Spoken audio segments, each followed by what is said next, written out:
The protagonist sometimes thinks about what his life would be like if someone else did his job instead, and also if someone else was doing sports instead. He even made a huge fortune on his account. Such a carefree life would seem like heaven on earth to anyone. But Edgar doesn't have to think about it, because he already has a life like that. It is from a technical point of view that his life could be called such. The blue-haired boy looked at what was happening outside his window in fright. The outer wall of his house was destroyed, and the top floor turned into ruins. Edgar had almost the life he dreamed of, but it was still different from his ideal, and he did not give up on his desire. The guy told his partners to make sure that they collected the corpses without loss when they finished hunting. Edgar worked harder than anyone else for a quiet life. It may seem ridiculous that a guy works hard just to do nothing, but this can be attributed to most people. Edgar was amazed at the size of the monster that appeared before him. The guy decisively ordered his comrades to take the right positions. Along with his diligent work, Edgar had something else: the fact that he was not alone. The comrades attacked the huge monster in a coordinated manner. They were all about to pounce on him while Edgar took a fighting stance. The boy grabbed his blade and was about to strike the monster with a decisive blow. Other fighters also pointed their blades at the monster. All these guys were not really his comrades, they were his own clones. There are so many things that a person is obliged to do. Edgar is forced to work and study hard, and also cook your own food at least 3 times a day. But the boy had no fewer things he wanted to do, namely play games, travel within your country and around the world. He also wanted to hang out with his friends like a normal young man. Edgar wanted to connect with people and build relationships. He was disappointed that a person can only do one thing at a time, and it was for this reason that he always dreamed of having 2 bodies, and as a result, he did have 2. A huge number of young people were waiting outside Gyeongguk University, all of them expecting to awaken their skills. The blonde joked with his friend that he could use an intelligence-raising skill because he was counting on some superpower. The main character, Edgar, was very tired of all the fuss. He was standing near the university and just thought about how to get home as soon as possible. He had the same desire to have 2 bodies in his mind. The A-class hunter, Devon, began to speak into the microphone and asked for everyone's attention. The man greeted the young people and said that he would be responsible for the 10th Portal Awakening Program. The Awakening Program is a program launched by the government to help awaken abilities, for which people were forced to cross the portal. Devon told the first group to come forward and added that he sincerely hoped they would have a successful awakening. A group of young people, including Edgar, went forward. The guy was a little nervous because it was almost his turn. A slender lady asked Edgar Williams if he was in group 37, number 7, and the boy replied that he was. She asked him for permission and handed him the device to check his identity. Then the lady asked Edgar to hand over all the devices and enter the portal in front of him. Edgar Williams was 1 step away from entering the mysterious portal, and with a sharp movement of his hand, he began to enter it. After passing the user identification, Edgar regained consciousness. He realized that he was unconscious and felt his helmet hurt like it was going to explode. Then he looked up and saw many drones flying above him. He realized from the appearance of other people that they were not feeling well either. One of the awakened ones was amazed at the ability she had managed to gain. She was immediately surrounded by representatives of various guilds, offering to join them. When Edgar heard about the guild, he immediately began to envy this girl. Then a young man approached him, congratulated him on waking up, and asked if he was feeling well. Erhar replied that he was feeling rather unwell, and the stranger assured him that it would soon pass, and asked if he had tested his ability. Edgar hadn't done it yet, so he said he would do it now. Then, a translucent screen with information about his characteristics appeared in front of him. Then he found out that his active skill was cloning, and his passive skill was clone amplification. Looking at his low reflexes, health, and endurance, the guy got a little hopeful. Still, Edgar realized that the skill was more important than these characteristics, and decided to learn more about it. His cloning skill allowed him to create a clone using energy that looked like the user. The maximum number of clones depends on the user's level. But also noticing that there were no conditions for using this skill meant that Edgar could use it in everyday life. The stranger realized from the boy's worried face that he had finished testing his abilities. The man told Edgar not to be disappointed, adding that beginner's initial performance is quite weak, and asked if he could learn his skill. The guy realized that there was no point in hiding it, and he said that his skill was cloning.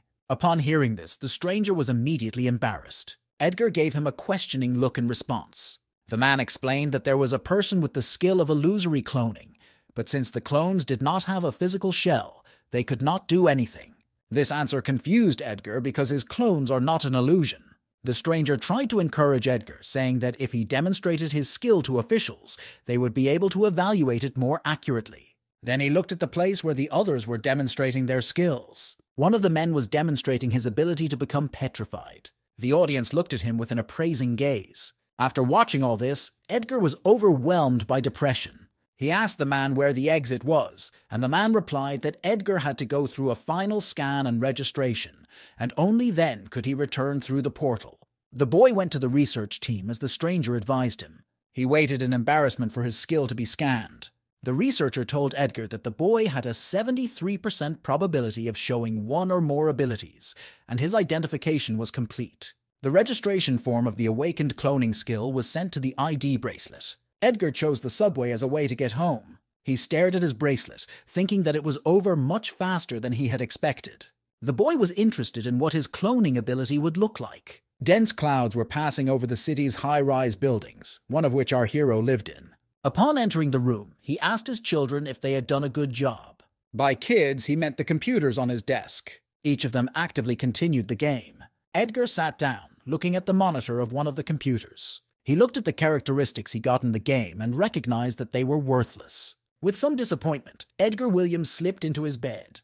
The popularity of games was gradually declining, but the guy still hoped for a new game to come out. Edgar mentioned that he needed to find a part-time job to pay for his studies and rent. He wanted someone to work for him, and then he remembered his newfound ability. Looking at the bracelet, he decided that he needed to check how his cloning skill worked. Edgar got up and stood at the entrance to his room. He calmed down and began to concentrate energy around his body. Mentally, Edgar began to summon his clone. His body was immediately humiliated by an unpleasant sensation. The energy released by his body began to form the image of the future clone. Suddenly, the boy's room burst into an incredibly bright glow. A human hand began to appear from under the smoke in the room. The outline of a man's foot followed. Suddenly, an exact copy of him appeared in front of him, but without clothes. Edgar Williams was stunned to see the synthesized clone. He asked the creature that had just appeared in front of him if it was really a clone. The clone immediately confirmed Edgar Williams' guess. The guy asked him for permission to touch him. He was immediately embarrassed when he said this question, but I also realized that I needed to pull myself together. Edgar touched his synthesized clone's shoulder. He realized by his senses that he was looking at a real body, not an illusion. He noticed that his clone was naked from head to toe. So Edgar advised his clone to get dressed first. He pointed to a sweater and pants lying on the floor. When asked if Edgar should just give him orders, the clone answered yes. The guy mentally thought about making the clone sit down, and it immediately did so. Edgar was delighted by the fact that he didn't even have to say anything out loud. He mentally ordered the clone to stand up, and it did so immediately. Then Edgar ordered the clone to repeat all these actions. After a few repetitions, sweat began to pour from his body. He realized that the clones had the same endurance as his own body. Then Edgar heard his cell phone ring in his pocket. He looked at the phone screen and realized that Ryan had written to him. Ryan asked Edgar what skill the guy had gotten, boasting that he himself had gotten 2 hunter skills, while the clone continued his series of squats. Edgar replied that he did not fully understand the skill he had acquired, and then his friend began to mock and humiliate him. A translucent screen appeared in front of him, informing him that his duration had increased by 1,000th. Horse racer George Lucas is a master of the shimmering skill, an S-class rider in America, and by extension the leader of the Enlightenment Group, the first person to awaken the Tower of Odin. The action moves to the main building of the Enlightenment Group. The secretary informed George that, according to the results of an analysis of the population of 300 million people, 80% of them are awakened. And given the number of participants in the Awakening program each year, they could expect that within 5 years there would be a 100% awakening of the population. The man admitted that 5 years is not a long time for such a process. He looked at the city from his huge window. The headquarters of the Enlightenment Group was located in a huge skyscraper. The course of events goes back to Edgar Williams. His clone was training for endurance running, and it was clear from his face that it was not easy for him. Other runners noticed that this guy was running here every day. They were worried that the guy was always doing it in closed clothes. A lady who also ran sometimes handed him a bottle of water. She noticed that he was trying his best again and offered him a drink before another lap. The clone didn't respond to this offer, got up and went on running. The woman was shocked by this sudden change and thought that the guy was just an introvert. Edgar's clone continued his running training relentlessly. Edgar Williams weighed 78.4 kilograms, and he had been feeling hungry lately, so he ate as if for two, but still lost 9 kilograms this month. Edgar was doing nothing, and his body was getting better and better every day, and he thought he had grown a little. Their health, endurance, and reflexes also improved slightly. During the time he used the clones, he managed to understand something. The pain and fatigue felt by the clone was not transmitted to him. The second thing is that the clone simply disappears if it is damaged or exceeds the energy limit. The third thing is that with every change in Edgar's body, the clone copies his records. The fourth thing is that even over a long distance, you can transmit orders with the help of thoughts. One day he asked the clone to create another clone, but found that it was unable to do so. But even if he could, there would be an infinite number of clones, so it's impossible anyway. Even before the transformation began, Edgar decided to find out some information. He found a website on the internet called Wiki for Hunters. The guy himself did not expect the day to come when he would start studying information for hunters. He learned that a characteristic of one was the limit for an unawakened adult, and that there were special and ordinary characteristics that most awakened people had. Regeneration, endurance, resilience, mentality, and others are special characteristics, so the method of their discovery is unknown. With standard training, it was difficult to improve performance even by 0.001 per day. Since the clone trains non-stop and does its best to follow orders until it reaches its limit, Edgar managed to raise his performance very quickly. This could have meant that he would have doubled his score if he had also moved along with the clone, but the boy knew that he could hardly stand such a workout. The guy picked up a flyer advertising a gym. This rigorous gym offered personal training, muscle building, and a full range of exercises. Edgar carefully read the entire contents of the paper. At the same time, he continued to play computer games. So Edgar decided that he would be the head, and his clone would be the limbs. The guy was checking his balance on his phone, which was 123,801. He realized that this money would not be enough to pay for the registration, and all because he was spending more and more money on food because he was eating more and more. Business was not good in the workshop, so Edgar realized that he needed to find a part-time job. He sat down at the computer and started looking for current vacancies. He realized that he needed to look in the direction of construction work. It would help him train his body and earn money at the same time. Edgar decided that he himself should first visit the part-time job, because the clone would not be able to succeed if the guy gave orders in an industry he knew nothing about. While flipping through, he came across an interesting vacancy. The Wukong Logistics Center was looking for a part-time worker. Edgar took the contact number and called it. The phone was picked up on the other end, and the guy said hello and said that he had seen an ad for hiring workers on the website. He was told that there would be no preliminary interview, so Edgar could start working right away, and then he was asked when he could start. He replied that he planned to work the next day, but they asked if he could do it today. Edgar replied that it was possible. He was told that they would be waiting at the logistics center around 6:30 p.m. He was surprised that he was hired right away, thinking that no one else was working there. But he didn't care, because if they paid him, everything must be fine.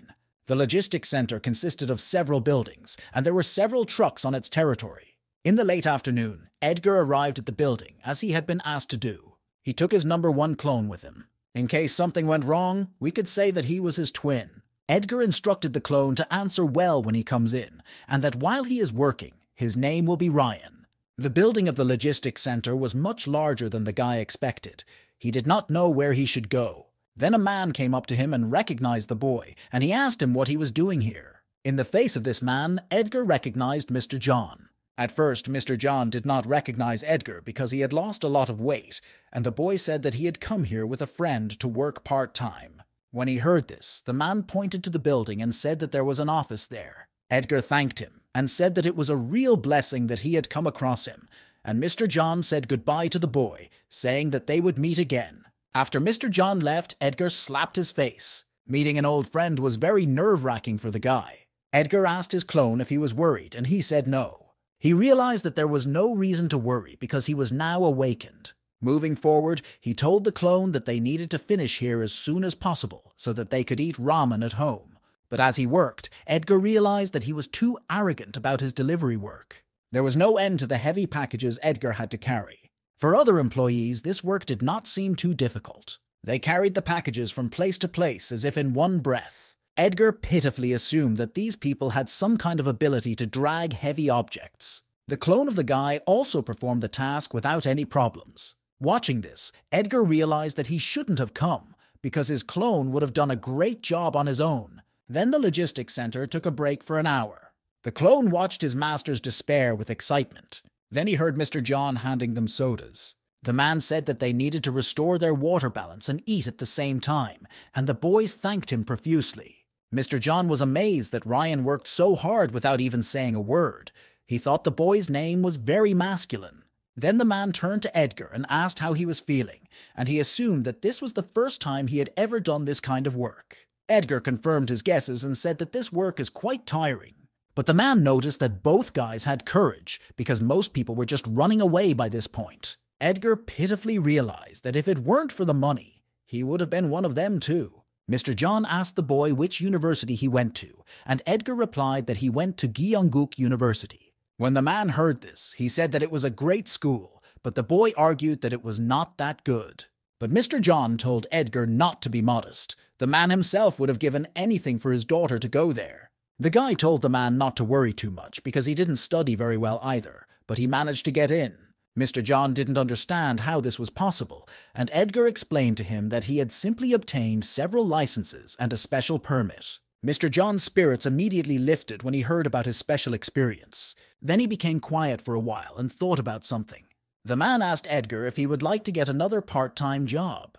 The guy asked excitedly what he meant. Instead of languishing here, Mr. John offered him to become his daughter's tutor. This offer was indeed unexpected for Edgar. He thought about it and remembered that he had only 123,800 won on his balance sheet. So this part-time job offer was really appropriate right now. Mr. John was ashamed to say such things about his daughter, but he admitted that she was really doing poorly in school and needed to be tutored in all subjects. He offered the boy to come several times a week and hold 2-hour lessons for 50,000 won each. Edgar thought that this was not a bad price at all, if only the time costs were taken into account. So he agreed to the man's proposal, and they shook hands as a sign of agreement. Mr. John added that he would discuss it with his daughter after work and then contact Edgar.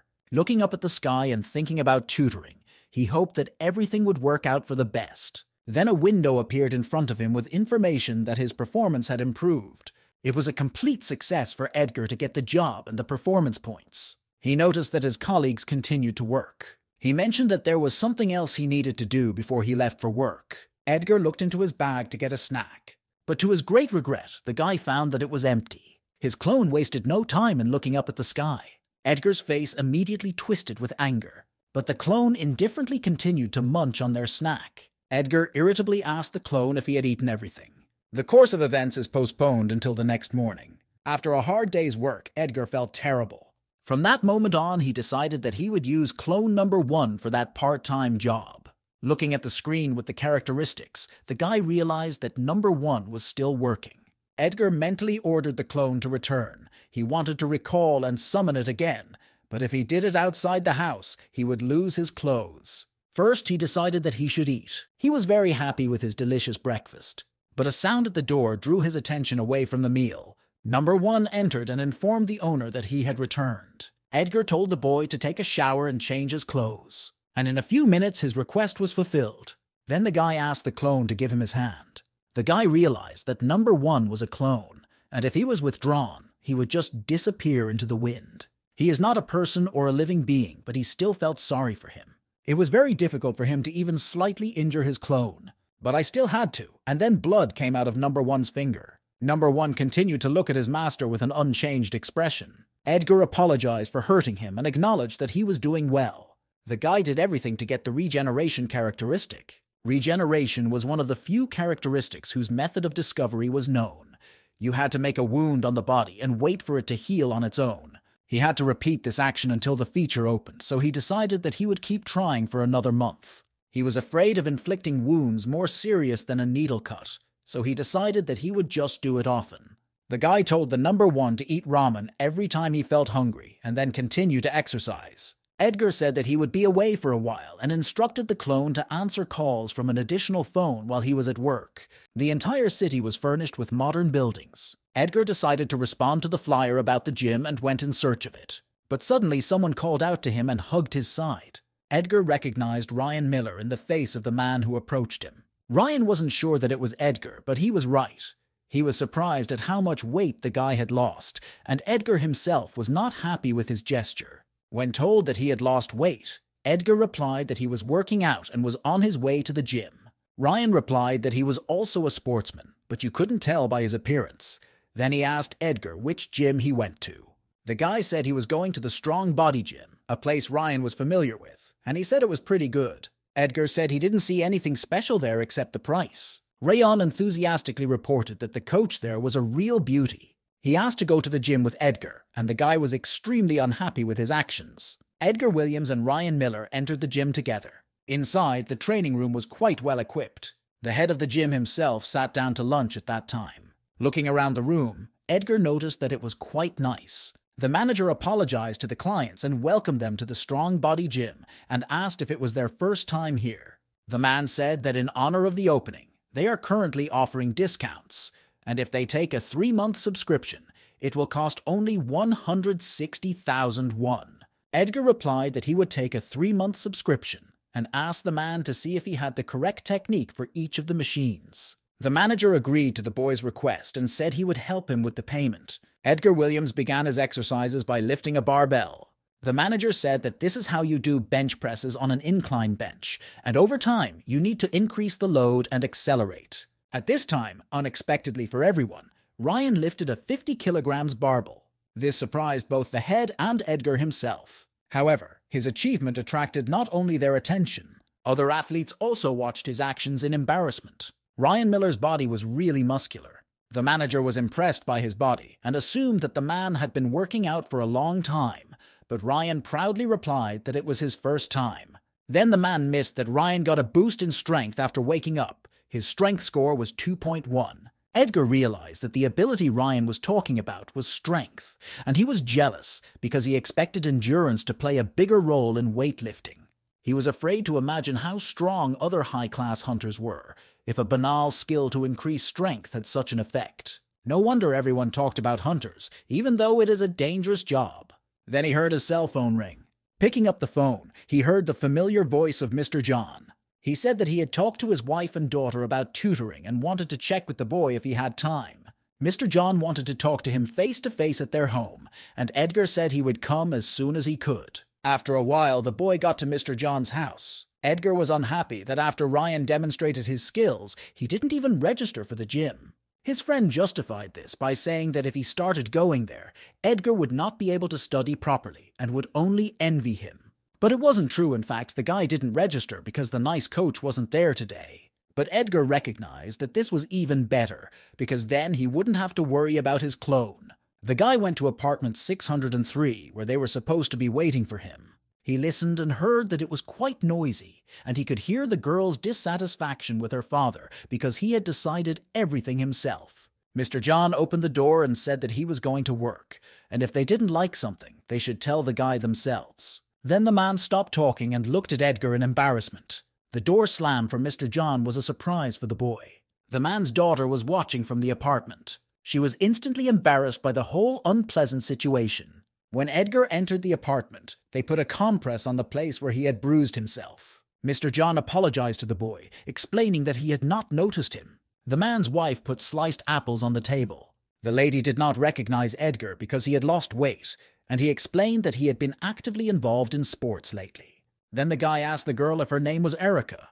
Edgar said his name and said that he would be her tutor from today. He had heard that she was planning to enter Gyeongguk University and asked if it was true. Her parents immediately noticed that Erica instantly blushed, even though she had been unhappy a few seconds earlier. The girl replied that it was true. She was embarrassed because she thought that Edgar might have heard her screaming.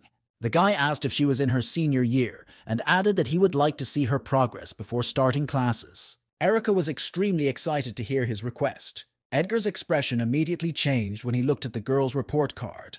The reason was that things were extremely bad there, and Erica understood this very well. Then Mr. John slowly began to get up from the table. He suddenly sped off, saying he was in a hurry to get to work while thanking Edgar. At this time, the guy was watching Erica's reaction to his reaction. He saw a hint of sadness and shame on her face for her poor performance. Edgar decided to cheer her up by telling her that he too had not received good scores on a standardized test for admission to higher education. This revelation really cheered up the upset Erica. The guy said he would try his best to improve the girl's results and informed her that they would meet twice a week. The bright sun illuminated the high-rise buildings of the city where Edgar lives. When he returned home, he thought that Erica had a long way to go to improve her results. He recalled how they started their first lesson on the same day. Erica didn't want to disappoint the guy, so she did her best. Luckily, the girl was not as hopeless as Edgar had assumed. He sat down at his computer, thinking that number 1 should have already left for work. The guy gave him a spare phone, but if the number of clones grows in the future, it will be problematic to buy additional ones. Turning on the computer, Edgar logged into the network for hunters. He wondered if he should look for skills similar to his own in the Hunter network. There he saw a lot of ads selling skills. When Edgar saw the price of 100 million won for a simple skill of summoning and sharing feelings with an animal, he was speechless. The price for the scroll with the teleportation skill was even higher, 400 million won, which made the guy want to cry. He thought that if he had that much money, he would rather buy a house than an ability. Edgar realized that it would take him forever to acquire at least one of these skills. Such prices meant that hunters earned a lot, even though he only looked at goods in the low price category. The guy picked up his phone to check the balance and found that he had only 233,201. Such figures on the balance sheet did not satisfy him at all. He lay down on the bed thinking that maybe he should try to become a hunter. While flipping through his news feed, he immediately came across an article about the standard of living of an A-class hunter, the owner of the most expensive home in Korea. After the screening, Edgar got out of bed anxiously. He realized that he had a great ability and should not waste it on slave labor. Edgar has unlocked another characteristic: resilience. The boy put on a jacket and decided that he would try to become a hunter. In 2000, portals began to appear simultaneously all over the Earth, from which monsters crawled out. More than half of the world's population died because of this incident, later called the Great Catastrophe. Everyone thought that the end of the human era had come. But at the very moment when the catastrophe began, superhumans with special abilities began to appear, and with them, humanity barely managed to win the war. And now, in 2023, a profession has emerged to hunt the remaining monsters. These specialists were called hunters. The man in the video said that if the students passed the test, they would receive a state-issued license and be able to legally kill monsters. He began to explain a few subtleties that would help with the exam. Edgar was amazed when he looked at the building of the Hunters Center. It was a huge multi-story building around which you could meet a lot of people. Lately, he has been getting a few hours of sleep to feel refreshed, and he assumed it was because of his newly unlocked vitality. Gun shops were also located in the building of the hunting center. You could also meet a lot of different people there. Edgar was incredibly impressed with everything he saw on the ground floor. He realized that the people who came here to take the test were in the minority. The secretary announced that registration for the exam to obtain a hunting license, which would be held on the ground floor, would end in 20 minutes. Edgar was a little nervous about the upcoming exam. The guy went to the room for the hunter's exam.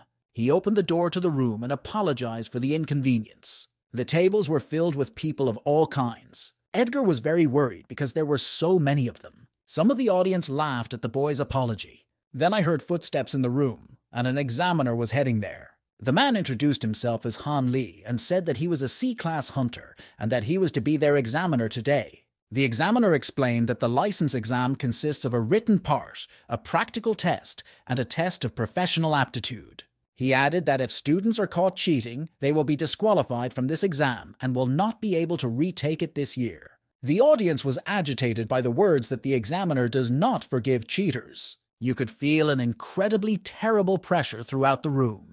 Han Lee then announced that the exam for the hunter's license had begun. Evening twilight enveloped the city with active traffic. Kang told his boss that they would transfer all the money by the end of the month. I also asked him to wait and added that this was his first day in the field. Then the man felt that the conversation was abruptly cut short. CEO Khan was an employee of GM's agency. The man sighed because money doesn't come easily, but slips away like sand through your fingers. Looking at his watch, Khan remembered that the math exam was about to end. He was driving in the direction of the Center for Hunters. Edgar passed the exam and received the status of an F-class hunter. The exam really seemed easy for him and could be equated to getting a driving license. The questions in the written part were simple, and the boy only needed to know a few things to answer them. Before the practical test, they were given plenty of time to prepare, and the target was hung close enough. And the aptitude test turned out to be a conversation about morality from elementary school. Edgar did not understand whether it was normal for this job to have such a low entry threshold,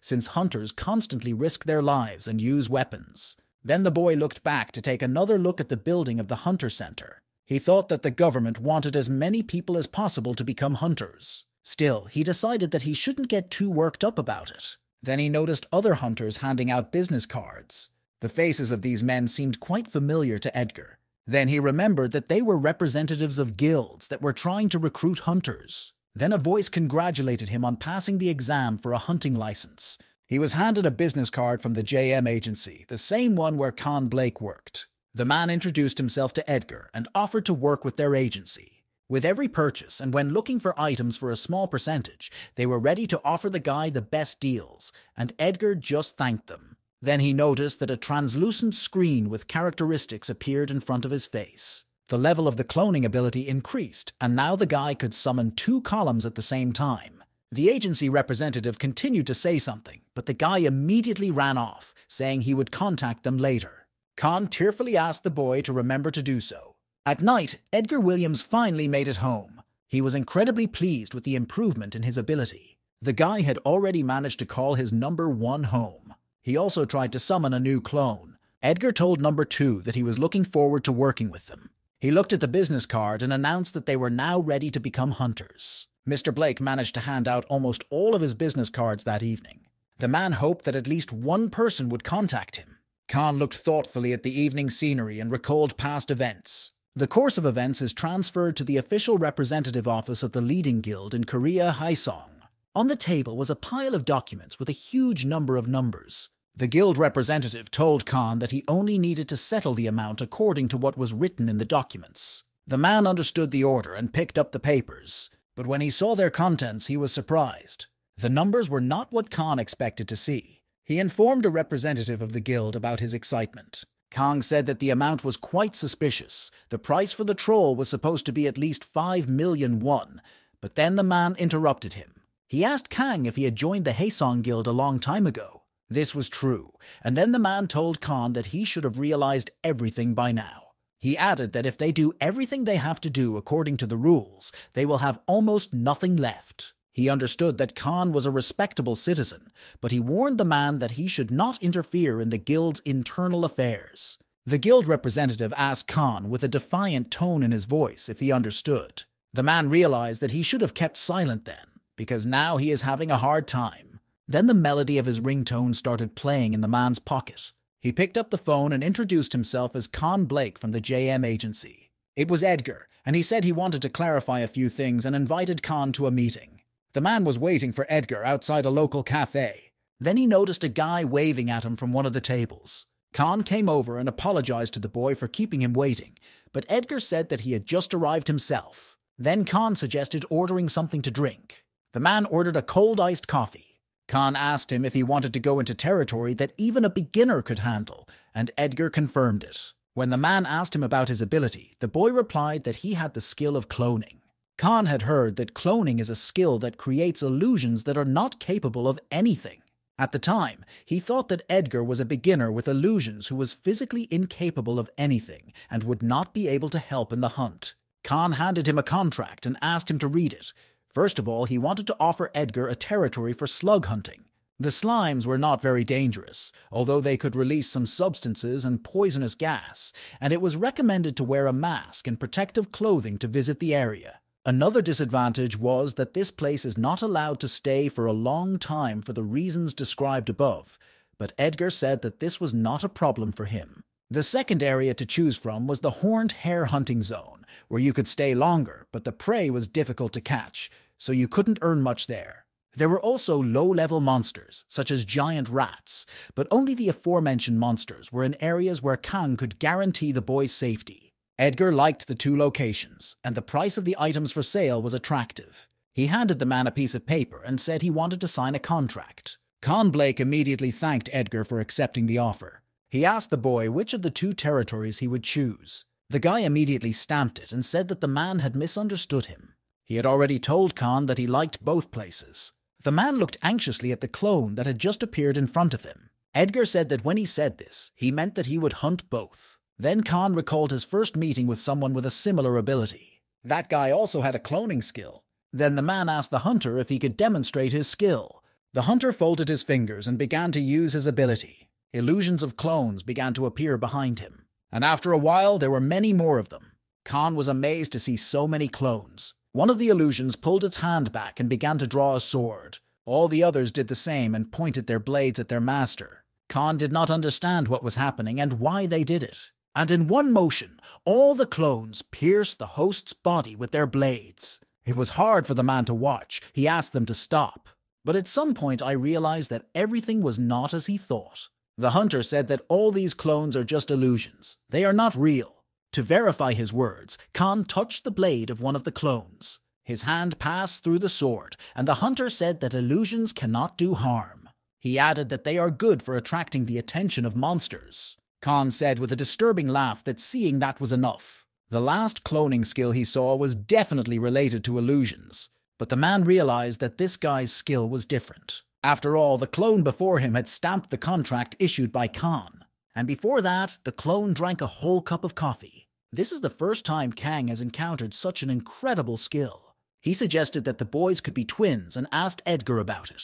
But when he heard this, the guy started laughing out loud. The guy admitted that this assumption was quite reasonable if you look at them both. Edgar put his hand on the number one's shoulder and said that this was his clone. He realized that this ability could be confused with a similar one, but his clone was not an illusion.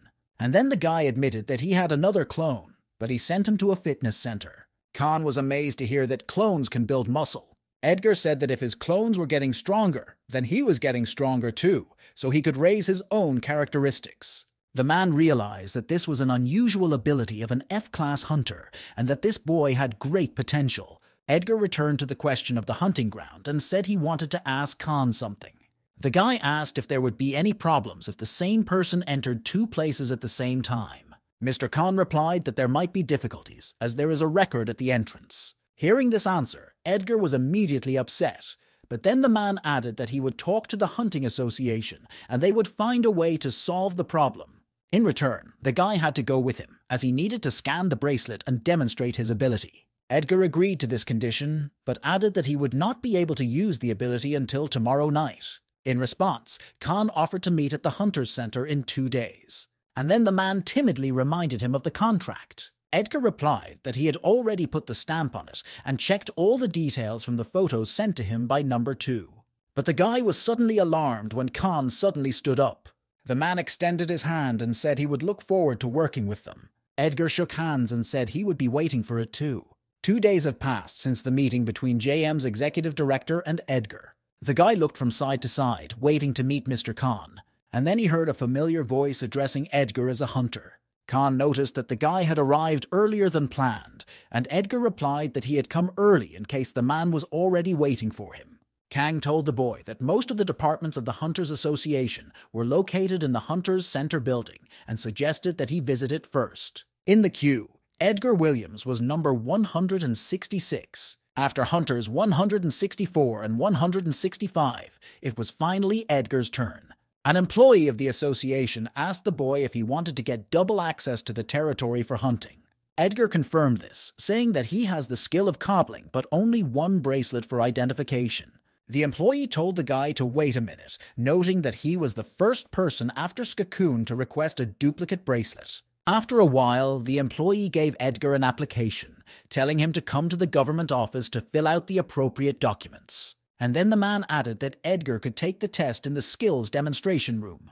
Con said that he would deal with the paperwork himself, and suggested that Edgar go to the showroom for now. The guy listened to the executive director and went to the showroom. He had to show his skills there, so he started creating a clone. As always, the synthesized clone appeared completely naked. This made both Edgar and the woman who tested his ability to do so embarrassed. At that time, one of the scientists of the Association of Hunters was almost completing the bracelet. He carefully examined his product to make sure that he had done everything without mistakes.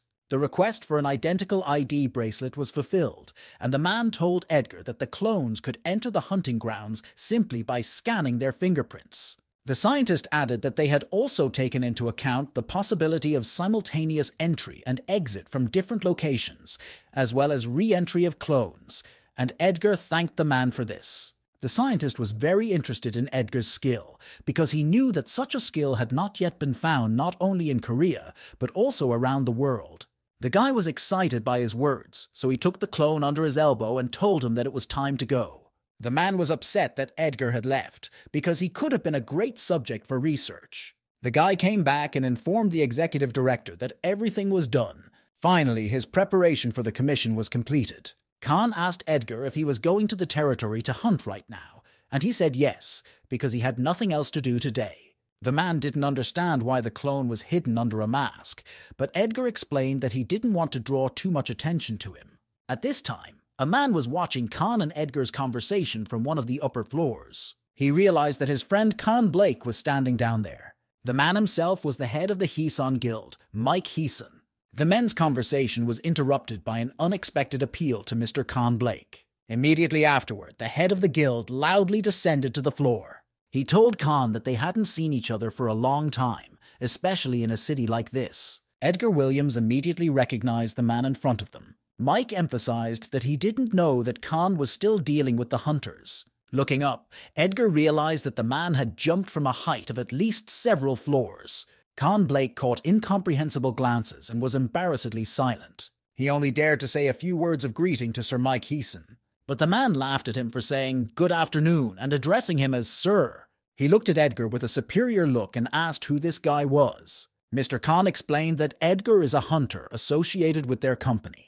Then the head of the guild looked at Edgar Williams again, this time to evaluate its appearance. The man immediately realized that the guy in front of him was an F-class hunter. Mike was disappointed that Mr. Blake had slipped completely, because he had previously worked with C and B-class hunters. He laughed because he couldn't believe that Khan was supervising a F-class and with such clothes.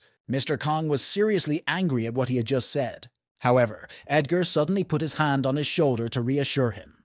Mr. Heeson stopped laughing when he noticed this gesture. Then, in a supercilious voice, he suggested that this F-class guy had something to say. Edgar responded to such arrogance with a simple smile. The guy said that he was thrilled to meet the head of the guild, which was considered the first in the country. Mike was pleased with this answer and even thought that this guy had common sense. Then Edgar added that the guild is considered the first in the country to monopolize dungeons, as well as on the prohibition of hunting areas and on the coefficient of payment in their favor. All these words began to irritate the head of the Heeson Guild. Finally, Edgar said that he couldn't believe he had received praise from the head of such a guild.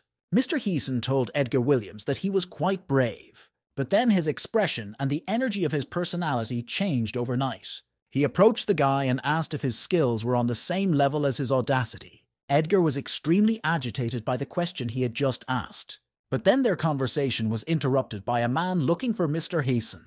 Mike was disappointed that the ruiner of their fun had come. Then he stepped away from Edgar and said that their acquaintance was over for the day. Finally, Mr. Heeson decided to ask the boy's name. Edgar replied that the chairman could find out for himself. The man admitted that Edgar was a funny guy and said goodbye to Mr. Khan as he left. The man who interrupted their conversation reproached the head of the guild for behaving like that inside the association building. Mr. Blake, Edgar, and number 2 went to the hunting grounds. The man embarrassedly thanked Edgar for standing up for him. The guy said he couldn't just stand there and watch. Kung asked if the boy was aware of his relationship with the Heeson Guild. Edgar didn't deny it, adding that he found out about everything when he did a little research on JM. There wasn't much information on the web, but during his searches he found one rumor about an agent named Khan Blake. According to this information, the man was kicked out of the Heeson Guild, and someone even told him to never join the agency because then he would become a target for the Heeson Guild. Khan did not know that even this case had been leaked on the internet, and now he understood why no one was joining them. Mr. Blake then asked why Edgar had chosen their agency. The guy replied that it was because of the payment ratio, because they had an 8-to-2 ratio.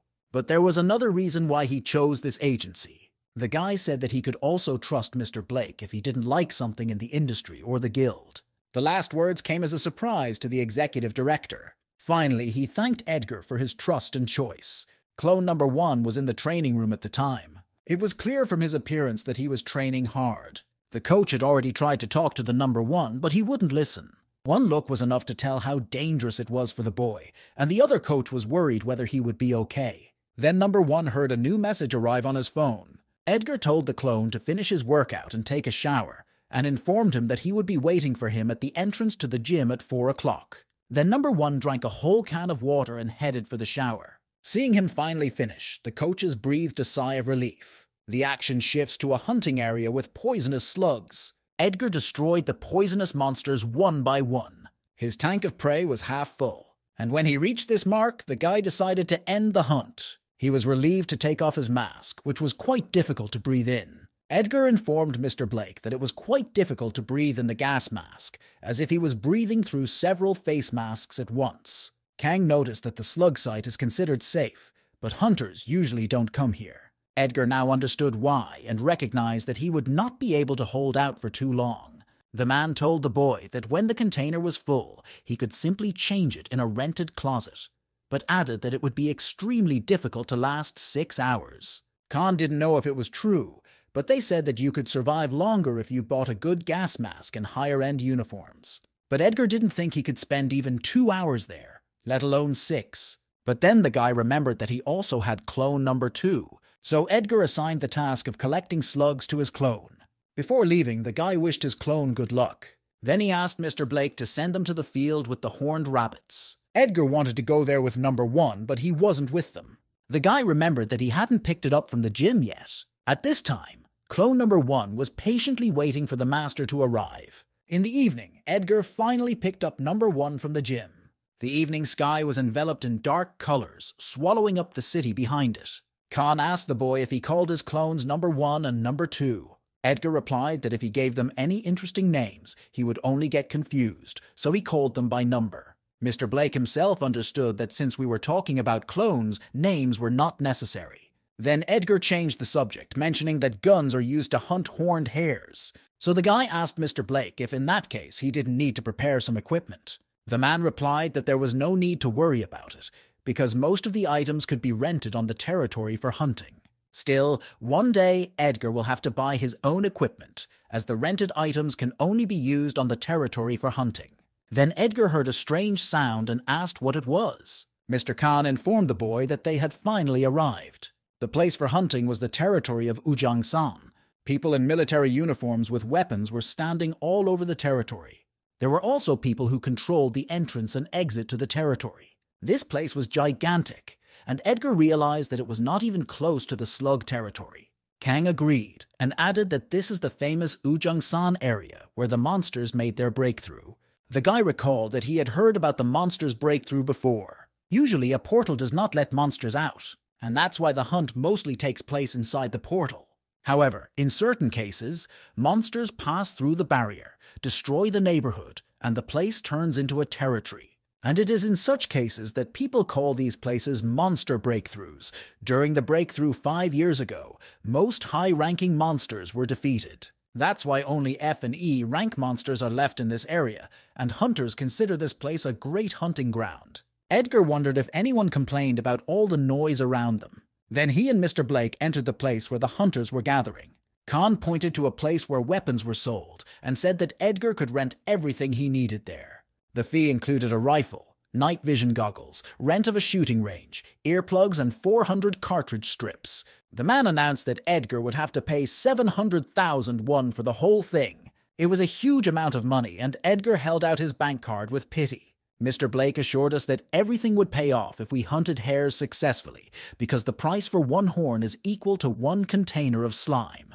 Their destination was Building F on the 3rd floor, and Edgar realized that this area was divided into zones even inside. When Mr. Kang approached the elevator, he alerted the guy to arrive at the right place. Unpleasant sounds of gunfire pierced the entire room. They arrived at a place where hunters were shooting hares. Some of the hunters managed to catch a lot of horned hares. Mr. Blake suggested that the number 4 spot was for Edgar. Then the man asked the boy if he was confident in his shooting skills. But Edgar said he was quite confident in his skills, adding that he had missed only 3 times during the exam for a hunting license. But Mr. Kang was concerned that the boy had missed so many times at such a close target. After loading his weapon, Edgar said he felt sorry for the horny rabbits. After that, he put earplugs in his ears so that the sound of gunfire would not disturb him. Then the boy said that the monsters would not be able to escape from his eagle's gaze. Mr. Khan was glad that all the hunters were wearing earplugs and would not hear Edgar's shots. Sighting in, Edgar immediately found a horned rabbit. He shouted it out loud, and Mr. Khan was excited that it was so fast. The boy began to slowly aim at the rabbit. Then he lightly pulled the trigger on his weapon. From that moment on, Edgar's rabbit hunt began. 3 hours have passed since the guy's first shot. Edgar sat in complete despair at his results. For all 3 hours, he did not manage to hit a single rabbit. He was very disappointed and began to think that it all made no sense. The first time he actually took good aim, but the horned rabbit immediately sensed that danger was approaching. So he quickly ran away from the place where the bullet hit. Every time Edgar started shooting, the monsters managed to escape. Even the man from the agency had to leave because it was getting late. The guy couldn't even recoup the cost of the bullets and thought that was enough for today. Then he decided to turn to his number 1 clone and ordered him to shoot at the rabbits with a gun and collect the corpses with a harpoon. He told me to send him a text message with the number 1 if I was successful and to call him if I ran out of bullets. Finally, the guy tiredly added that he was going home. Before going to bed, Edgar decided to take a look at his performance. He was pleased that at least number 2 was doing a great job with the slime. Edgar's performance continued to grow steadily. He was actually happy about it, but there was something disturbing in his thoughts. He recalled the fear he had when the guild leader Hasten approached. Edgar Williams realized that he had a long way to go. The hunt for horned rabbits turned out to be a complete failure. The guy didn't think it would be so difficult. Edgar fell asleep with the thought that number 1 should catch at least 1 rabbit. After a while, the guy's phone started vibrating with notifications. In the morning, there were 46 unread messages from number 1 on the phone. The next day was the same sunny weather as yesterday. Mr. Khan Blake looked thoughtfully out the window in his office. He was interrupted from his contemplation by the ringtone of a melody that came through the phone. The man picked up the phone and told the caller that it was the JM agency. On the other end of the phone, he was asked if this was the agency to which the hunter Edgar Williams belonged. It was the manager of the slime territory, and he asked Mr. Khan to come immediately and stop the guy. The man was struck by the words that Edgar had been hunting for more than 24 hours and was now out of it. Khan replied that he would come as quickly as he could. Edgar finally woke up from his sweet dream. He saw a message from number 1 on his phone and thought he was out of bullets. Back then, the guy didn't understand why there were so many messages from him. All the messages from his clone were with the number 1, and Edgar was frightened when he realized what it meant. At this time, Mr. Blake arrived on the territory to hunt slugs. He was amazed to see that all the tanks were almost full. The man did not understand how it was possible that the boy had filled them all in just 1 day. Workers on the grounds tried to calm the clone down. Khan realized that now was not the time to be surprised and called Edgar. The man informed the boy of the good news. He said that he was now in slime territory and that clone number 2 had filled all the slime reservoirs in 1 day. After that, Khan added that they were going to call in the cleaners and asked Edgar to order number 2 to stop the hunt. The guy was happy to hear this and asked if they could send more cleaners to Ujon-san. Mr. Khan did not understand why the boy needed it, but Edgar assumed that the entire passage was already filled with corpses. Everyone present was amazed to see so many rabbits caught. One of the spectators started filming everything on his phone, hoping that no one would notice. It was hard for people to believe that the guy in front of them had caught all these rabbits by himself. Then a man approached number 1 to praise the boy's skills. Kim Bettler handed him a business card from the Brown Bear Guild.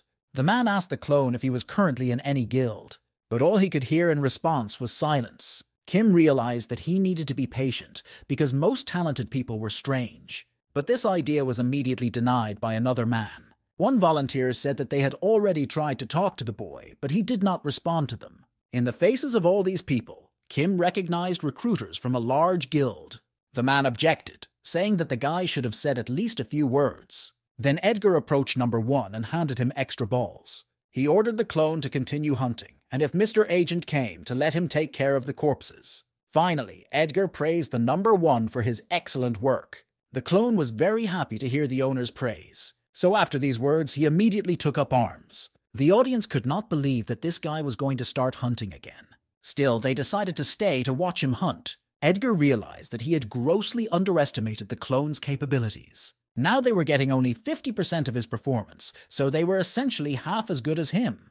But the clones were distinguished by their desire to complete the task, their ability to make a decision without a shred of doubt, fully focused on the task at hand. Edgar assumed that they were capable of even more, but then Erica interrupted him from his thoughts. The girl leaned over and asked the teacher what he was thinking about. The guy apologized and said that he had already finished the test, and added that the girl's knowledge had improved since their last meeting. Edgar explained that he had recently visited the area for hunting, and everything had gone much better than he had expected, which was exactly what he had been thinking. Erica was shocked to hear this, because she did not know that her teacher was a hunter. Edgar was surprised that he hadn't mentioned it before, and Erica replied that she hadn't known anything about it until now. Then the girl asked the teacher if he knew the hunter about whom people were so actively discussing on social media today. Edgar asked who she was referring to, and Erica said she was talking about the shooting god Eagle-Eye Ujansan. Edgar could hardly contain himself from laughing when he heard such a hunting name. Erica held out her phone and said that this hunter had already killed more than 200 rabbits, enough to set a new record. When people ask him questions, this guy doesn't answer anything, so everyone thinks he's cool and mysterious, which is why this topic has made such a splash. But the video showed how, when asked his name, the clone answered Eagle-Eye Ujansan. Edgar was completely desperate when he heard this nickname. Erica admitted that this guy was really cool, and then added that she actually dreams of becoming a hunter too. She added that she has even obtained a license, but is a little afraid to go hunting.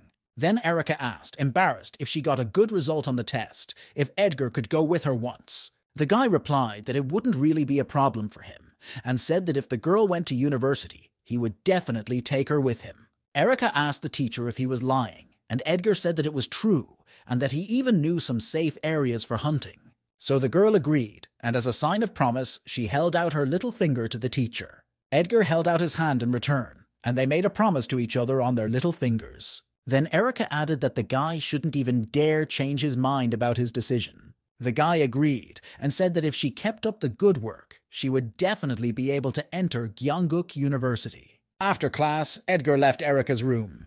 The girl's mother asked the boy if the lesson was over. Edgar replied that he did, and then the woman asked if Erica was doing well in her assignments. Erica was listening in from her room, and she heard Edgar say that he was very nervous at first, but that Erica was a very talented girl. The girl's mother offered Edgar something to eat, but he refused, saying that he had to be on time for another place. Erica was very excited about having another meeting with Edgar. She realized that because he was a hunter, they hit it off immediately. At first, the girl didn't like the idea of a tutor because the guy was an acquaintance of her father. But Erica liked that Edgar treated her very well, and the guy explained everything very clearly. Erica also recognized that Edgar was good-looking. But the girl realized that she needed to pull herself together. She got up and decided with a fighting spirit that she needed to study further. The place Edgar wanted to visit was Ujangsan. He wondered if the collection of the bodies had already been completed. Then Mr. Blake noticed that Edgar Williams had arrived. The guy was also surprised to see him here. Mr. Khan said he had to check on the training camp and asked Edgar where he was, and the boy replied that he was tutoring. The man added that he has repeatedly called a team of collectors to many territories to hunt. However, he admitted that it was the first time he had to call so many people to collect horned rabbits, and the total number of rabbits was 352 carcasses. Mr. Khan told Edgar to check the scent settlement. He took out his phone and saw that he had almost 33 million won on his balance. He was shocked by such a huge amount of money. He shyly asked whether such a large sum was supposed to be on the balance sheet. Mr. Blake replied that the boy's skills were superior to F grade, so he changed the mutual settlement to 83%, which corresponded to E grade. Even though Edgar was not yet an E-class member, he thanked the executive director. But then an unfamiliar voice interrupted their conversation. The hunter turned to Mr. Blake and asked if he was the guy's manager. The man replied that it was true and asked the hunter who he was. He replied in a threatening tone that he was a hunter whose prey had been stolen. All the horned rabbits he was aiming at were killed by that guy, so his hunt today was a complete failure. Then the hunter said he wanted to compensate for his hunting expenses. Mr. Khan whispered to Edgar that they had probably picked the wrong spot. He didn't know there were people like that here. The guy stopped and thought about the situation for a while. Then he told Mr. Blake that he had an idea. The hunter asked what they were whispering about. He added in a threatening tone that he wanted only 10% of the guy's profits. But in response to this presentation, Edgar began to laugh. The hunter irritably asked the boy why he was laughing. Edgar pretended not to understand what the hunter was saying and pointed to the clone and said that this guy would not be coming here in the next few days. The man was very annoyed that Edgar ignored his words. The guy suggested that Mr. Khan sit in the nearest corner coffee shop. These words were the last straw for the angry hunter. He pointed his fist at the clone and shouted for the boy not to ignore him. Edgar then told number 1 to act. The hunter punched the boy, but he did not expect the attack to be so strong. So much so that number 1 flew back a few meters. His body flew straight into one of the beams in the building. Bloodstains began to appear on the clone's mask. The hunter did not understand what was wrong with him because he did not hit him hard. At the same time, Edgar was filming everything on his phone and shouting how cruel it was. He proclaimed that this was an act of violence on a sacred hunting ground and that people would not let it go. This noise attracted the attention of the workers who were assembling the corpses of horned hares. Edgar shouted that it would be very bad if this video got on the internet. The hunter was desperate about the situation. Edgar put his hand on the man's shoulder, showing him the video he had shot. In a defiant tone, the guy suggested that the man leave peacefully. So the offended hunter had no other choice. Edgar and Mr. Blake went to the nearest coffee shop. He was surprised to hear about the Haesong Guild again. Kang believed that the hunter who attacked the boy today belonged to the Haesong Guild. He also explained that since the Haesong Guild is huge, very different people gather there. Edgar asked the man how he knew that the hunter was from this guild.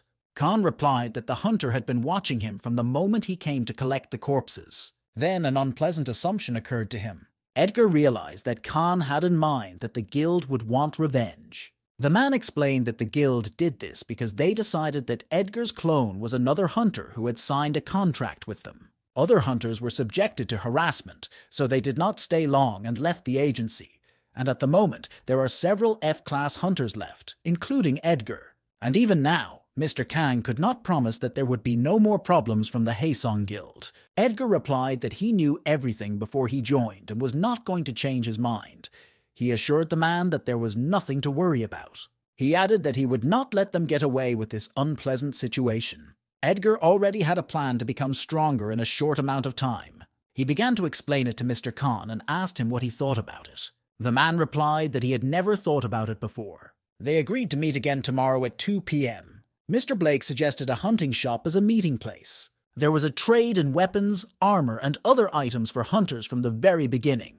But department stores have even reached the hunting industry, taking a huge part of the market. Thanks to this, you could find everything you could think of there. The seller presented Edgar with a protective structure made of titanium, which should provide guaranteed protection against E-class monsters. The guy admitted that it was quite comfortable and lightweight, and he liked this uniform. Edgar took only a knife, which was enough because he decided that he would learn pistols. He asked the seller for 2 more sets of weapons and armor. Mr. Kang asked the boy if he still needed to acquire skills. Edgar needed the skill of a family man, but he wasn't sure if he would find it here. Then they stopped at a store, and Mr. Kang suggested that they look for a skill there. The men were looking at the assortment in this store. Then Edgar said he had finally found the right skill. It was a familiar skill that allowed the hunter to share his senses and vision with the summoned creatures or animals. But its price was simply enormous. 120,890,001. The guy was desperate because he didn't have enough money for it. He told the agent that it was time to take their relationship to another level. Mr. Kang realized that the guy needed an advance. He wasn't sure if it would be enough, but he said he could lend him 50 million won right now. Edgar thanked me and said that he would have to raise the rest of the money himself. The guy assured his agent that there was nothing to worry about. He added that if everything goes according to plan, they will recoup their investments very quickly. So Edgar did acquire the coveted familiar skill. At home, he unpacked it and began to read the instructions. For users who cannot control mana, it said to turn on the orb while keeping it in contact with the body. This was exactly what the guy needed, because he didn't know how to control mana, so he searched a bit and found a button to turn on the ball. Edgar very carefully placed the bullet in front of him, and with the same care, he pressed the button to turn it on. He touched the bullet, trying to keep it in contact with his body at the same time, and then the boy's room was filled with a huge stream of light. A window appears notifying you that the familiar skill has been created. Edgar's entire body was pierced by hitherto unfamiliar sensations. The guy noticed that the skill ball had also disappeared. He clenched his fists, thinking that the skill was now ready to use. Edgar stood up and ordered number 1 and number 2 to come to him. The clones appeared in front of the guy dressed in uniforms. This was part of Edgar's idea of how to become stronger. Then in a coffee shop, the guy asked the agent what he thought about the results of the hunt. Mr. Blake replied that everything went just fine and he did not expect such a result. At the time, Edgar said that the clones had only half of his capabilities, but one of them killed more than 300 rabbits. But even what happened then was perfect. Edgar ordered the clone to be hit and suffer the most dramatic damage. After all, it's not so easy to time it perfectly and fearlessly put your face under your fist. The boy suggested that number 1 could have beaten the man's face if he wanted to. Khan realized that Edgar was saying that despite their low performance, clones were able to control them better. It was exactly like that, and the guy was going to use it as an advantage. Mr. Blake asked how exactly, and Edgar replied that they needed to visit 2 locations first. One of these places was a training ground where he had to learn long-range and short-range attacks with weapons. The coach of one of the playgrounds asked the boy if he had come to register. When he heard that the visitor had come to shoot plates, the man replied that he would get everything ready right away. Edgar was going to train the clones to discover their limits. The first trainer was impressed that the visitor wanted to spar right away, and the other was impressed that the other clone wanted to use a gun. The coach showed him how to attack with his hands so that the opponent would throw the stick away. But he was still surprised that the visitor wanted to fight right away, and he asked him if he was sure about it. Another coach asked the boy if he knew what skeet shooting was, and if he was sure about the pistol he was choosing. Both clones replied emphatically that they were sure. The coach emphasized that this was a real gun, not a toy for practice, and after a few seconds they let them start. Clone number 1 immediately knocked the stick out of its opponent, and clone number 2 immediately shot at the right target. The coaches were incredibly shocked by the sight. That was the end of the clone's ability testing. After this part of the plan, Edgar said he needed the familiar skill. Mr. Blake and the boy's clone were quite surprised to hear about it. The man recalled that this was a skill of sharing feelings with a pet and asked Edgar what he would do with it. But the guy replied that it was not only vision that would be shared, it was important that all the senses, including smell and touch, would be combined. Edgar said to imagine a situation where he would use this skill while his clones were training in wrestling or shooting. Standing still, the guy took a deep breath and exhaled. Then he focused on his thoughts and activated the familiar skill. Rays of blue light appeared around his body. Now the guy could feel everything his clones felt. He felt the distance from the first clone during sparring, and also the angle at which all the joints are located. At the same time, the guy felt the balance of the number 1 body, as well as the movement of each muscle and the flow of physical strength. He could feel the breath from number 2 while shooting, and also how the clone aims and directs its gaze, the recoil from the gun and all the other feelings that come with it. This way he could feel all the movements of the clones simultaneously. With the help of the familiar's skill, the guy could have it all. A few moments later, Edgar finished checking Familiar's skill. Thanks to his actions, the guy managed to gain new experience. He felt the air pressure when a stick flew past the clone, as well as the smell of gunpowder and the force of recoil from the gun. Edgar still felt the fatigue of the clones. His clones did all the work for him, and he only shared his feelings with them. He could feel the movements of clones that had the same body as his. That's why Edgar now felt as if he could repeat all these actions right now. A screen appeared in front of the guy with a message that his strength and reaction speed had increased. Edgar decided that he would continue to try sparring and shooting. He concentrated and activated the familiar skill again. With this ability, Edgar could see what the clone could see. Now he saw the number 1 fighting with the coach of the sparring club. His opponent's expression was quite threatening, so Edgar thought he had to be strong enough. Other members of the club were surprised that the coach was going to spar with this guy himself. The number 1 and the club's coach got ready for the fight. A moment later, they began their confrontation with sticks. The coach's face began to show signs of excitement. He didn't feel the opponent's attacks were experienced and assumed that he wasn't used to sticks. But there were problems with the defense, because the number one anticipated all the coach's movements. The clone also perfectly dodged each of his attacks. He also skillfully blocked the coach's sticks. The man was surprised that the enemy was able to repel his attack. The number one immediately attacked the coach. This attack was quite strong, and the man realized that the enemy had copied his own fighting style. The whole situation made the coach nervous. He instantly rushed at the opponent, but the latter again dodged his blow. All those present were extremely shocked by the boy's skills. Number one immediately launched a retaliatory attack. This caused his opponent some difficulties. But before he could even exhale, the clone was about to strike again. But the coach was quite prepared for this turn of events. He instantly dodged the attack by performing a mid-air flip. For Edgar, the enemy's move came as a real surprise. The coach landed nearby and knocked the stick out of the number one's hands. The club members were pleased that their coach had won, but they admitted that the opponent was quite close to victory. Edgar felt incredible pain in his number one wrist. The coach started to get up and recognized that it was quite dangerous. He asked his opponent if he wanted to continue. Edgar mentally asked his clone if he was feeling okay, but he said nothing in response to his question. The clone instantly moved and snatched the stick from the coach's hands. Everyone present was shocked by this unexpected move. But even the coach himself did not have time to realize what had just happened. Edgar was shocked that the clone decided to continue. Number one landed in front of the shocked coach, and then he calmly replied that he wanted to fight again. The surprised coach accepted this answer. Edgar decided that was enough and was now going to synchronize with number two.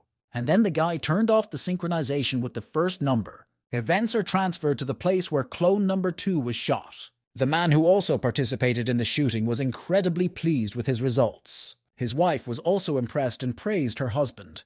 Looking at the whole picture, Edgar felt embarrassed. After all, number two even shot at the target of the man behind him. Still, he decided that he needed to concentrate on shooting.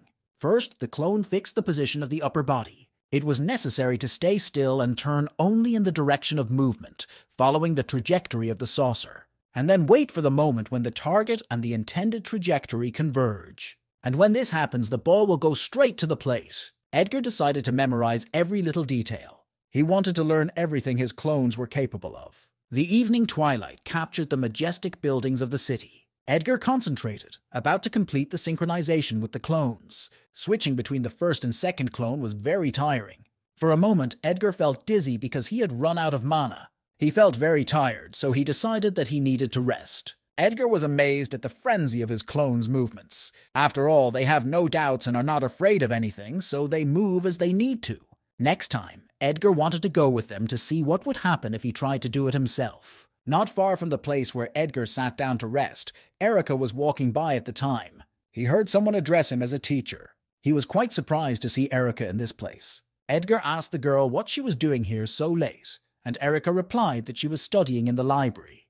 The guy thought she was lying to him, but Erica stood her ground and added that she had even finished her homework. At that time, someone was watching them from the sports field. A man with a cigarette in his mouth asked the hunter if they were looking at the guy he was talking about. The events are transferred to the moment of the hunter's conversation with a representative of the Haisong Guild. The man explained that he was just trying to intimidate Khan Blake, but it turned out that someone was filming it. The interlocutor asked the hunter if someone had really filmed his attack. The man tried to assure him that he would take care of everything himself, but the interlocutor told him not to say anything to anyone and not to approach the territory of Ujonsan anymore. He also added that even if nothing happens, the hunter no longer has any connection to the Haisong Guild. Finally, the guild representative said that the man was now just a street hooligan. Full of anger, the hunter threw his phone at the wall. He aggressively stomped on his phone with his feet. The man was incredibly angry because he was kicked out of the guild so easily.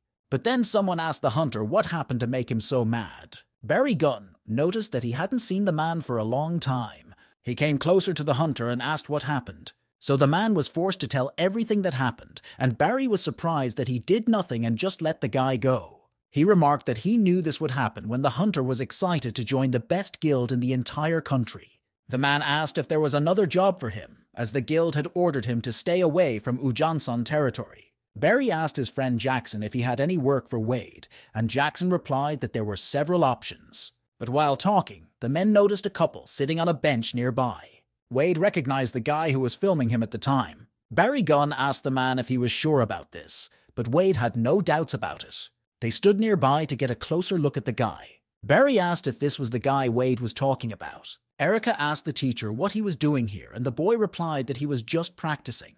But then their conversation was interrupted by the voices of hooligans. Barry approached them and said that he had heard that the boy had a conflict with his brother. Erica asked the teacher who these people were, and Edgar did not understand who they were. But then, from behind the bully's back, he noticed the hunter he was filming. Edgar realized that the situation was bad enough and mentally summoned his clones. The guy politely asked what the men needed from them. Wade shouted irritably that he had to guess everything himself, but Barry told his friend to calm down. Then the man asked Edgar if it was true that the boy had a video of their brother doing something bad because he was excited. He added that if the guy deleted it, they would leave peacefully. Edgar asked again if they would really let him go if he just deleted the video. The guy slowly began to hand the phone to the man.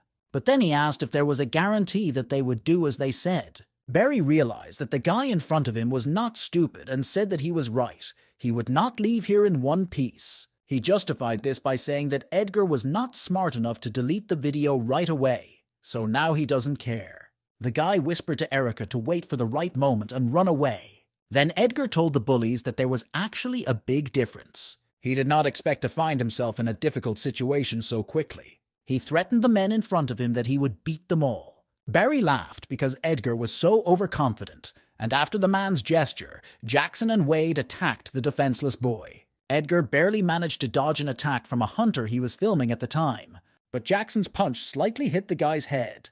The hunter hit the boy again, but this time with his foot. Edgar tried to stand firm in front of the hooligans, but the next enemy attack instantly knocked him down. Erica was very excited about the whole fight she was seeing in front of her. Edgar fell loudly to the grass after Jackson's punch. The guy admitted that he did not do well in his first fight. Edgar wanted to get up from the floor, and then Erica came to his defense. The girl synthesized a small blob of magic in her hand. With a determined expression on her face, she told the hooligans to step back. Edgar did not expect Erica to defend him, because he told her to run away as fast as possible. But something in the girl's figure alarmed the wounded man. He noticed that Erica's whole body was shaking with fear. The hooligans got excited because they were awakened in front of them, but Barry immediately brought them to their senses, saying that they were just a high school student. Then the man asked Erica what would happen if they didn't leave. He also asked her what she would do if he came over, but the girl shouted again that they should not dare to approach them. Barry Gunn began to move decisively in its direction, so Erica was forced to release a magic attack at him. The magic clot hit the man right in the stomach. The girl's attack immediately caused a dust storm. The hooligans began to worry about their fellow man Barry. Because of the dust, no one could see what happened to him. But then the man said that awakened people can be found more often than stones on the road. He confronted Erica and told her that with such skills, she shouldn't have interfered in other people's affairs. He told the girl to grow up and pointed his hand at her. But Edgar immediately stepped in to protect Erica. He firmly told the man that he was not done yet. And immediately after these words, he punched him in the face. Erica was shocked by this unexpected attack from her teacher. Edgar was anxiously waiting to see if his attack had worked on Barry. Other hooligans came to the defense of their fellow soldier. Wade was incredibly angry at Edgar for this attack. The guy recalled that during the sparring, the clone was not following the opponent's stick at all. He predicted his opponent's movements by watching his shoulder, and his blows involved not only his arm. The muscles from the legs to the lower back were involved in the blow, as well as other muscles, from the lower back to the upper limb. Edgar concentrated all his experience and attacked the enemy. He noticed that there was no way to dodge Jackson's attack, so Edgar decided he had to attack him back. Thanks to his concentration, he managed to knock down his opponents. All these mental processes and active movements made Edgar quite tired. Barry Gunn admitted that the guy fights quite well, and then the man added that he was also not eager to beat a weakling. Edgar realized that his body was still under the impulse of the blocked punch. Such a recoil from a light swing meant that his opponent was awakened by a class of physical strength. The guy realized that he could not miss a single shot. Barry rushed to the boy and was about to attack him. Edgar was incredibly careful with each of his attacks. He managed to hit the enemy in the face more than once. Barry was furious that a rat had dared to attack him. He moved and was going to attack Edgar in return. The guy realized that he would have to carefully accumulate damage. Edgar managed to anticipate enemy attacks and skillfully evade them. The guy again delivered an incredible punch right in Barry's face. Then the man's face took on an insanely aggressive expression. He concentrated all his strength in his hand and wished Edgar dead. Barry's movements were too voluminous, so he decided to step back for a while. But he was unable to do so because his leg was grabbed by one of the hooligans. Wade did not miss a chance to take revenge on his offender. Edgar looked at the enemy and realized that the situation was worse than ever. Then Barry pierced the guy's body with an incredibly powerful punch. Erica was frightened when she saw that her teacher had just been attacked. Still, Edgar managed to survive even after such a blow. Barry Gunn recognized that the boy had good endurance. Edgar realized that all he needed to do was to get his breath back. But the enemy was not going to let him do it. Edgar thought for a moment that this was the end of him. But suddenly, Barry was attacked by someone else. Edgar barely had time to realize what had just happened. His student Erica was again the savior, and she launched a magical clot of greater power directly at Barry. The hooligans were furious that this schoolgirl had again prevented them from dealing with the boy. They went to the girl, intending to deal with her. But their intentions were not destined to come true, because at that moment the hooligans were knocked down by Edgar's clones. Erica did not expect anyone else to help them at all. Number 1 and Number 2 entered this match in time. Barry didn't understand how these guys came to be here at the same time. But then his concern was interrupted by Edgar's appeal. The guy told his opponent that he had finally regained his breath. This bold statement made Barry incredibly angry. But Edgar was just waiting for the moment when the man would attack him. The guy avoided the punch just like the coach did in sparring. Edgar approached Barry's head and thanked him for the test in a real battle. Edgar kicked the man a few meters back. The defeated Barry Gunn lay exhausted on the grass. Wade and Jackson were also unconscious after the clone attack. A window appeared in front of Edgar with a message that all his characteristics had been upgraded. After being informed that the cloning skill had reached the 3rd level, Edgar collapsed to the ground exhausted. Erica and his clones immediately ran up to the exhausted Edgar. Dark night enveloped the neighborhoods of the city where the characters live. On the way back, Edgar tried to explain why he told Erica to run away. Although the guy realized that the girl had saved his life, he said it was still dangerous. Then Erica said that the teacher surprised her. After all, she would never have thought that the famous rookie hunter was a clone of Edgar. The guy asked the girl not to tell anyone about it because it could provoke a situation like today. Erica promised to keep her mouth shut. They reached the girl's house, and finally Edgar asked if the girl's hand was okay and if she would be able to write. But Erica told the teacher not to worry because it was her left arm that was damaged. But the girl emphasized that if the boy's soul was so hurt by the student's injury, why not reduce the amount of homework he had to do? But he remembered Erica saying that she had already done everything in the reading room, and she was disappointed that her teacher's memory worked well at such moments. But then Edgar suddenly turned to Erica and thanked her. He said he was able to win only because of her help. The girl proudly pronounced that she had indeed played an important role. She added that such words are usually spoken not in a vacuum, but over a delicious lunch, so Edgar promised that he would pick a day and treat the girl. So this time Erica took the teacher at his word. Before leaving, she emphasized that the boy could not take back his words. Edgar was amused that the girl would not miss a chance to eat. All the while, the clones were embarrassedly following their master. Edgar only now realized that they had been with him all along. The guy asked why they weren't training, and they said it was late, so the shooting range and gym were closed. Edgar bent down to one of the bushes to pick up a branch. He handed the clones a stick each and told them to go to the parks and practice there. The story moves forward a month after the incident with the hooligans. Mr. Blake called Edgar to ask how his plan was going. The guy replied that he was quite successful. Now he could hit the plates with a revolver. The cloning level had risen, so he added a 3rd clone.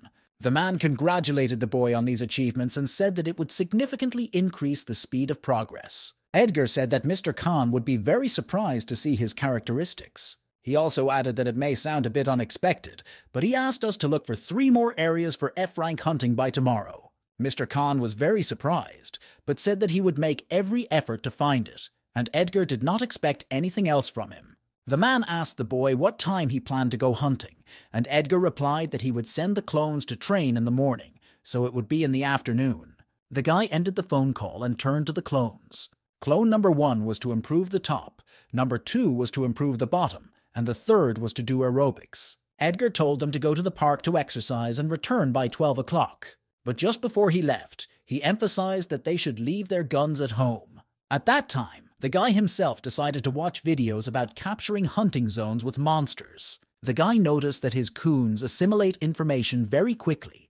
They are able to repeat any movement if it does not exceed the capacity of the physical body. So Edgar assumed that if he studied all these countless videos of monster raids, the clones would be able to hunt by following the example of raids as well. He started watching videos about hunting monsters one after another. Night had already turned to day, and Edgar hadn't finished watching the videos. He was distracted by the sound of footsteps in the room.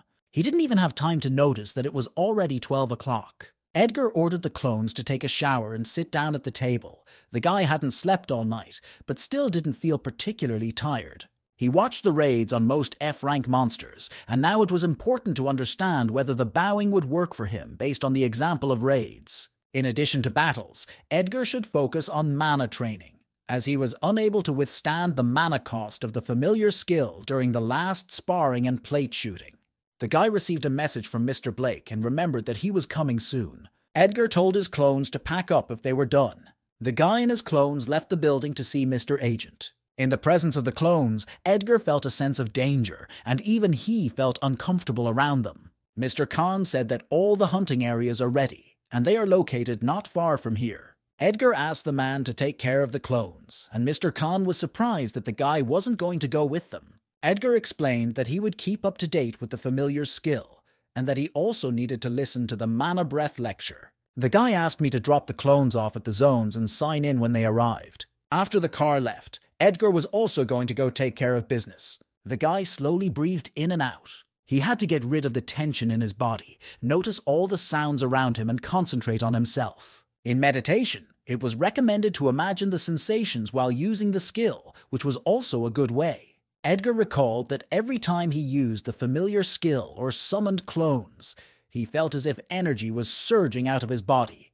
The announcer said to breathe deeply for 10 seconds, imagining mana circulating through the body. Edgar imagined the energy he felt then circulating through his body, and then the energy really began to circulate in the boy's body. The mana spread to all parts of Edgar's body, and then the guy suddenly returned to his previous state. A window appeared with a message that the meditation skill had been formulated, which played a role in improving magical power. At that time, a tragedy occurred in one of the hunting areas. One of the hunters did not understand where such a strong monster came from. It was an F-ranked dungeon, and they came here only for the mutant fish. But there was a terrible monster waiting for them, devouring these fish. The hunter realized that he needed to inform the guards as soon as possible. With its terrible hand, the monster grabbed one of the hunter's blades. The man was about to call for help, but his intentions were interrupted. A huge monster put a sword to the hunter's head, and the next moment, only a loud human scream could be heard from the cave.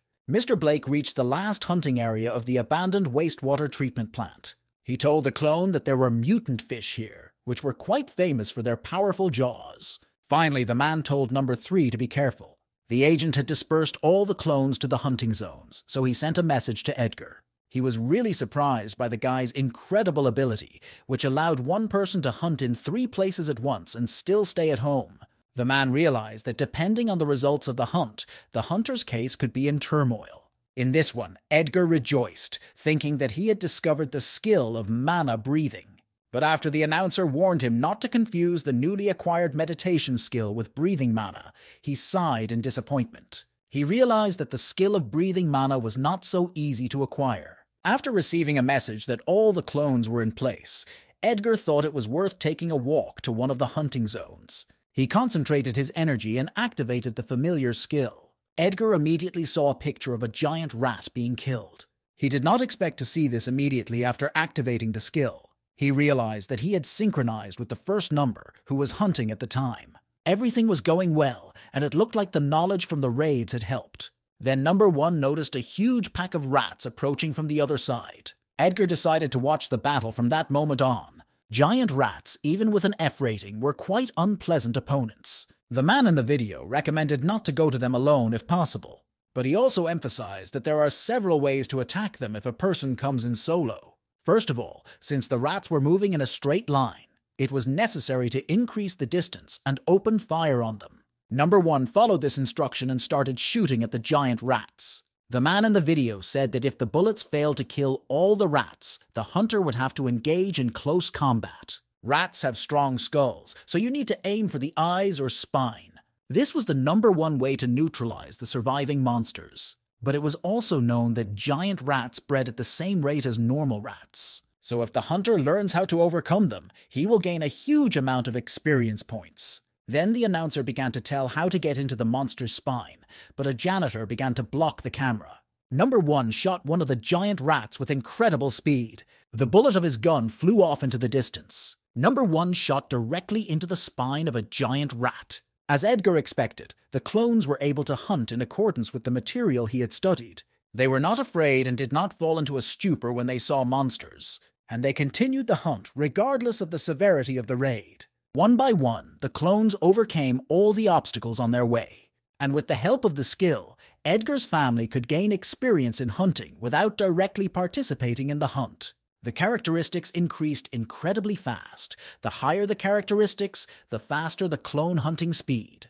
Edgar ordered the clones to send all the F-rated monsters to the next world today. One of the hunting areas became too quiet. The hunters did not understand why, because by this time they should have met at least a few monsters. Then they noticed the carcass of a dead rat nearby. When the hunters got closer, they saw that the entire floor was littered with the corpses of monsters. They decided to collect everything for themselves as soon as possible. Edgar felt that the clones' hunting was going well, but when he synchronized with the third number, he felt devastated.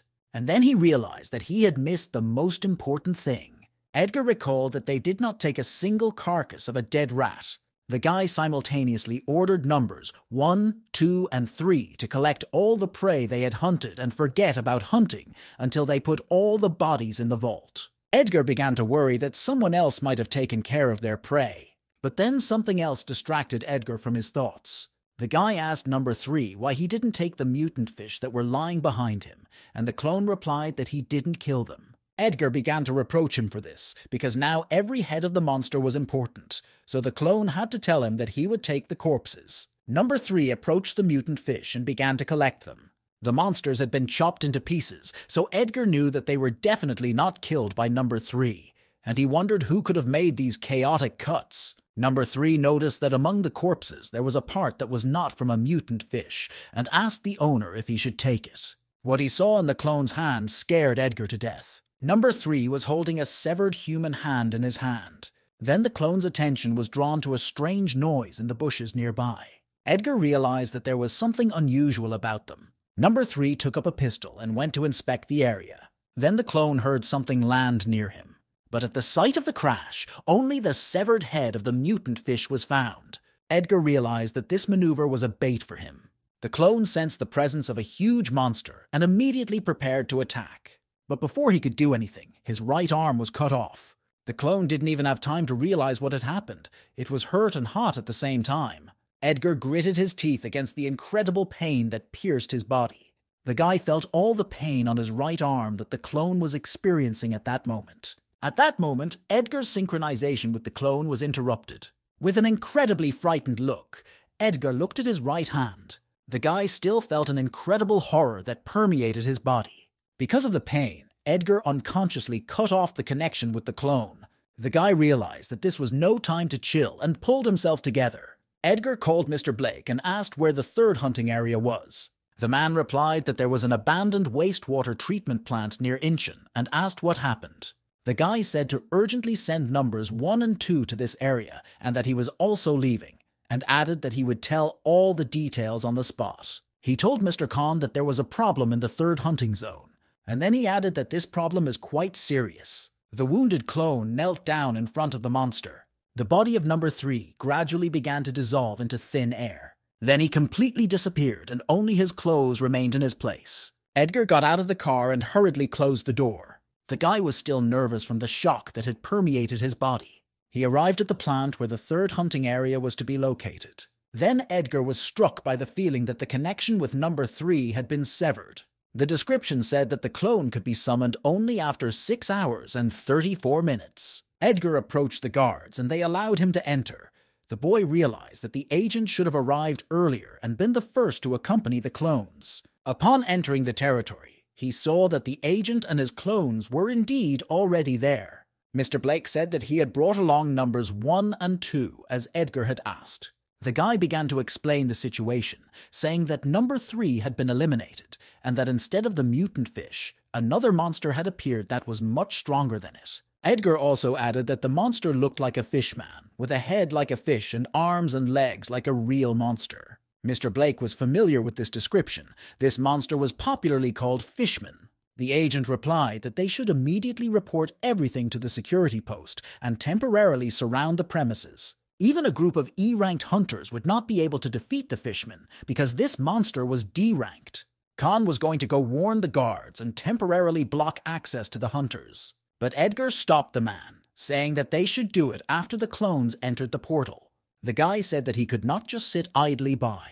He hoped that Mr. Khan would be able to believe in him the same way Edgar believes in his clones. After these words, Edgar focused and activated the familiar skill. Number 1 and number 2 entered the territory through the portal. The clones were preparing for the upcoming battle with the monster. First of all, they had to find the place where number 3 was killed. The clones went deep into the forest to explore the area. After a while, they managed to find the place where the fishman was sitting. Edgar realized that he was not very lucky because the situation was not the best. His characteristics were at the E-rank level, but at the moment, the clone's characteristics reflected only 53% of his strength. At best, it was F-rank. However, the monster was not in its best condition now either. So given the clone's hunting skills, Edgar believed they would do the job.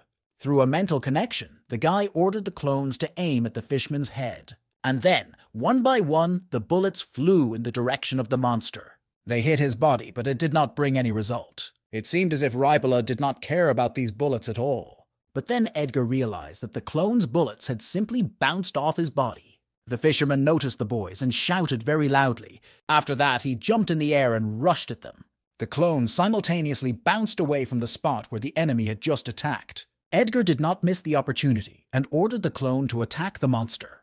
But this attack was not very effective because the guy left only a small cut. The fishman rushed at the clone that had just attacked him. Number 1 managed to dodge and the monster's sword hit the tree. Due to the monster's massive body, it will be difficult for him to wield his sword among the trees. But it seemed so to the guy only at first glance, because the fish-eater cut down the trees near it one by one. Edgar realized that he had made a mistake and took it back. The guy again ordered the clones to attack the wild monster. This time they wanted to chop off his arm, but it was also to be expected that it would not work. The fishman flexed his fist and pointed it at one of the clones. Edgar did not know how to strike to defeat the monster, but suddenly he remembered the previous shot. One bullet did ricochet, but the other managed to wound him. So the guy thought about it and decided to shoot at the monster's wound. The monster screamed in pain, which meant that Edgar's idea had worked. So the guy's next strategy was to fill the monster with bullets. Clones 1 and 2 simultaneously began to shoot at the body of the fishman. This had a significant effect because his wounds began to bleed. The blood from the fisherman's hand flowed to the handle of the blade, and the next moment, this blood burst into flames. The divorced monster pointed his sword at the clone. Edgar could not understand what had just happened. Right now, the fishman just got stronger. After the monster rejected the first clone, it moved on to the second. Edgar realized that the key to his power lay in his sword, a blade that resonated with the monster's blood. But it also indicated that the monster was badly wounded. He thought that the decisive battle would not last long. Edgar continued to wound the monster through the clones. But the fish-eater was not going to retreat, so he defended himself in return. But Edgar did not expect the battle to go off without a hitch. He decided that if he was going to shed blood, he would shed as much as possible. The boy continued to attack the terrible monster with all his might. But he was not going to let himself be defeated so easily. Number 1 was heavily affected by the fish-eater attacks. The monster swung his fire sword in the direction of number 1. But at that moment, clone number 2 came to his defense and held off the fish-eater's attack. The clones set out to attack the monster at the same time again.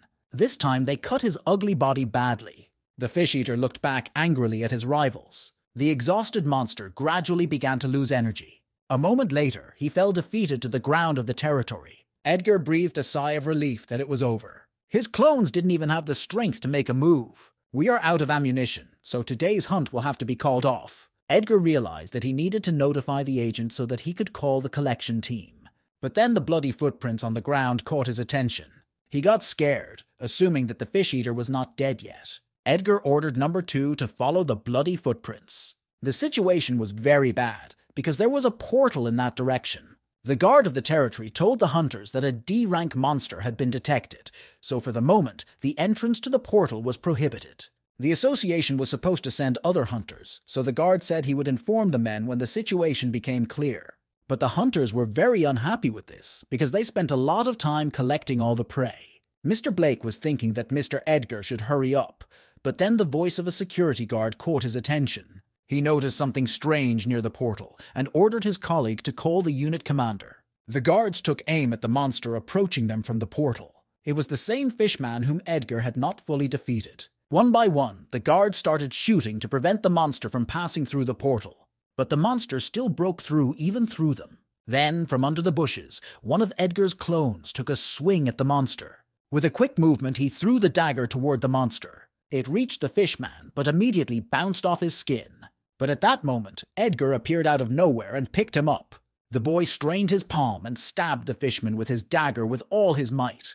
The monster's blood began to pour out of the wound like a fountain. All the guards present were shocked by the sight. The huge monster fell helplessly to the floor. Somewhere on the sidelines, the clone was incredibly proud of its owner. The investigator informed the Hunters Association that he had arrived at the right place. He said that he would report back as soon as he had conducted an investigation. When he came closer, the man did not immediately realize what was happening. There he saw a crowd of people standing over the defeated monster. Based on the monster's appearance, the investigator assumed that it was a fishman. The man told the guard that he had been sent by the association and asked to report on the situation. The guard replied that the statement about the D-rank monster was true, but that the hunter who had entered the portal before they banned the entrance had dealt with it. The investigator knew that this was an F-rank hunting area, so he asked if a team of D-rank hunters had arrived and dealt with the monster. The man did not understand what it meant that it was not a D-rank, or even a team that dealt with the monster.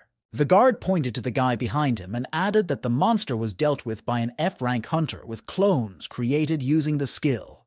The investigator did not understand how an F-rank could deal with a D-rank monster with the help of some kind of cloning. The man noticed that the attacks were concentrated on the wound site.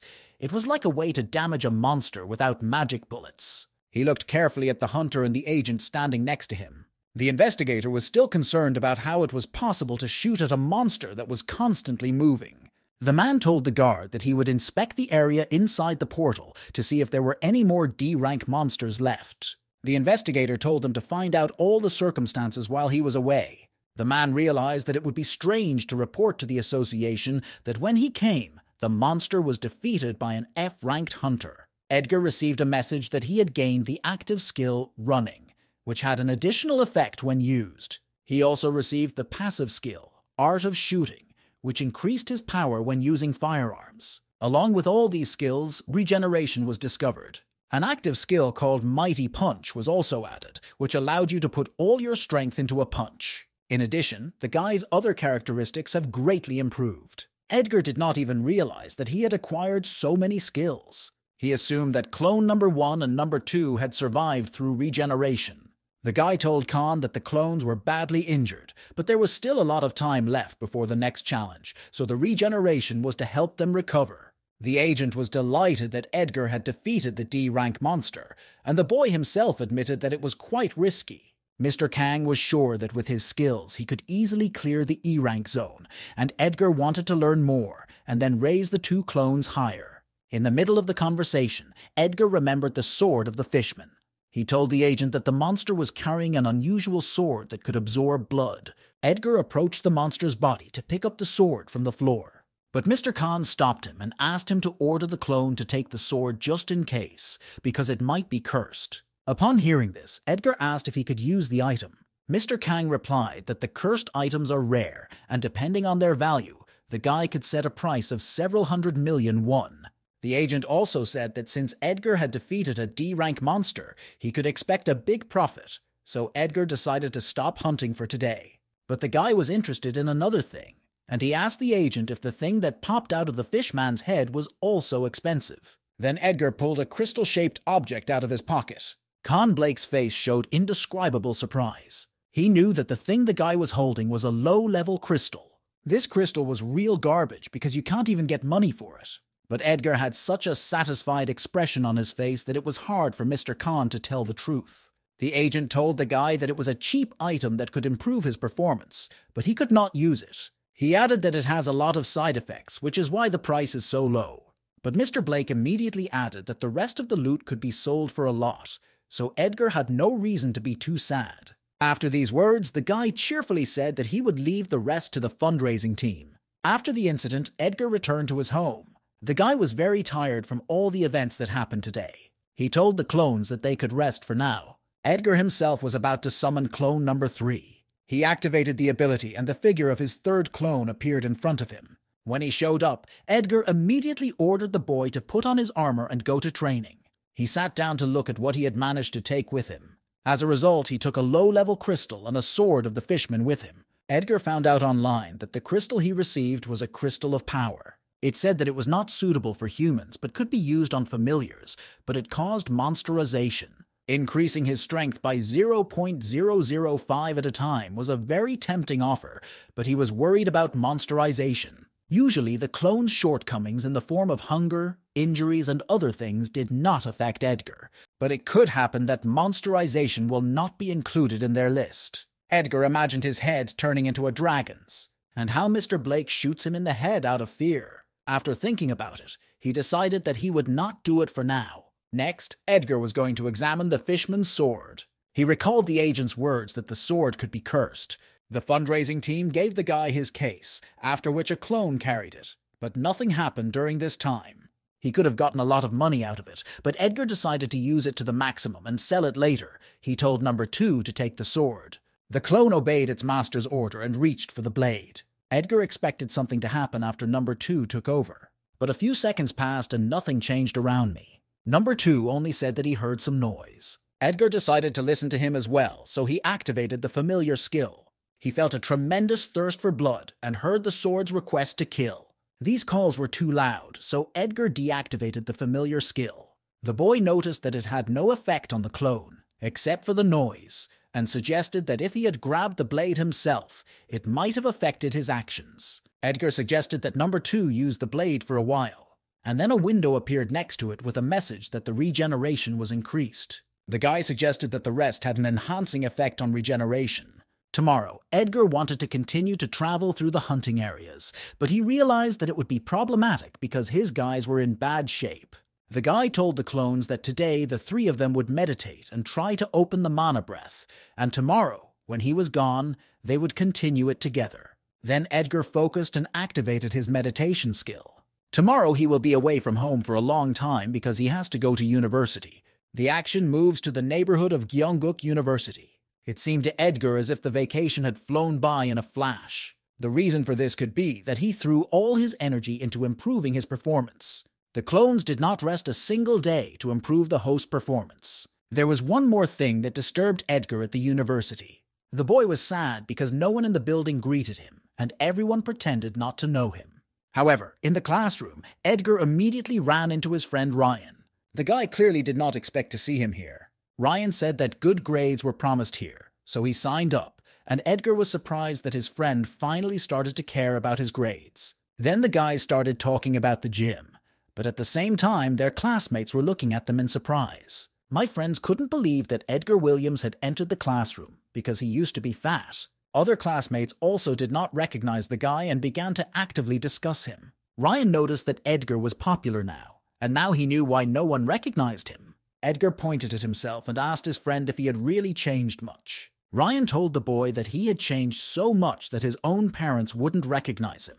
He added that he himself barely recognized Edgar when they bumped into each other. Ryan suggested that his friend get together with his friends and have a drink to celebrate the start of the semester, but Edgar said he already had plans. However, this answer was incredibly shocking to his friend. Edgar repeated that he had already made an appointment and could not leave. Ryan thought it was a real betrayal because he thought Edgar had made a date on the day the semester started. The guy replied that he would explain everything later, but Ryan said that there was no need because his other friends had already heard everything, and Edgar did not expect Charlie and Chase to be here. The boys promised Edgar that they would remember this betrayal for a long time, but their fight was interrupted by a professor who entered the classroom. The action moves to the building of the World Association of Hunters. A large number of people worked to maintain security around the world. They could also foresee the disasters that were coming to the countries. An employee of the headquarters told the head of the association that the Oracle had predicted the disaster. Michael Harris asked the subject to tell him about the details. It was supposed to open a portal and invade several hundred giant monsters. Michael asked if it was possible to establish an approximate date for the portal's appearance and the type of monsters. The worker replied that the highest danger level of the monsters was A, and there was a high probability that the portal would open soon. And based on the prediction, they found that the place where the portal would appear would be the Korean Peninsula, the Republic of Korea. The head of the country's third Canes Guild, Devon Moore, was rushing to a large-scale meeting without understanding what was going on. But on the way, the head of the country's sixth guild, Yolo Han Miho, ran into him. Devon was angry, but still calmly told Miho that they hadn't seen each other for a long time. The woman noticed that the case was serious if even the head of the third guild was called. Devon confirmed that it really must be something important. Miho noticed that the man had grown a beard and thought it was especially for her, but to her disappointment, Devon said that he had just been too busy lately. The heads of the third and sixth guilds entered the room where other important people in the world of hunters had gathered. The head of the country's first guild, Haesong, immediately noticed their appearance. Mike Heeson announced with satisfaction to the whole room that Devon Moore had come in. Like others, Miho did not like the head of the first guild. Devon asked him dryly what he wanted from him, but Mike noted that the man could have said hello first. The head of the third guild said that if there were no assignments for him, he would return. But the man did not have time to finish the last word, because he was shocked by the words about the Tower of Odin. Mike Heeson recalled that the first Canes Guild capture team had recently been sent there. He was eager to know if the sweep was successful, because time had passed and there was no news. Dan White, the head of the country's second guild, Tajan, told Mike not to cross the line. This answer made the man realize that the results were disappointing and apologized for the fact that his memory had been failing him lately.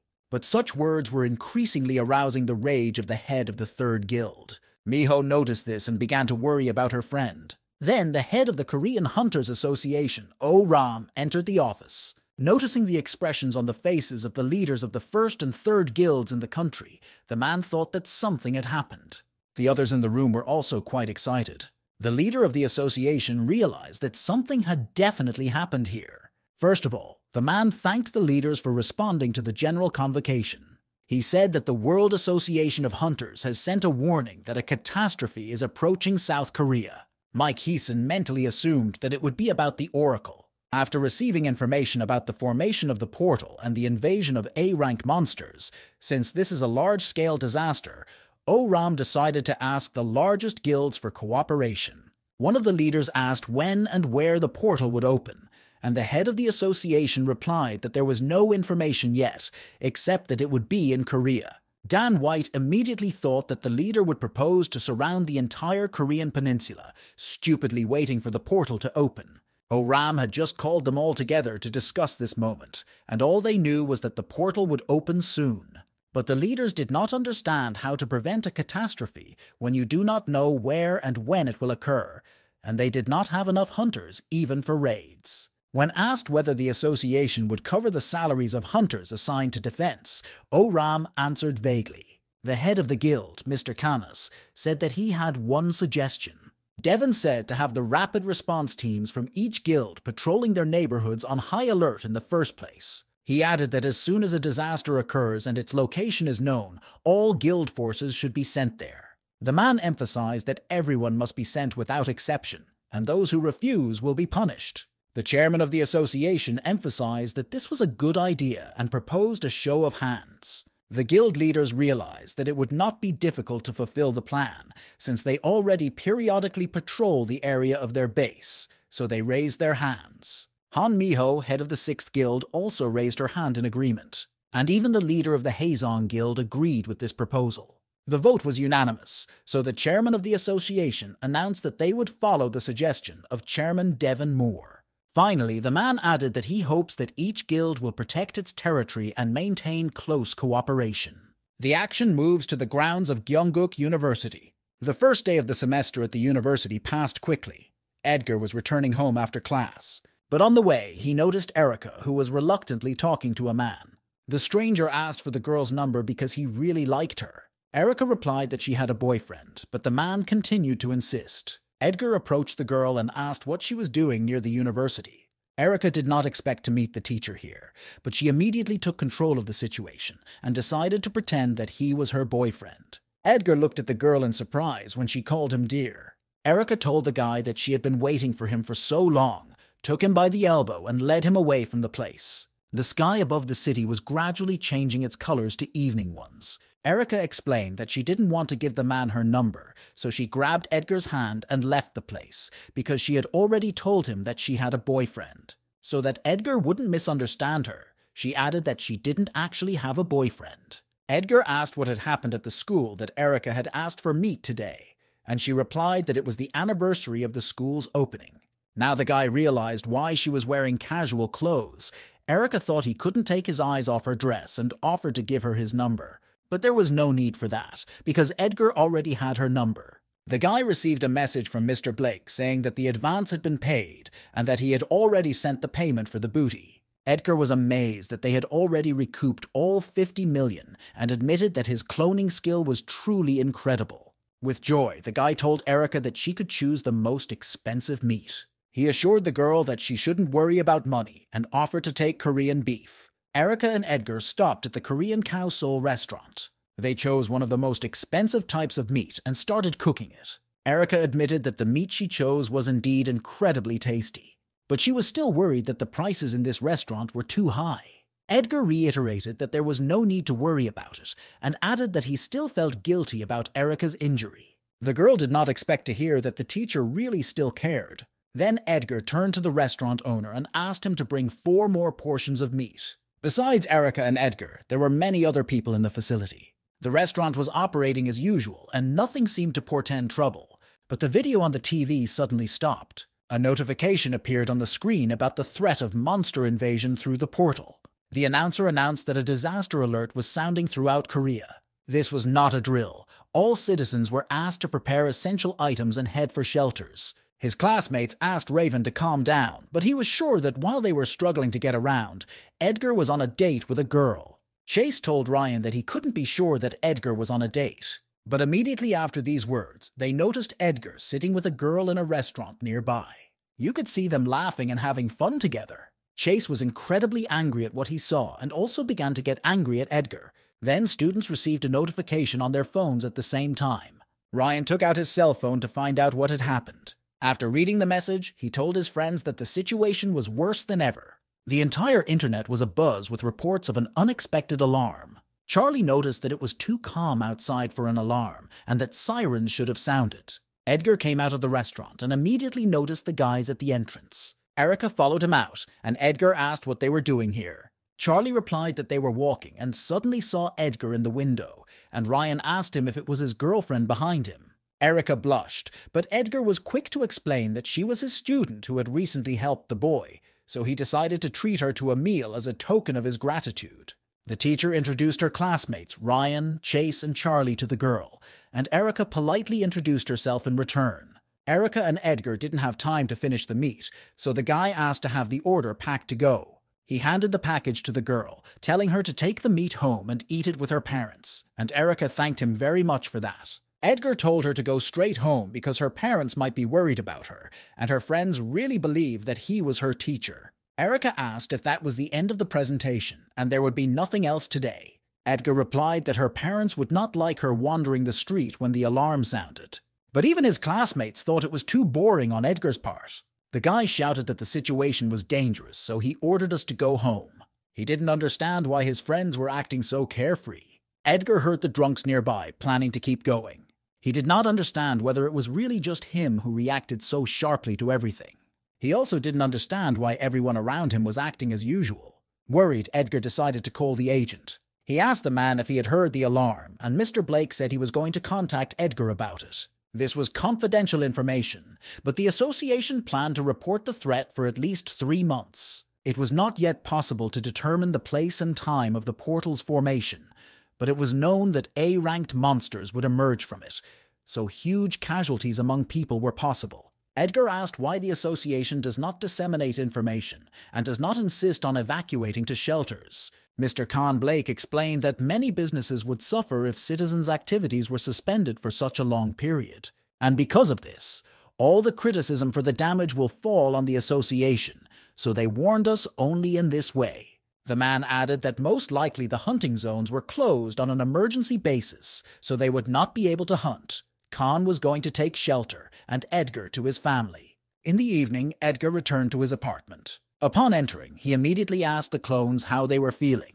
Number 2 said he was almost fine, and Number 1 said he was alive. Edgar noticed that Number 2 had almost recovered, and that the first man's wounds were too serious, so he didn't get better at all. Opening the menu for the hunters, the guy saw that the recharge time was over, and he could summon the third clone. Edgar decided to call back Number 1, and after this maneuver, the guy's physical condition became much better. The guy asked the clone to put on a cap to make it easier to tell them apart. Then the third number entered the apartment, having just finished his workout. When everyone was assembled, Edgar announced that they were going home. He could not believe that 3 months had passed since he left home. Edgar knocked on the door of the apartment and announced that he had arrived home. The door was opened by his mother, who at first did not realize who was standing in front of her. Edgar was embarrassed, assuming that his mother really did not recognize him. Then the woman turned to the boy and asked if he was really Edgar. He confirmed this, and his mother immediately asked him why he had lost so much weight and assumed that he was starving. The boy's father was also surprised by his son's appearance. Freya was immediately happy to hear that her brother had returned. She told Edgar that if he came, he would first visit his sweet sister.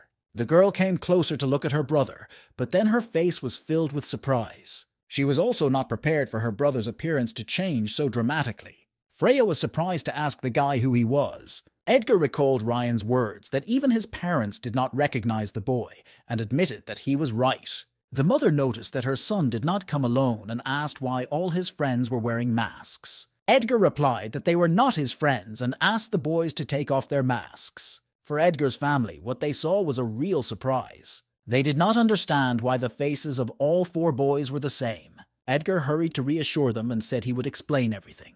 The guy said that a few months ago he took part in an awakening program, and cloning is his skill. The mother knew only that most young people participated in the program, but she did not think that her son would also join, and Freya wanted to do so as soon as possible.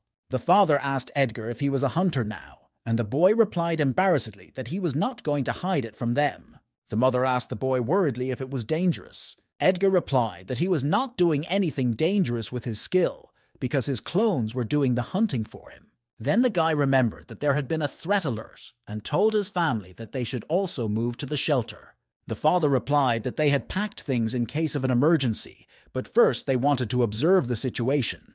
The man added that he had to go to work tomorrow, and the whole family couldn't just up and leave. Edgar realized that people in general do not realize the seriousness of the current situation. The guy was sure that everything would have been different if the association had at least declared the scale of the invasion. Then Edgar replied that from that day on he would live with his parents, saying that the university had sent a message about the cancellation of lectures, but in fact, it was a lie.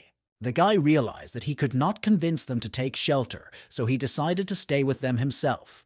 He held out a bag of meat and offered to have dinner with it. Freya was excited to see that the boy had brought Korean beef, and Edgar's father told his wife to get the appetizers. Looking at his family, Edgar wished he had visited them sooner. The clones were happy to hear Edgar's mother ask if they needed to eat too. The guy confirmed this, but said that he was sorry to waste meat on them, so they just make do with rice. The parents prepared a delicious dinner with a variety of dishes. The clones only looked at the rice they had inherited in disappointment. The mother called everyone to the table and wished them a pleasant appetite. Freya asked her brother if he wouldn't get fat again if the clones ate too, but he said that wouldn't happen. Her mother noticed that they hadn't had dinner together as a family in a long time. Edgar confirmed that this had indeed not happened for a long time.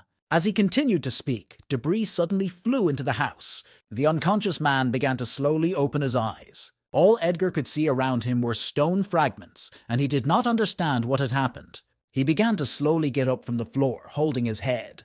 When Edgar realized what had happened, he was in shock. The wall of their apartment was smashed, and the upper floors were destroyed. This disaster was caused by huge monsters coming out of the portal. The apartments in the city burst into flames and were destroyed by monsters. A huge monster was releasing a stream of fire from its mouth, destroying everything in its path. Edgar did not expect the portal to open near their home. The boy turned around and called out to his unconscious parents and sister. On their bodies, he noticed the number 1 outfit. The guy realized that the clone had shielded them from the explosion with his body. Then Edgar looked back at the noise coming from the boulders. Clones number 2 and 3 emerged from the rubble.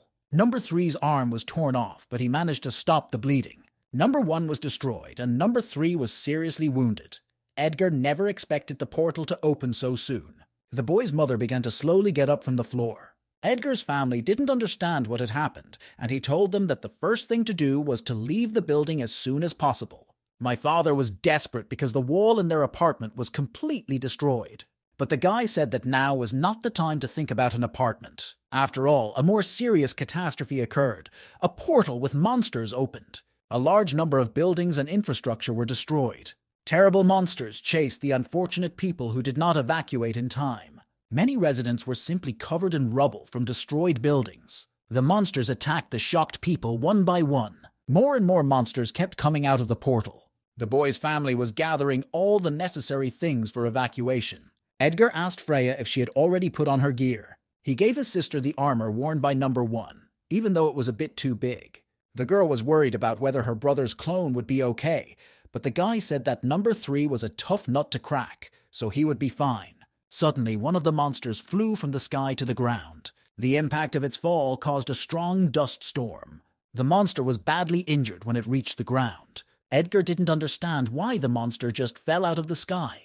Other monsters began to fall after him, which meant that the portal had formed somewhere on a hill, and many ordinary monsters could not survive it. Freya tried to open the front door, but she couldn't. Most likely the lock is jammed and the door cannot be opened. Edgar asked his father to lend him a bat for a minute. The guy picked it up and activated the skill Powerful Punch. He swung and hit the door handle hard. The impact of this blow instantly knocked it off the door. After that, Edgar destroyed the front door with his left hand. The guy's family was incredibly shocked by what they saw. After the entrance was unlocked, Edgar told everyone to move on. Another disappointment awaited them at the entrance. All the cars were destroyed, so it's impossible to get out by transport. Edgar asked his father where the nearest shelter was, and the man replied that it was 2 kilometers away. There were many more monsters roaming the outskirts of the city that were not affected by the fall. They were very diverse in their likeness. Edgar was not sure whether they would be able to walk 2 kilometers in such conditions. Then Freya said that they should go down to the basement, that there were also temporary shelters underground. The guy did not realize that there was a shelter under their house and told everyone to go to the basement as soon as possible. Edgar was about to go with them but was stopped by people screaming. A man nearby was hit by debris from the buildings. He begged someone to save him with all his might. However, another threat was waiting for the man behind. The huge monster that had fallen from the portal was about to get up. The man was incredibly scared when he saw this monster behind him. A huge D-rank monster, a troll, emerged from the wreckage. Edgar's father realized the gravity of this situation. He told the guy to think rationally and that they could not help the man. So the father calmly asked his son to go down with them. Edgar realized that Number 3 could not fight at full strength because of his injury. And Number 2 will not be able to save that man alone either. And besides, now the guy is unable to use the familiar skill. So if he dies, it will be for real. But he still didn't want to leave it that way. His mother asked Edgar what had happened and asked him to come downstairs as soon as possible. The man, crushed by the stalls, screamed in fear. Edgar's thoughts were filled with many doubts. He told his family to lock the door tightly and wait for him to come down, and ordered Number 2 to go with him. Number 3 was ordered by the boyfriend to protect the family to the last, and Freya did not want to put up with it, because it was very dangerous outside and she was worried about her brother. The father asked his son if he still decided to go, and Edgar replied that he couldn't do otherwise because he was a hunter. Edgar grabbed his father's bat and went to save the man.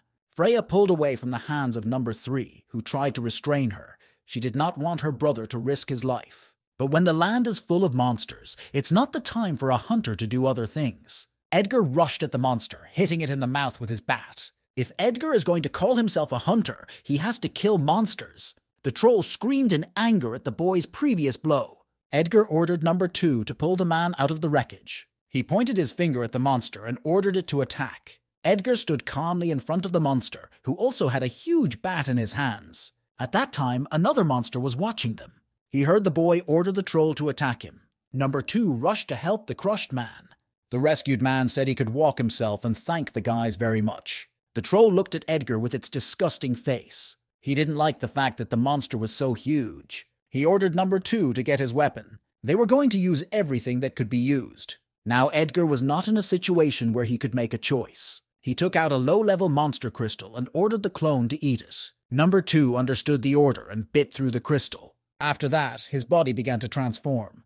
The clone's face acquired different features and color. Edgar noticed that this process was accompanied by some discomfort for Number 2. Now the clone looked like a humanoid monster. Edgar asked Number 2 if he was still on his side, and he said yes. The troll noticed that the clone's appearance had changed and tried to talk to him, but Edgar shouted at the monster that his attempts were futile because the clone was on his side. The guy breathed a sigh of relief, because with the exception of the characteristics, the monsterization of the clone did not affect anything.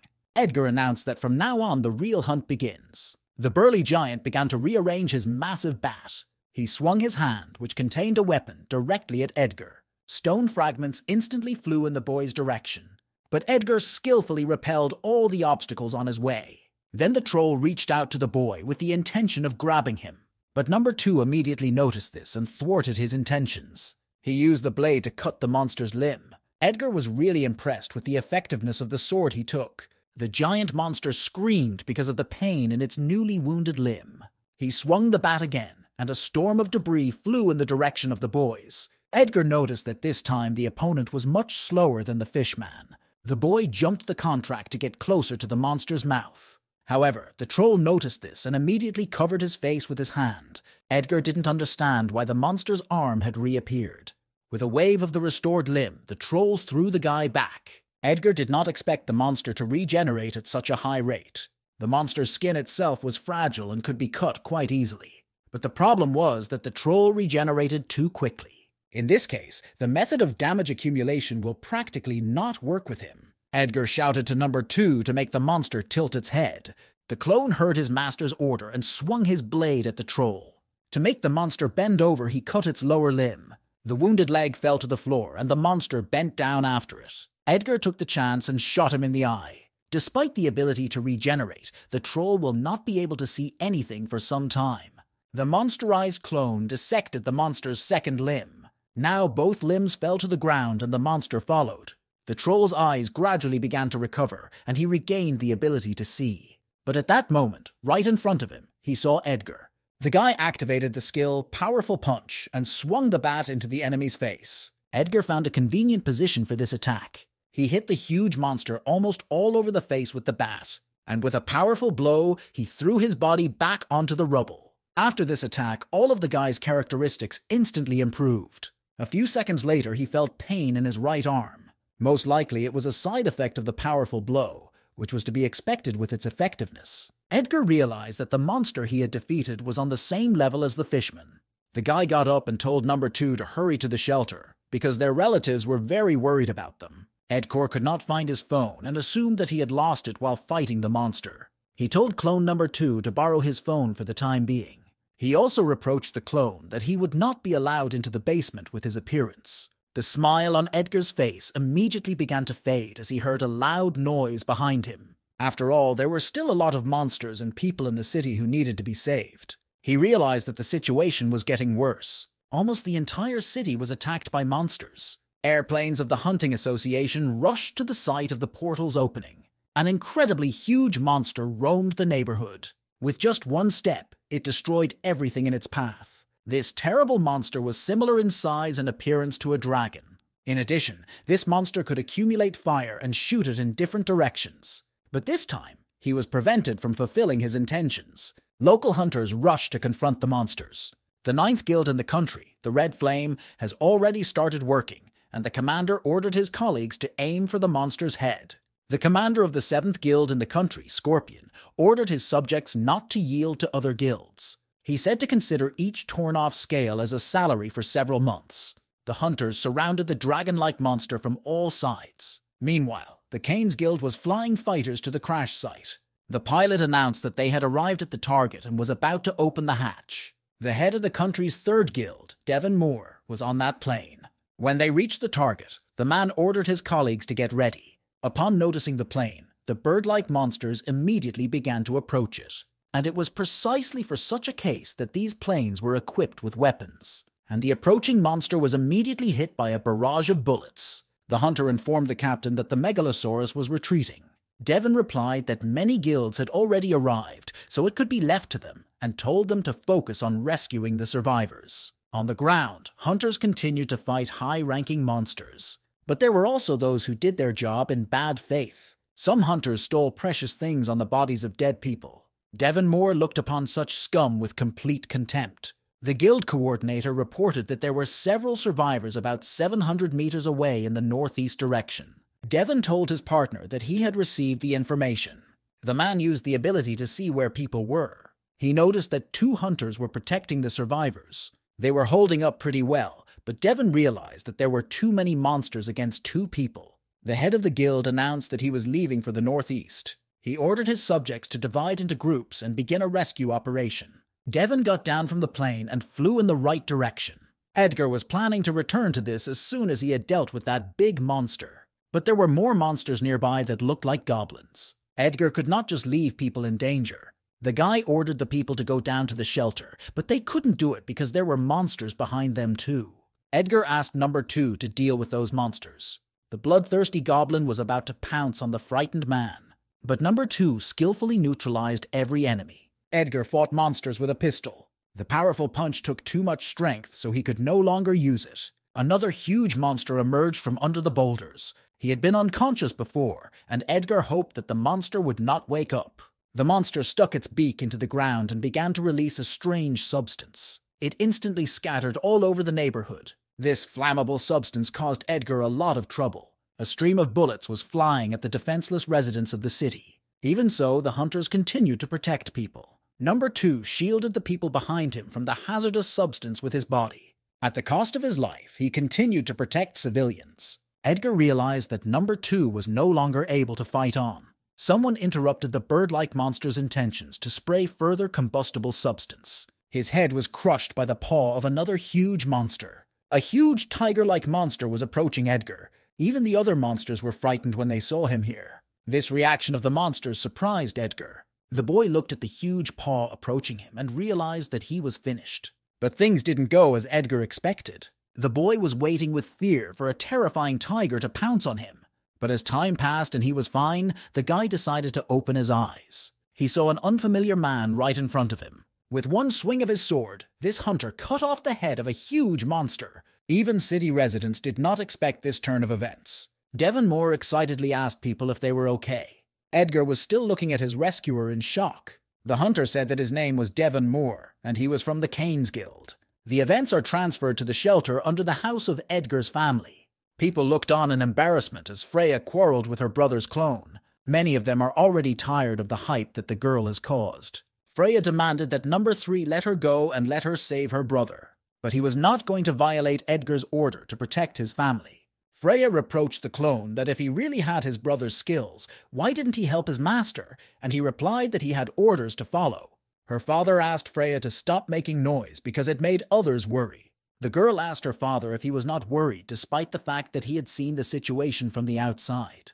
The father confirmed that it was dangerous to be outside and added that if the clone was okay, then Edgar should be alive as well. He recalled how Edgar had broken down the door and told Freya that she had to understand that the boy was not lying, that he was working as a hunter, and that they had to believe in him. My father said that they shouldn't act impulsively now, because if they came out, they would only add to Edgar's problems. Freya realized that her father was right and stopped resisting.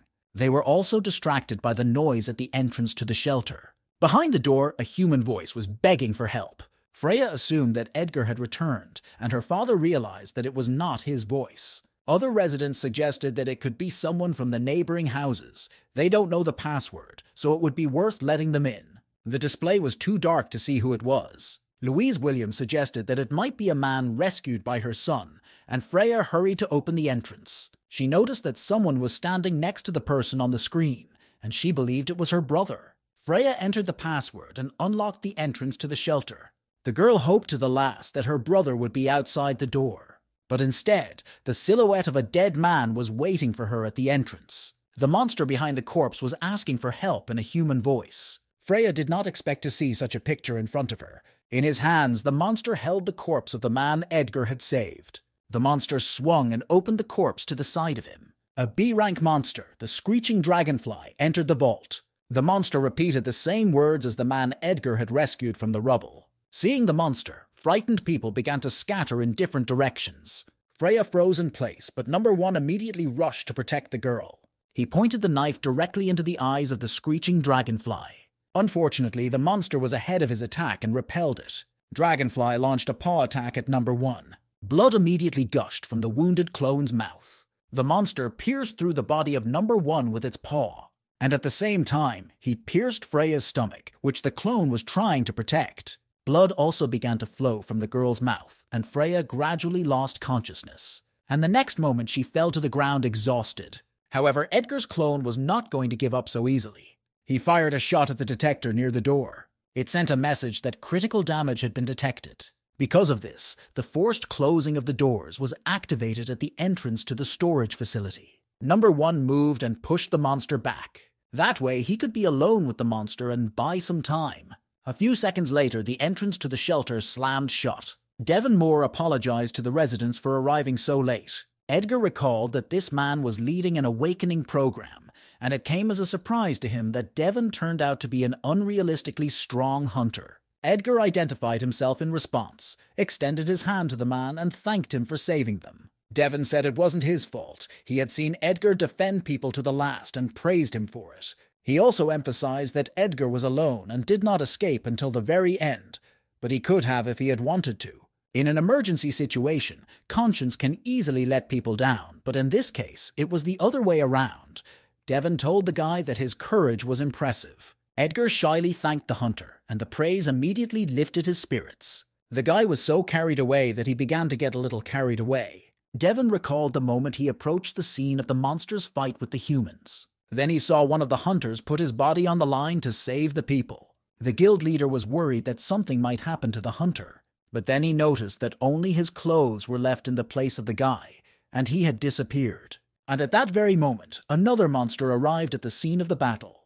Devon noticed the monster approaching the boy and reacted instantly. The man still wondered who the man was who had disintegrated into mana, and Devon asked Edgar if he was a hunter. The guy confirmed his guesses, adding that he had become a hunter only recently. The guild leader asked Edgar if he could tell us what his ability was. The guy realized that there was no need to hide his ability from his husband, because he was his savior. Edgar was just about to answer Devon's question when a strange sensation pierced his body. He immediately realized that the connection with number 3 had been severed.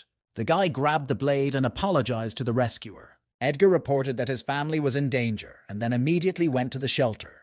Devon shouted after him that it was dangerous to go there alone. The leader turned to the Canis rescue squad and ordered them to immediately go to his coordinates and receive the survivors. Devon Moore saw that the portal was still open. Edgar hurried as fast as he could toward his home, where his family was supposed to be. The sword reacted to the boy's blood with even more bloodlust. Edgar ordered the sword he received to shut up. He activated the run ability and went even faster. Meanwhile, in another part of the city, hunters fought against other monsters. The hunter synthesized a giant fireball and aimed it at the monster. The body of the megalosaurus was pierced by a huge stream of fire. A colleague told the hunter that a few more attacks and they would succeed. He wanted to add something else, but at that moment the monster crushed him with its paw.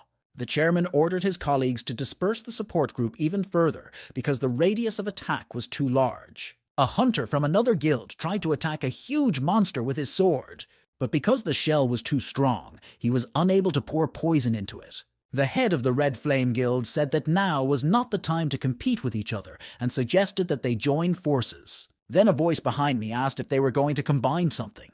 That voice belonged to Mike Heeson, who told the hunters that they had a bag of money in front of them and no one was catching him, so he came. He told the men that there was something they would not be able to understand even in their lifetime. Mike began to use his ability, and everything around him sparkled with bright colors. The guild leaders were incredibly shocked by what they saw. Mike said that truth is power and does not require any unification. Edgar's father asked for a first aid kit. In despair, the man asked Freya not to lose consciousness. Freya turned to her parents and quietly said that she was in pain. A frightened Louisa, with a bandage in her hands, asked her daughter to be patient a little longer. A loud noise was heard near the front door, which was getting louder. The screeching dragonfly cut the door to the vault in half. The frightened people froze in place from the horror this monster inspired. With tears in her eyes, Freya begged her parents to run away as soon as possible. The B-ranked monster tried to say something in a human voice again. Louise and Oliver were not going to leave their daughter alone here. Freya's mother tried to hold back her tears, which would not stop. However, at that moment, Edgar got to the shelter in time. He looked at the monster with an angry look. His father was happy to see that Edgar was doing well. However, the guy's body gradually began to transform. The frightened residents thought that a hunter had come to their rescue. Edgar looked in the direction of his parents and noticed their despair. He saw his sister lying unconscious on the floor. For a moment, the guy's face froze in surprise. However, when he realized that Freya was injured, Edgar became very angry. With all his fury, he swung his blade at the screeching dragonfly. Edgar Williams managed to cut off one of her limbs. But instead, the monster also wounded the guy in the shoulder. In its vile voice, it repeated the name of Edgar's sister. The amount of the boy's blood only made the blade flare up more. The pressure from the sword and the wound he received had a great impact on Edgar's body. He swung his blade again and headed for the screeching dragonfly. In response, the monster pointed its paw at the boy. She almost approached the body of the furious Edgar. However, at that moment, an unfamiliar woman grabbed the boy and took him away. The head of the country's third guild came to help Edgar. The only sound coming from the monster's mouth was a disgusting screech. The girl was happy because she managed to catch Edgar. Devon Moore took a cold swipe at the screeching dragonfly. However, the monster jumped away from the place where the attack was carried out in time. Devon's assistant noticed a serious wound on the guy's shoulder. Edgar made strange noises, and the girl thought he was a little crazy. The huntress activated the skill of passing the mana and told the boy to rest for a while. The woman put a seal and stopped the process of monsterization in Edgar's body. Devon asked his colleague what condition the guy was in, and Mirabelle said that he was in pretty bad shape and asked him to catch the monster as soon as possible. Edgar regained consciousness and tried to say something. Mirabelle asked the boy not to speak because it could open the wound.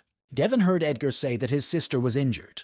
The guy put his hand on Mirabelle's palms. He began to tearfully ask the hunters to save his sister. Devon Moore told the guy that there was nothing to worry about. The screeching dragonfly began to scream throughout the building. The guild leader promised the boy that neither he nor his sister would die today. Devon told Edgar to get some rest and assured him that it would be over soon. At this time, Oram was sitting calmly at his desk in the association's headquarters building. The chairman reviewed evacuation requests and accounts of damage caused by the portal. Events returned to the day of the guild leaders' meeting. The secretary asked the association leader whether to launch a disaster alert when everything is ready. In the corridor, Mr. Oram was approached by the leader of the first guild in the country. Mike said he wanted to consult with him on something. The secretary was furious at the tactlessness of his master, but the leader of the association said that everything was fine and asked Mr. Heeson what was wrong. Mike told the leader to ask the secretary to leave them for a while because the conversation was important. Oram gestured to the man to leave them for a while. Mr. Heeson asked the chairman if he now plans to immediately launch a disaster alert. Oram replied that he would have to disclose the estimated scale of the intrusion and warn of evacuation, which was necessary to minimize damage. Mike asked the man if he was going to tell him everything that easily. He added that it would be difficult to declare in such a situation that the A-rank monster is coming. Everyone should drop what they are doing, run away and cover everything for 3 months. Mr. Heeson asked the leader if he was confident that he could handle the consequences. The man understood that the association would be blamed for all the troubles, and he assumed that Mr. Oram's head would be off his shoulders in less than a month. He added that he did not benefit from this either, and the leader asked the man what he proposed to do. Mike Heeson advised not to say that A-rank monsters would appear, that is, to hide the scale of the invasion. This way, he will be able to shift the responsibility for the evacuation to them. Mike said that if he were the leader, he would cover his mouth, not hold any meetings and not issue any warnings. Oram did not understand how a man could say that, because in this case, there would be a huge number of victims. But the head of the guild, Hasan, shouted that it would only be for the best when the portal opened and a huge number of people would die, and then the value of hunters would increase. He added that the army's forces will not be enough to fight D-rank monsters, and eventually they will all run to the hunters. The man approached the leader of the association and said that he was wrong about something. In a crazy voice, he said that his words did not sound like a request. Mr. Oram did not know what to do in this situation. The news reported that an operation to destroy the Megalosaurus is currently underway. Edgar Williams ate potato chips with satisfaction. He told the clone to try even harder, reproaching him for growing muscle mass more slowly lately. The guy was incredibly pleased with his skill. He could just lie there and not worry about anything, while someone would earn money and do sports for him. He looked at his phone and saw a notification from Mr. Agent. Edgar told Number 1 to get up and informed him that they were going to make money. Outside, Mr. Khan Blake met Edgar and the clone at the car. The guy asked the agent to send them to a hunting area with horned rabbits today.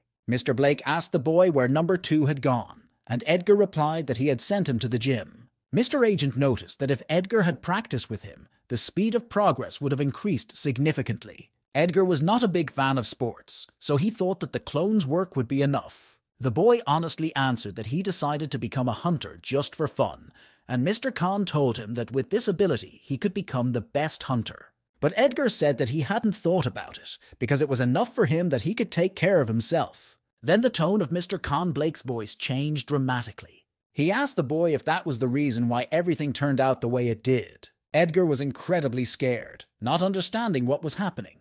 Mr. Blake asked the boy with a bloody face if he was satisfied. He pushed him back, repeating the question over and over again as to whether Edgar was satisfied. During the fall, he felt that he had touched someone's back. He saw the bloody bodies of his mother, father, and sister in front of him. His father told Edgar that the boy eventually became a hunter and left them. The wounded Freya begged Edgar in a frightening voice to save her. Edgar was frightened by all the laughter coming from his family. The frightened guy finally woke up from his nightmare. For a few seconds, Edgar tried to understand what had just happened. The guy was breathing hard because of all the wounds he received during the battles. Mr. Moore assumed that Edgar had had a nightmare and asked if he was okay. He also added that the guy should refrain from exertion for the time being. Edgar asked Mr. Devon if he was the one who brought him to the hospital. He wanted to add something else, but his shoulder suddenly hurt. The head of the third guild asked the guy to be careful. He heard from the doctor that Edgar was in an extremely serious condition. The wound was deep, but he was lucky. Edgar thanked his rescuer for the second time, and Mr. Moore said that everything was fine, and added that he wanted to talk to him about something. But then he said that now was not the time for that. When his parents heard that Edgar had woken up, they happily entered the room. The guy was very happy to see them here alive and uninjured. Edgar's mother was very worried and started asking him questions, but Oliver told Louise to calm down because their son had just woken up. The doctor took the guy's medical records and reported that the operation was successful. He was amazed at the speed of Edgar's body regeneration and told the boy that he would return to normal life next month. Edgar asked him excitedly how many days he had been unconscious and what was happening with the portal. Oliver said that it had been 3 days since the portal opened, and as far as he had heard, most of the big monsters had been destroyed, but there were still some small ones left. Edgar did not remember well the moment he lost consciousness, but there was still one important thing he instantly remembered. He asked his parents and the doctor what was wrong with his sister Freya, but they remained silent in response, lowering their heads to the ground. Edgar asked why they didn't answer him. He could understand what had happened. The doctor said that they had healed the abdominal wound, but Freya had contracted the mana virus. The infection occurred through monsters that came out of the portal. This virus continuously absorbs and absorbs the host's mana, but it usually does not cause major problems. Since each person's mana has different components, the PM virus dies because it is unable to fully absorb or absorb some of them. But there have been special cases when the composition of the host's mana perfectly matched the virus, in which case it absorbs the mana so quickly that the host can no longer sustain life. Edgar asked exhaustedly if there was any way to treat this virus, but unfortunately, the virus, merging with the mana of the carrier, neutralizes the magic of healing, and doctors can only keep the patient alive by constantly pouring mana into the body. The doctor said that the only chance for recovery was the help of an S-ranked healer such as Blessa or some mandrake elixir from the portal. However, the guy guessed that there were too few of them and they cost a lot of money. The doctor only pitifully confirmed his guesses. All these words and information made Edgar despair. He blamed himself for acting as a hero without any urgency. He believed that everything would have been different if he had given his family priority. Edgar recalled how Freya had begged him in tears not to go there, and how she was lying on the floor crying, wounded by a disgusting monster. Due to excessive anger and rage, Edgar's bleeding started. The doctor excitedly asked the patient to calm down. Edgar blamed himself for not being strong enough, and for not being able to protect my family from the monster on my own. The worried doctor called a nurse to stop Edgar's bleeding. We begged him to calm down, explaining that the guy's stitches had come apart. Edgar realized that he had the ability to save other people, but he was very sorry that he had worked so little on it. He recalled the happy faces of his mother, father, and sister when he finally returned home. But now Freya was lying there in the ward, between life and death. Edgar lost consciousness due to bleeding, but in the evening he regained consciousness. He was anxiously thinking about what to do next. Entering the boy's room, Erica interrupted his thoughts. The girl greeted the teacher and apologized for showing up so unexpectedly. Edgar said that there was no need to apologize and asked if the girl's family was okay. Erica said that their house was slightly damaged, but fortunately they immediately took shelter. The girl told the teacher that he hadn't been in touch since the portal was opened, so her father called the boy's parents and they said he was in the hospital. From the girl's response, Edgar remembered that he had also lost his phone. The boy noticed that Erica was speaking too respectfully to him and asked the girl to speak as she felt comfortable. Erica shyly agreed and wished the teacher a speedy recovery as he had to work with her again. But Edgar already had other plans, so he decided to tell Erica right away. The guy approached the girl and told her that he was going to drop out of the university. 2 weeks have passed since Edgar woke up in the hospital. The doctor was incredibly impressed that the guy recovered so quickly, even despite the rapid regeneration. It was too amazing. The nurse asked the man if all hunters were like that. According to the doctor's knowledge, such hunters were rather an exception to the rule. Edgar took off his shirt and threw it on the bed. The guy felt that he had almost recovered, and his wound had already healed. He began to recall a conversation with Erica that had taken place 2 weeks ago. Then Edgar said that he would no longer be able to study with the girl because of his younger sister. Erica didn't know how to react to this, but she was definitely sorry. Edgar once again apologized to the girl for not being able to be her tutor. Erica smiled and said that everything was fine and thanked Edgar for everything. She added that this does not mean they will not see each other again. Erica shyly told the teacher that he would be very sorry to have missed out on a beautiful student like her. She confidently said that she would definitely enter the university thanks to the material she had learned with Edgar. Erica added that when she goes to university, she will get a boyfriend. Before leaving, I told Edgar that he would not have a chance to change his mind. However, that conversation with Erica did not have much effect on the boy. He had already firmly decided what he should do next. Edgar no longer wanted to regret his decisions. He firmly decided that he would no longer have time for doubts and regrets. Edgar got into a taxi and headed to the Canis Guild office. On the way, he looked up information about Devon Moore on the wiki for hunters. From there, he learned that his rescuer was the head of the Canis Guild. The taxi driver informed Edgar that they had arrived at the right place. The guy arrived at the office building of the Canis Guild. He opened the door and went inside the office. A secretary met him there and asked how she could help. Edgar said that he had come to meet Devon Moore, and the woman asked if they had made an appointment. The guy replied that the head told him that he just wanted to talk to him, and the woman wanted to tell him that they do not accept unannounced appointments. But before she could finish, a man told the secretary to wait. The head of the secretariat asked the man if his name was not Edgar Williams. Edgar was amazed at the man's height and excitedly replied that it was his name. The head of the secretariat told the woman that he was their guest. The man told Edgar that he would see him off and suggested that he go on. He told him that the head of the guild was waiting for him. The head of the guild was told that Edgar Williams had entered the building. Mr. Devon asked his secretary and the boy to enter his office. The head of the secretariat opened the door for the boy, and Edgar awkwardly greeted Mr. Devon. The man was happy to see that Edgar had been safely discharged from the hospital and noticed that the boy had been discharged much earlier than the doctor had expected. The guy said that it was all thanks to Mr. Moore's care, so he came to him as soon as he left the hospital, and he once again sincerely thanked the man for everything. Devon replied meekly that he had only taken the appropriate measures. Edgar was very grateful that in such a situation the man provided him with timely treatment and saved his family. But there was still one thing that bothered him. Edgar was curious about what prompted Devon to do this. Holopets heard people in the hospital say that it was the head of the guild who helped him get a single room. Moreover, Mr. Devon covered the intensive care unit's expenses for collecting mana for Freya and even provided temporary housing for the boy's parents. Edgar asked if this had anything to do with the topic of the upcoming conversation. Mr. Moore replied that he also has a younger sister who is currently missing with the first conquering team. The man admitted that he had let his own feelings interfere and hoped that Edgar would understand that it was not done with the intention of putting a debt on him.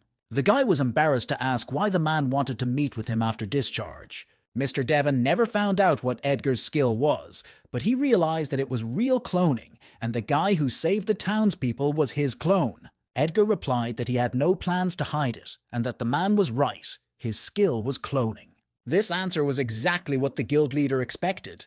Devon went to the main man and told the boy that they needed his strength. He wanted Edgar to save the first conquering team of the Cain's Guild. He added that, just as Edgar did not save people for profit, the man does not force him to repay the personal help mentioned earlier. But Devon emphasized that the boy is the only one who has a chance to save the man's sister and the first team.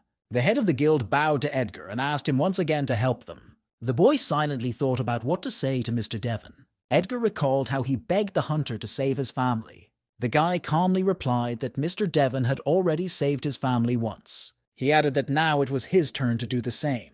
Edgar agreed to the guild head's request and said he would do everything in his power. To save the first team, Edgar was at Mr. Devon's complete disposal. Immediately afterward, the head of the guild took Edgar to one of the rooms in the building.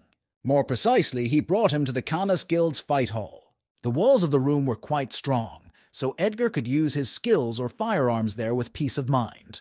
The guy asked if it wasn't more important to make a plan to save themselves now, and the chairman didn't deny that the sooner the better, but that didn't mean they had no time to prepare. Thanks to his sister's abilities, the first team brought a lot of supplies with them, and they have at least 8 months before they run out. But the problem was also the level of the dungeon. The first team consisted mainly of the guild elite, but with the appearance of the wounded, it became impossible to leave the dungeon. This meant that this task posed a great threat to Edgar. But there was a way to overcome the level of the dungeon. Mr. Devon said that in the face of death, a person is able to unleash incredible power. A surge of destructive power that can tear muscles or crush bones will also affect the growth of basic characteristics. Right now, Edgar lacked a stable base, which he had compensated for with his combat instincts, but this could be a stumbling block in their plan. The guy understood what the chairman meant by all these words and what he was going to do. Mr. Devon took a swing at the guy and told him that he had to choose how to resist. The sun was shining brightly in the office where Mr. Con Blake worked. A long time ago, Edgar told the agent that he would take a short break from hunting because he was in the hospital. Mr. Blake did not know what to do with himself because he was worried about Edgar. Suddenly he heard a familiar voice and footsteps. But the man did not expect to see a hunter with such a beating. Mr. Blake asked Edgar in shock what had happened to him and how.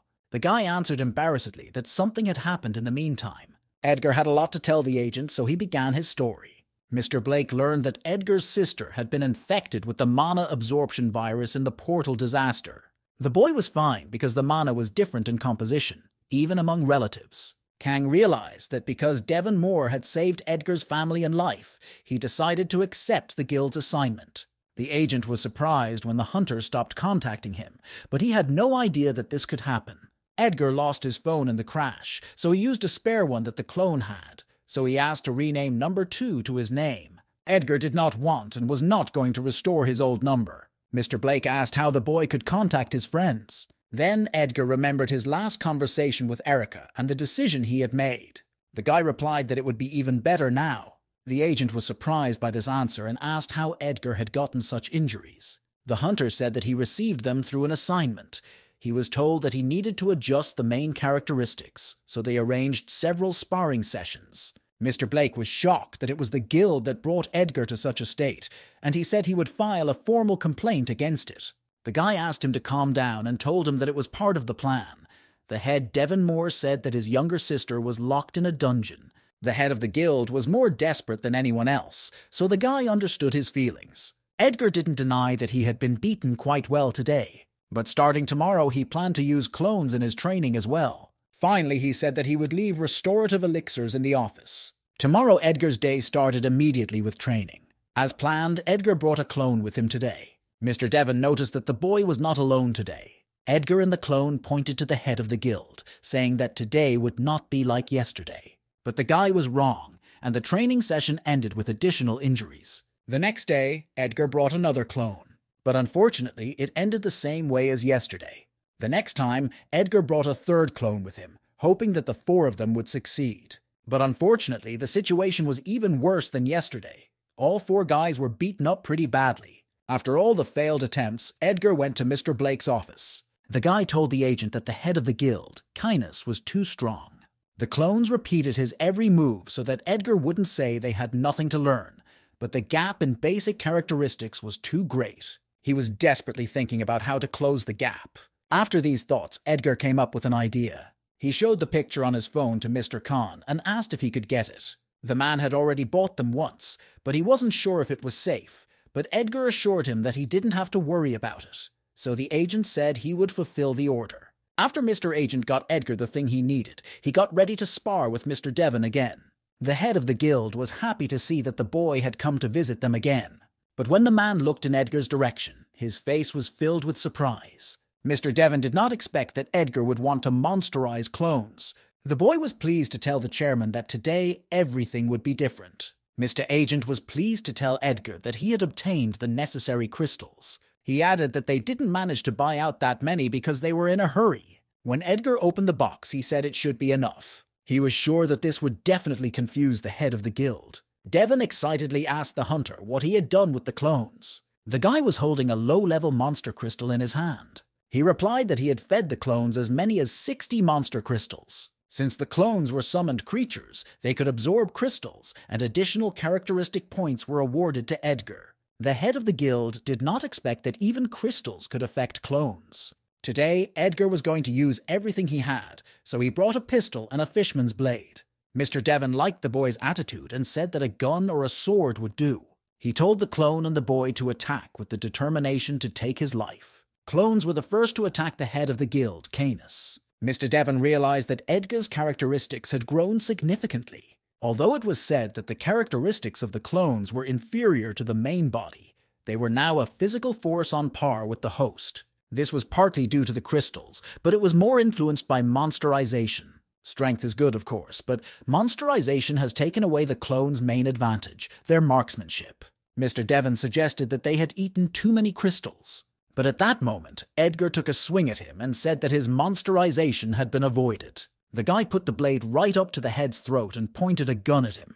And the next moment, Edgar shot him directly in the head. However, the bullet did not hit him, but rather melted on his face. Mr. Devon admitted that it was a good attack. However, bullets that were not filled with mana could not wound him. They immediately noticed that the head was attacking their master. Devon Moore told Edgar that blindly swinging a blade with a powerful strike doesn't make an attack stronger. The man advised him to cover not only his hand, but also his dagger with mana, as if they were one. He added that when Edgar gets used to it, he will be able to cut the monster with a gillet. The hunter was incredibly impressed by the way Mr. Devon destroyed the steel with a single wooden sword. But the guy said there was more. He wasn't going to give up so easily. The chairman noted that Edgar had become much stronger. The ability to increase his performance with the crystals was truly incredible. However, the man said that this was still not enough. With a single wave of his hand, he simultaneously defeated all his opponents. The chairman said that with his current skills, Edgar doesn't even make it to C rank. Edgar did not deny that this was the case now, but he said that he could quickly level up to higher levels. He also added that he was not going to stop at the C rank. Then Edgar suddenly turned to his clones. The wounded guys immediately noticed his voice. He asked them to look at the chairman's face and asked if it looked familiar. Edgar noticed Devon Moore's awkward nose. I also noticed his pointed chin. The guy was going to play a comedy in front of them. In a reassuring tone, he said that the head of the guild was actually a crystal. And he added that the one who eats it first will be the winner. Edgar and his clones simultaneously rushed at Mr. Devon. In fact, Edgar wanted to become stronger not only because of his husband's request. When Edgar woke up in the hospital, he experienced a whole range of emotions, and also the powerlessness of having to entrust the lives of their loved ones to other people in a disaster. Search operations were conducted at the site of the monster battles. Near the rubble, rescuers found the corpse of the shrieking dragonfly. Hunters from local guilds were still impressed with what Mike Heeson had done. Their attacks had no effect on the Megalosaurus, and here it was destroyed with a single blow. Mike Heeson really had incredibly frightening power. Edgar no longer wanted to feel the loss of strength again from the realization that all his efforts had no effect in the end. The guy told Mr. Devon that he didn't have to worry about the performance. After all, Edgar was never going to stop. The events moved forward 6 months from the moment of their battle to the hunting area of Shinsolden Station. It was on this territory that hunters from 2 different guilds clashed. Elena asked her beaten partner how he was feeling. The girl did not understand why they did this to them, because they also have the right to use this hunting area. The gang leader said that if they wanted to hunt, they should look for another place, because the Silver Moon Guild uses this area. The guards just watched the fight nervously. Elin realized that they were not even going to interfere, and then the gang leader told the girl to stay and they would take her with them. Her partners were furious because of this statement by these impudents. One of the Silver Moon members told the leader to be careful or he would intimidate these nerds. Then the men heard someone asking the guards to let him into the hunting area. These words immediately enraged the head of the Silver Moon.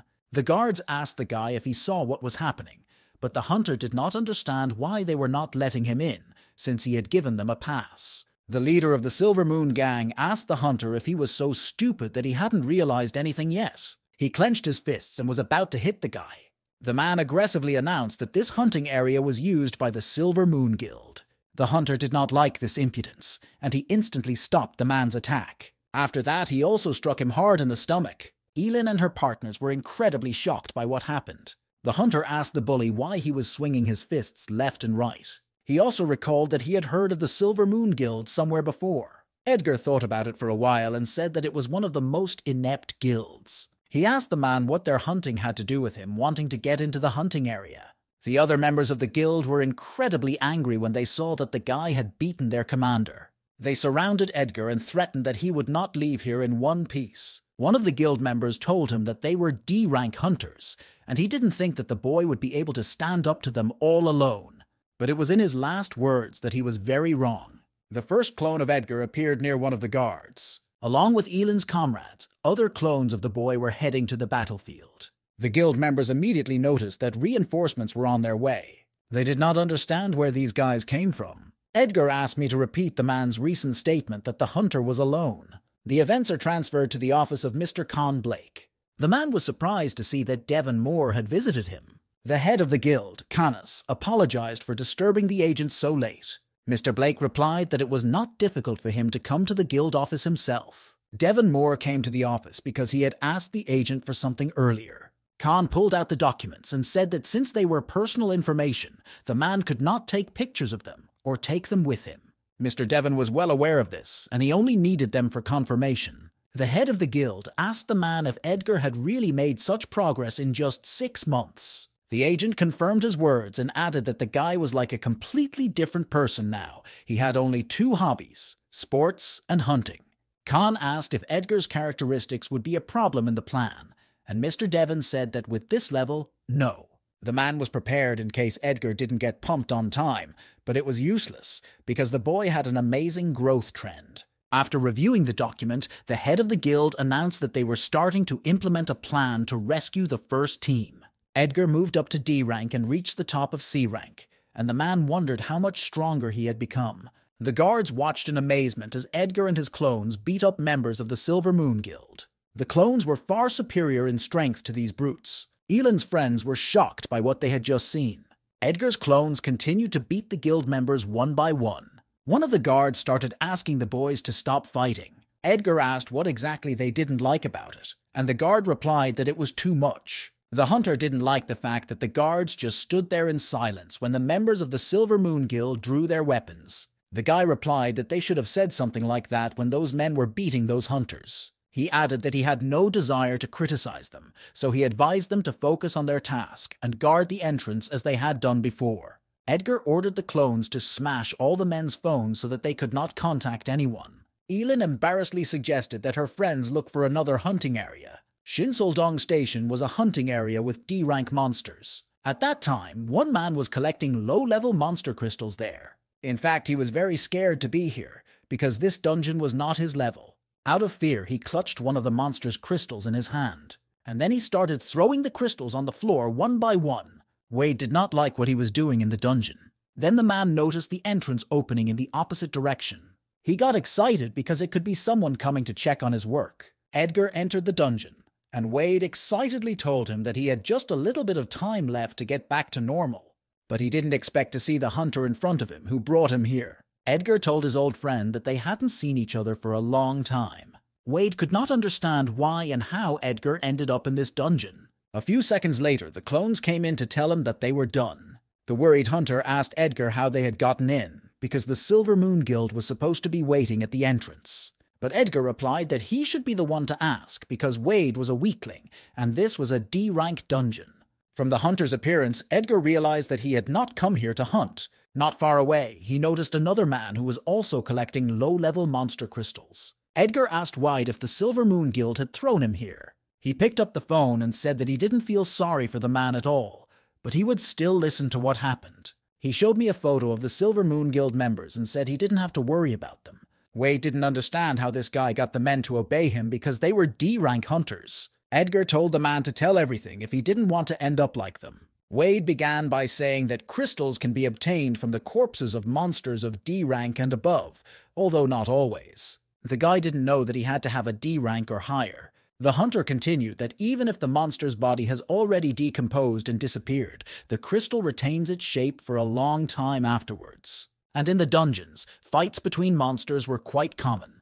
During the battle between the monsters, a crystal is formed, then a new battle breaks out and there are even more crystals. For D-rank hunters, crystals are garbage, so they throw people into dungeons to collect them in piles and don't let them out until they collect the norm. Edgar pointed to the other people and asked what they were doing if they were brought here. Wade replied that those who had caused major damage to the guild were given temporary use, but most of them were newly minted hunters stuck in debt. He added that even if someone dies while collecting crystals, there is no more natural death for a hunter than dying in a dungeon. Edgar was a little upset by the whole story. He recalled playing similar computer games. The lives of these people could be compared to characters who are easy enough to sacrifice. Edgar realized that there are people who turn dungeons into workplaces. Then, unexpectedly for Wade, the guy told him to get out of here as soon as possible. He said that the Silver Moon Guild was not at the entrance and that the man should leave before Edgar changed his mind. The hunter could hardly hold back his tears from the realization that Edgar turned out to be a good guy. He was about to leave, but Edgar told him to leave the crystals behind. The guy asked the man why he was so touched, because they were not in the right relationship. Edgar was pleased because Wade had collected quite a few crystals. He threw them to number 1 and told them to eat every single one. The guy gratefully decided to use the crystals that these unfortunates collect. At that time, a hunter found himself in a difficult situation in the dungeon. For all his troubles, he cursed the first guild in the country, the Haezong Guild. After all, C-rank monsters were out of the question in the dungeon. The girl was running away from a terrible C-rated monster called Abomination. Kim Foster was a worker at the Silver Moon Guild. The girl barely managed to dodge the attacks of the terrible monster. The monster's attack threw Kim to the door of the dungeon. This drove her into a dead end, as the abomination was getting closer and closer. She did not want to die in a place like this. Fortunately for her, Edgar Williams saved her from the monster. With his hand, he pulled Kim away from the scene of the terrible monster's attack. The girl asked Edgar who he was, and he said that he was her savior, and asked if she had any crystals. Kim replied that she did not know where her crystals were. She had thrown them away long ago while running away from this monster. Edgar recalled that Kim had recently mentioned the Haezong Guild and asked if she had been drawn to the Silver Moon Guild. He added that other workers said it was the work of Silver Moon, but the girl did not listen to him because her attention was drawn to the sight ahead. A monsterized clone attacked a C-rank monster, an abomination. Then Edgar turned to Kim again to answer his questions. He repeated that he had asked her what the Haezong Guild had to do with it. But Kim Foster did not answer and ran away. Edgar grabbed Kim's clothes and asked her not to run away. Kim was afraid of the crowd of monsters behind her, and that's why she was going to run away. But Edgar assured the girl that she didn't have to worry about them. Kim couldn't figure out if they were his partners or if the guy was the caller. Amidst the sounds of battles and explosions, Edgar repeated to the girl that it was quite safe here. But Kim didn't think so at all, because the abomination grabbed the clone by the throat and began to strangle it. The hunter really didn't expect his clone to lose to this monster. After all, he had fed it a large number of crystals before, but the clone still lost. Looking at the monster, Kim was once again convinced that she had to run away. Then Edgar turned to the girl and asked her to wait for him for a while. The hunter was disappointed that he had invested so much money in a clone and that it could not cope with the monster. Kim wanted to say something, but Edgar told her to be quiet for a while. He asked her to do this because he needed to concentrate. And the next moment, Edgar Williams rushed toward the terrible monster. With one swing of his sword, he cut off part of his body. Edgar wanted to deal with this monster as soon as possible. He instantly pierced Abomination's body with a large number of blows. Watching this, Kim realized that this guy was quite strong. Edgar swung again, intending to hit the monster in the head this time. He wanted to deal with the disgusting creature with a single sword stroke. But gradually, monsterization began to affect the hunter's body. For a moment, he thought that he was looking at the same screeching dragonfly that had injured his sister. Edgar realized that it was all an illusion, and he needed to calm down. Kim saw the abomination take a swing at Edgar, so she yelled at him to be careful. However, the next moment, his clones came to his defense. And finally, Edgar managed to focus and overcome the monsterization. Then he cut the monster's body in two with a powerful sword stroke. A fountain of blood instantly poured out of the C-rank monster's body. Every time Edgar used the sword, it spoiled his mood. Kim was incredibly impressed that this hunter had killed the abomination. The guy was surprised that the girl listened to him and didn't run away. Then Edgar's attention was drawn to number 1, which was still lying on the floor. The guy leaned over to the clone and asked if he was okay. He noticed that it was strange that the wound on his shoulder did not heal instantly. Kim said that the abomination's bone sword contains a decomposition curse, and without a healer, this guy will most likely die. Edgar noticed that after eating so many crystals, the clones had a tendency to take on even avoidable attacks. Kim asked if the guy was human. The hunter told her to assume it was a summoned beast. She also felt guilty, so she decided to do something about it. She handed Edgar a flask of liquid and said that if he drank its contents, he would be able to live a little longer. After that, Kim also added that the hunter shouldn't even think of hating her. Edgar was surprised that this girl called the liquid with Skull's medicine. He still had no other way, so he injected the clone with the resulting mixture. Immediately after that, clone number 1 began to develop an unpleasant odor. However, the wound on his shoulder began to heal instantly. The effect was indeed impressive, so Edgar realized that this medicine was definitely unusual. After the wound healed, clone number 1 became as vigorous as before. Edgar impressively noticed that all of the clone's injuries were healed, but Kim pitifully added that this is only now, because this medicine has a small side effect that shortens life. The girl's skill was the potions technique, with which she could turn objects into potions. This time, Kim used the technique of the elixir of revival and the powers that restored the physical body. But this gradually depleted the body's vitality. Edgar realized that number 1 would soon run out of life force and die, so it was still better than nothing. The hunter told the clone that he would soon die and ordered him to go back to hunting. Kim turned to the boy and said that she had already revealed her skill to him, and now it was his turn. She didn't understand who he was, dragging around a summoned beast that looked like a monster, and the guys following him were all like him. The guy even defeated an abomination. Kim had never heard of a B-rank hunter like him. Edgar said that this was understandable because he was an E-ranked hunter, although he was F 6 months ago. Kim didn't understand what E-rank had forgotten in D-rank's dungeon, and asked him how he could hunt so calmly here. Edgar told the girl to calm down a bit and added that he was also interested in something.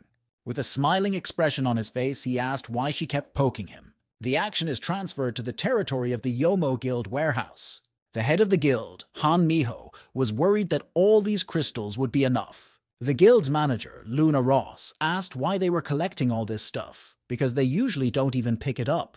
Miho replied that it was Devon Moore's request. Luna asked who needed so many crystals. Miho replied that the head of the guild, Canis, said that it was all for Edgar Williams. Kim was surprised that the guy cared about such things. She thought about what to say, but decided to be firm in her position. Kim asked, so what, because Edgar could also skip the formalities. The hunter was surprised that it was true. The girl thought he was just stupid. Then Edgar stood up and said that this was not what he was really interested in. He wanted to know why the girl remembered the Haesong Guild when she was running away from the monster. Edgar should have known that, but he explained that he had recently gotten his hunter's license, so he was not well informed about the relationship between the guilds. Kim replied that the guild is subordinate to the Haesong Guild. They pretend that it is not, but in fact it does all the dirty work for Haesong. She was sure that most of the people here were caught by the Haesong Guild. Then Edgar asked the girl who had caught her. Kim recalled the most terrifying scene from her childhood. The girl aggressively replied that Edgar didn't need to know. The guy did not understand why she was so suddenly angry. Kim began to beat herself up for even telling him about her skill. The hunter replied that he had already received the information he wanted, so he was going to say goodbye to Kim. The girl asked him in shock if he had already finished, but Edgar replied that he had just started. He replied that she shouldn't worry, because no one was guarding the entrance. Kim thought that the bastards from Silver Moon had also escaped, and she was grateful to the guy for that. But before leaving, Edgar stopped to tell the girl something else. The hunter told Kim that her ability was truly impressive. The girl thought he was mocking her because the boy could die if he drank her poison, but Edgar didn't care about the side effects. Edgar held out his business card and said that if Kim needed help finding a job or was afraid of retaliation from the Haesong Guild, she should contact him. Where he was, they really hated the Haesong Guild, so the guy said goodbye and told number 5 to escort the girl to the exit. After saying goodbye, Edgar continued hunting in the dungeon. Kim's skill would indeed be useful for clones, and the guy wondered if he should have pushed the girl harder. But he was distracted from his thoughts by the way clone number 1 was fighting. Edgar noticed that he was indeed already at the limit of his abilities, and the next moment, the monsterized clone collapsed directly to the floor. Edgar thought that with its regeneration, the clone would be able to overcome the side effects. The hunter told number 1 that he did a great job. He had to recall the clone, and it reappeared in its original form. Edgar ordered number 1 to put his clothes back on. They were going to continue hunting monsters. At this time, Edgar was being watched over the beams by the Silver Moon Guild. They were still waiting for the hunter to leave the place. They were very shocked by the guy's strength. They thought he was a human, but in reality he was like a monster. From conversations, they learned that there were several other guys like Edgar, so the guild members realized that they were in danger. The guys had a reason for restricting this area for hunting. The gang leader finally decided to check at least one place. Fortunately, Edgar hasn't found the secret room behind the wall yet. This room was built to directly deliver materials from the territory for hunting, and the chances of someone finding it were minimal. His partner asked the man if they were dealing with drugs. Will said it wasn't drugs, and it was much more expensive. In this secret room, precious concentrated purified crystals were produced. The sale of these crystals was banned because just one stone increased performance by 0.5, but the side effects were much higher. The crystals themselves were inexpensive because of the side effect, because what good are high performance if you become a monster? But recently, the guild members heard a story that changed everything. They had heard that there was a place that produced a product that could be used on people. Because of the project's name, DEP, the parent company is buying up crystals like crazy. But since it's illegal to create them, the prices are also sky high. Will didn't even realize that this garbage could be exchanged for money, but they could make millions that way. They might get a little beat up and told off for losing a few guys, but the crystals were a different matter, so Will said to leave it here and come back tomorrow. They couldn't hide a single gram now, because they were left in their underwear, and if they were caught, they would only face death. The men closed the entrance and hurried away from the place. But after a while, the entrance to the secret room was reopened. Kim was happy that she had finally managed to find this place. It was quite difficult for the girl to bake the 5th clone that Edgar sent with her. The clone was disturbed because he still did not escort her to the entrance and disobeyed his master's order. Kim thought it was the right decision to stay in the area to hunt, because those guys from Silver Moon had brought her here quite successfully. The girl went to one of the cabinets and began to open it. There she found what she was looking for. Precious crystals. Since there were so many of them, Kim took out bags and started packing them. Before she left the room, she was worried that she might look rather strange with them. At that time, in dungeon number 5, he was saving other people from monsters. Kim was excited to see other people and thought she could join them. But next to them, she saw clone number 5. He noticed her too and remembered the mission his master had entrusted him with. Now the girl was with other people, which meant that he had completed it successfully.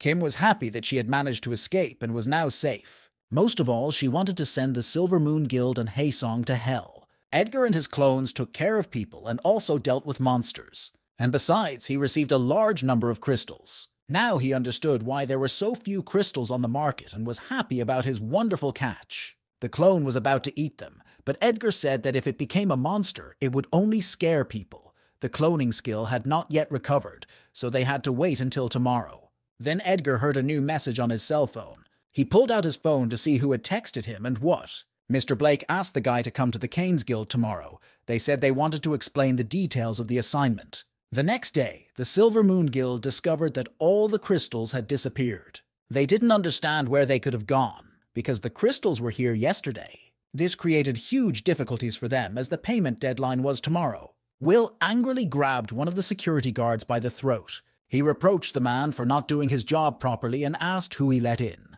The guard replied that they had only agreed to let them through, and that if other hunters bought a ticket, they had no right to refuse them. He added that the only people who entered were the guy who beat them and the people they locked inside the dungeon themselves. This meant that only those people were inside and came out. The man swore he was not lying and said they could ask the other guards. Will was desperate because he did not know how to get the crystals back from the clutches of these monsters. The territory of the Shinsoldong hunting area was enveloped in a night glow. Kim Foster didn't expect the guild to put them in a dungeon designed for C-class hunters. She realized that if it wasn't for that guy, she might not have gotten out of there alive. But in the end, she managed to earn some money. The Silver Moon Guild would suspect Kim if she sold them right away, so she decided to hide them for now. Then she noticed a JM Agency business card fall out of her pocket. Kim picked it up off the floor and began to read what was written on it. She recalled Edgar saying that her skill was really impressive, but this hunter didn't really know anything about her. Kim was unhappy with the idea that Edgar expected her to come to him as soon as he praised her. The Odin Tower is an unexplored S-class dungeon. The only thing that was known about it was that the strongest hunter of the first generation, Bai Kwan, found it and tried to conquer it. But the connection with the man was lost, and he has not returned yet. After that, countless hunters tried to conquer the tower, but all failed, unable to even descend to the levels below. But there was another person associated with the Odin Tower, George Lucas, who was nicknamed the Steed. Mr. Devon said that it was in this place that their first team was trapped, including his sister, the team leader. Edgar asked what he meant by the word trap.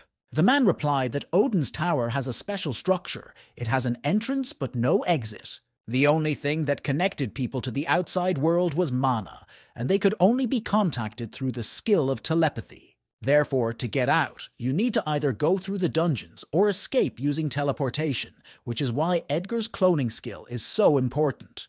The guy asked if this meant that the first team would not be able to get out on their own. Devon replied upset that they had given them a way to escape. The guy's agent asked why they hadn't escaped yet. The head of the guild replied that he would tell them what happened in the Odin Tower and what went wrong. He began the story with the events that took place 5 years ago, after the large-scale disaster of 2005. Devon's sister discovered her ability in dark times, a little later after the disaster ended. Back then, you could see all kinds of monsters everywhere. At the time of the story, Devon Moore was 16 years old. At the time, his sister, Yuna Moore, was 9 years old, and she asked her brother if he was hungry. Devo was telling his sister not to go outside, and then he noticed a strange thing near her. Yuna then developed a skill similar to interdimensional storage. The girl explained that this thing just appeared, and she could put a lot of things in it. Devon told his sister that she had a pretty good ability, and suggested that she go home and rest. The girl didn't mind because she was very sleepy. Yuna asked her brother when Ajosi would return, and he assumed that it would be in about 20 days. Thanks to Yuna's ability as a child, they were able to overcome many dangerous situations. Both objects and people could fit into the space created by her skill. Devon thought her ability was perfect for clearing dungeons. A long time later, when she and Yuna became adults, the girl hit her brother on the back of the head and asked him why he was sad. At that time, Yuna Moore became the head of the first team of the Canes Guild. Devon was worried about Odin's Tower. He believed that to begin with, you need to have a person with the skill of teleportation. But Yuna thought that it would be easier to buy teleportation scrolls, because there are not even 100 people in the world who have this skill, and they hadn't received any. The girl said that the first team is in the best shape now, and this is their only chance. But Devon still couldn't stop worrying about the decision. Then his sister asked if he could not trust her. Even after the first team went to the Devon dungeon, I couldn't be sure that they would be able to pass the Odin Tower. The other members of the first team assured us that they would be able to protect their leader. Yuna promised her brother that they would return if it became dangerous. She added that she knows how painful it can be when a family member does not return. Now the head of the guild realized that he shouldn't have agreed. The girl noticed that they had not only a teleportation scroll, but also huge supplies of food and medicine. But the man should not have felt relieved because they had emergency supplies. Now he realized that he should have stopped the first team. At the time, it was hard for Devon to accept that they were finally going to Odin's Tower. Mirabelle pointed out that they would have gone anyway, because they had been preparing for this for so many years. The woman noticed that he was overprotective of the team leader, because who else could believe in them but the head of the guild? Devon thought that Mirabelle was right, and if they were gone, he could only believe in them. Then the Secretary General of the guild knocked on the door. He told Mr. Devon that he would have to leave soon. Mirabelle was surprised to hear that he had a meeting. The man said that it was his turn to be the host of the Awakening program. Edgar recalled that he participated in that Awakening program. Even so, the head of the guild would not have recognized him even if he had seen him. Mr. Blake asked the man if he had tried to contact the first team. They agreed to contact each other every week using telepathy scrolls, but this was impossible outside the portal. So the communication team had to be at the entrance to the tower, and with the first 3 reports, everything went well, and the man even started to calm down. But a month later, problems began to appear, and the guild expected the scheduled report to arrive soon. That day, the team had to reach 40 kilometers on the first floor. They had prepared a scroll of telepathy and were going to use it. A huge stream of mana immediately rushed to the building.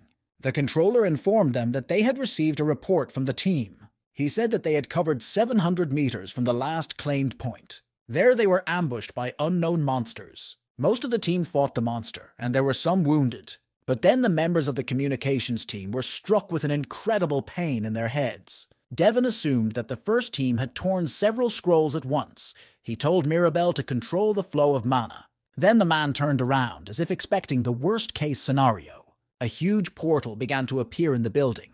This meant that the team had used the teleportation scroll, and Devon was worried about what had happened to them. At that time, only one person left the portal. It was a cowardly decision to save oneself, despite others, in a pile of irresponsibility under the guise of trust. All of this led to the result that Devon saw before his eyes. From the portal, the head of the guild caught the wounded Ethan. He told one of his subjects to immediately call a medical team. Then the portal instantly began to close before their eyes. Mirabelle was busy stabilizing her mana flow at the time. Now everything was supposed to be fine, and the woman asked one of the communication team members if the telepathic connection was intact. She told me to tell them that they would send a rescue team, so they should report back at 2 in the afternoon and never get out of subspace. Ethan apologized for their failure and for the monsters tearing up all the scrolls. They had never seen such a monster in a report before. There was serious bleeding, so we had to take him to the hospital immediately. The men put him on a stretcher and were going to take him for treatment. Devon still couldn't realize what had happened. Then one of the members of the communication team told the man that they wanted to give him something. The telepathic connection was still active, so the worker simply passed on everything he was told. These were Yuna's words. She announced that the battle was over. She apologized because she believed she could handle it, but they failed the mission. The girl said they could wait, so there was no need to rush. She promised that she would return alive, no matter what it took. These were the last words of the girl, and after that they tried to hire many hunters, but no one agreed. After all, if the tower could be entered relying on teleportation scrolls, there had to be an explanation for the failure of the guild team trapped there. One hunter refused because her animal could not go more than 5 kilometers away from her, and she did not want to go. After unsuccessful attempts, the reopening of the portal was a disaster, and it was on that day that the head of the guild met Edgar Williams. Edgar realized that he needed to have characteristics that would allow him to at least get to the place where the first team was stuck. And now it's time to start the rescue mission. Devon said their guild, the Canes, would lead the guy to the entrance of the Odin Tower. They were supposed to leave tomorrow, so the chairman expected to meet them there. In one of the hotels, visitors heard the noise of a fight in room 3. The head of the Silver Moon Guild slapped Will in the face. The man was dissatisfied that his subjects did not fulfill the task, because he did not even tell them to go into the dungeons and hunt, and did not ask for anything impossible. He even gave them D-class men and asked them to guard the entrance, but everything was stolen. The head of the guild, Ian Hudson, was not willing to believe what his subjects would say in justification. But still, the man told me to tell him who the bastard was who robbed them. One of the guys said that they were almost all wearing masks, but one of them was not, but he is not on the list of hunters of D-class and above. The chairman realized that this meant they had been beaten by an E-class hunter. He punched this guy and asked if they thought that only their guild was engaged in crystal recycling. If they don't collect the number of crystals needed to transfer to the Haesong Guild, they won't be welcome. It will be over for them if the guild finds another supplier. Ian Hudson ordered his men to find that boy and bring him here, so the guys had no choice but to do it. Ian was sure they would be beaten again, since it had already happened once. He frantically wondered where he could get the crystals. The chairman turned to Andrew and said that he should go with them, and the guy had no objections to it. The deputy head of the guild believed that it would be enough to beat a few people to find out who it was. The next day, Edgar and Mr. Blake met at the JM agency building. Khan asked him if there was anything strange about the job, and Edgar didn't think Devon was lying, but he suspected that the man had obviously left out something important, namely the reason why they initially tried to clear the Odin Tower. Edgar knew little about the hunter industry, but he knew a lot about the Odin Tower, and that it had already been fed back in 2012. Then the horse advised not to enter Odin's tower unless people wanted to sacrifice their lives. He said that Odin's tower was empty, and all that was left there were monsters. There were no treasures and no objects. After that, the tower lost interest and became an abandoned dungeon. But George did not explain why his best team decided to conquer the tower on their own. It didn't matter, because Edgar's task now was to save the team, not to complete the dungeon, so he would need to focus on that. They decided to return to this conversation later when they saw a man at the entrance. In the face of this person, Edgar recognized the girl he had rescued from the dungeon. The guy explained to the agent that he had met her in a hunting area and said she could come here if she wanted to find a job. Then Mr. Blake approached the girl and asked if she was okay. The man introduced himself as Con Blake from the JM hunting agency. Kim was frightened by the look on her husband's face and immediately pulled away. But then she saw Edgar and was immediately ashamed. The hunter and Mr. Agent stared at her inexplicably.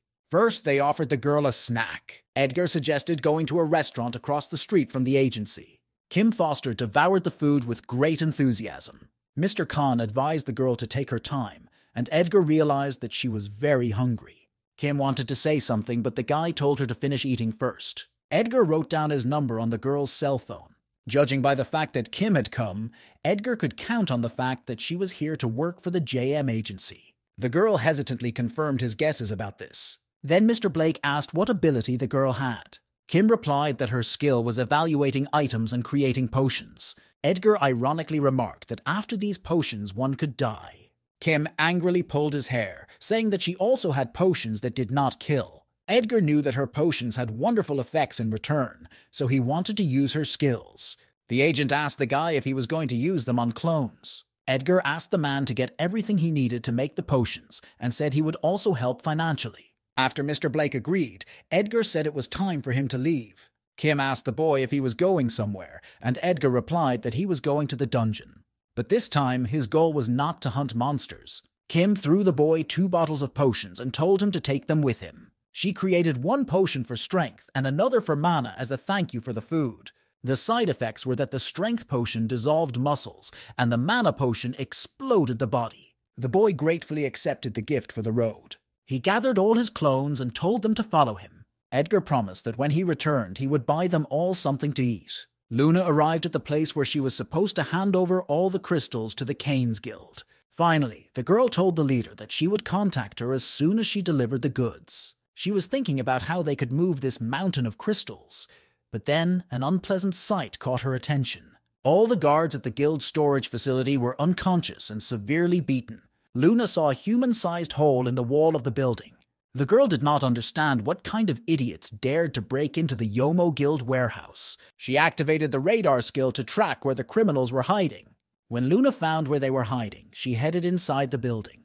But the girl was suddenly stopped from these intentions by someone's ability. The radar reacted only to the area inside the warehouse, so there shouldn't have been any people outside, and Luna asked who they were. But the next blow from the enemy forced her to fall helplessly to the ground. The enemy replied that if he said who he was, he would not be able to continue hiding his identity. He defiantly apologized to Luna, adding that they needed the crystals immediately. Andrew asked his subjects if they had collected all the necessary crystals. After an affirmative answer, he began to pour gasoline on the territory. Andrew was used to seeing things through to the end, and he was going to leave a wreckage behind.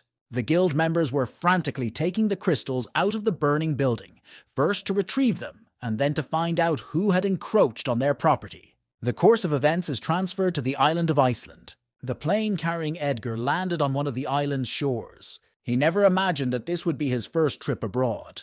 They arrived at the portal connected to the Odin Tower, the Valhalla portal.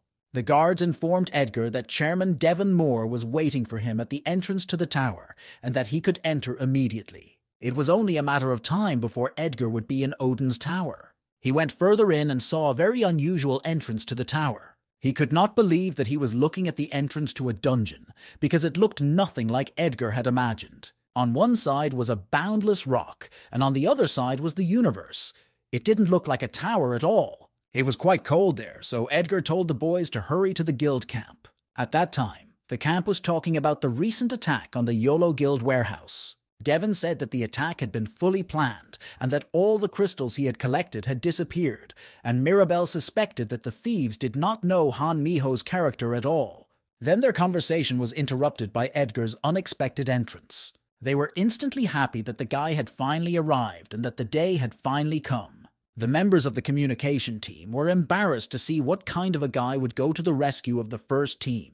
The guild prepared capes for Edgar and the clones. They had anticipated that they would be cold. Devon reported that the place where the team disappeared was 40 kilometers away from the entrance. Edgar thought this distance was suspiciously short for a lunar expedition, but Devon explained that they were in no hurry because they had no problems with provisions. The chairman prepared 3 teleportation scrolls with a reserve and told Edgar to have the clones divide them among themselves. The guy assigned them to number 4, number 5, and number 6. The scrolls were the key to their plan, so it was important to keep them safe. The scroll already contained information on how to use it, and all that was needed was to tear it open. Mirabelle added that they had told the first team to check the area every 2 hours, and that Edgar might find traces of battles, which would not be difficult to find.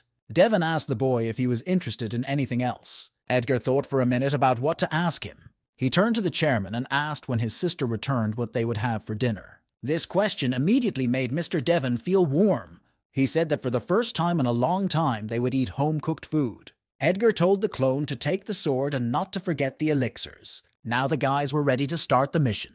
They approached the portal to the dungeon and began to walk through it. Edgar also prepared for his duties. The guy concentrated and activated the familiar skill. Devon watched this process with a worried face. Edgar was the man's only hope of saving his sister with the first team.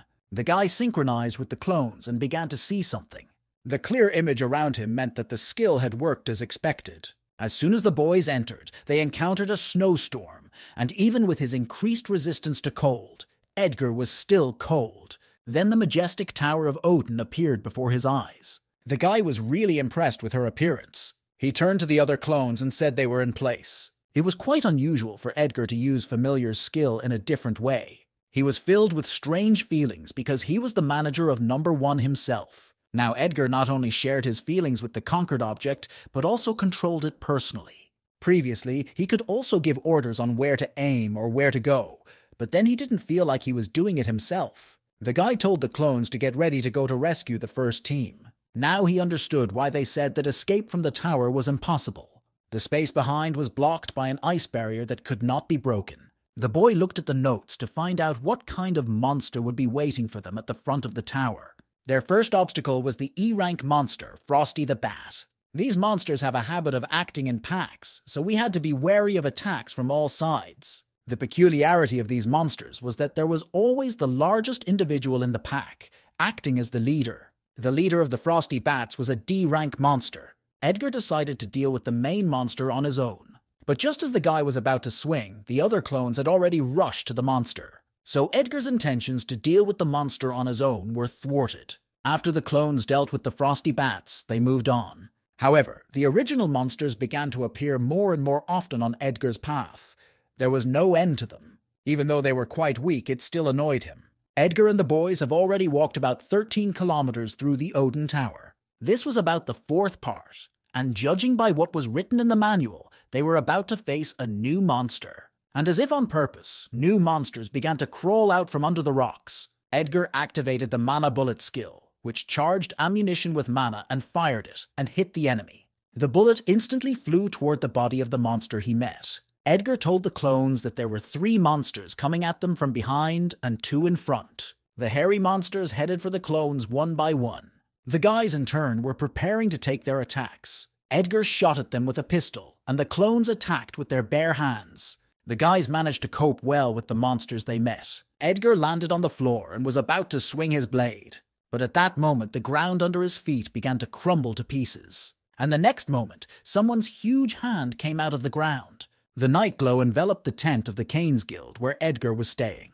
Mirabelle was worried whether the boy would be okay, because the first team was the most elite conquering unit of their guild, and the place where they were staying was quite dangerous. But Devon told him not to worry. First, the man was thinking of strategies to avoid any kind of battle, just to quietly find the first team and rescue them.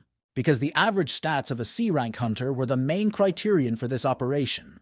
But the growth rate of Hunter Edgar Williams was completely unexpected.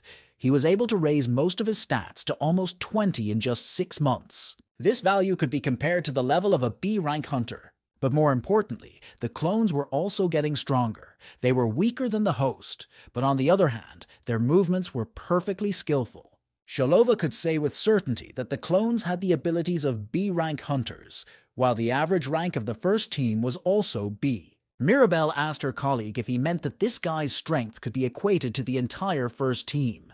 Mr. Devon did think so, and also that Edgar could have become even stronger if the Yellow Guild had not been robbed. This meant that most of the monsters were not an obstacle for the clones, except for the ice golems on the ground floor, as mentioned in the report. Devon had already warned Edgar before that they should be careful with him and avoid him if possible. He believed that it was quite difficult not to notice this big guy and avoid him. But unfortunately, at that moment, an ice golem appeared in front of him. Edgar realized that he was in a very difficult situation.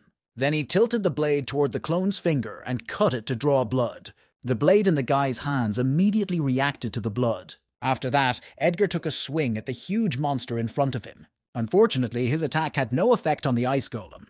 Then the boy embarrassedly apologized to the monster for this attack. This sword strike made the huge golem seriously angry. Edgar had no intention of fighting him any further, so he slipped out of his grasp as quickly as possible. Even his blade didn't hurt the monster, so that meant there was no way to damage it. Then the hairy monsters hurried toward Edgar and the ice golem. Suddenly, they began to attack a huge monster. The monster obviously did not like this, and it grabbed one of the hairy men in its palm.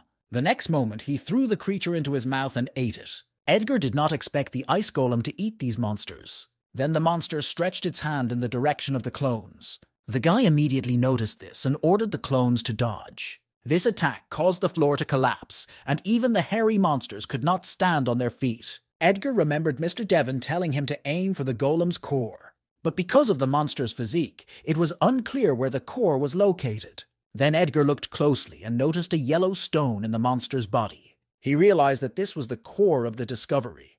But Edgar did not know how to destroy this core. Mana bullets did not even leave scratches on it, so Edgar had only one way to defeat the monster. The monster continued to destroy the earth with its blows. The guy ordered all the clones to get out of his attack range. He hid behind a rock to avoid being hit by debris. The ice golem's hand reached out to one of the clones. The monster grabbed number 5 and pulled him toward him. Edgar didn't understand why the teleportation scroll was with number 5. Then he remembered the teleporter and something came to him. After realizing this, the boy immediately ran to the monster's feet. The latter in turn pulled at the leg of the Edgar clone with his fingers. Then he brought it closer to his mouth and was going to swallow it. Edgar abruptly jumped out of his seat and into the ice golem's mouth. He was trying to reach clone number 5 with his hand. His hand was already almost near the clone's body.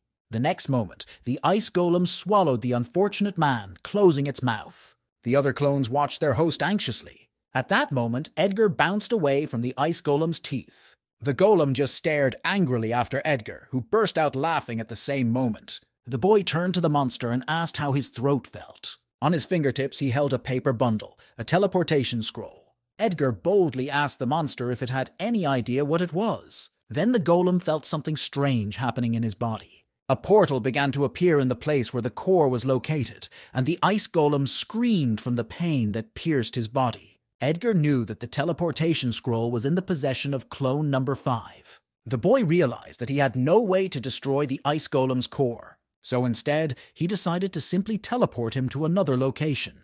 And the next moment, a hole formed in the place where the golem's core had been. The fierce monster gradually began to lose its strength. After his body fell to the floor, Edgar was sure that the people in the camp would be very surprised.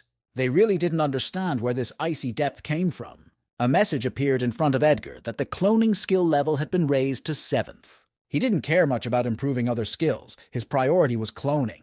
Even so, Edgar realized that he couldn't summon a clone right now. The guy moved forward and ordered his squad to move on up Odin's tower. The events are transferred to the house of the hunter George Lucas. At that time, the man finished taking a shower and left the room. Then he was informed that a list of requests for visits this month was ready. George opened the window and asked if there were any requests from Korean guilds. He was told that there had been no requests from them this month. It was unexpected for my husband. He thought it was quite strange. George realized that something had changed in the situation. As he was getting dressed, the man ordered to cancel all incoming requests and also added to start preparations for the opening ceremony of the academy. After escaping from the dungeon, Wade visited his friend Barry Gunn. The friend told the man that it was not surprising that he could not reach him. Barry asked Weed if the Silver Moon Guild had caught him. This was partly true, because to be more precise, the Haesong Guild handed the man over to them.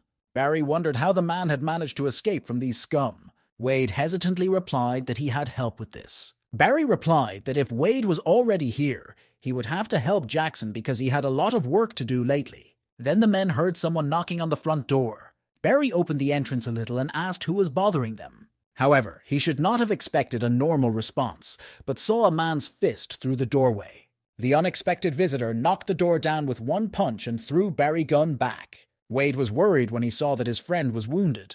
Andrew also entered the room and asked Weed if he was here. The guy said that it wouldn't take long and asked who was the one who had messed with them in the Shinsolden hunting grounds. For the record, Andrew added that this is the 3rd Wade to date.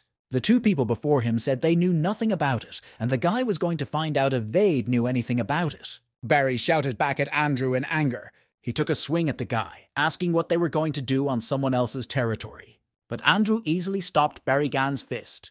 He asked the man if he liked to brag about his strength. The boy clenched his fist and said that he also considered himself strong in a certain way. Andrew pulled Barry's arm and swung his fist at him. He told the man to think twice before attacking his opponent in the future. Andrew was annoyed when nobodies like him got in over their heads. Wade realized the seriousness of this situation. He stood up for Barry and begged him to stop if he would go with them in return. Andrew thought it was strange what Wade had just done. He said that this was nonsense and slapped the man. The guy told Wade that he would be taken away anyway, so there was no point in being a hero. Then he guessed and asked the man if he thought Barry was being beaten because of him. But it wasn't really true.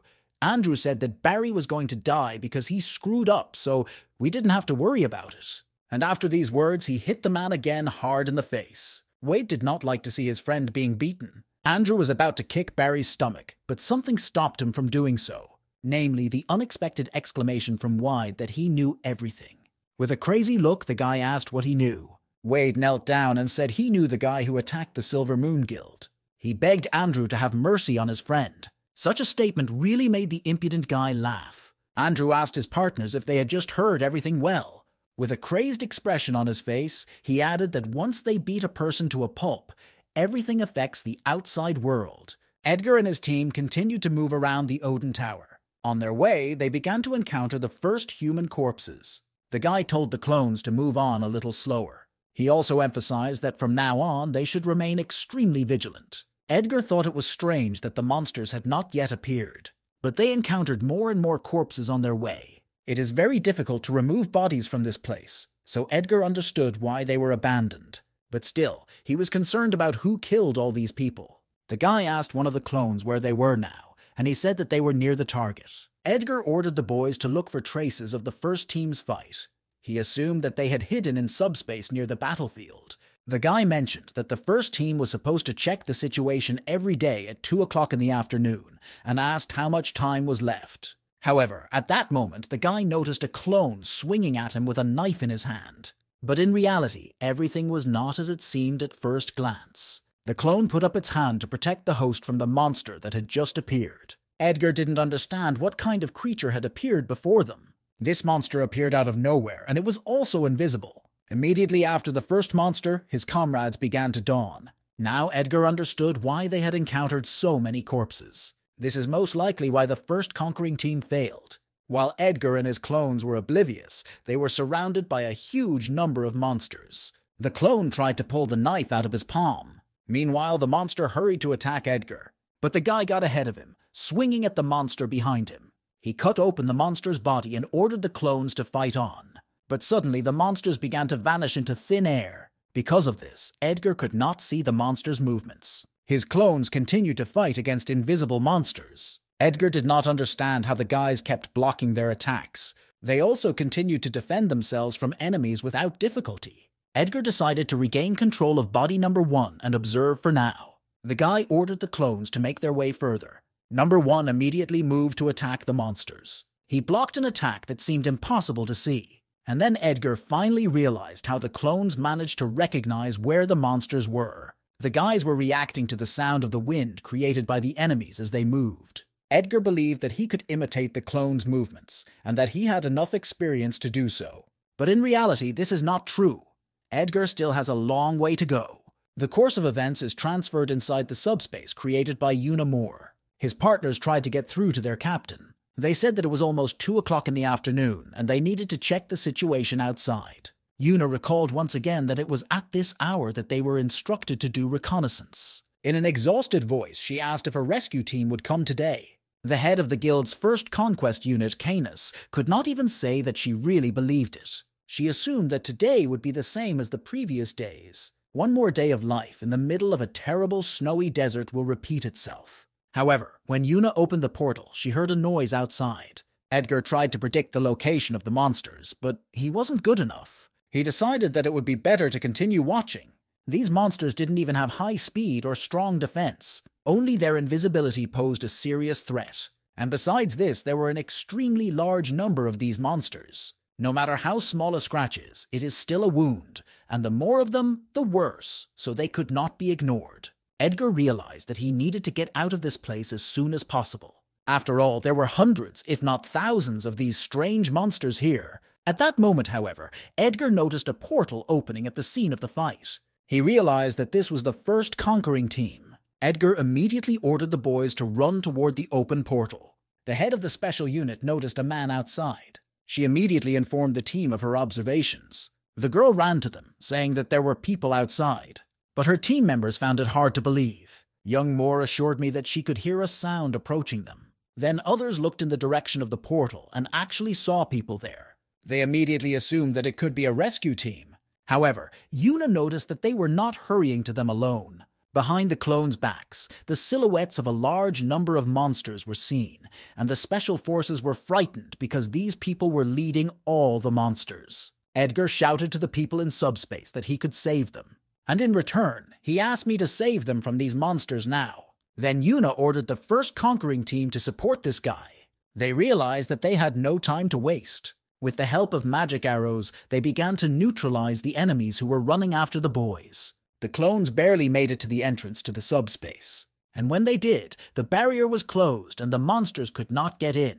Edgar was incredibly happy that they had managed to run. Yuna ordered the entrance to the subspace to be closed and the shield to be removed. And the next moment, the portal to subspace began to disappear. Edgar introduced himself and said that he was a rescue team member of the first special unit. But it sounded rather strange, because it was he who had been rescued. Yuna excitedly asked the boy if he came from the Canes Guild. This could only be partially true. The guy replied that he, Edgar Williams, had come here on behalf of Devon Moore, the head of the Canes Guild. When the guild members heard this, they were glad that the chairman had not abandoned them after all. Yuna immediately asked if Ethan was okay, and Edgar didn't understand who she was talking about at first, but then he remembered that it could be the person who had escaped with the help of the teleportation scroll. The guy replied that Ethan was alive, but that he hadn't regained consciousness as far as he knew. He was surprised that Yuna was so worried about her teammates. Then Edgar apologized and said that he needed to get them out of there first. Captain Devon Moore was waiting at the entrance to the Odin Tower and was very nervous anyway, although everything was generally fine. Edgar didn't want to keep him waiting, so he advised him to get out as soon as possible and told him that he had teleportation scrolls with him. However, the reaction of Yuna and the rest of the team was not what Edgar had imagined. The guy didn't understand what was wrong, because he thought the girl would be happier. If you think about it, something really didn't add up. Initially, the group consisted of 10 people, but one used a scroll, so now there should be 9. Yuna realized that her request would be too bold, but she turned to the hunter and asked him to help them again. But the guy did not understand what the head of the conquering team meant. Then Yuna reported that one of their team members had died during the mission. They did not want to leave her in this godforsaken city. Now Edgar understood why there were only 8 of them here, a development that was to be expected after the report. Edgar asked what exactly happened to the 9th member of their team. Yuna began by saying that it was a trap. Then the invisible monster targeted Amelia. She was their healer, one of the most valuable members of the team. The partners chastised themselves for not paying enough attention to Amelia. Everything happened too suddenly. Edgar recalled that when they were ambushed, he was the first to be hit, so perhaps the monsters attacked the most vulnerable member of the team first. Yuna continued that when Amelia was attacked, she opened subspace and ordered everyone to retreat. The girl also wanted to fight, but if something happened to her, the team would have nowhere to hide. They immediately reported everything using a scroll of telepathy. Everything happened too chaotically, and they didn't even notice one important detail, namely that a monster had snuck into subspace with them. Then Ethan pushed Yuna away from the scrolls to save the girl. And as a result, he was the only one who teleported to the guild's camp of Canas. Edgar realized that was when they lost the other teleportation scrolls. The teleportation portal closed faster than the team could pass through it, and if Yuna had left the tower, the subspace would have immediately disappeared. Then the team would have lost their hiding place and supplies, and most likely would have died. Edgar asked the captain where the body of the deceased Amelia was. Young Moore opened up the subspace a bit to show where the girl's body is. Edgar realized that this place was quite far away, and it will be impossible to get to the girl without facing monsters. Yuna didn't run away over the corpse of a teammate, and she was stuck here for 6 months, so the hunter realized that he couldn't tell her to just leave Amelia here. So the guy had no choice but to agree to take the girl's body. The members of the winning team cheered up and thanked Edgar very much. But then the guy added that he would have certain conditions. He came here to save them, not to increase the number of victims. So if Edgar thinks for a second that the plan is doomed, he runs away with the survivors. Yuna agreed to this condition, because she understood that Amelia would not want anyone to die either. His second condition was that the clones would handle this task. But Yuna replied that it was too dangerous, and that they were only asking him to cover for them while they took the body away. The hunter assured him that there was nothing to worry about, because they were not real people, but clones. The team leader did not expect to hear such a response. The story moves to the building of the JM agency, for which Edgar worked. At that time, Mr. Blake's office was visited by unpleasant people. Andrew didn't expect that the hunter Wade had pointed them to was under the command of Con Blake. The boy asked the man if it wasn't enough for him to be an enemy of Hayshawn. He pulled Con's hand and was about to ask him something again. Andrew asked the name of the bastard who had robbed them. But even though he was in pain, Mr. Con was not going to answer his questions. Andrew only sighed heavily at this answer, dissatisfied that the man was still resisting. Then he grabbed Con's hand tightly and kicked it. The man screamed from the unbearable pain in his arm. Andrew said that after breaking his left arm, he would break his right arm, but then a subordinate approached him. He said he had found information on the guy they were looking for. Andrew pointed out to Kang with satisfaction that they had figured it out anyway. From the information form, the boy learned that the hunter's name was Edgar Williams. His address and contact information were also listed. Andrew noticed that this guy lived in a prestigious neighborhood and ordered his subordinates to send his kids to this address. The assistant asked the boss what they were going to do with Con Blake, and the guy said they were going to take him with them. At that time, Kim Foster was eavesdropping on their conversation, and she couldn't understand how the Silver Moon Guild got into the agency. Khan exhaustedly asked the attackers why they were looking for Hunter Edgar Williams. One of the reasons was that this hunter had beaten their boys, so Andrew asked Mr. Blake if he had heard of such a thing as crystals. The boy was sure that the man knew nothing about it, and then said that Edgar had taken all their crystals and fled, so they were victims here. Kim was shocked that they believed the crystals had been stolen by a hunter named Edgar Williams, and she didn't know what to do, but she was sure she had to stop them. Yuna knew about the cloning skill, so she didn't understand how he was going to save them. Edgar said that his clones are not some kind of illusion, so there is no need to worry about their lives. The plan was that numbers 4 and 6 would take the teleportation scrolls and protect the entrance to this space, and number 2 and number 3, along with Edgar, will go outside to get the body. The guy told the team not to go outside because the most important thing now is their safety. They assured him that they could also help, but the hunter knew that they were all strong because they were the first team of the Canis Guild. But it is the guy who is responsible for making sure they all come back alive. But Yuna noticed that the boy had recently led a group of monsters when he was rushing in their direction, and Edgar assured her that he had options in case they didn't help him. Then the guy announced that they would follow this plan. Finally, he asked the team to trust him and wait here. Yuna closed her eyes and with a heavy sigh agreed to this. 6 months have passed since the incident with the portal. All the time, Edgar was focused on improving his performance, and to do so, he fed his clone crystals, gaining the skill.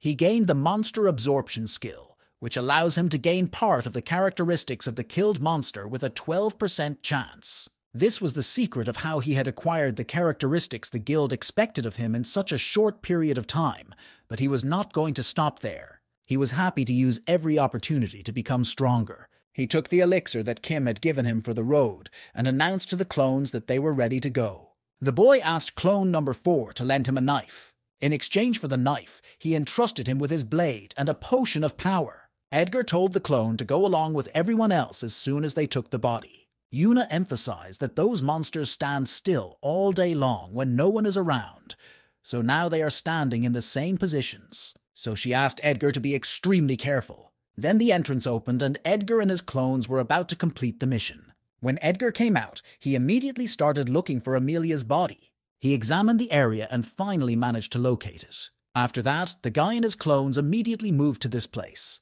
Clone number 4 watched his master and his partners closely. He asked the guild members to stay away from the entrance outside, but some of them were still worried about whether the clones would be okay, and they thought they should help as well. Yuna said that they only saw the boy running away from the monsters towards them, but this place is 40 kilometers away from the entrance, and noticed that you can't get there just by running away. The girl asked her partners to just trust Edgar and wait, because he said that he had a plan in case he couldn't get into the portal with them. And for now, they can only hope that the guy will succeed. On the way to Amelia's body, the same invisible monsters were not without their share of trouble.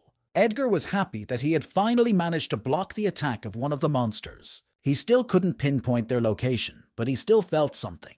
The guy ordered his partners to keep fighting through the monsters. Amelia's body was also surrounded by several fearsome monsters. Edgar looked in the direction of the body and was about to go to it.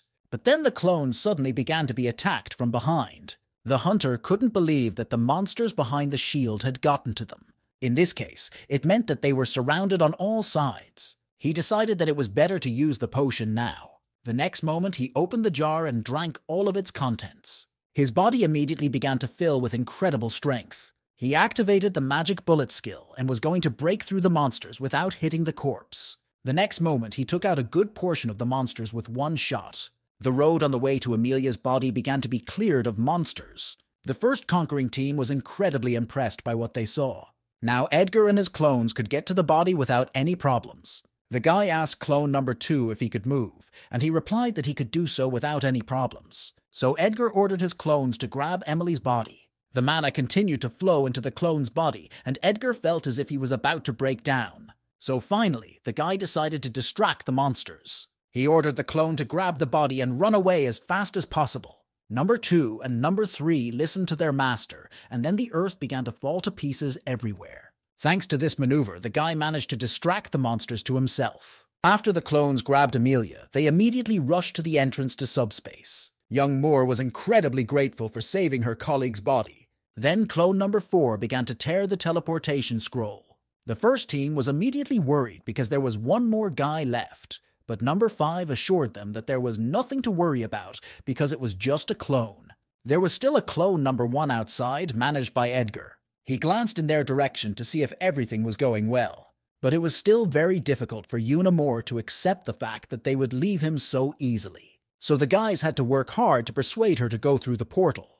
Then the subspace in that place began to disappear, and all the members of the guild, along with the clones, teleported away. Edgar took off his cap in anticipation of meeting them on the other side. And then a huge explosion occurred in the place where he was standing, a side effect of Kim's potion, after which all the guys' characteristics instantly increased. The head of the guild's secretariat, Canis, was peeling an apple for Mr. Ethan at the time.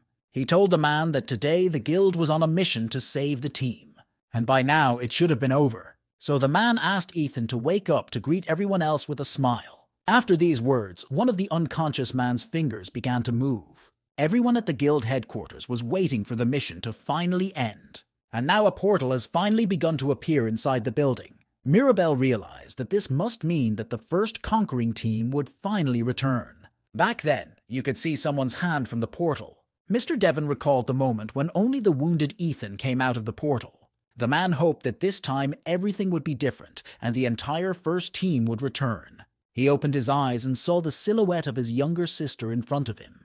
The head of the guild was incredibly happy to see her in front of him.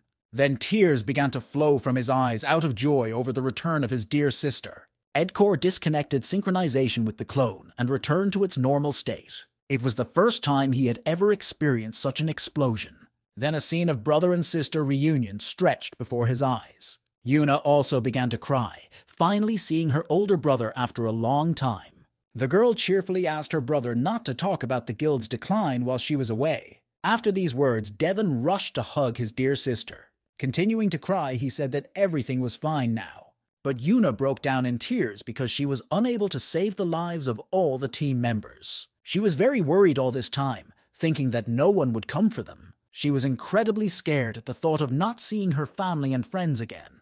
Devon thanked his sister for coming back safe and sound. The guild members were also in for a surprise at the hospital. Ethan, who had been unconscious for more than 6 months, finally woke up. Workers began to clean up the site where the guild camp had been. The clone returned Edgar's sword, potions, and teleportation scroll. Edgar did not expect the performance to increase so much this time. Then his contemplation was interrupted by an unexpected appeal from the head of the guild. Yuna and Devon sincerely thanked the guy for saving the team. The head of the guild said that this was the only thing he could say. Edgar asked them to raise their heads, because he had just done a job for which he had been well paid. But the head of the guild replied that this was not enough. He told the boy that he could contact him if he ever found himself in trouble, and he would help in any way he could. Devon promised that the Cain's Guild would always provide him with the necessary support. Then Edgar remembered and handed the man one of the scrolls left over from his victory over the ice golem. But the head of the guild replied that the boy could have it for himself, as he was planning to give him everything that would be left after the expedition. Edgar replied that it belonged to the Cain's Guild, and he was embarrassed to take it for himself, so the head agreed to take it back. Yuna asked her brother if Edgar had been here all this time, and he replied that he had been busy controlling the clones with the familiar skill and had been here all along. Yuna thought the boys were real people who were just trying to calm them down. Devon noted that he also had a hard time believing in the existence of such a skill at first, wondering how strong Edgar would become in the future. At that time, the boy was reproaching himself for giving the scroll away for nothing and not taking it for himself. When Edgar went outside, he was blinded by the sun's rays. The guy assumed that Mr. Devon would be very busy when he returned. The man was going to check on the health of the team first. They will also all need to prepare for the funeral.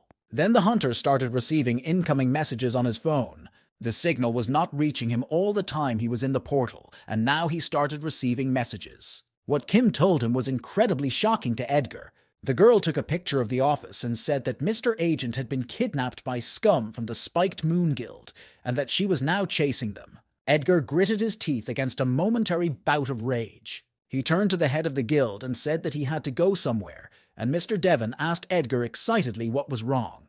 The guy said that the Silver Moon scum had kidnapped an agent from the JM agency, and the man asked why they did it. The hunter said that before that he had a fight with them. They tried to take control of the territory he was going to hunt. Mr. Devon took out a scroll and told the hunter to use it to get to the Silver Moon Guild. Edgar still wasn't sure whether he should take the teleportation scroll, but the head of the guild emphasized that they would do everything possible to support the guy. The course of events is transferred to the Silver Moon Guild.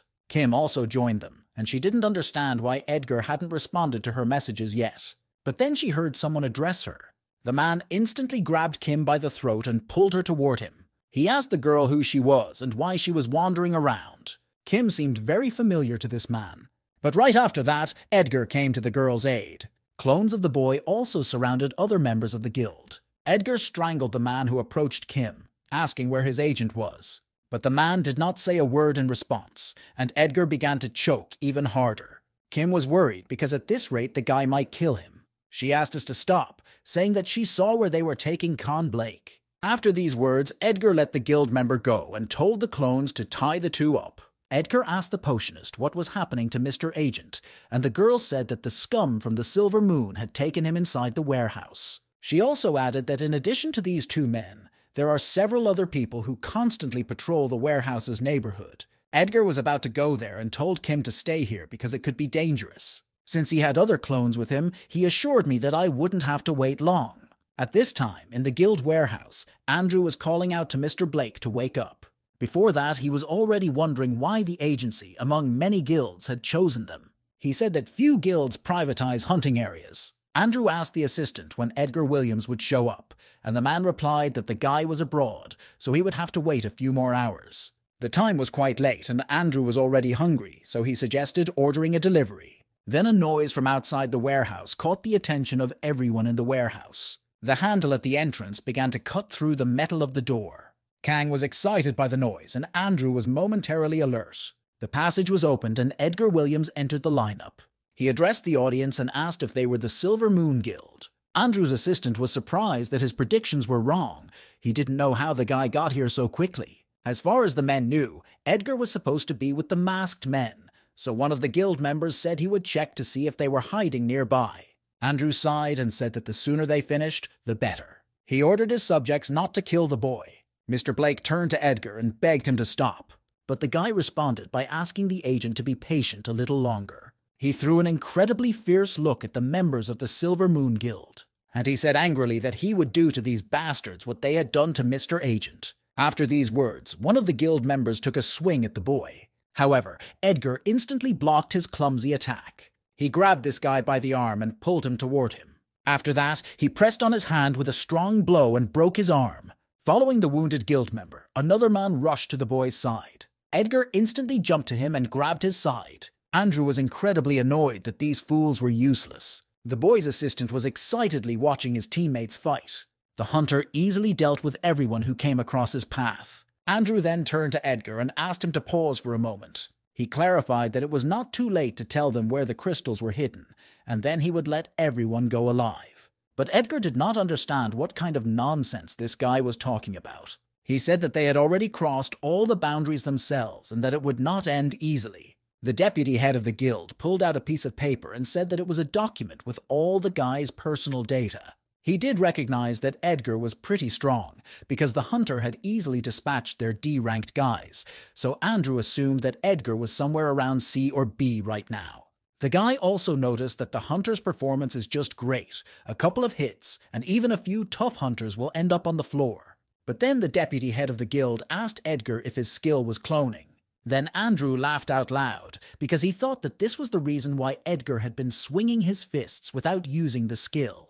He added that he knows many awakened people with miserable skills. He also suggested that it is precisely because their skills are useless that they insist on training their bodies, and that they have nothing else but strong fists. Andrew asked if the masked guys who were following the hunter were also a bunch of losers with pathetic skills, adding that such fools always gather in groups. Edgar really didn't like the guy's arrogance. Then clones of the guy joined the guild, and Edgar told the deputy head of the guild to check for himself whether this skill was pathetic or not. Mr. Blake was excited to see the other boys here. The Silver Moon members recalled how the same guys beat them up at the entrance to the Shinsolden hunting area. Will told the deputy chairman that all the guys outside were defeated, and Andrew replied that when they checked for themselves, they would know. He noticed that now he needed more rivals, because he didn't want to rush at Edgar alone. The hunter was annoyed by the overconfidence coming out of the boy's mouth, so he told him to show him how incredible his skill was. But in a crazed tone of voice, the boy said no to Edgar. His body began to dissolve into thin air, and finally he added that Edgar was unlikely to see his skill. The skill of the deputy head of the Silver Moon Guild was called Incognito. The boy's ability is considered the best among the skills of hiding, which is difficult to recognize even for the best people in intelligence. Mr. Blake could not understand where the boy in front of them had disappeared. Andrew's skill erased all traces of him, so even if the hunters sensed his presence or desire to kill in the air, they could not find him. Andrew wanted to make Edgar worry because he couldn't see his opponent. He was quite sure that the boy would not even understand anything. But in response to the sudden disappearance of the deputy head, the hunter only sighed heavily. Andrew got to the guy and swung a knife at him. He was quite sure that the battle would end at that moment. Then Edgar looked in his direction and ordered the clones to grab the boy. The clones easily found Andrew's location and headed in his direction. The deputy head of the guild could not understand what had just happened. All the clones looked at him with frantic expressions. Andrew was instantly excited to be discovered so easily. He did not understand how his opponents managed to do it. At that time, Edgar's university friends were relaxing in a bar. They recalled the years of their youth and noticed how old they were. Charlie asked his friends how it happened that only those who drink gathered here and asked the guys if they had any girlfriends. But by the pouty reaction of his friends, the guy realized that he shouldn't have asked and offered to just drink. Charlie's words made the boys remember the day they met Edgar and the girl. Chase then asked his comrades if any of them were in touch with Edgar. They replied that the guy had changed his number, so there was no way to reach him, and he didn't answer in the messenger either. Ryan noted that he had heard that Edgar was still a hunter. The guys were surprised that he still hunted monsters, because when someone crossed the line and made fun of Edgar, he always just turned it into a joke. Ryan realized that the boys were not aware of this, because Edgar was a bad joke if he got angry, and Charlie asked why he was saying that. Ryan recalled an incident that happened in his 3rd year of high school. Then the guy agreed to go home with Edgar, but he was caught by some thugs who wanted to take all his money. At that moment, Edgar was already approaching him. Ryan was frightened for a moment when he saw him step aside. But in fact, the guy then rushed at those bullies, and thus wanted to save his friend. But they both ended up getting beaten up. And then Ryan found out that these thugs had taken Edgar's money before, and it might seem strange that he intervened and attacked them. Ryan said that it seemed absurd at the time to those who took his money after he had attacked them like a madman. The guy added that Edgar is a bit crazy and doesn't care about himself most of the time. But when his loved ones are in danger, he seems to become a completely different person. Now Andrew was in a very difficult situation. The hunter told the clones to deal with the situation and free Mr. Agent. Andrew asked Edgar in a desperate voice how he could see him. It really seemed to the hunter that Andrew was very confident in his skills. But the guy was out of luck because Edgar literally came back from a battle with a bunch of monsters with the same skill as the deputy head of the guild. The guy tensed his hand and asked Andrew what he was talking about before. All those arrogant words and excessive self-confidence seemed to the hunter to be real nonsense. He emphasized to his opponent that his skill was not garbage, and also that he achieved everything not just through physical training. One of the clones has already managed to free Mr. Blake from handcuffs. Edgar recognized that one thing Andrew had said before was true, namely that Edgar Williams' characteristics were indeed incredible. The guy took a swing and was about to hit Andrew, but he begged him to stop. The hunter did not care about his request, and so he pierced the body of the deputy head of the guild with a powerful blow. Due to internal bleeding, Andrew's mouth immediately gushed blood. He flew back a few meters from Edgar's powerful blow. The clone told the owner that one of the guild members had escaped, but they took care of the others. Edgar told them not to pursue the fugitive and ordered them to take Mr. Blake to the hospital immediately. Andrew, completely overwhelmed by the boxes, could still move. At that time, the guy was horrified to think that the information he had received earlier was different from what he had just seen. He realized that the guys in front of him were no weaker, and if at least 2 of them pushed him against the wall, it would be impossible to escape. Andrew didn't want to believe that it was true that this hunter's performance had grown to such a level in a short period of time. He suspected that something was clearly wrong with this situation. But then a jar of potions in the enemy's pocket caught his eye. Andrew admitted to Edgar that he had severely underestimated him because he expected the boy to not even notice him, let alone catch him. The hunter replied that all these were pathetic excuses and he did not even want to listen to them. The guild chairman's defense attorney began to approach Edgar and said that he would not repeat such mistakes again. This time, he wanted to make sure that Edgar learned the power of a B-rank hunter. He began to use his ability and added that he had not yet shown everything he was capable of. But the hunter didn't really want to see everything that a self-confident egomaniac was capable of. Andrew was impossible to see when he used his stealth skill, but these guys caught him anyway. He didn't want to believe it, but he understood why it happened. These guys caught the sounds and vibrations that spread in the air when he moved. In that case, Andrew had one idea to prevent them from catching him. He began to scatter boxes and other parts all over the room, trying to block the sound of his movements. Andrew's speed was really impressive, because now Edgar had a hard time catching his movements, which meant that the guy's reflexes were higher than his, and he was actually just carefree before. But the hunter was surprised that his opponent had made all this noise just to make it difficult to catch the sounds. Even so, Edgar felt his presence and gave Andrew a pinch. He told his opponent that all this dust only made him more visible and did nothing to drown out the sounds. But in response to these words, the deputy head of the guild only laughed. Edgar could not understand what caused his opponent's reaction. Ian asked Andrew what was so funny if he had completely lost his mind. The guy showed me the jar in his hands and said he wasn't sure if Edgar would say the same thing after he saw it. The hunter immediately reached into his pocket and noticed that it was cut. Andrew emphasized that he immediately thought it was strange, and the data on the boy's characteristics seemed wrong to him. He was quite sure that all of these guys had improved their performance by using this potion before coming here. Edgar advised the boy in a serious tone that it would be better if he did not drink it. But Andrew didn't care what he said, and he immediately consumed the entire contents of the jar. Immediately after the last sip, Enda's strength rating rose to 30. He began to feel an incredible surge of energy and power. With each passing second, the guy's strength indicators grew incredibly, reaching 51, and almost the entire building began to collapse from the power it received. In a crazy tone, Andrew apologized to Edgar, saying that he hadn't heard him while he was drinking the potion. But the hunter just sighed and said it was his choice. The potion doubled Andrew's strength, and it was quite difficult to get such an effect even from the best potions. The deputy head of the guild told Edgar that if he told him who had prepared the potion, he would save 1 or 2 of his limbs. The hunter was thinking through a plan of action in his head.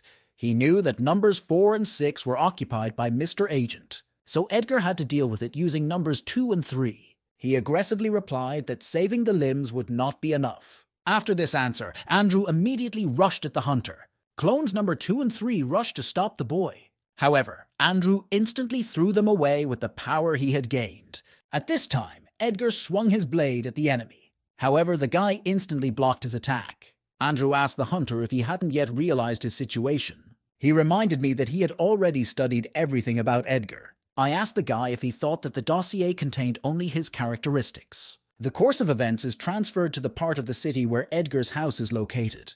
On their way to the hunter's house, members of the Silver Moon Guild encountered an obstacle. They did not expect such a place to be guarded and lost a lot of time because of this. Davis asked the guys if it was Edgar Williams' address, and they confirmed it. Then he told them to hurry up, because they knew how angry their boss could be. Oliver was surprised that someone decided to visit them at such a late hour. He slightly opened the door and asked who was there. However, Edgar's father never expected to see this man. Andrew swooped down on the guy, asking if he understood everything now. The deputy head threatened that with one call he could bury the hunter's entire family. He added that it would be a piece of cake for him. The clones rushed to their master's aid, swinging at Andrew. The guys have already managed to annoy the deputy head of the guild. Edgar directed the blood from his wounds onto the blade in his hand. Andrew noticed something wrong and immediately looked back in the direction of the hunter. After that, Edgar swung the blade he had received from the fishman with all his might. This strike pierced the entire area where the warehouse was located. Andrew managed to avoid this blow, but his blades were badly damaged. He instantly activated the powerful punch ability and headed for Edgar. The guy didn't even realize when his opponent was near his face. The deputy head of the guild pierced the hunter with an incredibly powerful blow. This attack caused Edgar's body to break the wall and he was thrown outside. After that, Andrew hurried to deal with other rivals, clones of the guy. He sent a strong punch to the stomach of the odd-nose and threw him aside. Another clone took a swing at the deputy chairman, but he deftly dodged. After that, Andrew immediately attacked his opponent. He threw both clones in the direction where Edgar lay exhausted. The hunter realized that the effect of the potion was too unexpected. But then the boy was distracted from his thoughts by Kim's voice, which tried to cheer him up in a way. The girl said that Edgar couldn't lose after acting like he had everything under control. The guy told the girl to shut up, that he hadn't lost yet, and asked who they had brought with them. Kim said that the man tried to attack her, but the clone caught him. The deputy head of the Silver Moon Guild began to approach Edgar and Kim. He asked what they were talking about and whether they were coming up with a plan. Edgar William took a fighting stance and ordered Kim and the boys to hide. Andrew was annoyed that the guy still wouldn't give up. He repeated his words that he was not joking when he said he had sent his men to his house. The man missed that the hunter is so distrustful that he definitely needs proof. He picked up the phone and called his subjects. Andrew asked Davis if they had arrived at the scene and ordered him to carefully cut off the boy's parents' fingers and send him a photo. But after the conversation ended, the deputy head of the guild began to weaken. Because of this, the phone fell out of his hand, and Andrew did not understand what was happening to him. By his inner feelings, he realized that something was wrong with him. His body began to weaken more and more, and he collapsed to the floor. Edgar breathed out a sigh of relief that the side effect of the potion had finally manifested itself. The hunter recalled the day Kim gave him 2 potions for the road. Then, in gratitude for the contract, she gave him 2 potions, one for strength and the other for mana. A side effect of the strength potion was the melting of muscles, and the mana potion made the body explode. Andrew could feel the muscles in his arms gradually deforming. Edgar aggressively emphasized that he had warned that it was better not to drink these potions. The deputy head of the guild looked at the hunter in fear. Then he heard a call on his phone. It was the leader of the second team, Davis. Andrew picked up the phone and ordered that Edgar's family be taken hostage immediately. He angrily told the hunter that if he did anything to him, his family would die. Andrew demanded that the guy immediately give him the antidote. Then the person on the other end of the phone said that the guy had a wrong number. The second team had already been dealt with by the guys from Edgar's familiar guild, and the general secretary said that he was from the Kane's Guild. Then a man from the Kane's Guild knocked on the Williams' door. Oliver asked the unexpected guest if there was anything they could do to help him. The Secretary General apologized for disturbing them at such a late hour. Squeezing Davis's head aside, he said that he had come to inform him that Edgar had successfully completed the mission and was on his way back to Korea. Under the pressure, the man felt as if his head would burst the second he put more force into his hand. The Secretary General said that Edgar would arrive in one piece and declined Oliver's offer of a cup of tea. The man explained that he was in a hurry, so the parents thanked him for the news about Edgar. Other members of the Silver Moon Guild stood guard behind the Secretary General. After Mr. Oliver closed the door, the man turned to them and asked them to leave. The Secretary General took a phone from the group leader's pocket and picked up the phone. It was then that Andrew ordered the boys to carefully cut off the fingers of Edgar's parents and send him the photo. Then the man overheard the further conversation between the deputy head and the hunter and said that his interlocutor had a wrong number. Standing over the defeated leader of the second group, the general secretary said that he was from the Kane's Guild. He got angry because he heard the order about the fingers and threw the phone away.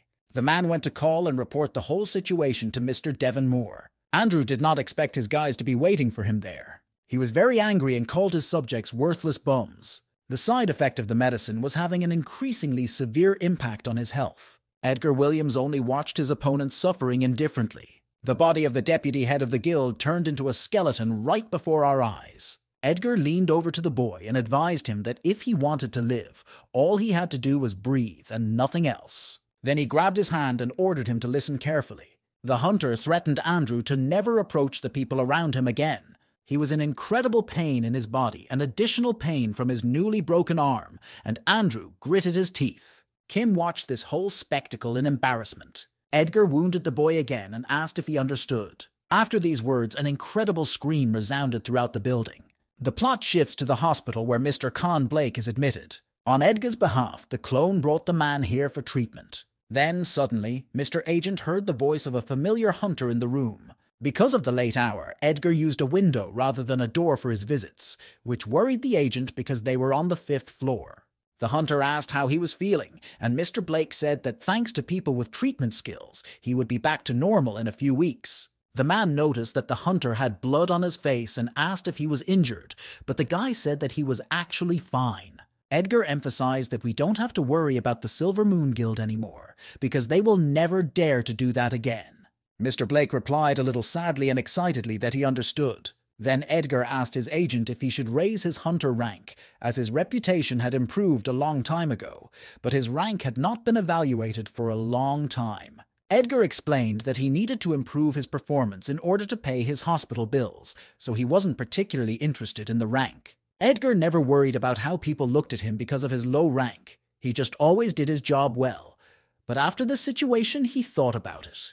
The hunter believed that if he was A-ranked or even higher, those guys from Silver Moon wouldn't have dared to get to him. And in addition, they would not even think about attacking the office of the JM agency, which was the reason why Edgar asked the agent. Mr. Blake replied that this would be to the agency's advantage, as having a high-ranking hunter would give their reputation a huge boost. He also added that it was the best way for Edgar to show what he was capable of. But Mr. Blake realized that the boy would then attract more and more attention, so there is still a possibility that situations like this one will continue to arise. Therefore, the final decision on the promotion was made by Edgar alone. The guy closed his eyes and said that he had already decided for himself. And the next day, Edgar went to submit a request for a rank upgrade. In the database about Edgar, it was written that he was not currently E-ranked and his skill was cloning.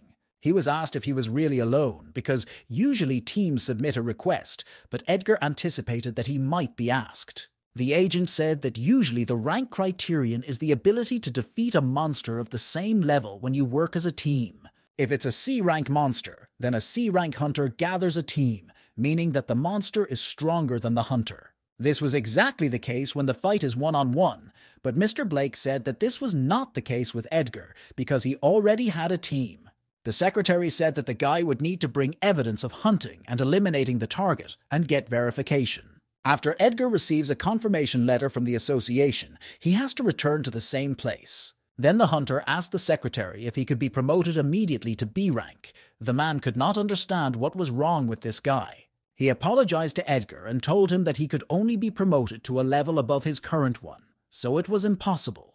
The boy was embarrassed to ask the secretary which monster he needed to defeat to get a D rank. It was necessary to overcome the fishman.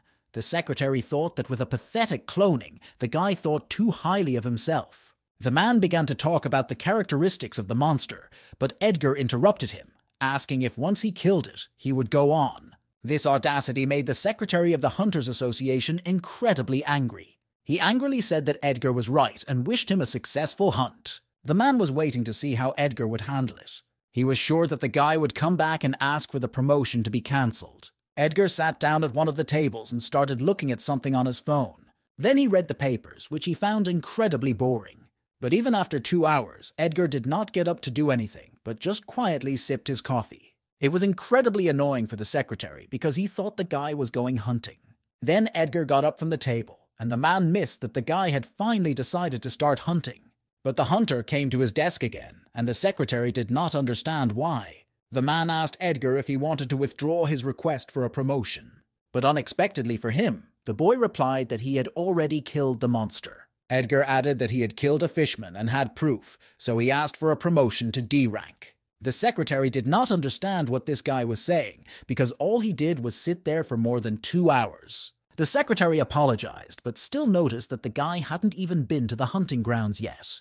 But Edgar first asked to check the confirmation, because he was sure that the Pulvanshan hunting grounds had already sent the message by now. The secretary started checking the messages at the boy's request, and he did indeed find that Edgar Williams had defeated a monster fishman of 5 individuals. He could not understand how this could be. The secretary grabbed the phone and asked the boy to wait a minute. He called the guard of the guard post in the hunting grounds of Pulvanshan. He did this with the intention of obtaining confirmation that Edgar Williams had indeed killed 5 fish people. The guard replied that this was true, and that he himself had just personally checked the entry record of Edgar Williams. The secretary began to think that this guy had bribed the guards of the hunting grounds because the hunter had not left the place during this time. Edgar asked the man again if they had received his confirmation. The secretary immediately apologized and said he would give the guy a promotion right away, but he was sure that there was a trick to it and that it was simply impossible. The man told the hunter that he had been promoted to D rank and congratulated him on it. In fact, the secretary intended to report this to the special services as soon as he was done with his work, and until then, let the guy enjoy his temporary promotion. But the next words shocked the man even more, because Edgar requested a promotion to C rank right away. The dark night enveloped the alleys of the houses of the Korean capital, Seoul. Kim Foster hid the stolen crystals in the wall of one of the buildings there. The girl recalled her conversation with Edgar after he had defeated the scum of the Spit Moon. Then she went up to the guy and started apologizing for everything, but Edgar didn't understand what she meant. The girl replied that it was most likely because of her that these scum attacked the JM agency. Kim admitted that she had stolen their precious crystals in the Shinseoldong hunting grounds, but she didn't know it would turn out this way, and she was really sorry. Edgar came closer and replied that he now understood why the overconfident Gilder kept repeating about the return of some crystals. Kim did not understand why she had confessed even after seeing everything this guy was capable of. But the girl didn't expect to hear that it wasn't her fault. Edgar said that it was Silver Moon's fault for underestimating them, for threatening his family and the agent. He implied that it was a fight between Silver Moon and him, and assured Kim that she had nothing to worry about. Edgar added that the cause of the misunderstanding, the crystals, was the problem between Silver Moon and the girl. He was sure she hadn't stolen them just to play. The guy had no idea what Silver Moon and Haesong had done to Kim, but he wasn't going to take the girl's problems as something insignificant. Edgar told Kim Foster that she didn't have to apologize to him. Kim realized that the problem with the crystals was really a problem between the guild and her. She grabbed a bag of crystals and ran forward. Everyone in the building of the Hunters Association was incredibly shocked by what was happening. One of the hunters asked his friend to start filming everything. The secretary congratulated Edgar on his promotion to B rank after his promotion to C rank. With an imperturbable expression, the hunter thanked the man for his congratulations. Edgar said he would take a break for the day and walked away from the secretary's desk. He was afraid to think what Edgar meant by these words. His colleague was impressed that the guy had finally come to the association. It was the same worker who accepted Edgar's request for the right to duplicate entrances to the hunting grounds. The technician almost went crazy when he first saw this ability, and it was actually strange that we hadn't heard anything about this guy until now. The man missed that it was because Edgar had a low rank, but the guy went from E rank to B in a day, and the hunter's social networks will explode with this news. He told his colleague that he should have at least asked for Edgar Williams' autograph. And a week later, all the headlines were about the incredible growth of Hunter Edgar Williams. Articles were circulated about a novice hunter who got from E rank to B in one day. The hunter's social networks did not calm down for a minute. They spread the news not only about Edgar Williams, but also about the agency he works for. In addition to that, Edgar received a 5 billion won transfer from the Canis Guild. The hunter was incredibly impressed by the number of zeros on his balance sheet. He could not believe that he had just been credited with as much as 5 billion. Devon Moore informed the boy that this was his reward for the successful completion of the task, and the man assumed that Mr. Blake had not told Edgar everything. Firing the first team was definitely a challenge. The guy said that Mr. Blake only said about the contract, but Edgar did not think that the amount would be so large.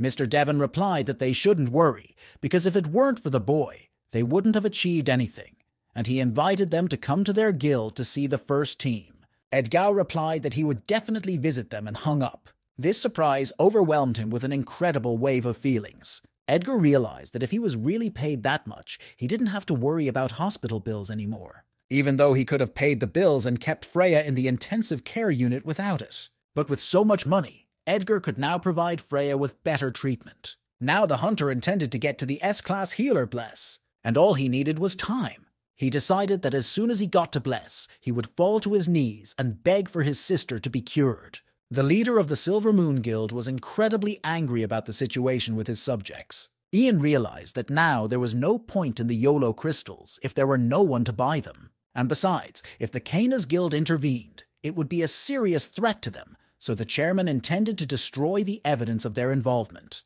Then a lady came to his office and coldly addressed John. Han Mi-ho asked if he was the one who had cleaned out their warehouse. The chairman told the woman that she had misunderstood everything. He began to clench his fists and nervously suggested that we discuss everything first. However, the next moment, using his ability, he attacked Mi-ho with death wishes. But the woman had no problem giving him a good scolding in response to this attack. Mi-ho ordered John to shut up and added that she had nothing to talk to him about. The events are transferred to the building of the main headquarters of the Canes Guild. After Mr. Blake was released from the hospital, he immediately visited the head of the guild. It was still difficult for him to move his arm, but he didn't want to talk about it. The man had noticed that the guild had protected Edgar's family and didn't even know how to thank them for it. The chairman replied that it was not difficult at all and asked if the attackers were from the Silver Moon Guild. Mr. Blake confirmed this and in response asked Devon if he knew the hunter Andrew Gubbard. The head knew that this guy was the one who led the attackers and was the deputy head of Sable Moon, and he had heard that Edgar had made sure that this guy would never be able to recover. Then Con Blake said that Andrew Gubbard was actually a hunter he worked with when he was in the Heeson Guild. The relationship between Silver Moon and Haitian had long been known, but Devon didn't know if the Haitian Guild was involved because there was no direct evidence. Then Mi-ho came in and said that the scum from Silver Moon had been mining crystals and redirecting them to Haesong, and that more than one guild was involved in the production of crystals. The woman said that Mr. Devon was right, and that it was indeed the work of the scumbag Ian Hudson. Mi-ho said hello to Mr. Blake and informed him that she had recently met with Silver Moon and said she would give them Ian Hudson later. DEP is a performance-enhancing drug, and Mi-ho had no idea how a B-ranked guild could produce crystals without anyone's support. But now everything has fallen into place. Now Chairman Yolo knew that the Haesong Guild was involved in almost every aspect of this case. So it was a clear indication that this case was very dangerous. Working as a hunter and hunting activities were legalized only after the disaster ended, and as a result, a lot of vacant jobs appeared. But not everyone agreed to such conditions. Some hunters who were against the restrictions on registration of ranks plunged into the shadow life and founded their own communities. As a result, the hunters settled in this darkness, trading in illegal weapons and information to protect their territories. Kim arrived at a local bar and approached the owner. The girl happily informed him that his crystals had arrived. The man did not believe that she had finally found them, but Kim confirmed that they were indeed in the Shinseol-dong hunting grounds. She asked the owner who she could sell them to quickly for a good price. But unexpectedly for Kim, the man began to apologize for something. Then masked men came out of another room and asked the girl if she was Miss Kim Foster. They approached her and said she would have to go with them. The bar owner said he was really sorry, but they threatened his family and he had no choice. One of the men present did not like all the noise they were making. He asked the masked strangers who they were and whether they even knew where they were going. The man did not know what their intentions were and began to threaten them, but the strangers clearly did not like the threats and hit the man in the face. After one strike, they continued to beat the insolent man. The head of the group told his partners to move, but immediately after these words, Edgar Williams came at him with a punch. The guy admitted that he was completely right about Kim's situation. He recalled the conversation when he told the girl that he was not going to take her problems as something insignificant. Then the hunter told Kim that she did not have to apologize to him. He added that the girl is now connected to the JM agency and he can help her. Kim asked how, and then Edgar advised her to try to sell the crystals she had found. He was right when he said they would take the bait. The course of events was transferred to an unknown location. The supervisor told the man that he had only 10 minutes. He was not allowed to record and go beyond the established questions. The last condition was a search, which was necessary for the leader of the Heeson Guild, Mike Heeson, to be allowed to enter. Mike thought it was funny that they were searching an A-ranked hunter and asked if they thought he was carrying a gun. The man asked if he could throw a rock or something else at the spot. But it was all a joke, because if he had planned something like that, the person behind the door would have long since escaped. The warden said he would open the door and that Mike could come in. Finally, he told the head of Haesong that the oracle was waiting for him. The prophet oracle noticed that the man had come to see him again. Mike emphasized that the clairvoyant woman sounded surprised and asked if she also liked to make jokes. The oracle replied that she knew why Mike was here, but her answer would not change. She told the man to just back off. The woman assumed he was happy with the current state of affairs. Mike emphasized that it was the clairvoyant who said that he would have everything, and that even the most powerful people, including politicians, would obey him. He didn't understand why the oracle was simply telling him to back off, because up until that point, everything had been going very well. The clairvoyant replied that his fate had taken a sharp turn. In other words, it had changed because of someone, and Mike asked who it was. But the oracle was surprised to answer that she didn't know, because it was not one or two people. Edgar asked the defeated hunter if it was his phone, and if he could unlock it for the boy, but the man simply asked to kill him. Edgar asked him anxiously why he was saying such horrible things, and added that he would never do that. He pointed to the others present and added that he would rather give it to these guys. After all, if this hunter dies here, no one will ever find his body. Edgar defiantly asked the man if he thought they would let him die quickly. Kevin Hazen, the captain of the first squad of the Heeson Guild, sat calmly in his office. Then he picked up the phone, and the guys told him that they had returned the crystals. Kevin praised them for their excellent work and ordered them to bring them to Factory 3 right away, and asked what was wrong with the man's voice, who replied that he was having trouble communicating. Kevin asked the man to assure him that the DEP product will be completed without delay. Their boss is very angry about this whole Silver Moon Guild situation. Edgar replied in a simulated voice that he understood and was leaving right away. The guy thanked him, saying that he would give the hunter a few crystals, and in return asked him to tell him where the factory was. But he didn't want to, because he was afraid that he would not live anymore. Edgar appealed to the local thugs, saying that the man said he would not live anymore, but they were only for dealing with him. The hunter reminded him that Edgar had made a promise to him before, and the boy replied that he had said he would just keep him alive. He added that he was very soft-hearted by nature, so he could not bear to see cruelty and was about to go home. After these words, the man from Haitian promised that he would tell them everything. Before he left, Edgar asked Kim if she had recorded everything on a dictaphone. He asked the girl to send the recording and the location of the factory to Mr. Blake. Kim Foster was embarrassed and thanked Edgar Williams. The girl was grateful that he helped her with everything all the time, but Edgar said she shouldn't thank him. Kim noticed that she had seen articles about Edgar and now understood why the two boys were so similar to each other, and the hunter realized that she was not particularly interested in other people. But the same could be said of Edgar because he didn't even know her name. The girl squeezed his throat and told him to quickly memorize that her name was Kim Foster. She also asked the guy where all his clones were now, since he had come here in person. Edgar Williams immediately smiled when he remembered his boys. After all, he promised that he would feed them well after the mission was over. The guy told Kim that they were very busy right now. The waiter informed the boys that their order was ready and they could eat. Kim sent the recording of Edgar's conversation with the head of the first team of the Heeson Guild to the office. Con Blake immediately recognized the man's voice. It was the leader of the first team of the Heeson Guild, Kevin Heeson, son of Mike Heeson. And in this case, the connection between the Heeson Guild and crystals was obvious. There were only 5 guilds that supplied crystals to Heeson. Miho explained that among them, the Silver Moon Guild broke up, so there are 4 suppliers left. The rest are similar to Silver Moon, and all of them are about B-class guilds. Mr. Blake was unaware that crystal making was illegal and asked if they could take this evidence to the Heeson Guild. Mr. Devon replied that it would be very difficult because Heeson does not produce crystals on its own, and they are protected by the Hunters Association in Korea. That is, even if they are sent to prison, the guild members will be released immediately. Miho emphasized that in this case they need to act carefully and slowly. Chairman Canas told Mr. Blake that he should not go there alone, so they would put a guard around him. The agent replied that he would tell the hunter, Edgar Williams, to be careful as well, but the chairman replied that it was not worth it, because no one could overcome Edgar Williams. Mr. Blake wrote to Edgar that they had listened to the recording and learned that the crystals were the starting material for a drug called precious crystals. It sounded quite dangerous, so the guy advised Kim not to go outside and stay in the office. The girl asked if they had already dealt with the case started by the Silver Moon Guild. Hunter asked Kim if she had been to their new office yet.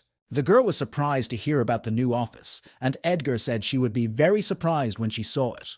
Mr. Blake was pleased that Miss Foster had also arrived at the new office. He said that he had just arrived at the place, and the office was full of various furniture and working equipment. The agent said that he had actually been planning to move here for a long time. He had to visit a lot of places, and since their old office was destroyed, he decided to just speed up a bit. Edgar pointed out that they would soon become the #1 agency in the country, and then even this place would be too small for them, and Mr. Agent agreed. The hunter told the potionist that there was even a room for her personally. This room was filled with a wide variety of machinery and equipment. Edgar emphasized that they had purchased the most powerful equipment for making elixirs, and he also added that Mr. Con Blake had helped with all this. The agent said that most of the items had already been purchased, but if the girl needed anything, she could contact him at any time. He also whispered to Kim that she could eat and sleep in the next room. Kim Foster thanked them for all of this, and after the last words, she realized that they knew she had nowhere else to go. Then the bell rang in the room and Mr. Blake picked up the phone. What he was told by his interlocutor was completely unexpected. After the conversation, the man turned to Edgar Williams. He said that the guy needed to go to the hospital immediately. The action moves to the Silver Moon Guild storage room. At this time, Mike Hessen, the head of the Hessen Guild, arrived at the building. He looked straight ahead and turned to someone and told him to get out. After he spoke, another person appeared in the room. A masked man came out to the chairman and said he was here. Mike asked where Ian Hudson was. The man replied that he was locked in the walls of the YOLO Guild and that the documents related to the precious crystals were most likely confiscated. He also added that, judging by conversations with other team members, they already knew about the location of the crystal factory. Mike Heesen was extremely unhappy with what he heard. He pulled 2 metal containers out of his pocket and handed them to the masked man. Mike asked him if he knew who he was supposed to use it on, and the man said he understood. Finally, the chairman said that if their enemies want the precious crystals so badly, they will get them, even though they are not yet perfect. At that time, the head of the Silver Moon, Ian Hudson, was sitting in the basement of the YOLO Guild, tied up. Then the man noticed that a strange entity began to appear in front of him. He was frightened by the arrival of the masked man, who told him to calm down and that the executive director had sent him. After these words, Ian asked the man if he had been sent by Mike Kerson to rescue him from here. But the black-haired man was holding a syringe, and this worried the head of the Silver Moon Guild. The masked man said in an eerie tone that John shouldn't worry about anything now. He promised the frightened Hudson that it would not hurt at all. Miho told Devon that he shouldn't have accompanied her after all, but the man had already said that he wanted to get information from Jan Hudson, and if Miho had been kidnapped, he would have been more worried about the kidnapper. But then the woman said that she smelled something burning. The guild building was engulfed in flames, and there was a monster near it. The head of the guild immediately rushed to the aid of her people. A huge monster could be seen near the building, which also noticed Miho and Devon. One of the victims reported that a monster was in the basement, and their B-class hunters were unable to stop it. Miho realized that they were facing at least a Class A monster. But the woman did not understand how this was possible, because there were no portals nearby, so where could he have come from? Then Miho noticed a familiar scar on the monster's face. She recalled the moment when John Hudson attacked her with a punch. The woman assumed with fear that the monsterized head of the Silver Moon was in front of them. The events are transferred to the hospital room where Andrew Hubbard was lying. The same man who had visited John Hudson appeared over his exhausted body. He was unhappy that Mike had trusted this guy and sent him to the Silver Moon, and that everything turned out exactly like that. The black-haired man told Andrew that there was nothing to worry about and that his syringe would allow the guy to at least move. But just before the injection, the man was stopped by a woman's voice. Luna didn't know what the stranger was up to, but she said that he would not be able to carry out his intentions on her watch. Shornavolisi has already resigned himself to this course of events. He pointed a syringe at the woman and said he would use it on her. But he did not manage to fulfill his intentions, because just before the injection, someone interfered with him again. Edgar said that in the hospital, only doctors and nurses are authorized to give injections. Then the hunter began to fight with the stranger. Chairman Keynes warned that the monster was beginning to attack. He swung and sent a powerful punch to the floor. Neighboring buildings began to collapse from this attack, and Mr. Devon asked if Ian Hudson was a Class A hunter. Miho was quite sure that it was the head of the Silver Guild who was in front of them, and said that the man was in the upper ranks of the B class. Chairman Keynes did not know whether it was possible to turn people into monsters and enhance their skills and powers. The man recalled his conversation with Miho when she told him that precious crystals were a drug to strengthen the body. Then the girl said that something was obviously wrong here, and Mr. Devon concluded that the transformation of a person into a monster and its amplification was quite possible. If it is indeed Ian Hudson, it also means that Andrew Gubbard, who is now in the hospital, is also in danger. Luna told Miho that she had seen a suspicious person in the hospital, so she immediately contacted Mr. Blake. So the guild leaders Yolo and Kanas have to deal with the monster. Miho synthesized a ball of mana and aimed it at the monsterized John. However, the monster unexpectedly absorbed this attack with its skin. Miho didn't expect this to happen, and then Ian appeared incredibly quickly at the woman's side. Mr. Devon reacted in time and cut the monster's arm. From the incredible pain in his arm, the monster began to scream at the whole area. The head of the guild, Kanas, was going to use his ability. He used a crescent cut technique on his opponent. The monster used the skill to restore the outline of his lost arm. And with a single blow, he forced Miho and Devon to retreat. Now they were sure that it was Ian Hudson, because he even used his skill. The monsterized head of the Silver Moon was going to attack again. But unexpectedly for everyone, one of the hunters got ahead of the monster. He pierced his entire body with the blow of his blade. The monsterized John was defeated by the head of the country's second guild, Tejan Dan White. The man asked where this monster came from in the middle of the city. Then Dan spotted Devon Moore and Han Miho and asked what was going on. Events returned to the hospital, to the fight between Edgar and the stranger. The black-haired man asked the boy how he knew he was here. Luna asked the stranger if he really thought that when someone sneaks into a hospital, they go unnoticed. The girl activated the flame skill and directed it at the enemy, but somehow he managed to cancel it. The black-haired man said that flame should not be used in the hospital. Edgar attacked the enemy and noticed that a person who had snuck into the hospital with a syringe should not have said that. Because of this attack, the man was forced to retreat a little bit. He acknowledged that his opponent was not as weak as he had seemed at first. Hunter was able to get to the hospital quickly because their new office was right next door. The black-haired man said that now he understood why Andrew lost and admitted that Edgar was really strong. During the fight with the hunter, he managed to notice another interesting thing. The black-haired man said that the boy's clones had already arrived at the hospital. Edgar asked the enemy if he was already planning to flee. The enemy replied that he was not an idiot and would not fight faithfully against so many opponents. Finally, he told Edgar that they would see each other again, because there were many shadows around. As an example, he cited the intensive care unit for patients with mana disease right below them. The enemy knew that it was the hunter's sister who was in it. Edgar became incredibly angry and swung his blade at his enemy. But he actually expected such a reaction from the boy. He told Edgar that this was the way to piss people off and added that they would see each other again. After the incident, the three guild leaders Tejan, Yolo, and Kanas managed to deal with the monster that appeared in the middle of the city. Dan White was angry when he heard the whole story and tried to spread the truth about Mike Heeson, a man who seemed suspicious to him from the beginning. But the incident was presented to the public as a simple breakthrough of a monster from a short-lived portal, and Ian Hudson was reported missing.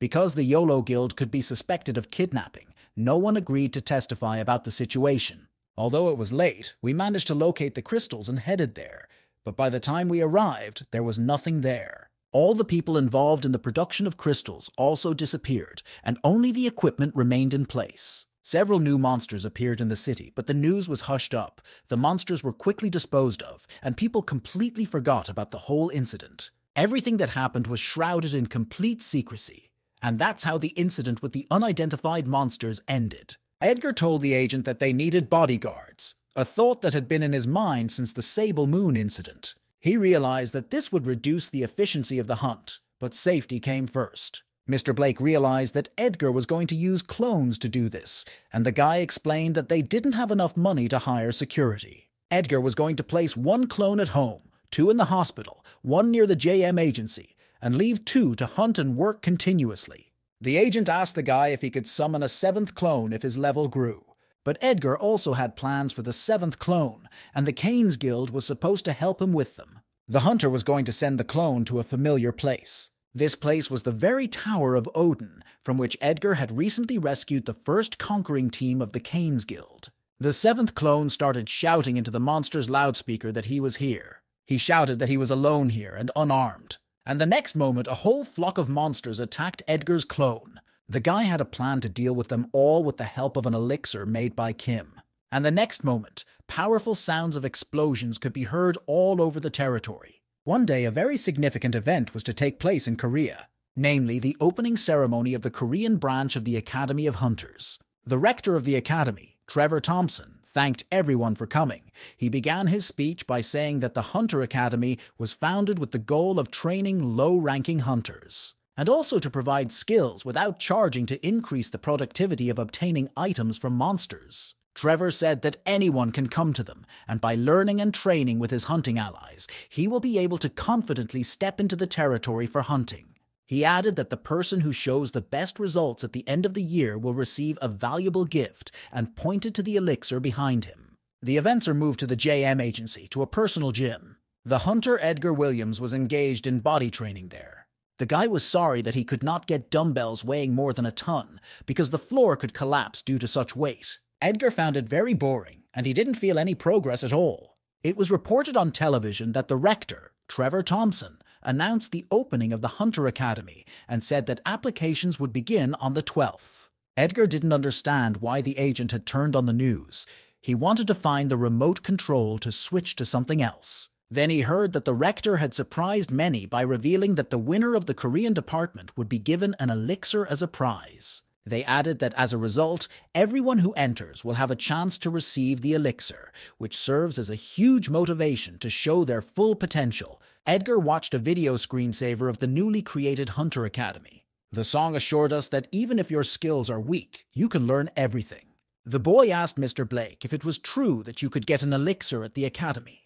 The agent replied that it was true. They had put up the elixir as the main prize in a competition that would bring together students from all over the world.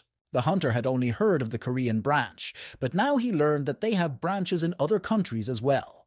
Mr. Blake said that this is not a regular academy. It was founded by an educational group headed by Skaken. That is, it is one of the largest corporations in the world. Edgar asked why one of the largest corporations needed this. Mr. Blake replied that this is actually surprising because they are trying to narrow the gap between low-ranked and high-ranked awakened ones. This is how they want to reduce the number of accidents during disasters, and the lower the rank and weaker the skills of the hunter, the better for entry. If Edgar had known that this was going to happen, he would have raised his rank later, but Mr. Blake said that the guy could pass on other criteria. The agent asked the guy if he was the one who bragged about the countless pathetic skills in his arsenal. Edgar didn't understand what he meant, and added that he had more than 10 of them. Heavy attacks, tagging, and magic bullet are F-rated. They are basic. E-rank hunters usually have 20 skills, and upon reaching B-rank, a hunter needs to have an average of 70 skills. And thus, Edgar's current amount of pitiful skills gives him an advantage for entering the Hunter Academy. Another advantage of the guy was his foreign origin. Mr. Blake said that Edgar may be subject to a donation-based admission system, and he asked the young man if he still had his Canes Guild awards. The Korean branch of the Hunters Academy consisted of a large number of exquisite buildings. A large number of applicants gathered outside the academy. It was a great honor for the rector to meet such an outstanding young man, but Edgar replied that he should be the one to thank for being accepted. Mr. Trevor asked the boy how he could be so shy after spending 2.5 billion won on behalf of the academy's students, and Edgar replied that he was only happy to help them. This system of admission seemed strange to Edgar. It was only possible because the academy is not considered a state university. Thanks to Mr. Agent's skills, they agreed on the amount of 2.5 billion, but even 5 or 10 billion, anyone would have paid it if it would have given them the elixir. According to the Academy's admission policy, its students are mostly F-ranked, with D rank being the highest, so no one is a rival here. The boy was sure that even if he studied hard all year, he would be able to take part in the tournament and win a prize. But Mr. Trevor's words that in the first year 2 B-rank representatives entered the school surprised Edgar. The rector said that there is a guy who entered the same way as Edgar. The man could not tell the boy who he was, but emphasized that he was also a famous person. At the first lesson, Professor Kanmat said that he would teach the students basic elemental magic. But the teacher realized that the students would curse him if he started classes on the first day, so he just had to go through the schedule and choose a course for the next week. Edgar was very happy to have no rivals, but it turned out that someone had entered the academy just like him. He realized that there was no reason for high-ranking hunters to join, let alone a B-ranked hunter. Edgar decided that this shouldn't bother him, because he wasn't interested in the hunting industry, and no matter what anyone said, as long as he could take first place, he wouldn't care. The professor ended the class and announced that they would meet next week. One of the students announced that there would be a welcome party for everyone that evening and asked them to gather at the Highlander Bar at the intersection in front of the academy at 8 p.m. When he heard about the party, Hunter thought it was time to call this academy a university, but he didn't want to go and decided to work out in the gym first. But then it occurred to Edgar that he might meet the very same B-ranked hunter at this party. He wondered if he should go and take a look at it. Nevertheless, the hunter decided to leave, and in the evening headed to the Highlander Bar. Many students have already had a drink on their first day at the academy. Edgar was surrounded by a bunch of girls, and they bombarded him with questions about his various achievements. They also asked to see the cloning technique, but the guy said that his clones were busy right now. This noise annoyed the hunter, and he wanted them to calm down for a while. Then Edgar asked his classmates if there was another B-rank hunter entering the academy besides him, but their reaction showed that they had not heard of it at all. After his question, Edgar asked me not to take it into account and to forget what he had said. All the articles on the internet were only about Edgar. The guy missed that the hunter was deliberately hiding himself, and he would not be lucky to meet him at the party. The hunter no longer had any reason to be here. He got up from the table, said that today was fun, but he had to go. The girls didn't want Edgar to leave because they had so much alcohol left. One of the students also emphasized that the guy did not even finish his beer. Edgar grabbed his mug of alcohol and started to finish it. The girls just looked at their classmates in embarrassment. Edgar finished the alcohol and said that there was nothing left. He stood up and wished the girls a good evening before leaving. Edgar assumed that because of the antidote, alcohol had no effect on him. Putting on his cloak, he recalled his student days. As a guy, I also drank with Ryan, Chase, and Charlie on weekends. Edgar decided that he would just go home today. However, an unknown girl walked up behind him. She pointed to the side and asked if the welcome party was in that direction. Edgar said yes, and that the party was not over yet, so the girl could go there, but she asked why the guy was already leaving. The hunter replied that he didn't know anyone there, so he decided to just go home. But then Edgar realized that he had heard this woman's voice before. The girl asked if he would like to go for a drink with her in that case. Shiny long hair began to show from under the cap and hood. Erica told the teacher that he should know her. Edgar was not expecting to see his former student here, and he asked Erica what she was doing here. But the girl found this question strange, and replied that she was also studying at the academy. The hunter asked why and if she hadn't made it to Gyeongkook, but Erica didn't care about these questions, and immediately changed the subject. The girl said that it was too cold and she would like to have something to drink while they talked. So Edgar was forced to go to a bar with Erica. The girl ordered an unusual drink called Purple Rain. Edgar noticed that Erica had just graduated, and it was rude to ask her to buy him a drink. The girl replied that this was exactly what she had, and asked to be treated in honor of her graduation. The guy asked what was going on with Erica's entrance exams, and she said that she had passed, and he should know that he had taught her well. Erica explained that it was actually her parents who wanted her to go to that university, so she planned to become a hunter after graduation. But after that, a department of the academy was opened for hunters, so she assured her parents to let her do whatever she wanted, because Erica had entered where they wanted her to. At first, her parents said it was dangerous and so on, but after a few days of arguing, they finally allowed her to enter. Erica said that it was her teacher's turn to tell about herself, and Edgar asked her to stop calling him that because he was no longer her teacher. Edgar and Erica entered at the same time, so she assumed they must be on the same level. Then Erica asked if she should call her boyfriend Edgar Appa. The hunter did not like it because it sounded too strange. He said that Erica could continue to call him teacher, but the girl liked to tease the teacher, so she called him an Appa over and over again. Erica recalled that they hadn't been able to contact Edgar for a long time and asked if his phone was broken. She handed the glass to the bartender and asked for another drink, but Edgar took the glass from her and told her to stop drinking. The hunter was not sure if Erica even knew how much she could drink. Then she suddenly got up and took Edgar's phone. She did it to exchange numbers with him. Erica was happy that she now had a teacher's number. She added that now Edgar has no excuses not to call her. After the last sentence, the girl stuttered out of the blue. Edgar Williams embarrassedly asked the bartender for the bill. The night glow enveloped the outskirts of the city where our heroes live. When Erica wakes up, she feels someone carrying her on his shoulders. The girl was instantly embarrassed to see her former teacher carrying her.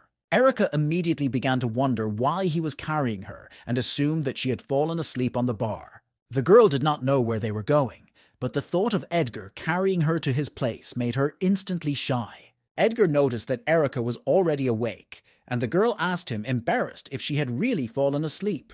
The hunter replied that this was the case, and added that if she was awake, she could continue to stomp on her own 2 feet. But Erica just clung to the guy and said that she still felt too sick to go. All this time she was worried about something and decided to ask Edgar about it. Erica asked her former teacher why he hadn't written to her once in 6 months. Even though he changed his phone, he could still find a way to contact her if he wanted to.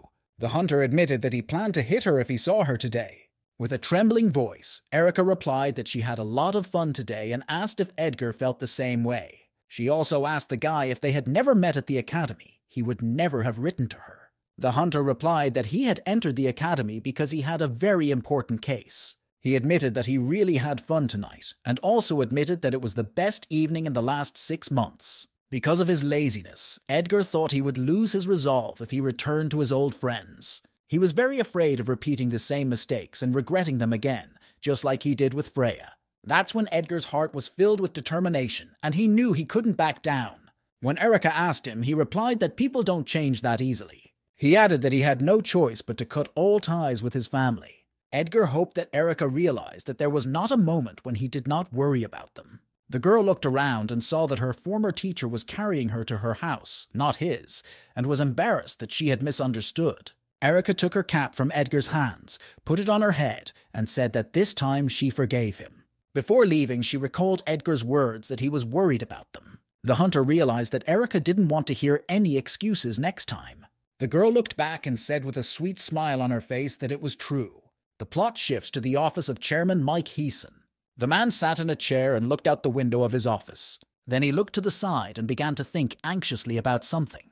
A masked man appeared in Mike's office and told him that he had failed the mission at the hospital because the hunter, Edgar Williams, was stronger than he had expected. Mike couldn't believe it was the same Edgar, and he said he had to get his autograph. Then the door to the office opened, and a man's voice came from underneath. The guy said he was there and asked Mike why he was sitting in the dark. The chairman replied that he needed to think about something and asked if everything was ready. Mike added that he would be able to go next week, and the boy would have to prove himself worth the pain he went through to get into the academy. The boy assured his father that there was nothing to worry about, and that he was confident in his success. His son, Adam Heeson, a B-rank hunter, came out to see the man in person. Mike was happy when Adam told him that he would not disappoint him.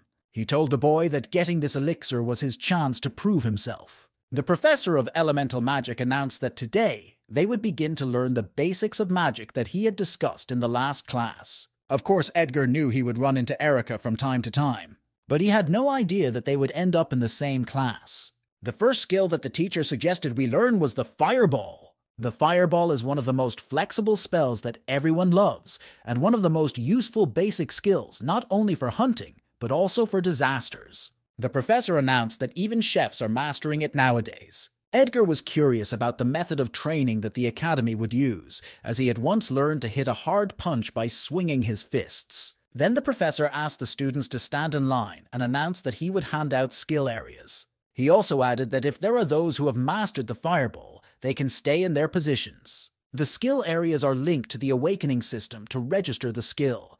With them, even only awakened children can learn any skill they wish. Everyone was dumbfounded by the fact that people could learn any skill, even the strongest if they wanted to, regardless of what skill they had when they woke up.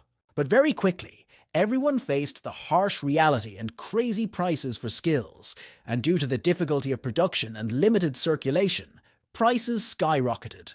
High-ranking hunters began to monopolize the market of skill areas. They bought them all and earned even more. As a result, the demand for areas only grew.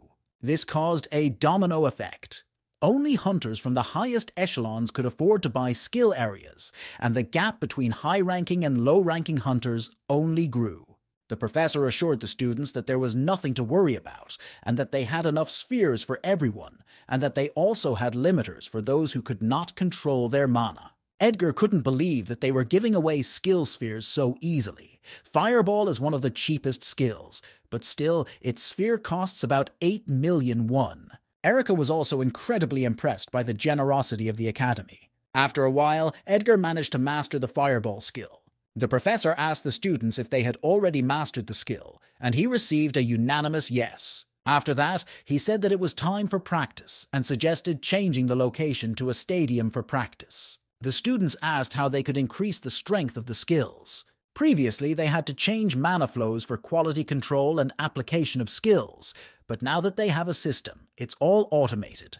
The professor had activated the skill and was about to demonstrate it to his students. He directed the fireball at a huge piece of ice. The professor said that the only thing that matters for the strength of skills is experience. The man told the students that if they looked at their status window, they could see that the skill also had its own level, which would gradually increase. Today, the students were to focus on practicing and improving their skills, and the professor asked them to stand in line, just like last time. Erica was the first to demonstrate her skill. She synthesized a fireball and sent it into a block of ice. The professor praised the girl and said that she was a perfect fireball, and if she kept using this skill, her strength would grow before she knew it. Erica thanked me embarrassedly and said that her skill was mana balls, so it was not difficult for her to master this skill because they are very similar. Edgar Williams was next in line to demonstrate the skill. His classmates knew that he was a B-rank hunter, so they suspected that his mana must be 10 times larger than theirs. The teacher noticed that the students were impressed and couldn't wait to see what Edgar could do, and he was looking forward to it too. They didn't often see a B-ranked hunter use the skill. In any case, the professor asked the students to take 2 steps back. Edgar calmed down and tried to concentrate his mana into a ball. The guy visualized an explosion of power using a powerful punch and was going to release it all in one attack. But his little clot of mana did not even reach the block of ice. The professor had already covered his ears, but his face was covered in a complete smile. Erica was no less surprised by what she saw than her teacher. Edgar stared in despair at his palm, where the synthesized light was supposed to appear. All of Edgar's classmates began to giggle quietly at this result. The professor tried to calm them down, saying that what Mr. Williams had just done was not wrong. He explained that the problem was that Edgar had put too much force into the skill, and the fireball had dissolved from the overabundance of mana pumped into it. The professor added that this is just another reason to prove that any student can outperform a high-ranking hunter if they simply improve their skills. Edgar Williams listened in despair to all these clumsy words of the professor. Then the teacher began to call on the next students to demonstrate the skill. Another guy entered the room and apologized for being late. Adam said that he had mixed up the classroom in which he was supposed to be in and asked if he could be next. His classmates immediately recognized the son of the head of the Haesong Guild. The professor mentioned that Adam was also in their class, and he didn't think he would have the honor of meeting 2 B-rank hunters at the academy. Edgar was worried when he was told that this guy was a B-rank hunter and from the Haesong Guild. This meant that Adam was the second B-rank who entered the academy. The teacher asked the boy if he had already received a skill area, and he replied that he already knew the fireball ability. The boy immediately began to demonstrate his skills and sent a huge blob of fire into the block of ice. The place where the bullet landed erupted in a massive explosion. Edgar and Erica were extremely surprised by this guy's skills. Adam turned to the professor and asked if that was enough. The teacher was momentarily speechless from his great surprise. The next moment, he told the students that this was perfect and that this was the level they should all strive for. Adam Heeson opened his eyes and added his voice as well. Edgar was finished off by his remark that a B-rank hunter should be at least that strong. Other classmates immediately began to discuss the incredible skill of this guy. Edgar realized that his first lesson had been a complete disaster. The guy complained about his weakness to Erica at lunch. The girl tried to calm him down by saying that a bunch of students also failed to use the fireball. She added that the professor said that it was necessary to improve the level of the skill through its constant use. Erica said he could do it if he practiced hard for the next week, and quietly added that she could give him some lessons. The guy realized that constant use is easy, and he just needs to use whatever he has at hand. Edgar started training even while his clones were hunting. The guy asked the clones if they had already mastered the fireball. After an affirmative answer, he asked them to demonstrate their abilities. Edgar was incredibly shocked that they could also use a fireball. The guy immediately tried to calm down, because he realized that now was not the time to be jealous of his own clones. Edgar ordered the clones to continue using the fireball throughout the day. He added that they should not quit, but simply maintain the skill for as long as they have enough mana. And Edgar also said to continue using this skill while hunting. The guy was going to wipe his nose at everyone who was looking at him defiantly. Moreover, Edgar had a significant advantage over the others. Namely, if the best way to increase the level is through constant use. His clones used the skill wherever they could, and even in the hospital, for which they were repeatedly yelled at by a nurse. Due to the constant use of fireballs, the skins of the captured monsters were burned, which made it impossible for them to sell them. Edgar's resistance to fire and regeneration have increased significantly due to the training. The guy was in pain from the rewinding of the burns he received as a result of constant training of the skill. Erica was unhappy that he was using the fireball with his right hand while his left was still recovering, and he replied that he needed to keep practicing. After all, the guy said that the experience coming from his clones would be enough for him, and the girl didn't understand why he would go so far. Edgar replied that he and the clones had agreed to do everything together, both the hard stuff and the easy stuff, and he also noted that thanks to everything he had learned from Erica, he could maintain the skill for quite some time. The girl has used a bunch of different techniques since she awakened her powers, but all of them had rather unpleasant consequences. Erica tried to increase the size of her mana balls by pouring more energy into them, or through spiritual visualization. It looks very much like a fireball. She believed that this was the strength of the system the professor had described to them. Finally, Erica told the boy not to overexert himself, and suggested that they go to class before they were late. The sky was very clear that day, and Adam was pleased to realize that everything was going according to plan. The professor asked the students if they had had much time to practice the new skill. Today, they were to devote the entire lesson to honing their skills. Adam entered the practice room and everyone immediately noticed him. Everything went according to plan for the guys, and it couldn't have been better. At the first lesson, he made it clear to everyone the difference between Edgar and him. He pretended that he couldn't find a classroom to study in. But in fact, he came just in time to speak right after Edgar Williams. He wanted the boy to have no chance of getting the highest grade in this class. After Adam got everyone's attention, he showed them that his skills were many times better than Edgar's. Chairman Haesong's son could not let the boy get hold of the elixir. He intended to eliminate anyone who would get in the way of his goal. But contrary to Adam's expectations, Edgar demonstrated incredible skill. The professor could not believe what he had just seen with his own eyes. It was only 3 days after Edgar's failed attack. The guy replied that he had indeed been training for a long time since he heard that a B-rank hunter should be able to do at least something like that. His classmates were no less impressed than the teacher, and they also did not understand how the guy had made such progress in a short period of time. Profos Khan Matt noted that the boy's training brought incredible results, and that this is exactly what the academy is looking for. Edgar replied that what Adam did on the first day inspired him greatly. It was the best motivation of all. Erica noticed that all of her classmates looked so surprised today, and she told Edgar to be careful because she didn't want to tie his hand next time. Edgar assured me that there was nothing to worry about, and his left arm was in much better condition. The guy asked his friend in embarrassment if she knew what regeneration was, and Erica certainly didn't expect him to heal so quickly, but she was glad that he was feeling better. They had different classes, so they agreed to meet later. Edgar was confident that he would be able to level up the skill to level 20 next week, but he was currently at level 15. Then Adam came out of the corner of his eye and asked the boy what he wanted. He said that if he needed money or real estate, he could get or buy Edgar anything he wanted if he just told him. The hunter asked Adam what had happened, but the boy asked him not to act like an innocent sheep. Adam Heeson asked Edgar what he wanted in return for not fighting for the elixir. The hunter was well aware that the elixir was very important to his opponent, but he noticed that it was no less important to him. Edgar told the boy that he would not give up trying to get the elixir, even for all the real estate in Seoul.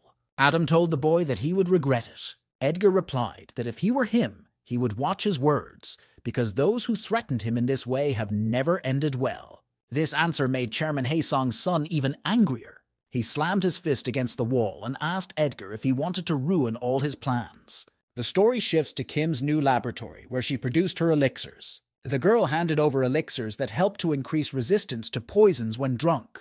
Kim said that the side effects are much less severe now, because lately all she's been doing is eating, sleeping, and brewing elixirs. Edgar was unhappy to hear that the side effects were now less severe, and Kim immediately punched him in the face. She said that only a stupid guy like him could use elixirs as bombs. Then Edgar asked the girl to calm down and asked if she had heard the news. He was referring to the news about DEP and how things ended with them, and it was a great opportunity for Kim to strike back at Haesung.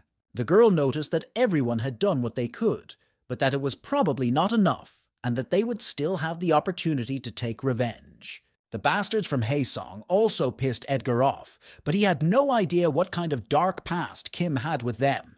Then he asked the girl if she happened to know Adam Heeson, but of course Kim knew that he was Mike Heeson's second son. Edgar was surprised to hear that this guy was his son, because they didn't look alike at all. Kim added that Adam was often in the news when he was a child, and the director's first son was not particularly talented, so everyone's attention focused on his second son. Even before Adam went to kindergarten, everyone was already saying that he would be the heir to Haesung as soon as he woke up, and it was not even discussed. But at some point it disappeared from the agenda and people slowly forgot about it. Kim also wondered why, because Adam's skill when he woke up was incredibly strong, and everyone had forgotten about him so easily. Adam's skill as a great sage was that no matter what ability he learned, he immediately began to apply it from the highest level. Edgar was surprised, saying that this was like cheating in real life, but Kim said that it was not for him to say. Now the hunter understood why Adam had such great power in his attacks. Looking at the elixir, Edgar wondered how he would handle Adam Heeson. The story moves to a hunting ground on Mount Wanmi. Former members of the Silver Moon Guild talked about how they would earn money if they didn't hunt. The man told his partner to come up to him and look right in front of them. Not far away, Edgar's clones hunted monsters while training their fireball ability. The red-haired man recognized Edgar's clones, but his partner told him not to look at them, but at what was on the ground. He saw monsters there and asked his partner what he meant, because they were the prey of clones. Then he realized that his friend was going to steal the prey, and he knew that if they were caught, they would be finished, because everyone knows that clones are just machines without hearts and feelings. His partner replied that the clones would most likely call the search party only after they had cleared the entire area, and until then, they did not keep track of their kills. Pick up something that someone has thrown away because they don't need it is their chance to make a lot of money. One of the clones called the monster collection team and asked them to pick up the corpses in Zone B6. The clone said that there were 10 giant blood-sucking ant queens, 3 troll kings, 20 cursed scorpions in this zone. But then the interlocutor interrupted him, saying that there were no monster corpses in Zone B6. At first, the clone was surprised to hear that, but said he would check everything and call back. Clone number 5 immediately called its owner. Edgar picked up the phone and asked the clone what was wrong. What he heard in the conversation surprised the hunter. Clone number 5 reported that someone had stolen the monster's corpses while they were calling the collection team. Then he asked the owner if they should catch the thieves. Edgar ordered them to track them down, but not to kill them. The guys were already happy that they hit the jackpot and the theft went well. They hoped that if they sold everything on the black market, Edgar would not be able to trace them. But then one of the partners noticed that someone was calling his phone. The red-haired man asked his friend who was calling him, and he replied that it was the person who had taught him this trick. The person on the other end of the phone asked if the former guild members had succeeded. Jake reported that the operation was a complete success, and those guys will never guess where the bullets came from. Adam was happy that everything worked out exactly as planned in the end. He recognized that Edgar had changed a lot since he was an F-rated hunter. About 6 months ago, a video appeared that shook the entire internet. The newcomer killed hundreds of horned rabbits, although it was very difficult for even experienced shooters to achieve this. And then a hunter named Falcon Eye appeared for the first time. From the very beginning, nothing was known about the guy except his strange title. But as soon as news of Edgar's clones emerged, people learned that Hawkeye was one of them. But people thought it was nonsense that some F-ranked hunter had such a high-level shooting skill, and they started arguing about how clones hunted so well. Someone said that clones are focused on maximum efficiency. They have perfectly honed movements, precise as machines. Adam believed that if the clones only thought about efficiency, and that they would not call a collection team until they had killed the number of monsters their team could carry. It's a waste of time and resources to call the team every time and wait for them to finish. because the collection team can take out almost all the monsters from the zone at once. No one would risk entering the grounds to steal corpses worth several million, but things change when it comes to high-ranking monsters. Adam believed that Edgar would not be able to continue to refuse his offer if he cut off his income streams. Mr. Agent asked Edgar why he was so sad, and the boy replied that someone had stolen the corpses of the monsters his clones had killed. Once before, he had a few giant rats stolen from him while his clones hunted fish people, but this time everything was more organized. Because of the previous incident, Edgar had ordered the clones to call in a collection team as soon as they cleared the area, but now the corpses disappeared in a short amount of time. The hunter thought for a moment that it might be karma for his bad deed. One day he ordered clone number 3 to take away a fishman that he had not killed. Edgar can't make the clones carry the corpses with them because he doesn't have the skills to keep the corpses with him. Mr. Blake noted that if the boy needed a skill for storage, he could ask one person to do it. The man was referring to Una Moore, who had recently been rescued from Odin's Tower by Edgar. The girl was incredibly happy to see that the guy had finally come to visit them, because she had been telling him to come to them more often. The other guild members had already seen that Edgar had been promoted to B rank and began to congratulate him. Then the guy turned to Una, saying that he wanted to ask her for something, but also noted that she could always refuse if she didn't want to. Edgar wanted to learn how to use Una's subspace skill. Once he managed to learn breathing meditation techniques just from an online lecture. Now he wondered if he could learn subspace if the girl explained the basic principles to him, but Una replied that, unfortunately, it doesn't work that way. She added that she would have gladly taught all the principles if she could, but she had a different type of skill. Each person has their own unique skill, so Edgar will not be able to use Una's ability, even if she explains everything in detail. And in the same way, she can't use the guy's cloning skill. The boy noticed that Una should know that there are people with similar awakening skills, because the horse is not the only one who can use instant teleportation. The girl replied that there are no two people in the world with the same awakening skills. They may be similar, but still each of them is unique in their own way. The skills may look similar, but all sorts of details like distance, knockback time, and so on are different.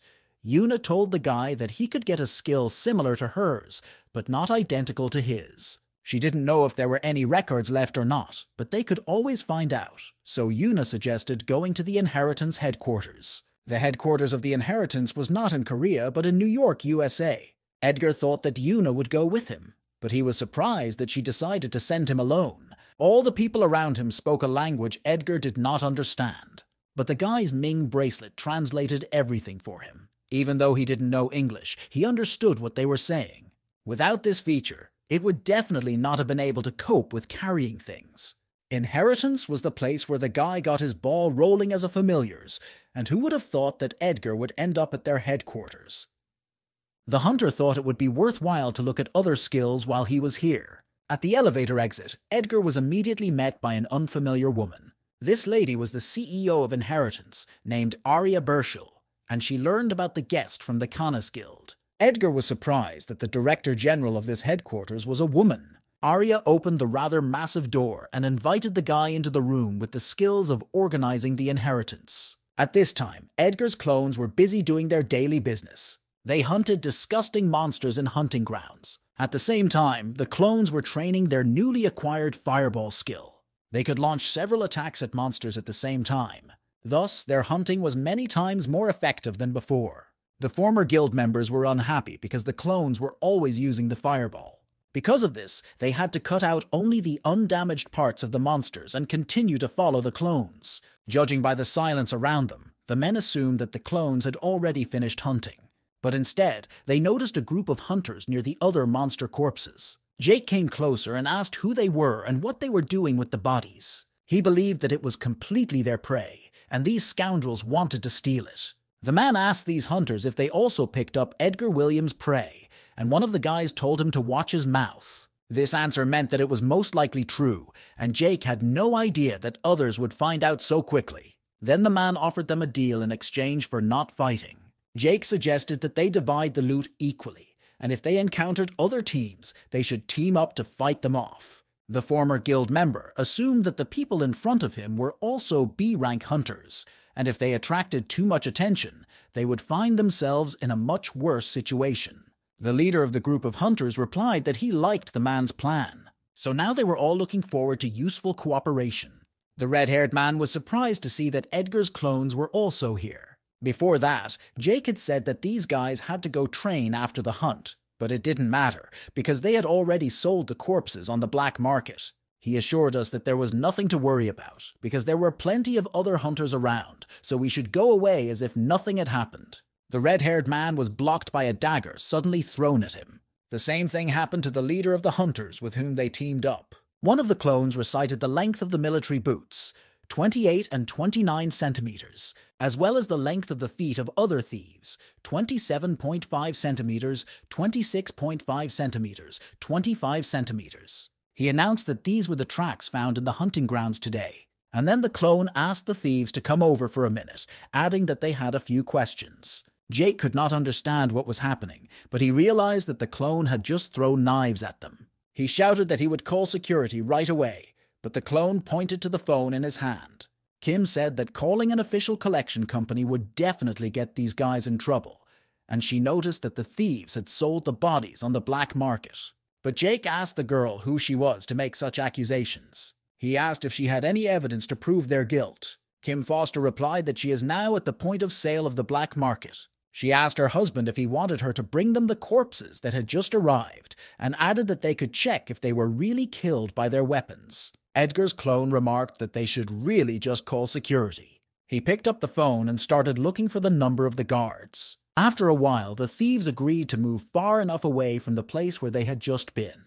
Then they turned to the clones and asked what they wanted from them. Clone number 5 recounted Edgar's words that when he was a rookie, he had also tried to take a corpse that was someone else's prey on purpose, so he understood what happened. Then the guy added that if the thieves returned everything they had earned from the stolen loot, the boys would not make a big deal out of it. It would have been much faster for them to just clear another area than to wait for the black market corpses to identify their owner, so they didn't call the guards right away. So they believed that this proposal would be beneficial for everyone, but Jake still had some things he couldn't understand. He told the clones that they were just a manifestation of the skills of some hunter and asked how they dared to offer them, B-rank hunters, such conditions. Jake said he had a better offer and started to pull out his blade. He told the guys that they would kill them right here and now, and that what they put on the black market would be sold in a few hours and no evidence would be left. The man did not want to just give the boys money. There are now 5 of them, so they could defeat these clones, and killing them would not technically be considered a crime. He noticed that the guys should have called security earlier, and was surprised that they brought them to a half-empty place. KFM was worried whether the 2 clones would be able to deal with it on their own.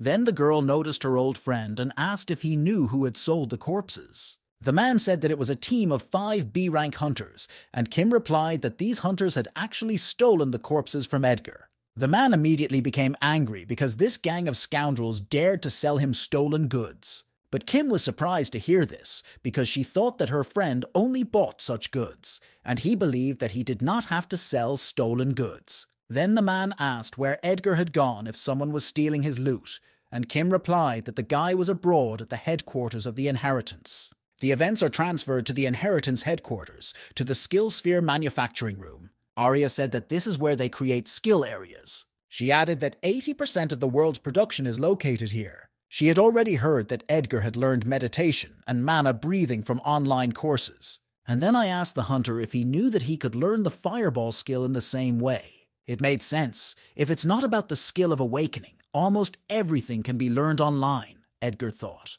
Then why do people buy such expensive skill areas? Arya guessed that the guy would think of this and answered that the reason was that the skills were incredibly difficult to learn. Even if a person is very gifted, it can take from 6 months to several years to master a fireball on their own, and not to mention how long it will take to learn other skills. The fireball was a basic skill, so the others could take decades, if not more, to master. Since the information in the sphere is linked to the system, even people with terrible mana control can learn skills instantly. Such spheres are incredibly difficult to manufacture, and therefore their prices are extremely high. Arya knew that Edgar was looking for a subspace skill, and said that luckily they still had one left. The woman pointed to the price tag, which read 10 million. Edgar was surprised to see this figure because he expected it to cost much more. But then, the CEO said that 10 million was in dollars, and in Korean money, it was about 12.8 billion won. The lady said that this is just one of the cheapest skills related to subspace. Edgar expected the prices to be expensive, but they were too high even for him. Aris understood everything and told the guy that if he accepted her offer, she would give him a discount or even give him the sphere for free. Edgar was incredibly excited to hear that he could get this sphere for free and asked what the woman wanted. Then Arya came closer and said that she wanted Edgar's body. So the guy could not understand what she meant by these words. The plot shifts to a fight between the thieves and the boys' clones. The men did not understand how these guys were able to defeat them, because they were also B-rank hunters. They were incredibly angry, not understanding how this was possible. But they decided not to give up and continue to attack their opponents. One of the huntresses shot her arrow directly at the clone. However, he easily repelled her attack. The girl did not understand how this guy was able to repel the attack with a knife. 2 other thieves attacked clone number 4. However, he instantly dodged each of their attacks. But he was incredibly quick to strike back. Then the 5th of the thieves from the association joined the battle. Using the ability, he sent pieces of ice to the clones. However, they dodged it and swung their knives at the other attackers. 2 daggers immediately hit the huntress's body. She screamed painfully because of the wounds she had just received. Number 5 rushed to attack the 5th thief. The man raised his hands in the air and said tensely that he was surrendering. Jake still couldn't understand how this could happen. After all, they are also B-rank hunters and still lost. The man admitted that they lost to the clones in this fight. He said with despair in his voice that they would return all the money. The clan calmly asked for the money to be transferred urgently. He held out Edgar's bank account number but did not have time to give it to the thief. And all because at that moment he was attacked by an unknown girl. Such a powerful attack threw the clone's body back several meters. The girl said that she had caught a couple of hooligans trying to make money, and she added that in the name of the Haesong Guild, she would not allow such a crime to happen. This girl was the captain of the 2nd Assault Squad, an A-ranked huntress, Lyanna Nord. Arya had already heard that you can actually touch the body. Then she added that she meant the body of Edgar's clone. She said that if the boy allowed her to study the clone's body, she would give him this sphere for free. Previously, everyone knew that cloning could only create illusions, so the woman could not have imagined that she would have a skill similar to Edgar's. Then Arya added that the news hadn't yet reached outside of Korea and asked the guy if he thought it would be a good idea to start early. Edgar asked what the goal of studying his clones was, and the woman replied that it was to create a sphere with the same skill as his. They have to study the skill before creating a sphere for it, which requires learning all the details of how it is activated, mana flow, criteria, and so on. Arya admitted that it is impossible to fully recreate the awakening skills, but they can try to create at least something similar. And then she added that they might even be able to create a downgraded version of Edgar's skill in.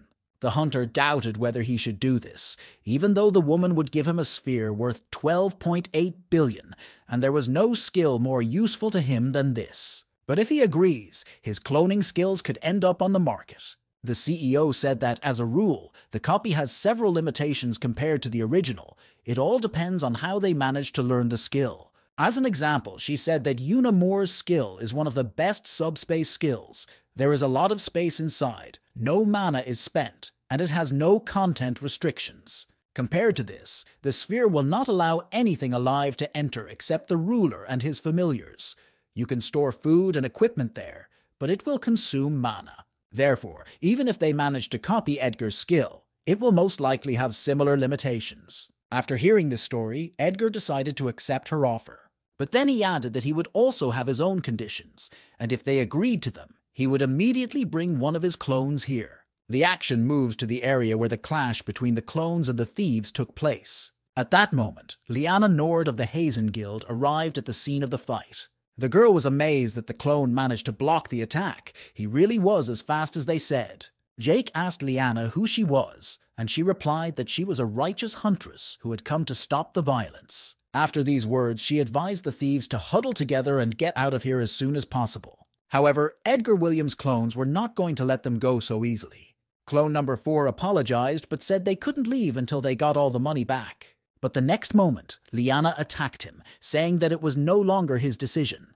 Clone number 4 quickly dodged the girl's attack with lightning speed. She hadn't expected him to be able to avoid her punch. But Liana did not lose her cool and kicked the clone's body. The thieves just looked on in amazement as they ran away from the fight. But the guys were not going to let them go anyway. They had to get income for their hunt. So one of them advised Liane Nord to get out of their way. The girl was annoyed by their impudence and the fact that they did not realize who was in front of them.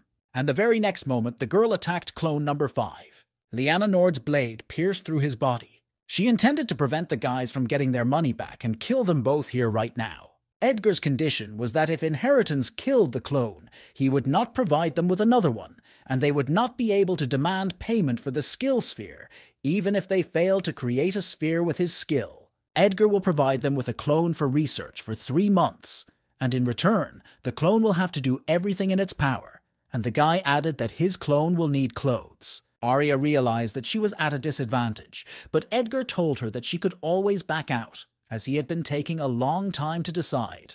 The woman started taking clothes out of the closet and said that Edgar fully realized the value of his skill. So they made a deal and the CEO told Edgar to call in his clone. A moment later, a naked clone of Edgar Williams appeared in front of them. They immediately threw clothes on him and ordered him to get dressed. The CEO was a little embarrassed by the sight. She never thought she would see a clone with a real body. Edgar told the woman that she could call him number 7. He said that originally this clone was supposed to hunt in a certain place, but as the side effect of the potion weakened a bit, its self-destruction also weakened. Arya held out the sphere, saying that in any case, she had already verified the reality of the hunter's clone. Therefore, she was going to fulfill her end of the bargain by transferring the sphere to Edgar. Immediately after touching the sphere, Edgar began to absorb the new skill. Now the hunter had a subspace skill, the size of which depends on the level. Mana was spent on its maintenance, and it also cannot store anything alive except the owner and familiars. The CEO congratulated Edgar on his new skill. He decided it would be a good idea to try it out right away. The hunter activated the subspace skill, and a crack began to appear in the air. Every second, its volume was growing. Edgar noticed that everything inside the subspace was very similar to Yuna's. There was a wall, and the space was much smaller than Yuna's, about 33 square meters. It was consuming the boy's mana, but not too fast, so the problem was small. This space should have been enough for the monsters his clones were killing. Miss Arya asked the boy about his impressions of the skill, and he said that everything looked great so far, and the last thing left was to see if the clones could use it. At first, the CEO did not understand what Edgar meant by these words. Then she saw the clone she had just summoned also use the subspace skill. The woman was amazed that the boy's clones also use skills, and Edgar explained that they can do anything but clone themselves. Arya Burchell was incredibly excited by this incredible skill. She realized that she had to get it at any cost. Edgar told number 7 to try to enter subspace as well. He did so, but for some reason came out from a different place than the hunter expected. It was quite strange because the clone came out of the exact same entrance that Edgar had created before. Then the hunter noticed that another entrance appeared behind number 7, and this was most likely the passage that the clone had made. Edgar realized that no matter who uses the subspace, they are all united at the same time. He realized that it was more like a portal if you can use it that way. However, at that moment, a strange thing crashed into number 7. Edgar could not understand where this weapon came from. Liana did not understand what skill her opponent had used and where her baton had gone. The clone replied that this is what happens when you throw your weapon around. It gets caught in subspace. Then the boy looked around in embarrassment, hearing his master's screams. Edgar shouted at number 7 that he couldn't die in his arms, but the clone objected, saying that he was still alive. But the hunter angrily shut his mouth, shouting that he would take revenge for him. He added that he did not know who did it, but he would never forgive him for it. Edgar grabbed the weapon he had just received and prepared to fight. Liana realized that she had caught a bigger fish than she had expected. The hunter asked the girl if it was her who threw the club, and the clone confirmed that it was this girl, and that he had nothing to do with it. Liana didn't expect Edgar himself to show up, she asked, and so what if it was her? But Edgar only gave her an angry look. He noticed number 5 wounded nearby and asked if he was okay. The clone replied that he was able to stop the bleeding, but he could not feel his legs. Elgar told the boy that he had done a great job and then cancelled the clone's call. Clone number 4 reported that they had found a team of hunters stealing monster corpses and were in the process of getting paid for their loot. But at that moment, they were attacked by this girl. He added that she said she belonged to the Kerosene Guild, and the mention of them irritated the hunter because everyone in this guild tries to ruin other people's lives. Liana told the guy that he sounded quite brave, and that it was typical for a B rank to think that they could afford such things. Edgar Williams grabbed a gun and asked clone number 4 to cover him. He was about to start attacking a huntress from the Haesong Guild, but Liana Nord was walking in his direction with an imperturbable expression. Adam Heeson was irritated by the weakness of his subjects. Jake told them that everything went very badly and asked them not to call again because they almost died. Adam was worried that he had sent only those 2, so he hired another team, but these 5 B ranks couldn't even handle 2 clones. But not even in this case, he sent the captain of the second squad to look after them, and that girl was really a monster. With one strong movement of her hand, Liana was able to stop the clone's attack. She told the guy not to get carried away just because a few newspapers wrote that he was an impressive newcomer. She kept wondering why the clone couldn't figure out who his rival was, and assumed that he had taken after his master, and she told Edgar to know his place as a B rank. Liana swung her baton and said that she would teach him a good lesson for that. After such a blow, the ground under Edgar's feet split in 2.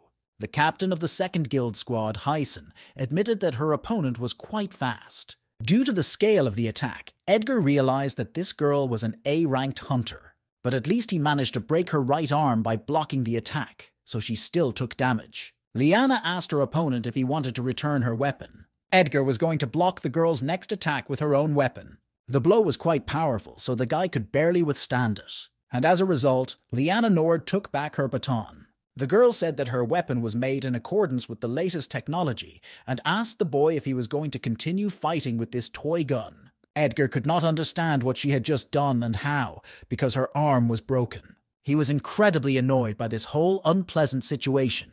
The hunter told the girl that she shouldn't worry about what he was going to use to fight her, and then a couple more clones appeared from subspace. Liana realized that her opponent would not give up easily. The clones brought the blade, as Edgar had asked, and took number 5 to the hospital. The hunter took up arms and prepared to fight Liana, but the girl was already looking forward to him attacking her. Then the next moment, Edgar ordered the clones to attack the opponent, and they all rushed at her. The CEO of Heritage could not understand what was going on here at all. She had no idea that subspace could be used as a portal. She didn't know what to do with this fight, because she understood that she shouldn't interfere in personal disputes, but now was a great opportunity to keep the guy in her debt. And mentioning the baton, the CEO suggested that this weapon was developed by Tron Industries. She didn't want to miss the opportunity to put those arrogant fools from Tron in their place. Then Arya called Hubert and asked if they had already finished the prototype they were working on.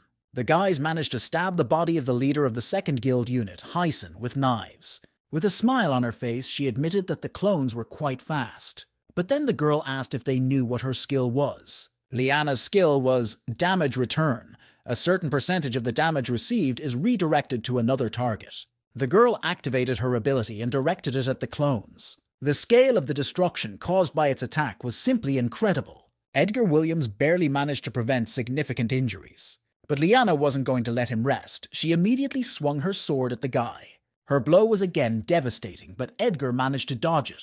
After that, the girl immediately pointed her baton at him. The guy was in a difficult situation because he could not dodge while he was in the air. So the next moment, his body was pierced by flames from Liana's weapon. Edgar was thrown back and noticed that all the girl's wounds had already healed, but he still couldn't understand the secret of Liana's skill. Then he shouted to number 4 to get to work. He threw him a small bag and the clone immediately caught it. He opened the bag and began to pour its contents into his mouth. Liana asked her opponent what he had just fed his clone. Edgar replied that if the girl was from the Haesong Guild, she should have guessed what it was. And he added that his clone had just eaten the same drug from the crystals, and Liana couldn't believe what she had just heard. The hunter said not to play dumb, because they made a lot of them together with the Silver Moon Guild. The guy had heard that one such crystal increases the performance of about 100 gems, so he kept some for himself. He had already tested them, but nothing good came of it. Edgar added that its characteristics did not increase as much as those of a precious stone.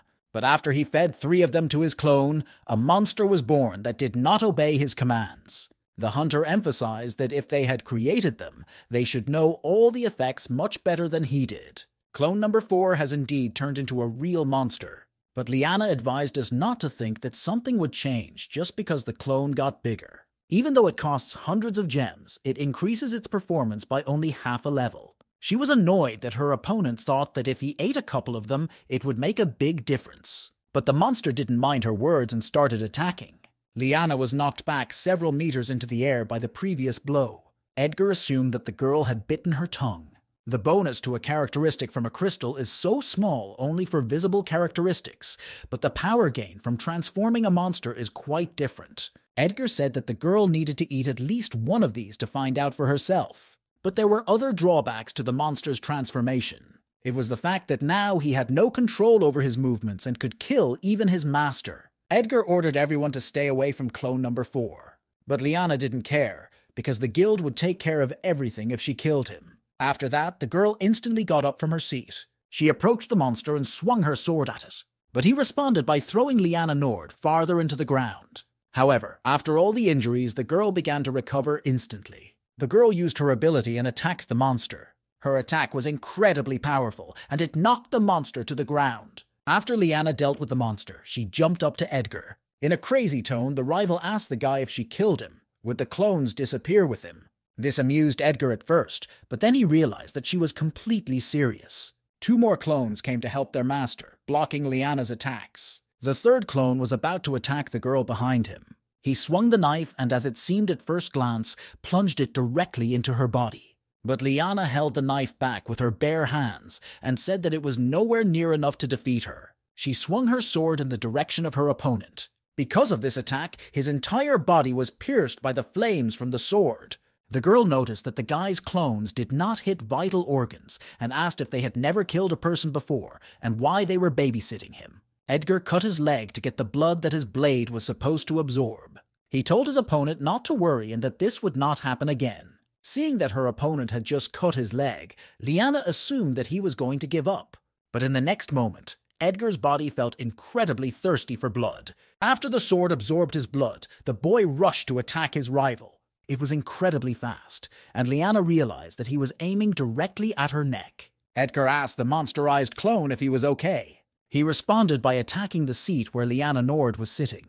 He grabbed the girl's hands with his claws and was going to take her upstairs. But Liana was incredibly annoyed and immediately escaped from the monster's clutches. 2 other clones shot at the girl with fireballs. Liana easily fought them off, saying that their little lights would not harm her. The monsterized clone was also going to use the fireball technique. A huge stream of fire rushed out of its mouth and directly at Liana. The girl tried her best to block this attack.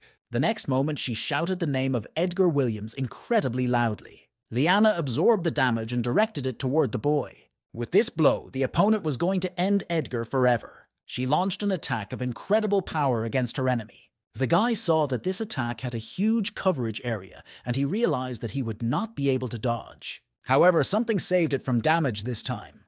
There was an incredibly strong explosion across the entire area. However, the blast wave from the attack did not affect our hunter. Edgar saw some kind of cloth on himself. He could not understand what it was. Miss Arya enthusiastically said that this is the newest experimental armor created by Heritage, called MSRS-R. It is lightweight, flexible, and designed to absorb damage, as it is made in the form of a cloak and can be worn over other armor as additional protection.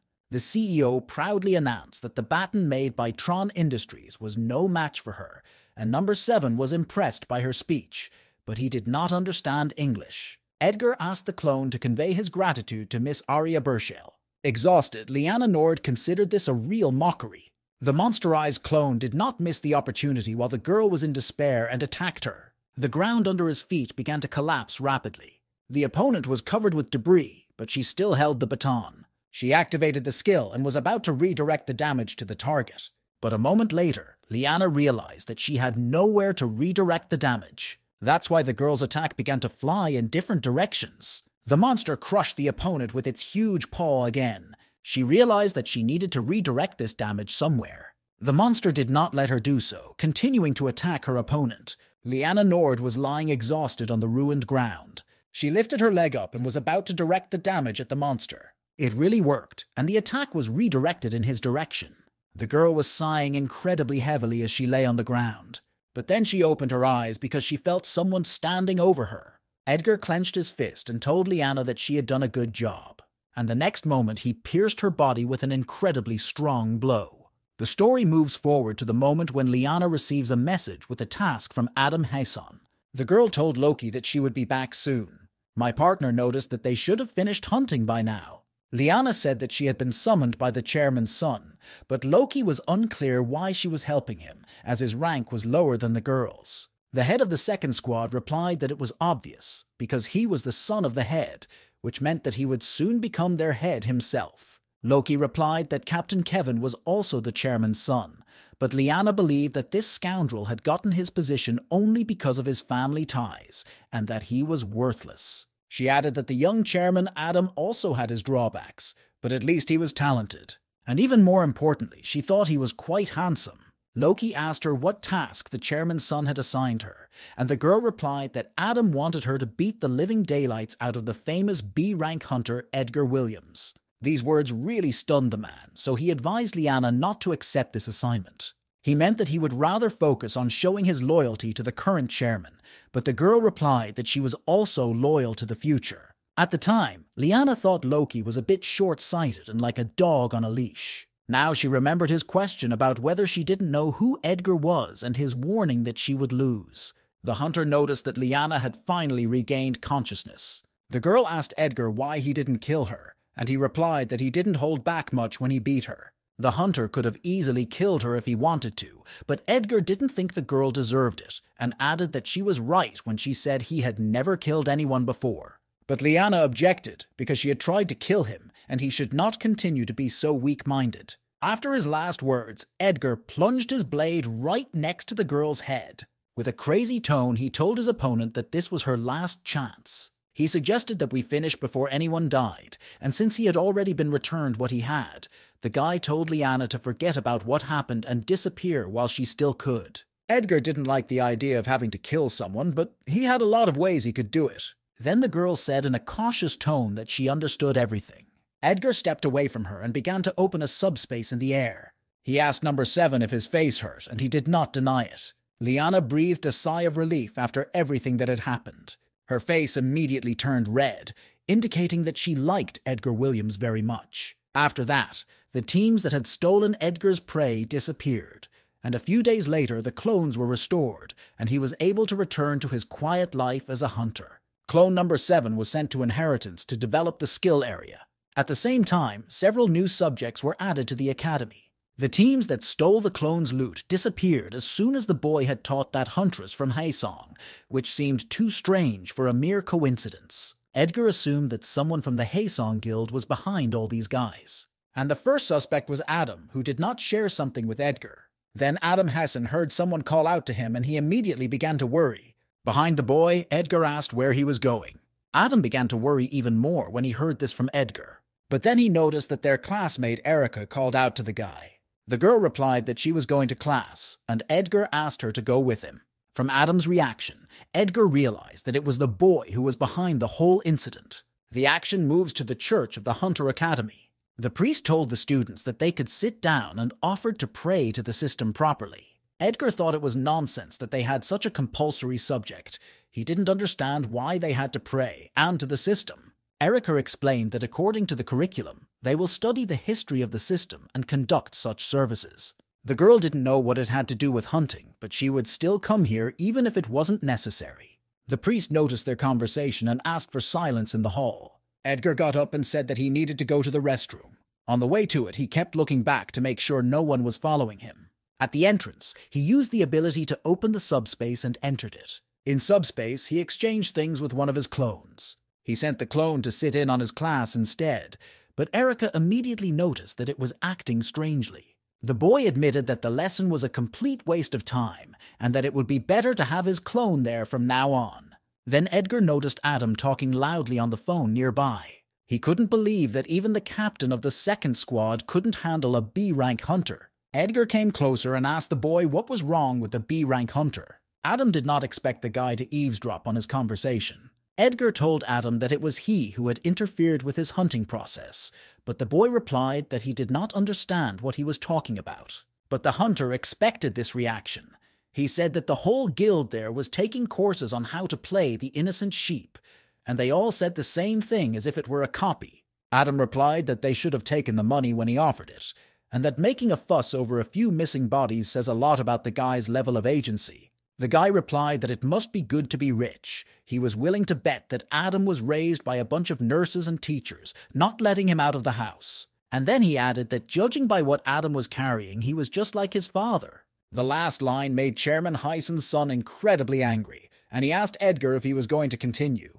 The hunter asked the boy if he thought he didn't have the courage to do it. Adam held out his hand and said that this was his last offer. He told the boy that he could ask for whatever he wanted and get it, and then everyone from the Haesong Guild, including him, would leave Edgar alone.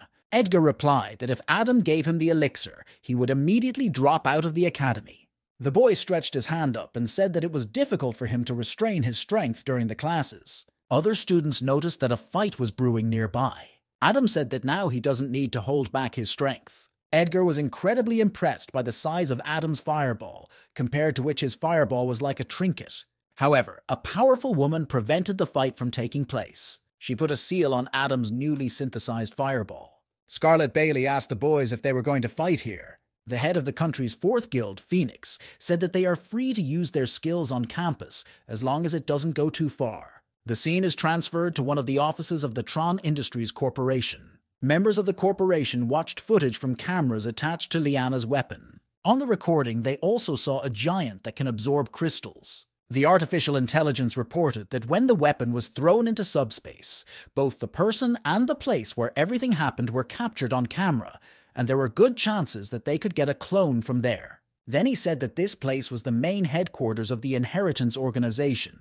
The man said that Burchell was still trying to grab everything for himself. Executive Director Trevor Lawn ordered drones to be prepared to invade the organization, level their headquarters, and bring him a sample. Adam recognized the woman who stopped their fight. It was Scarlet Bentley, the head of the country's fourth Phoenix Guild, who was there. The guy asked the woman what she was doing at the academy, and she replied that she was here as a professor, albeit temporarily. Edgar listened to their conversation anxiously and still couldn't figure out who the woman was. But first, Scarlet suggested that the guy step back a bit. This is because they attracted too much unnecessary attention.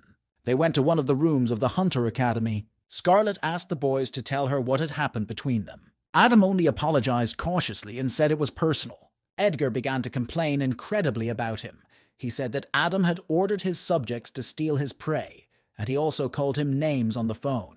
Scarlet replied with concern that the boy must have been through a lot. Adam began to change the subject and said that as far as he knew, the professors here could be C-rank hunters, B at most. Scarlet replied that if only F and D rank hunters are trained here, this is fine, but stronger hunters should be supervised by someone stronger. In other words, the head of the Phoenix was invited through Edgar and Adam. The woman also added that she stopped the fight because they would have the opportunity to fight in the next class. At this time, clone number 7 was studied in the laboratory of the Inheritance Organization. Miss Arya was getting more and more surprised by the minute as she studied the clone. What they discovered was impossible to put into words, because the boy's blood was real and so were the cells in it, and he even had a blood type. The woman was sure that a blood transfusion was also possible, and all this was created with the help of mana. It seemed that all common sense was completely absent. But more importantly, it made sense to treat each clone as a separate individual, eating separately and using the host's skills while spending their own mana. Miss Burchell could not remember if she had ever practiced this kind of draft before, but she was sure it wasn't, and it was more like something else. Then the alarm system began to blare throughout the laboratory building. Miss Burchell's colleagues reported that an airplane had most likely crashed into their building. The CEO could not understand what this meant at all. The collision caused significant destruction and injuries to employees. The plane's hatch opened and robots started coming out. One of the machines reported that the infiltration was successful and that their priority was to capture the target. The building's security system activated and asked the intruders to leave the premises. We had to reprioritize the destruction of obstacles. Then the invaders started shelling the entire territory of the building. The Director General ordered the security guards to bring in the rest of the laboratory staff and evacuate. Clone number 7 asked on which floor the intrusion occurred. He stood up and said he would help defeat the invaders. The guards tried to retaliate against the enemy robots, but they outnumbered them and easily defeated them with weapons. Now their priority was to destroy the obstacles first. One of the guards was going to distract them. He ordered his colleagues to pull security from other floors. The man activated his ability and set his sights on the robot. It pierced the enemy's body with an electric charge. One of the enemy army was defeated by this guard. Unfortunately, the number of robots was too high. The security guard noticed that the robots had changed their weapons, and when he saw his ability, he realized that they were not just machines to fight humans. He continued to resist a large number of robots that simultaneously attacked him, but each time they began to hurt him more and more. But the guard did not give up and continued to resist them. But unfortunately, a man would not have been able to cope with so many enemies. There were too many Tuesdays for him alone, but at that moment someone else came to his aid. With one stroke of the blade, number 7 cut through several robotic enemies. The guy told the guard that he was number 7 and had come to deal with the invaders. The man thought that his last name was number 7, meaning that he was in charge of the 7th floor, and told the boy to be very careful because there were too many robots. When the enemies noticed Edgar's clone, they set themselves up to change their behavior. After all, the enemy's main priority was to capture the target, namely clone number 7. At this time, Scarlett Bentley began her first lesson at the Hunter Academy. The woman announced that she would teach students understanding and practicing combat. During the class, students will form groups of 3 and organize 3-on-3 battles. All skills and equipment are allowed, and the victory will be counted after the opposing team wins.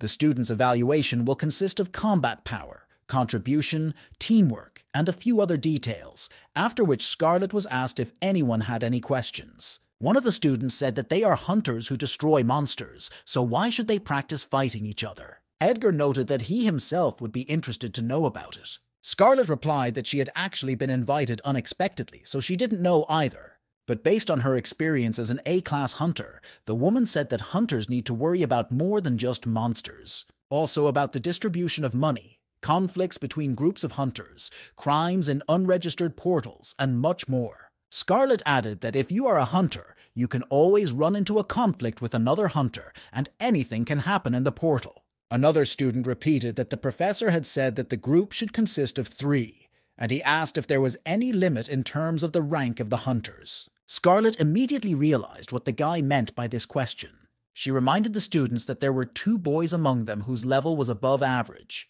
The professor said that students should not worry about this because they will give them proper penalties to equalize the chances. With that, Miss Scarlett ended her speech and said that students could get to know each other to find teammates for the next class. Edgar wondered what kind of fine the woman was referring to. Erica asked the boy if they would be on the same team, and Edgar embarrassedly agreed and said he had to take the phone. Then the hunter saw that Miss Burchell was calling him on the phone. He picked up the phone and asked if the calls were also translated into Korean. Miss Arya asked excitedly if she was talking to Mr. Edgar Williams. She told the hunter that she had something to tell him. Sitting among the rubble of the building, Miss Arya said that room 7 had been taken away. It was hard for Edgar to believe what he had just heard. He asked Miss Burchell how this could have happened. Then one of the guards got up from the floor and said he could explain everything.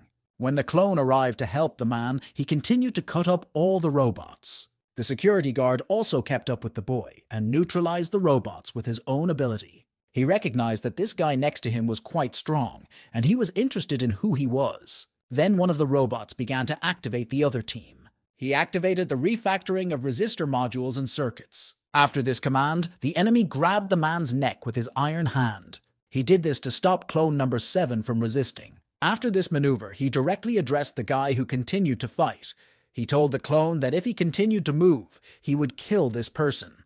The guard shouted not to worry about him and to break the robot. The enemy said that if the clone stopped resisting, there would be no more destruction, assuring that this was true. Then number 7 asked the man if he belonged to Inheritance, who replied that it didn't matter now and that reinforcements would soon arrive. The guy said that his boss had ordered him to provide maximum cooperation to the Heritage team. He added that he could not allow the company to suffer even more damage. Number 7 stood proudly, allowing the robots to catch themselves. The guard said that it was his fault that the guy was taken away and that he was very sorry for that. Edgar replied that there was no need to apologize and that he would check the situation. The hunter activated the familiar's skill and moved into the body of number 7. But after that, a protocol was activated to prevent the skill from being activated, and the guy's entire body was pierced by an electric charge. Edgar realized that the clone was imprisoned somewhere, and they were preventing him from using the skill. Miss Arya said that they would not repress the clone, as this was not part of the agreement, and it was all the more their fault for not linking the attack to the intention to steal number 7.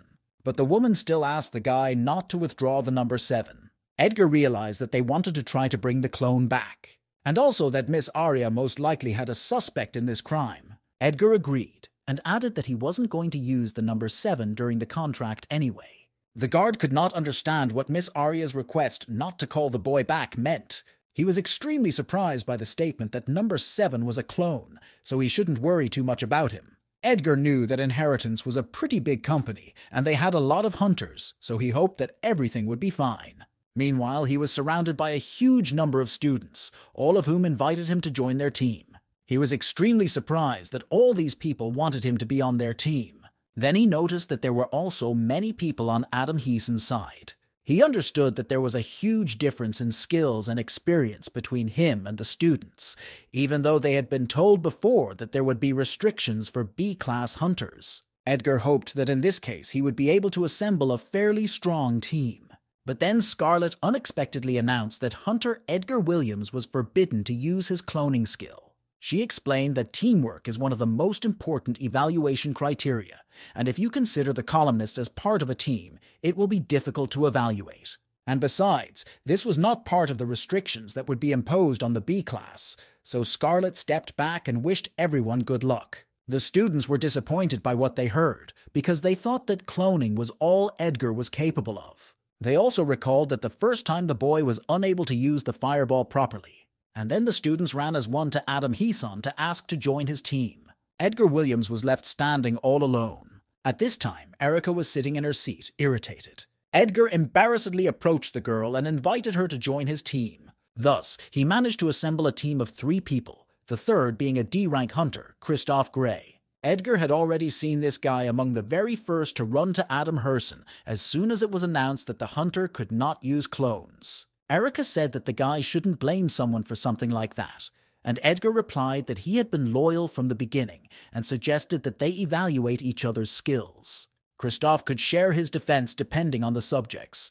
He could say with confidence that he had the best defense performance in the entire academy. Erica could create mana balls, which are not as destructive as fireballs but have a much higher speed. Edgar replied with embarrassment that he knew nothing but cloning.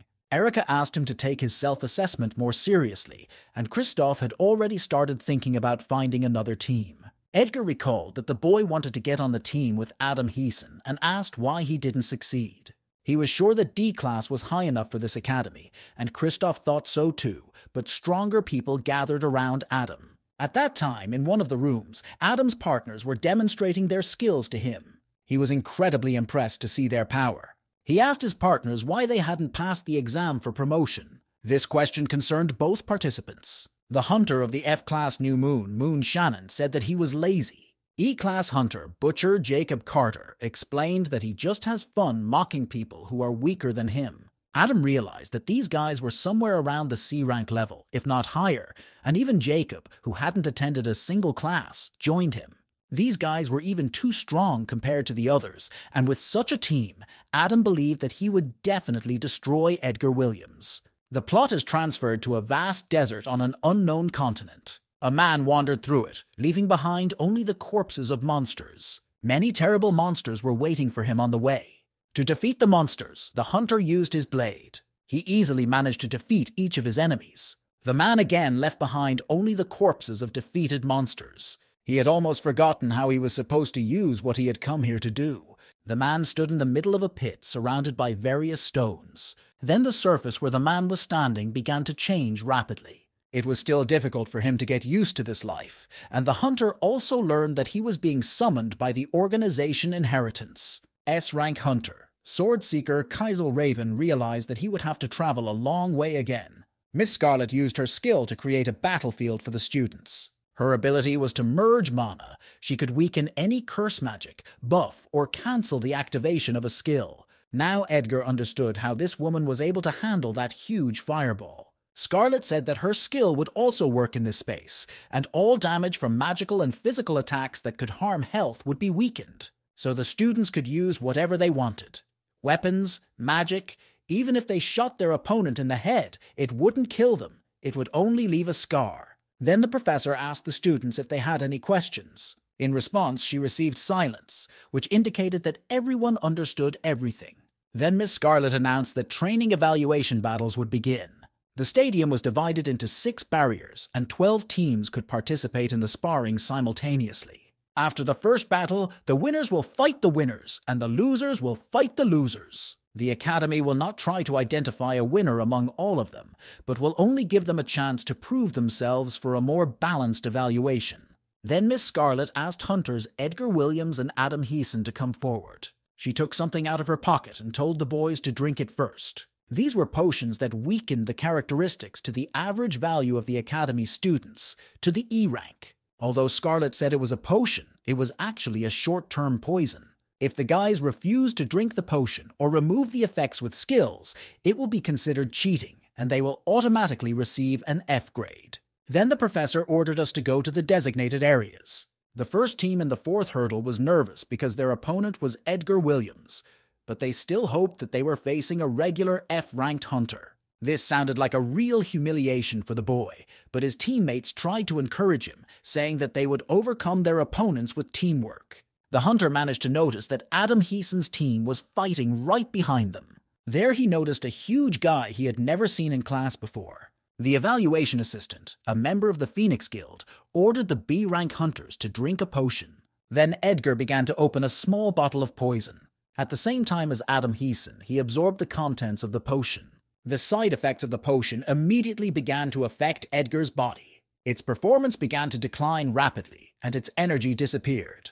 However, at that moment, the boy's resistance to poisons was activated, and his characteristics began to gradually return to their previous values. The withdrawal of the laxative potion was completed, and resistance to poisons was only increased. Restoration work was carried out on the site of the destroyed floor of the Heritage Organization's building. Then suddenly a man approached Miss Burchell. She was incredibly happy to see Raven, the S-class hunter, in front of her. The lady welcomed the new guest, whom she had not seen for a long time. Raven immediately asked why the main inheritance building was attacked. Miss Arya explained the situation and emphasized that they needed to return the sample as soon as possible. The hunter was surprised that all this was needed for the sake of the skill area. However, the CEO said that she was no longer interested in skill areas. She added that if they experimented with the clone, they could succeed, getting closer to the plan for that day. Raven recognized that it was serious enough in that case and agreed to go pick up the clone. It is known that the characteristics of regeneration and immunity to poisons are quite difficult to pump for regeneration. Permanent damage to the body is required, and with poisons, a person must always risk his or her life. Resistance to poisons is a dangerous characteristic in itself, so even high-ranking hunters prefer to use skills to get rid of poisons. In all cases, there are always exceptions, and there is a person who drank deadly poisons like water, thereby building up immunity to them. Edgar felt that the characteristics remained the same, and in addition, the resistance to poisons increased. The assistant announced that the assessment would begin soon and ordered the teams to get ready. Christoph told his partners that he would use his ability to protect them as well. In the neighboring team, the participants were going to act just like they did in training. After the start was announced, the rivals began to attack each other. One of the students noticed that Edgar was targeting him. Edgar felt like he was in slow motion, which is why the characteristics were so important. He thought he could even dodge like a clone. The guy mocked his opponent for moving too slowly. Now the guy thought he had dealt with one of the enemy team members. But then the thought occurred to him that if he outperformed them, it could be proof that the weakening potion had not worked. Edgar realized that then he could be forced to drink something much stronger. So he decided to deliberately expose himself to the enemy. Edgar flew back a few meters from the previous attack. His partners were instantly worried when they saw what happened to Edgar. The hunter hoped that now everyone would see that he was weakened and might miss the shot. But Christoph thought it was strange, because he put a defense buff on everyone, even though Edgar's reduced stats shouldn't have thrown him that far. The hunter realized his mistake and began to get up. He told his partners that he was fine thanks to Christoph's protection.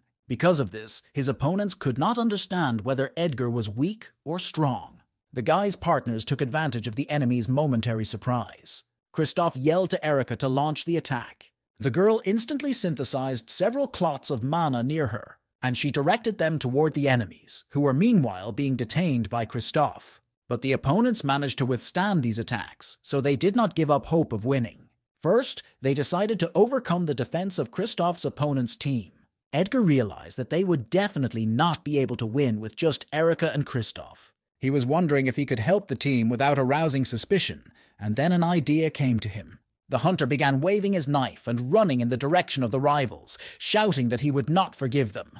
The opponent activated the skill of moving stones and sent them in Edgar's direction. One of the fragments hit him directly in the chest. The guy decided to pretend that he was thrown off by this attack. At the same time, he changed the trajectory of his body and aimed at other enemies. His partners were extremely surprised by what Edgar had just done. The guy said that he still felt good thanks to the defense buff, and he asked what would have happened to him if it hadn't been for Kristoff's ability. The guy's rival could not understand how this could happen. After all, she realized that she did not have enough strength to send someone into the air. But Edgar gave 2 fingers up and told the girl that he was impressed by her abilities. But this impudence only made his opponent more angry. She pointed another pile of stones at him, saying that it was not her. At that moment, Kristoff stood in front of Edgar to shield him with his shield. Mana clots also began to fly from his side.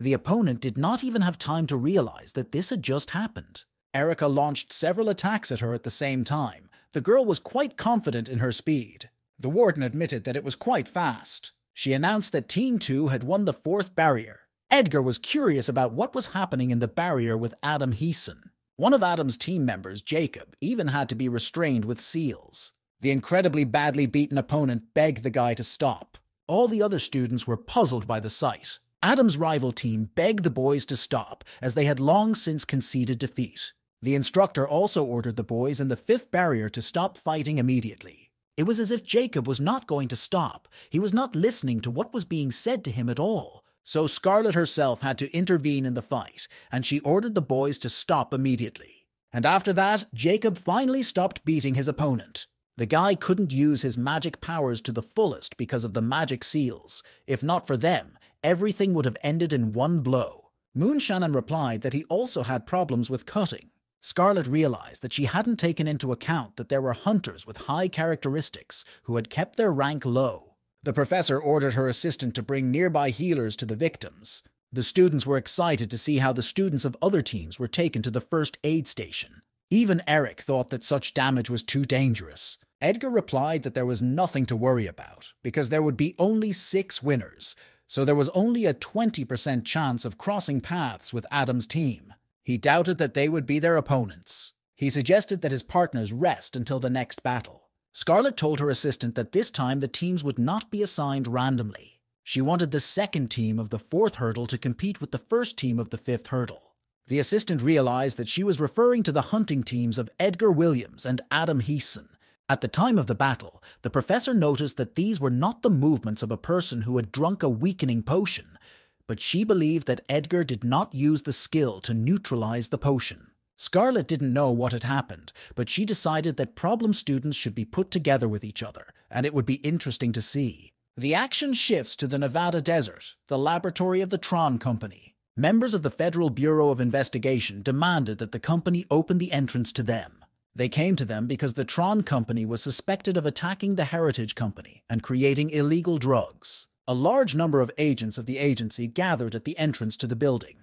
The company completely ignored them, but the men had a warrant so they could force them to open the door. The boss told Big Joe that it was his turn to get involved. The man activated his all-metal body skill. His skin hardened and became like metal. Then the man crashed into the entrance to the building at a high speed. But the outcome of the collision with the entrance surprised him greatly, namely because there was not a single mark on the door. Then the alarm went off on the floor, and a strange noise was heard everywhere. The body cameras of the members of the Federal Bureau began to deteriorate. The window with the alarm began to spread a red light. And in an instant, the whole area was covered by some strange radiation. Something extremely strange began to happen to Big Joe's body. The next moment, the bodies of the members of the Federal Bureau began to disintegrate. At this time, S-Rank Hunter Raven also reached this place. He noticed that he had just returned from the desert to the inheritance, and now he had to go back again.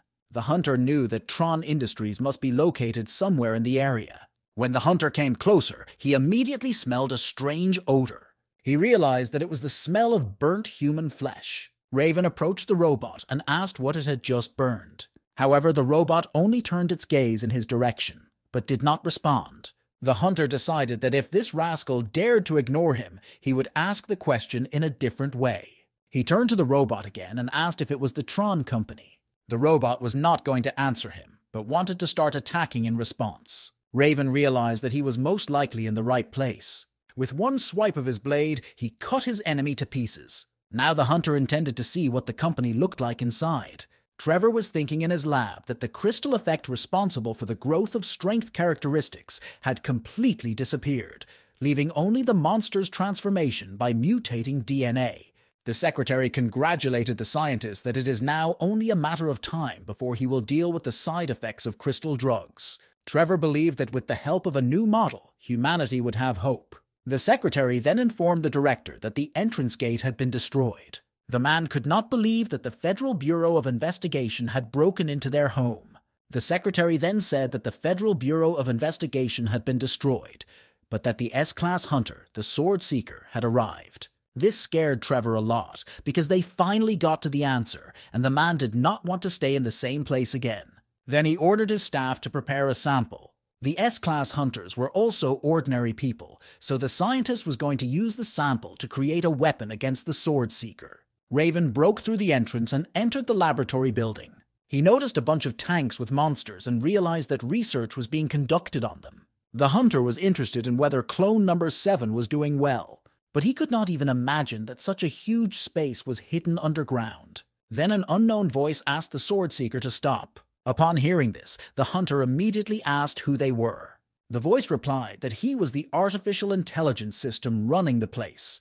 The hunter told the robot that he had heard that the company had attacked the inheritance and kidnapped an important friend. However, the voice replied that he did not know anything about it, and again asked the hunter to leave the area, but no matter how hard the man listened, it was a woman's voice. He replied that artificial intelligence is now capable of lying, but then he was told that this was not a request. The artificial intelligence reported that these highly efficient assault robots would attack the man, and again gave him a final warning to leave the area. The Sword Seeker replied that he did not see any highly efficient robots in front of him. He began to cut the machine as if it were just another piece of metal. The hunter replied that he was looking at a pile of scrap metal. Erica was extremely unhappy, remembering Edgar's recent words. After all, the guy said that there was only a 20% chance of facing Adam's team. Edgar didn't even know what to say to his partners. He just said that Mr. Kristoff's defense buff was the best. But Adam's team was not very happy with their rivals either. Jacob couldn't believe that a B-class hunter could behave like a jerk. But Adam told him not to let his guard down because he wanted to win unconditionally. But they all wanted to get it over with as soon as possible.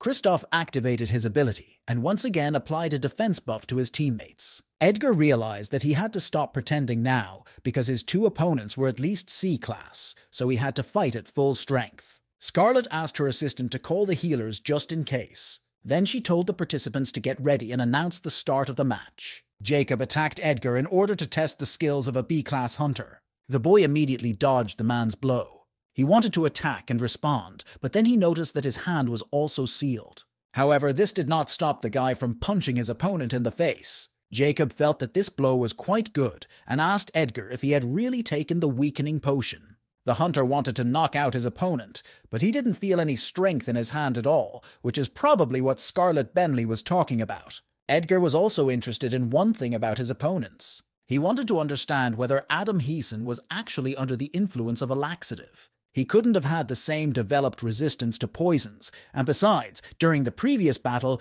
the guy didn't really participate in the battle. Based on these judgments, Edgar was sure that his opponent was now weakened. Adam looked back at the hunter and asked if he had decided to target him first. Edgar was incredibly shocked by what happened after these words. A huge bolt of lightning struck the entire battle arena out of nowhere. Glass fragments began to fly all over the arena. Due to the significant injury, the defense buff in Edgar's body was deactivated. Adam said that inside this barrier, his magic didn't work as well as usual, but that it should have been enough. The boy asked Edgar if he really thought he could overcome him while he was under the influence of a weakening potion. He advised the opponent to watch his team lose because of him. Edgar asked Adam not to make him laugh, because he was trying his best not to see it. The artificial intelligence informed us that the assault robots were destroyed and ran out of reserve forces, and that they had prepared a subconscious mind-altering drug to control behavior, strengthen bones, basic abilities, and endurance. This drug was supposed to significantly improve the clone's visual acuity and motor skills.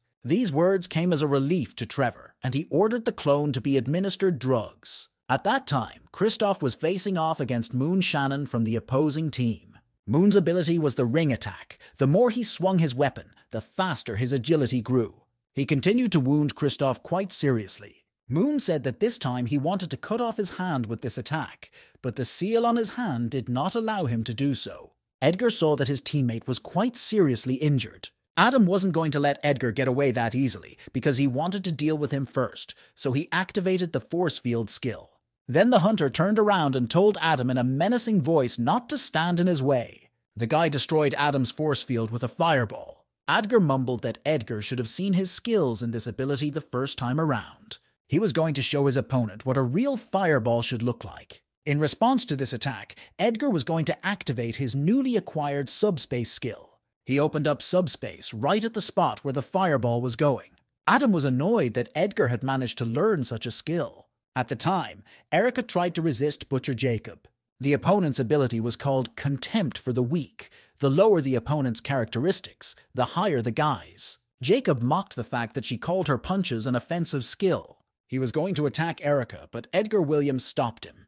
The guy wanted to say something to his opponent, but he couldn't finish, because suddenly his body began to monsterize. Erica could not understand what was happening to her teammate. Edgar was diagnosed with a body deformity and a new skill. Adam didn't understand what was going on with the guy, but this was their chance, so he told his partners to target Edgar Williams. Moon did not really want to do it, but he activated his skill. Jacob was also about to pounce on the guy in front of him. Adam activated the Fireball and Windblade skills. He mixed the skills and activated the Flames of Hell. All three simultaneously attacked one Edgar Williams. This attack caused a huge explosive wave in the arena. Jacob hoped that now he would finally be done with Edgar. Loud noise from the attack was heard throughout the area. Erica and Kristoff were worried because they could not understand what had happened to their partner.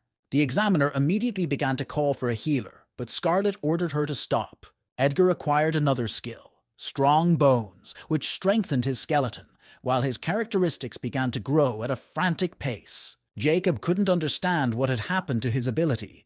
The system said that the difference between the strength and reflex characteristics was too great. The Unbreakable Body skill was created in Edgar's body, and his basic characteristics almost doubled. Edgar was going to attack his opponent in response. Scarlet realized that this could be very dangerous and ordered Edgar to stop. She put several seals on the hunter's entire body at the same time, but the next moment, the guy broke one of the seals on his hand with his own strength. So he still managed to hit Jacob's body with his fist. Edgar's attack was full of incredibly destructive power. The blow threw Jacob right into the wall, which left bloodstains. Erica and Kristoff were seriously impressed by what they saw. Adam and Moon also did not expect this turn of events. The son of the head of the guild, Haesong, could not understand what had just happened. Edgar told his opponents that this is how battles should end. This transformation of the guy was caused by the drugs of the Tron Corporation. Trevor was pleased that the huge jump in performance was caused by resistance to being transformed into a monster. The man hoped that he could create a soldier capable of overcoming even the S-class he had imagined. The system reported that after resetting the hippocampus, they changed the old host to a new one. The director of the corporation approached the clone and told him that his new name was T01. The system reported that the Sword Seeker had reached the 7th basement floor and that his estimated arrival time was 5 minutes. Then the director ordered the clone to go and destroy the outsider.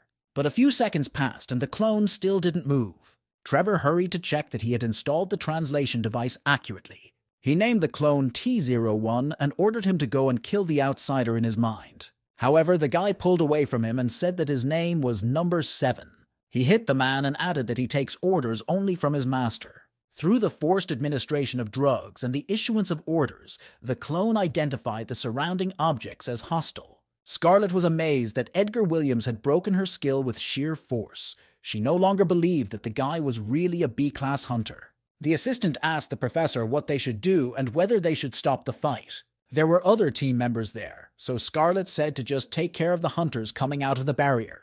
The woman had no reason to stop the fight, and the laxative potion did not work on Adam and Edgar. This skill requires a huge amount of mana, so if Adam's stats were lowered, he would have been out of power long ago. Scarlett realized that in this battle all the restrictions were sent far away at first. She said that they would continue the battle and watch. Moon Shannon turned to the commander and asked him to give him an order. The boy noticed that Adam Heeson was now filled with anger, so he shouted in his direction to help Adam come to his senses. He asked the commander if he really did not see what was happening here. The guy immediately started apologizing for losing his temper for a moment. At this time, Adam was even more reproachful of himself for what he was thinking.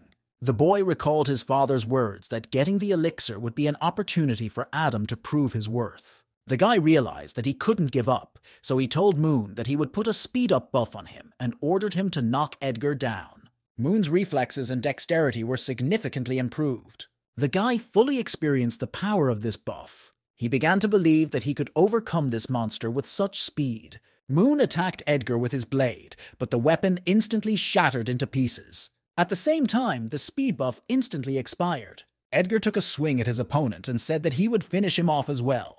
But he was able to do this by using the Ice Wall ability, which created ice spikes that dealt damage to the enemy and limited their movements. Adam told Moon to hurry up and get away from Edgar, but at the same time as the resistance to ability, Edgar's resistance to cold was increased. He immediately grabbed Moon by the scruff of the neck, who could not escape so quickly. Adam was incredibly annoyed by the whole situation. Edgar let go of Moon and looked back toward the son of Chairman Haesong. Adam angrily asked the guy why he owned everything. He activated the stonemason skill and took control of a pile of rocks. The guy simultaneously directed them all in the direction of his opponent. Kristoff told Erica to stand behind him because they would only get in Edgar's way. The examiner realized that these could no longer be called training battles. Adam sent a huge amount of stone fragments at Edgar. It was clear that this attack was not easy for him. But the next moment, Edgar stood in front of him with a pile of debris on his body. The guy took a swing at his opponent and told him not to blame others for his shortcomings. However, at the crucial moment, Scarlett blocked the guy's attack. She told Edgar that the assessment was now complete. She announced that Edgar Williams' team had won. The professor asked him to call his clones to help clean up the place. The boy obeyed the teacher's order, and the clones with exhausted faces cleaned the territory. Some time passed, and the professor said that there was enough cleaning for today. She turned to the hunter Edgar Williams and told him to follow her. The hunter heard the professor's request and followed her. They walked a short distance away, and then Scarlett asked Edgar how he was able to get rid of the effects of the laxative. The guy assumed that he might be asked this, but now it was unexpected for him. The hunter replied that he had drunk the potion and its effect had completely disappeared. Scarlett asked the guy what his poison resistance score was and was surprised to hear a value of 8. The woman realized that in order to do this, you need to eat whole handfuls of poisonous mushrooms, and Edgar explained that he had achieved this result through rigorous training. The professor smoked a cigarette and said that the students could start discussing it, but she intended to come up with a solution to this situation. The woman waved her hand in Edgar's direction and told him he was free to go. The hunter was glad that he had somehow managed to get out of this situation. And besides, he couldn't understand what kind of skill he had acquired, because it had very good effects. He suggested that it might have something to do with number 7. The guy suspected that the clone might have been experimented on recently, so he decided to check it out with the help of the familiar's skill. Edgar tried to do so, but a protocol was activated with a countermeasure to the familiar's skill. After that, he decided that he would give up trying for now. Edgar was confident that number 7 would somehow pull through on his own, and his inheritance promised to bring him back. Meanwhile, the clone began to destroy all the equipment in the Tron Corporation's laboratory. The artificial intelligence system begged him to stop, but the guy didn't care. He replied that he would only follow his master's orders, but the voice said that the Tron company was his master. The sword seeker finally made it to the lab. He looked at the boy and asked if he was clone number 7.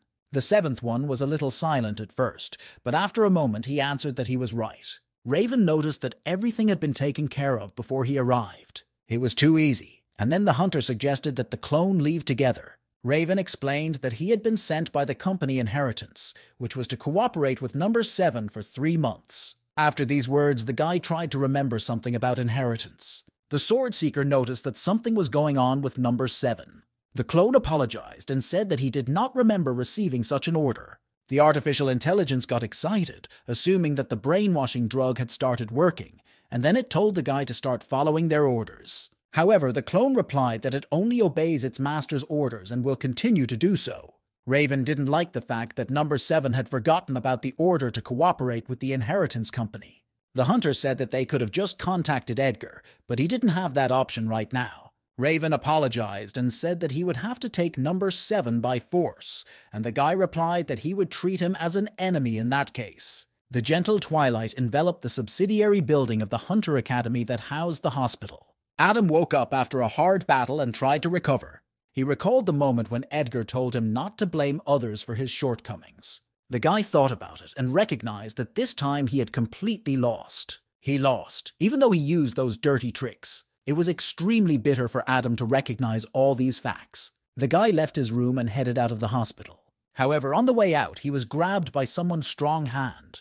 This time he was attacked by his former teammate Jacob. He told the guy that he had heard that Adam had passed out even before he received that blow, and he began to reproach the guy for not even being able to cope with a retarded idiot who was unable to use his only skill, cloning. But then the butcher suddenly saw Edgar in front of him.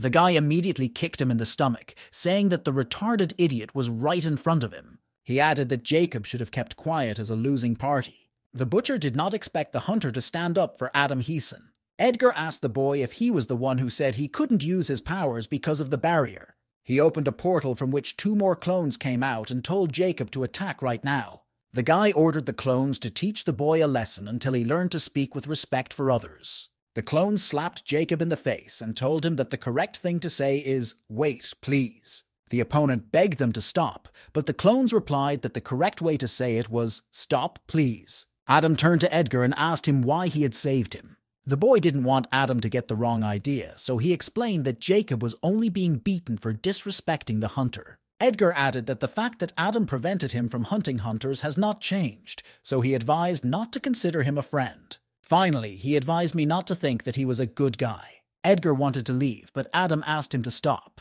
The guy started talking about the head of the second squad crossing the line. He explained that he only wanted to ask Liana to identify the group that was stealing monsters and warned her to make sure there were no killings. Adam suspected that Liana had ignored his last request, but he didn't want to leave any misunderstandings. Watching the boys beating Jacob, Edgar said that he didn't really care anymore. Raven was sure that the clone's owner was a B-class hunter. The man, sitting on clone number 7, was thinking that something was clearly wrong with the hunter ranking system. Raven decided to make sure that the clone had definitely lost consciousness. He didn't want him to wake up again. Number 7 followed Raven's stroke trajectory to the very end and always kept his sword at the right angle. The Seeker of the Sword even began to think about taking on an apprentice, but now he had to deal with the director of the Tron Company. The hunter leaned over to the man and said that he knew he was conscious. Trevor asked the Sword Seeker to wait and asked what he wanted. The hunter replied that he would ask questions and hoped to get truthful answers. At first, Raven asked Trevor if he was the one who created Tron's artificial intelligence, and the man confirmed it. Then the hunter added that she was speaking in Eliza's voice and asked the director if he knew her. Trevor was shocked to hear that the hunter knew his name. Raven concluded that Trevor was one of the researchers involved in the experiment he knew, and if he knew Eliza, he knew the others as well. The director began to ask where Eliza was and begged the hunter to tell him, and Ravnan started talking about her lover, Lieber Zinstein. The hunter took a swing and told Trevor to shut up, because he was the one asking the questions here. Then the Sword Seeker calmly asked the director to tell him everything he knew about Lieber Zinstein. Trevor replied that he had never seen Lieber as a colleague. Raven concluded that the director didn't get along with him very well, which was great, because he planned to kill Lieber with his own hands. Trevor said that he knew something, but he was not sure whether this information would help the hunter. He started by telling us that Lieber used to use the same workshop, but the director is not sure if the man is there now. The last time he was there was 50 years ago. Trevor said he would send the geolocation via an identification bracelet and asked the hunter to provide him with his identification number. But the sword seeker was surprised to hear the phrase identification bracelet. So he asked the director to write him the address on a piece of paper. Before he left, Trevor asked the hunter to tell him where Eliza was and if she was okay. But the hunter replied that he was the only one asking questions here. Edgar called Miss Burchell because he had heard that they had successfully rescued number 7, and the woman said that they had experimented on the clones several times. The woman added that the throne had tried to brainwash him and erase his memory, so she asked Edgar to order the column to cooperate with the inheritance once again. The boy realized that it was because of the number 7 that he unexpectedly became stronger. He said in a haughty tone that with his current performance he could get an A rating. The hunter was pleased with the new skill Unbreakable Body, and even wanted clone number 7 to be kidnapped again. But then the guy started slapping himself in the face, because he promised not to treat clones as tools. Edgar was glad that everything was going well for him. The clone rescue was successful. The boy dealt with those who were preventing them from hunting, and won in the practice of real combat. Later, rumors began to spread that Edgar Williams' clones had not only defeated a group of B-class hunters, but also defeated an A-class huntress. The reason for the fight was the abduction of monsters, but later the story began to deform and frightening rumors about clones could be heard. As a result, Edgar had a bad reputation in the hunting grounds, rumors were getting worse, and no one wanted to make eye contact with the clones anymore. The scene shifts to a local diner not far from the Hunter's Academy. There, Edgar and his team celebrated their victory in training battles. The guy praised his partners for doing a great job, but Erica admitted that Edgar had done everything in the end. But the hunter continued to praise the buff in Kristoff's defense. Then a man approached Edgar, calling him a famous hunter. The man asked the boy if he thought that the B-class was allowed to do anything. The man's partner began to apologize, explaining that he had gotten very drunk. But the drunken man began to express his dissatisfaction that Edgar was from the B-class, but continued to walk in the F and E-class areas, controlling the zones. The hunter asked the man to calm down and explained that he hadn't sent his clones to territories below C-class recently. Then the drunken man held out his phone and asked Edgar who else was in the photo.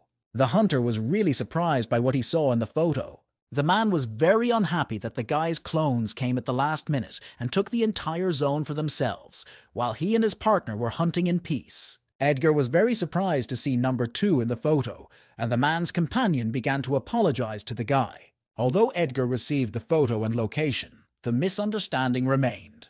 The guy explained to his friends that people similar to number 2 had restricted access to the E-class hunting area and taken everything they hunted for themselves. Erica was very surprised to hear this, and Edgar thought it was strange too, because he hadn't instructed number 2 to go hunting. Kristoff began to realize what all this could mean. He suggested to Edgar that someone might be pretending to be his clone. The hunter shared his guesses, as he believed that this was most likely the case. He mentioned that these people were already known in the area and asked Kristoff if he had heard anything about them. The friend replied that he had heard warnings that if someone wanted to steal the monsters that the clones had defeated, the thieves would disappear from the face of the earth, and Edgar instantly confirmed this. But this was the first time Kristoff had heard of them stealing monsters that had already been caught by someone else through territory control, and he had never been in a B-class dungeon, so he couldn't imagine it. Then Edgar asked Erica what she thought about all this, but the girl replied offended that she had never gone hunting in the area. She recalled the moment when her teacher promised her that he would definitely take her to the hunting grounds if she entered the university. Erica reminded Edgar of this and emphasized that he had probably forgotten about it. The boy was surprised that Erica didn't go there because of this, but the girl was always waiting for Edgar to bring it up first. Then the hunter stood up and thought about something for a moment. In a cheerful tone, Edgar suggested that Erica go to the hunting grounds tomorrow. He emphasized that he would keep his promise, while Kristoff listened with envy to their future plans. The next day, Edgar went to the new building of the JM agency. The guy came there to put on his hunting gear. Mr. Agent noticed this and asked if there would be any other practical battle training at the academy, but Edgar replied that he just wanted to go hunting. Edgar also added that he had made a promise and heard that someone was impersonating him, while also stealing other people's prey in the areas for low-class hunters. Mr. Kang was shocked to hear this, so Edgar took out his phone to show him the photo and called number 2 over at the same time. Mr. Agent immediately recognized number 2 in the photo, so Edgar asked the clone if it was really him. Number 2 replied that he had not left the room except when summoned through the portal. He also added that the man in the photo had different proportions than he did, with a 2% larger face and 5% larger shoulders. Edgar did not want to hear such details and said he believed the guy. Then the hunter asked the clone if he met the guy in person. Would he be able to recognize him? And the clone replied that it was quite likely. The plot is transferred to the territory of E-Class hunting grounds, to the village of skeletons. Edgar noticed that the walking skeleton was an easy target for Erica, and she didn't need his help at all. Based on his observations, the hunter concluded that the girl could take the test for a promotion right now. Erica noticed that the clone had left them, and Edgar explained that number 2 had gone to find them the next place. The girl also noticed that the place was quite quiet, and that she didn't see anyone else. Edgar was embarrassed to confirm her guess, but in fact he knew the real reason. It was because the other hunters were avoiding him.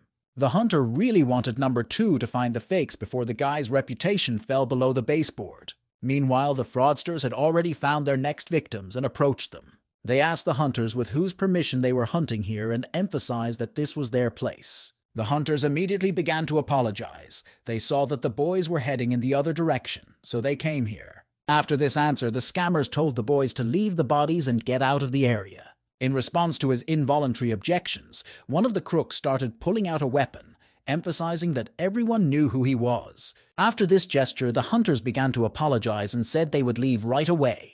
The fraudster recalled their words that they had seen their group go in the other direction and realized that the real guys were also in that area. He knelt down by the corpses and began to collect jewelry in bags. But the next moment, in an instantaneous burst of anger, the guy threw them to the ground. The guy recalled all the pain he and his comrades had experienced, and he blamed Edgar Williams for all of it. Meanwhile, Erica continued her first skeleton hunt. Edgar noticed that the girl knew how much force it took to kill a single skeleton, and it was clear that this activity was very tiring for her.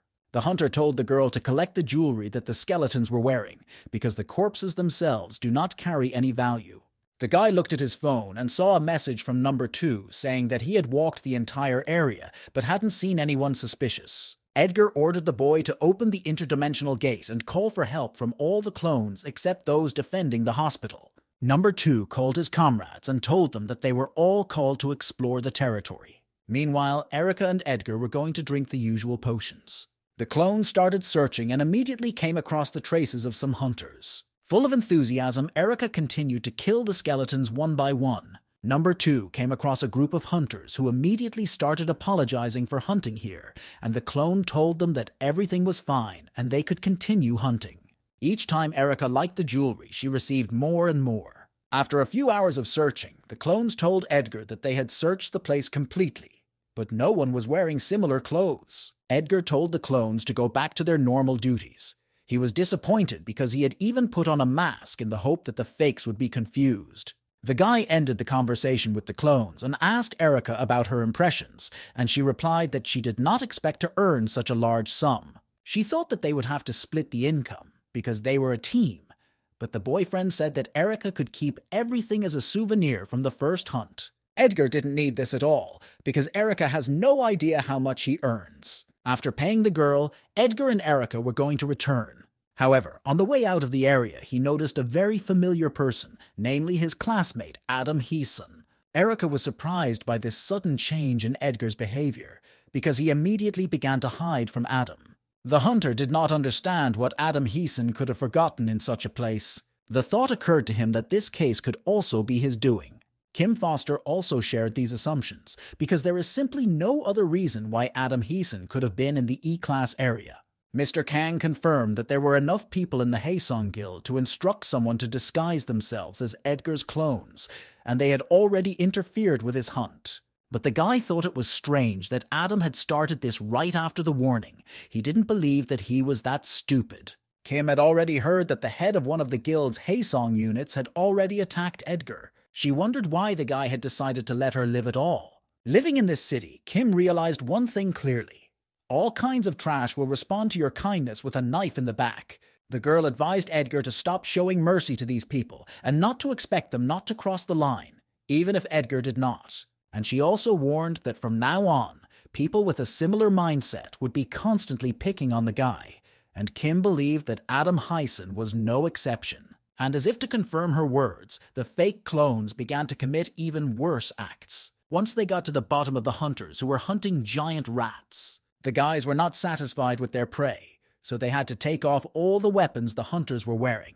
They began to explain that they couldn't hunt without it, and as a result, the fraudsters decided to take their equipment by force. One of the fake clones emphasized that it was not a request and ordered the hunters to remove their weapons. Anger and resentment for the unfair treatment slowly grew into something more. The hunters were extremely outraged that the clones started taking even their guns, and one option was to complain about them immediately, but they were afraid that they might be killed for it. Before entering the grounds, the hunters began to ask if Edgar Williams was on the territory, as they now feared for their lives. The stories about Edgar Williams and his clones were getting worse and worse. Most of the victims were F and E class hunters, and even at the academy they began to look at him askance. If this continues, it will greatly affect the guy's grade. Edgar called number 2 to see if they had found any fake clones, but the answer was the same as before. However, the guy said that members of the Kherson Guild showed up at the hunting grounds. They could not be confused with anyone else because they came with guild flags. Edgar ordered the clone to open the portal. He was going to come there personally.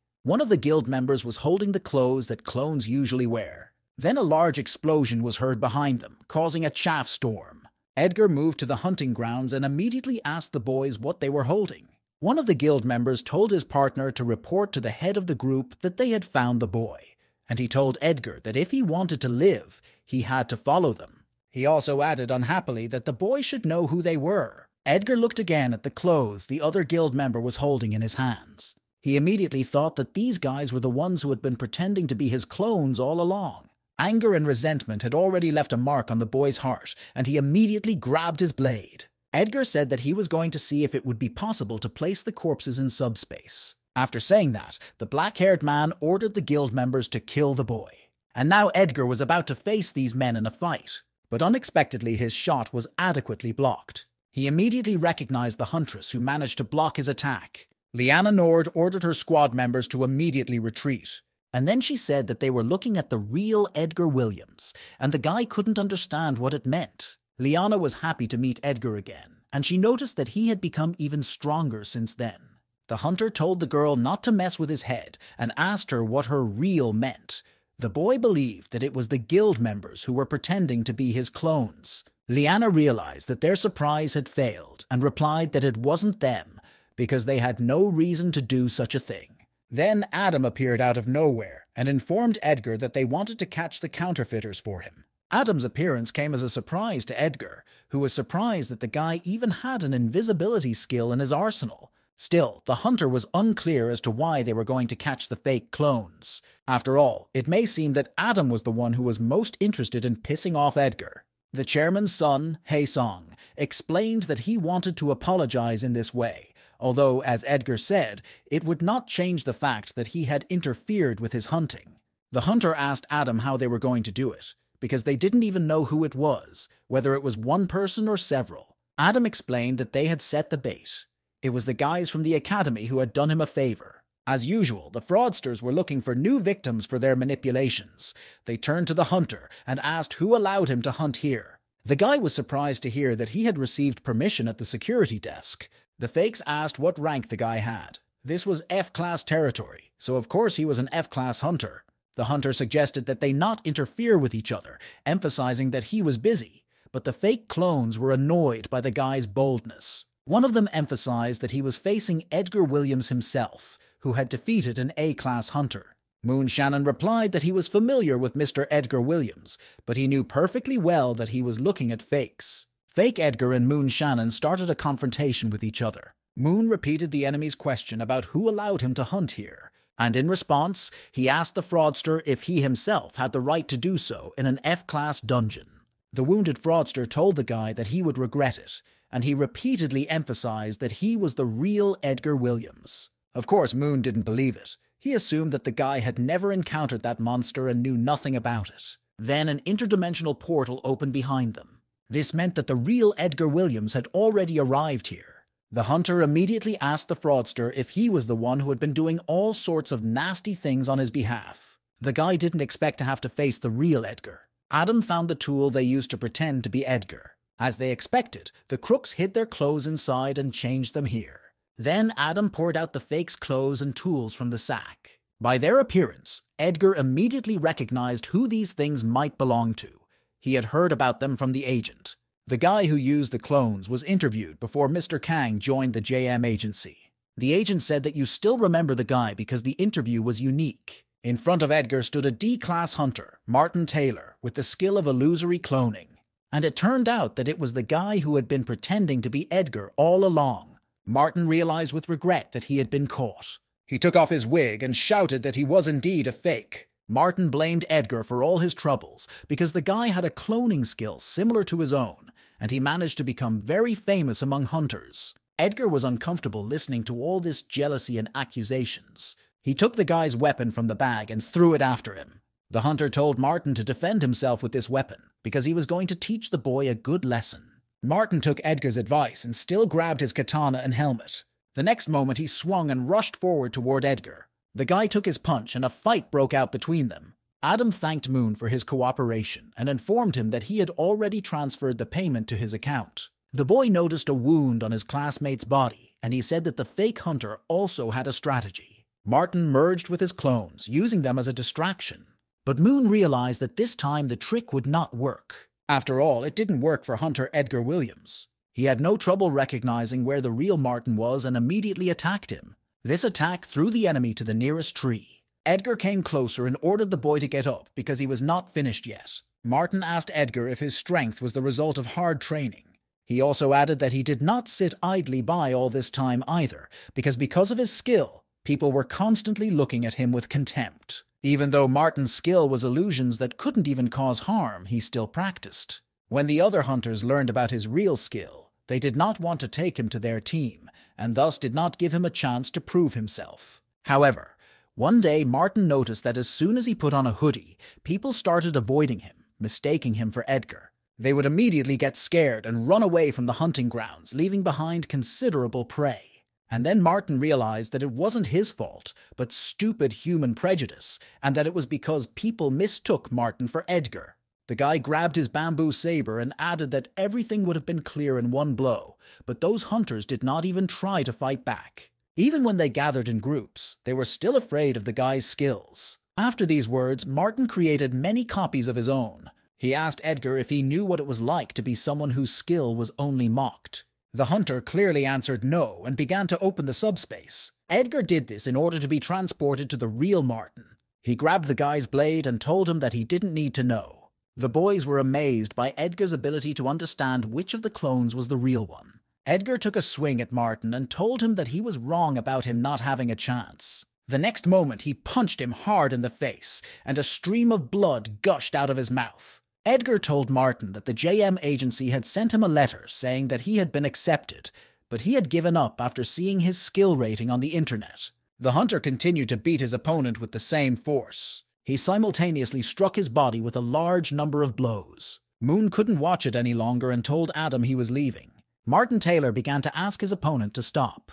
However, Edgar was not going to listen to him and continued to beat the boy. Martin flew several meters back into the air from the hunter's previous attack. Edgar said that when the boy decided to do all this, he rejected all chances to prove his importance now and in the future. Edgar was relieved to release all his pent-up anger. Martin Taylor lay helplessly on the ground. Adam Heeson approached him and looked at the boy with pity in his eyes. Edgar asked Adam if he was thinking about something, and he said yes. Adam had another reason why he decided to investigate. He didn't think Edgar would do the same thing as someone like Adam. Edgar became excited when he heard Adam say his full name. Chairman Haesong's son told the boy that now he could apologize properly. Adam said that his actions were no different from the actions of this guy. Edgar was glad that Adam Heeson was at least aware of this. Now the hunter was going to resolve the misunderstandings that had arisen and contact the victims. Then Adam told Edgar that he had an idea.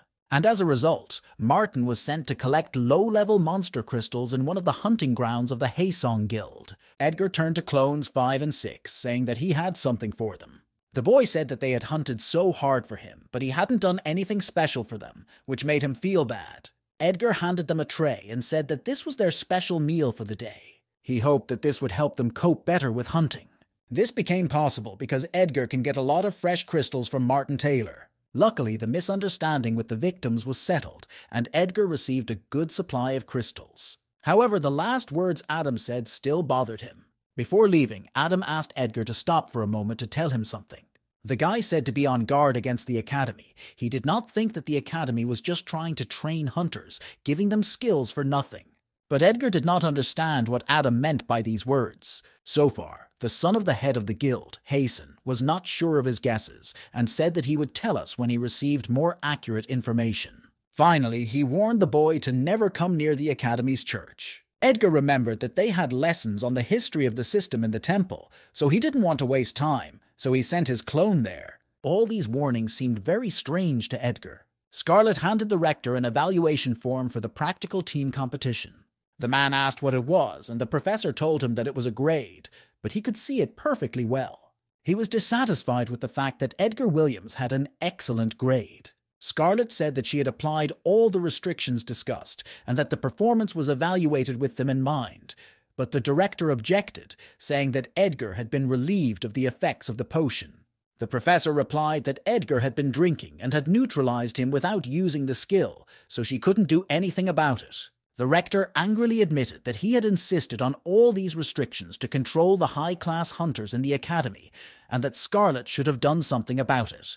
But after saying that, he was hit with a table. The woman realized that the rector had summoned her because the academy's professors were too low in rank to even stand up to the B class. But Scarlet aggressively asked the man if he intended to control the academy's high-ranking students with elixirs. The academy cannot act directly because Edgar is unstoppable in anger, so they used lame excuses to lower his grade, but he overcame even that. But the rector tried to argue, saying that very often these hunters neglect their classes, and that's why they impose such restrictions. Scarlet then advised me to tell the hunters about it directly. She went to the exit and added that she would keep to the schedule, but no more.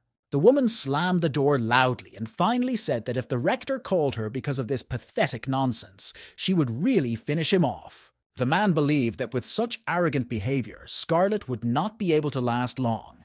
He picked up the phone to call someone.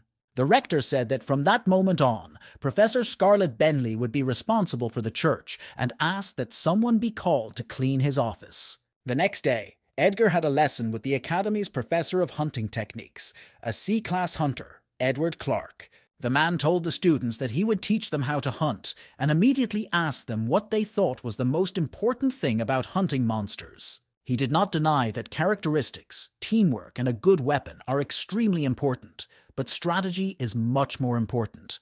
Mr. Edward told the students to look at the book they had received to learn more about the strategies they could use in hunting monsters. Edgar started looking through the book and something immediately caught his eye. The part about how you have to fight giant rats in close combat and that the skull is their weak point was very strange. The hunter was horrified to realize that this text differs from the generally accepted strategies for dealing with these monsters, and for the worse. Edgar remembered this because he ordered the clones to study strategies.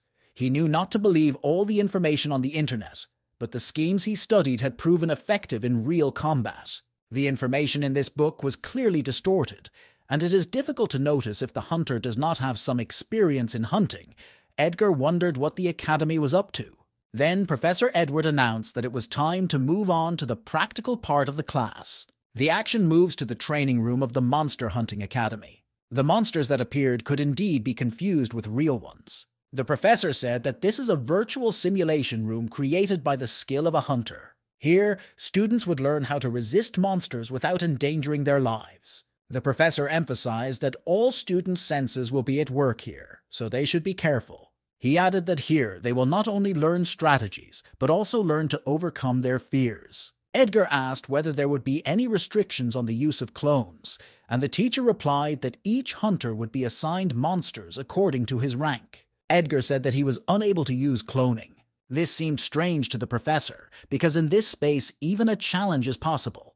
The man wasn't sure if the clones would be able to use the devices, but he told Edgar that he would give him more pods to connect them. A few minutes later, 2 more clones of Edgar appeared in the simulation space. The other students finally had a chance to see what the boys' clones looked like. The professor was amazed that the boy could even transfer clones to the virtual world, and he emphasized to the students that they would all go to different places. Before the transfer, Edgar advised Erica to ignore the advice in the book and do what they had learned in training.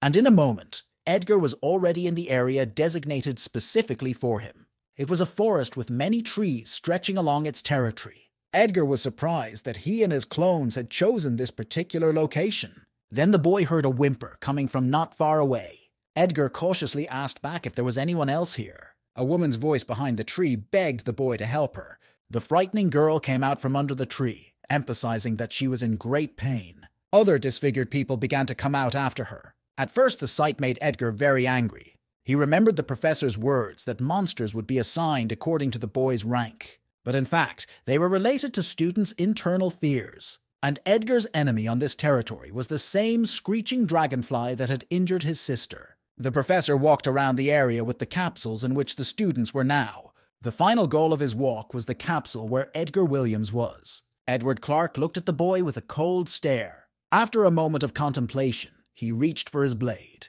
But before the professor could do anything, a clone of the boy appeared next to him, asking if he could help him. Mr. Edward was incredibly frightened because he did not expect to see him near him. The man asked the boy who he was, and he replied that he was number 3. The owner told the clone to protect the portal from disasters, threats, and other things due to the portal's versatility, as the students of the academy could be in danger. The professor thought these words were a blatant lie, and that the clone was simply protecting its master because of the escalating situation. Mr. Edward excitedly said that he was doing the same thing, patrolling for the safety of the students of the academy. The man did not understand whether it was right at all. If he was facing a clone, he had to do something. But when he looked at the frightening face of number 3, all his intentions abruptly evaporated. The man said in embarrassment that he would go the other way. He decided to leave it at that, because he realized that there was no way he could beat number 3. Meanwhile, Edgar and the clones continued to fight in their hunting area.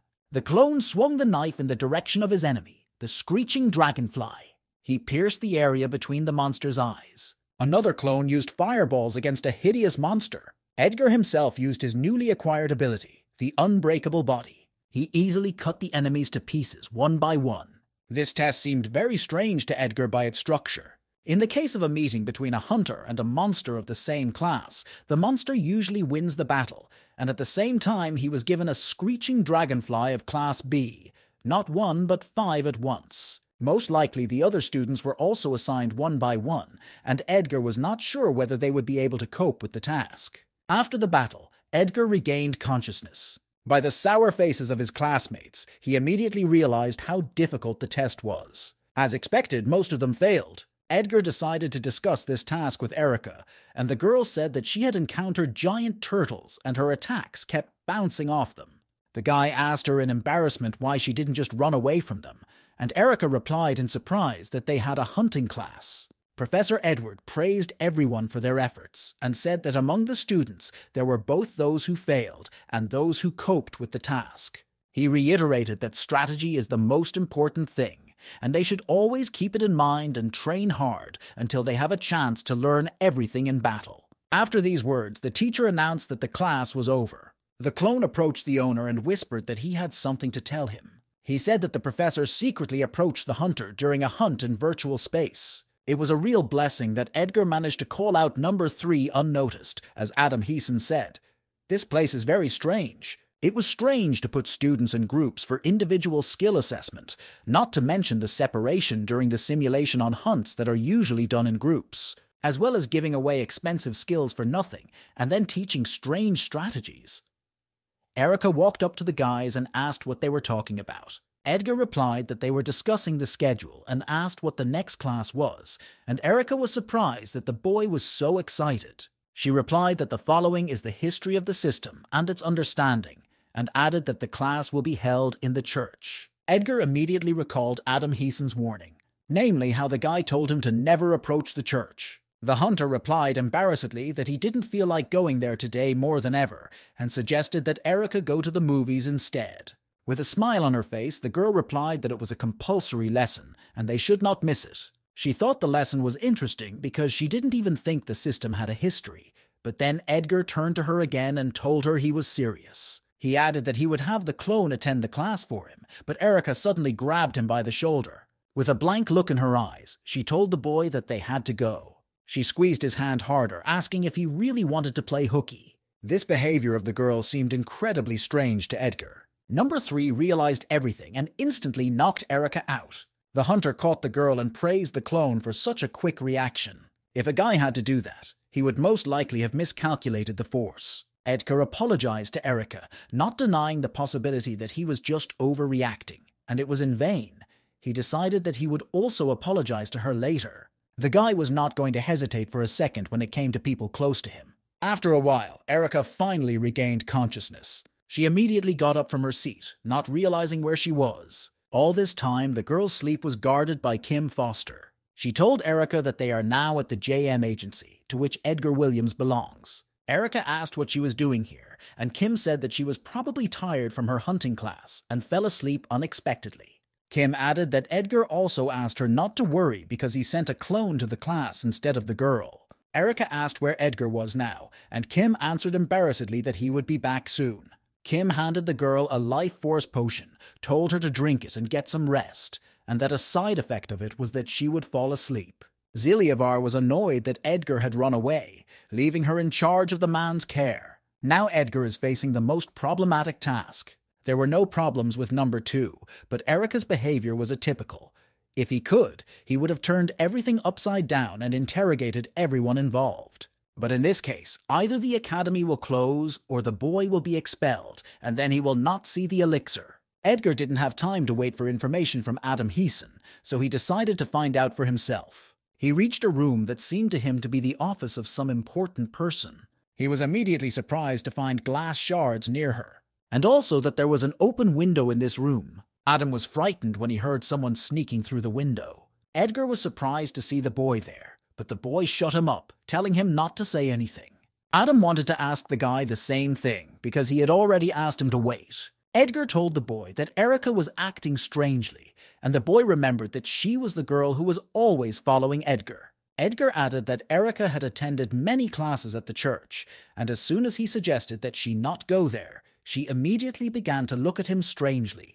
The hunter assumed that Adam was hiding for a similar reason, because he himself said that the temple was a strange place. Then the son of the chairman of Haisong went to the shelves with the blue books and began to look for one.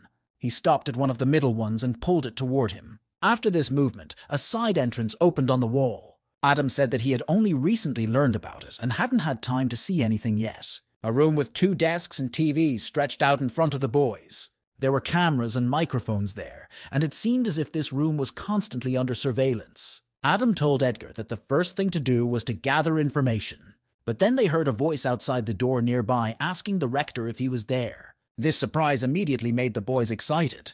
They heard a sound from the door. Someone on the other side started to open it. The boys were extremely frightened and began to think about what to do next.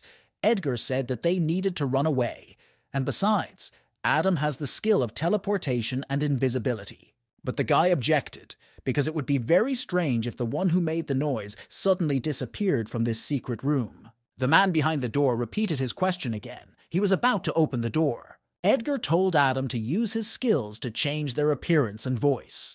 He knew that the boy had a lot of different skills and suspected that there would be something suitable for this. The guy really had something similar. He started activating the chameleon skill.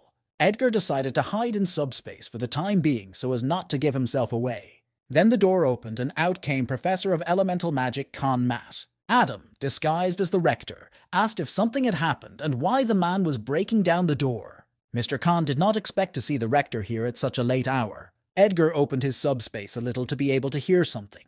Adam in disguise explained that there was an urgent matter, and that's why he was here at such a late hour. The professor asked if it was not Pan who suddenly called the man, and Adam did not know who he was talking about, but he answered that it was. Mr. Khan excitedly replied that he thought so. He suggested that the issue concerns the problematic couple of Edgar Williams and Adam Heeson. Khan asked the rector if not responding would be the best solution, and added that he had accepted the challenge and disobeyed the order so that other academies would not displace him. Then Adam nervously asked if they hadn't agreed not to regret past decisions. Mr. Kang excitedly replied that in any case, everything would be decided at the meeting in 3 days, adding that he had probably rushed things. He apologized for disturbing him and was about to leave, but Adam was not going to let the professor go so quickly. The reincarnated Adam asked the teacher if he had forgotten what time the meeting was to take place, and thus he learned that it would be held at 11 p.m. After Matt left, Edgar peered out of his subspace and asked Adam what had just happened. Adam asked the guy to calm down because he almost died, making it up as he went along. Edgar asked the boy why he had said that the temple was a strange place, since Adam had also been there for the first lesson. The son of the chairman of Haesong replied that he had received a warning. At first, he intended to attend classes in the church because they were compulsory, but as soon as he entered the building, the warning went off and the mental defense ability was activated. At that moment, Adam could not understand who was using a mental spell on him. Even when he went elsewhere, the skill's activation did not stop. There was no voice, no vibration, no flow of mana, which meant that the whole room was filled with mental ability. Edgar asked the boy why he hadn't told the others, and the boy responded by asking why Edgar didn't do anything when he knew everything. After all, if he wanted to, Edgar could simply destroy the entire academy. Adam admitted that he could do nothing because the elixir was at stake and they needed information. Now their priority was to find out what was really going on in this academy. Boys need to learn about weaknesses in order to do what they want to do. They went to the computer with the password on it. Adam was angry that he was coded and admitted that the rector was not so stupid.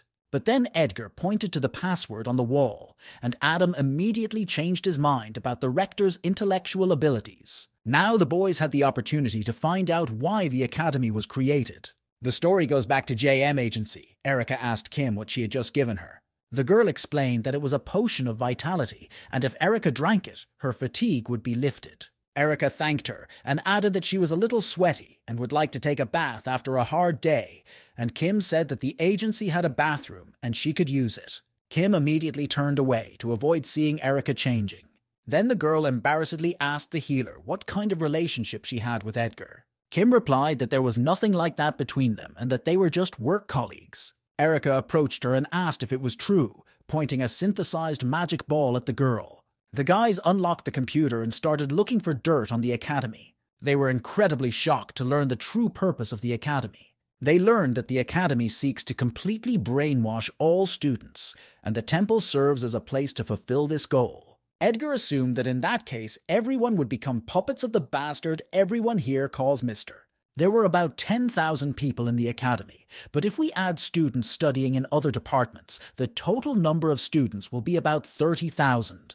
Then Adam saw something shocking and told Edgar to look at the monitor. Edgar was on the list of dangerous people, so the students of the academy would target him first, while Adam was among the people to be wary of. The son of the head of Haesong told the boy to return to his agency immediately and added that the people around him were also in danger. Elgar couldn't understand why he was the only one they were targeting, and Adam said that it didn't matter now and that the academy was only avoiding him because he belonged to the Haesong Guild. The hunter didn't have to worry about the agency because he had warned him that Erica was acting strangely, so he would never leave the girl unattended. Kim did not expect that Erica would target her. The girl was quite happy that it was a clone who came out against her, but still, she wanted Edgar Williams to be brought to her. Mr. Agent burst into the room and took Kim Foster with him. Zilaiwar could not understand at all what was happening here and what was wrong with this girl. Mr. Blake replied that he would explain everything to her later and asked her not to leave the agency building. He called Edgar and told him what had happened, but the guy was not in vain. He was sure that number 2 would deal with Erica. Edgar informed them that the situation was much more serious than he had anticipated, and they would not be able to deal with it alone. The guy said that he would need help from other guilds. The scene is transferred to the tool development room of the Inheritance Company. Miss Burchell called out to Dubert with enthusiasm in her voice, distracting him from his work. Dubert was the head of the company's tool development team, and he asked the lady what she wanted this time. Miss Arya excitedly handed him a container with 2 mice in it. The man realized that she had succeeded in making a clone, and he noticed that she was so nervous, but in the end, she successfully completed the skill analysis. However, this was not the case, and Miss Burchell asked Dubert to take a closer look. She touched the mouse, whose silhouette began to disappear. The woman said it was a complete failure because her clone was nothing more than an illusion. The woman gave the ball with the skill worth 12.8 billion, but still could not understand the essence of Edgar's skill. Last time, Miss Burchell made a fuss about the prototype of the cloak, but this time she invited Dubert to show the illusion. But the woman denied that this was not the case, and they were gradually making progress in this matter. Namely, one of their successes was that they successfully copied the weapon. The woman believed that this should definitely help in their plan. There was a time limit, and you couldn't copy skill layers, but even so, you could already successfully implement your achievements. Dubert said that there was something more important to copy, namely weapon repair. At first, the CEO did not understand the meaning of his words, but then she understood. The woman realized that now they had a way to restore the hum of the earth. Erica was caught and taken to the headquarters of the Canes Guild. Mirabelle, the vice president of the guild, began to examine the girl. She said that she was unable to catch a specific flow of mana. Erica said she didn't understand what they were talking about and asked them to let her go because her parents were waiting for her at home. Mr. Devon asked if they were absolutely sure that Erica had been brainwashed, and Kim confirmed this, emphasizing that this girl wanted to take her head off. Then Edgar, who had just entered the room, joined their conversation. He said that he did not think it was just brainwashing and added that it was much worse than they thought. Kim was incredibly angry when she saw that Edgar had brought Adam from the Haesong Guild with him. The hunter tried his best to calm the girl down, asking her to be patient and emphasizing that they had solved the problem with the clones only thanks to Adam. Erica was happy to see Edgar, hoping that he would explain to them that they had misunderstood. However, the guy's reaction was not what she expected. Edgar took the information from the rector's office with him and asked the audience to look at it. The contents of the book really seemed like some kind of madness. It was about murder, brainwashing, and some kind of harvest day. Edgar did not know what it was, but he assumed that it was connected with the awakening of the entire population of the planet. Now the more important problem was brainwashing, and Edgar asked the guild leaders if any of their hunters had entered the academy. They said that some E-class hunters had joined, and Edgar emphasized that they should not know that he knew the leaders, because it was not known how they might react. Adam asked how they could solve this problem, because mind protection is a very rare skill, and hardly anyone else noticed anything but him. Miho asked the boys if they were really sure that it was brainwashing, because even with her brainwashing ability, she couldn't detect anything. She also did not think that Erica had been brainwashed by someone. In addition, there were 30,000 people in Korea alone, and many branches of the academy were opened around the world, and it seems impossible to control such a large number of people. But Adam instead asked about Edgar's ability to clone and said that it didn't make any sense at all. No one could know the potential of the awakened skills, but even so, Adam was sure that such a brainwashing had a weakness. When he was in his office, Professor Kang asked if it was the right decision to accept the boys and added that they even disobeyed orders to keep up with other academies. Accepting high-ranking hunters despite orders meant that the main goal of the academy was not to obey the leadership. They were definitely subordinate to someone, but they could act according to the situation. Adam confirmed that these are not some robots that will follow orders no matter what. Although they appear to be behaving normally, the murder of Edgar Williams is at the top of their list of goals. Mr. Agent asked if this was the only bad news, along with the fact that the flushing could not be detected, which put them at a disadvantage. Adam replied that the worst-case scenario for the Academy's leadership would not be the failure of the mission, but the abandonment of their master. They can use this weakness and change the situation at a joint meeting 3 days later. After the conversation in the office, Edgar and Adam went up to the roof of the guild building. Adam noticed that the management would be alarmed if Edgar suddenly stopped attending classes, but the boy replied that he was not going to skip them. He could have used clones to do this, but decided to leave them behind for protection before the meeting, because if the guy stays in the agency's building, the others could be in danger. Edgar also wanted to experience for himself how brainwashed people behave. Adam had an idea related to Professor Scarlett Bentley. As far as he knew, she was not affiliated with the academy, so he hoped that the woman was not in league with them. In the temple, Miss Scarlett found a note that instructed her to use mana on her head. Edgar continued to attend classes for the next 3 days. The order to get rid of Edgar had been issued recently, and the boy wondered how many students would attack him today. The guy doesn't even know how long you need to stay in the church for a person to have their bladders flushed sufficiently. Now his classmates looked like usual. Edgar had already begun to assume that there were far fewer washed-ups than they expected, but the next moment, a knife came flying at him. This surprise in the middle of the lesson came as a real surprise to the boy. He took the knife in his hand and asked the entire audience who had thrown it at him. But his classmates just looked indifferently at the angry guy. A moment later, they looked back at the teacher. We could already draw conclusions from this behavior of the students. Professor Khan Matt turned to Edgar Williams and asked him if something was wrong.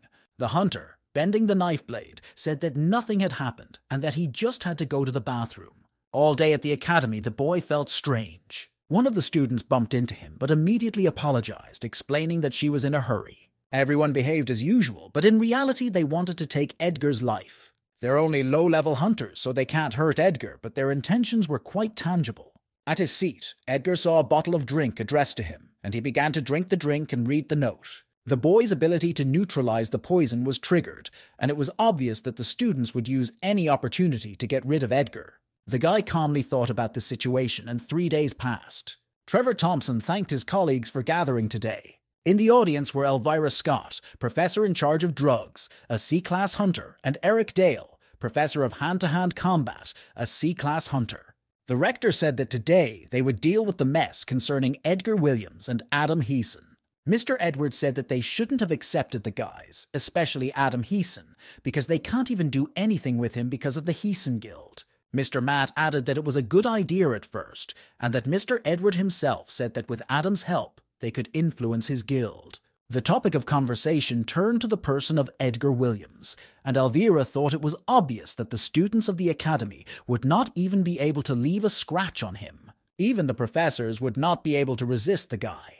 And the rector did not deny that this was the case, but insisted that they should not worry, because their master had not yet abandoned them. He was told that 2 A-class assassins from the 13 Scorpions Assassins Association had been sent to them. After this news, the man added that they had already arrived in Korea, and the professors were incredibly grateful to their lord for this. Someone said that 13 Scorpions could even stand up to the Haesong Guild, and suggested getting rid of Adam Herson at the same time. Then someone knocked on the front door, but none of those present noticed. And the next moment, the door flew open in the direction of the professor's desk. Edgar approached the room and imitated the sound of a knock on the door, angrily telling the professors that they had to do something when they heard the knock. The guy added that they had made the last 3 days quite difficult for him, and suggested that the meeting decide how he should punish them. Professor Edward nervously said the name of Edgar Williams. The hunter doubted that the man was very surprised by his appearance, because he had been staring at the boy all the time during the class. The rector turned to Edgar and said that he did not know why he had come here, and suggested that they resolve everything with words. The hunter replied that it would be a good option to solve everything this way. He added that this would only work if the forces of the opposing sides were equal. There were 5 professors, and Edgar was only 1, so he needed more people. Then clones approached each of the teachers present. Edgar sat down in a chair with his feet on the table and said that now we could talk. The guy started by saying that the last 3 days were just incredible, because so many people tried to kill him openly. There were poisonings, ambushes, and even sniper attacks, and we had to close the windows in the entire agency building. After the experience, Edgar had only one thought running through his mind. He couldn't take it anymore, even though he knew that these people were forced to behave this way. The rector apologized to the boy for interrupting him, but asked what his words "tried to kill" meant. After this appeal, Edgar waved to one of the clones. He grabbed Professor Khan's palm and broke several of his fingers. The hunter turned to the professors and said that they could continue to talk nonsense if they believed that the man's fingers would resist it. Eric Dale immediately became angry at what he heard and stood up from his seat. But in the same second, he was punched in the face by one of the clones. The professor was knocked back into the wall of the room. Edgar sighed, saying that they had already used up all their attempts. Mr. Trevor was puzzled by what the guy was doing. He asked him to at least tell them what he wanted them to do. The man also added that, as far as he knew, the disappearance of the academy would affect not only them, and Edgar asked Trevor if he was threatening him with the elixir. Trevor replied angrily that he was only telling it like it is. And now the guy decided to tell them his conditions. The first condition was to remove brainwashing from all the students of the academy and stop doing it. Secondly, Edgar wanted a guarantee that he would get to the world competition of the academy to compete for the elixir.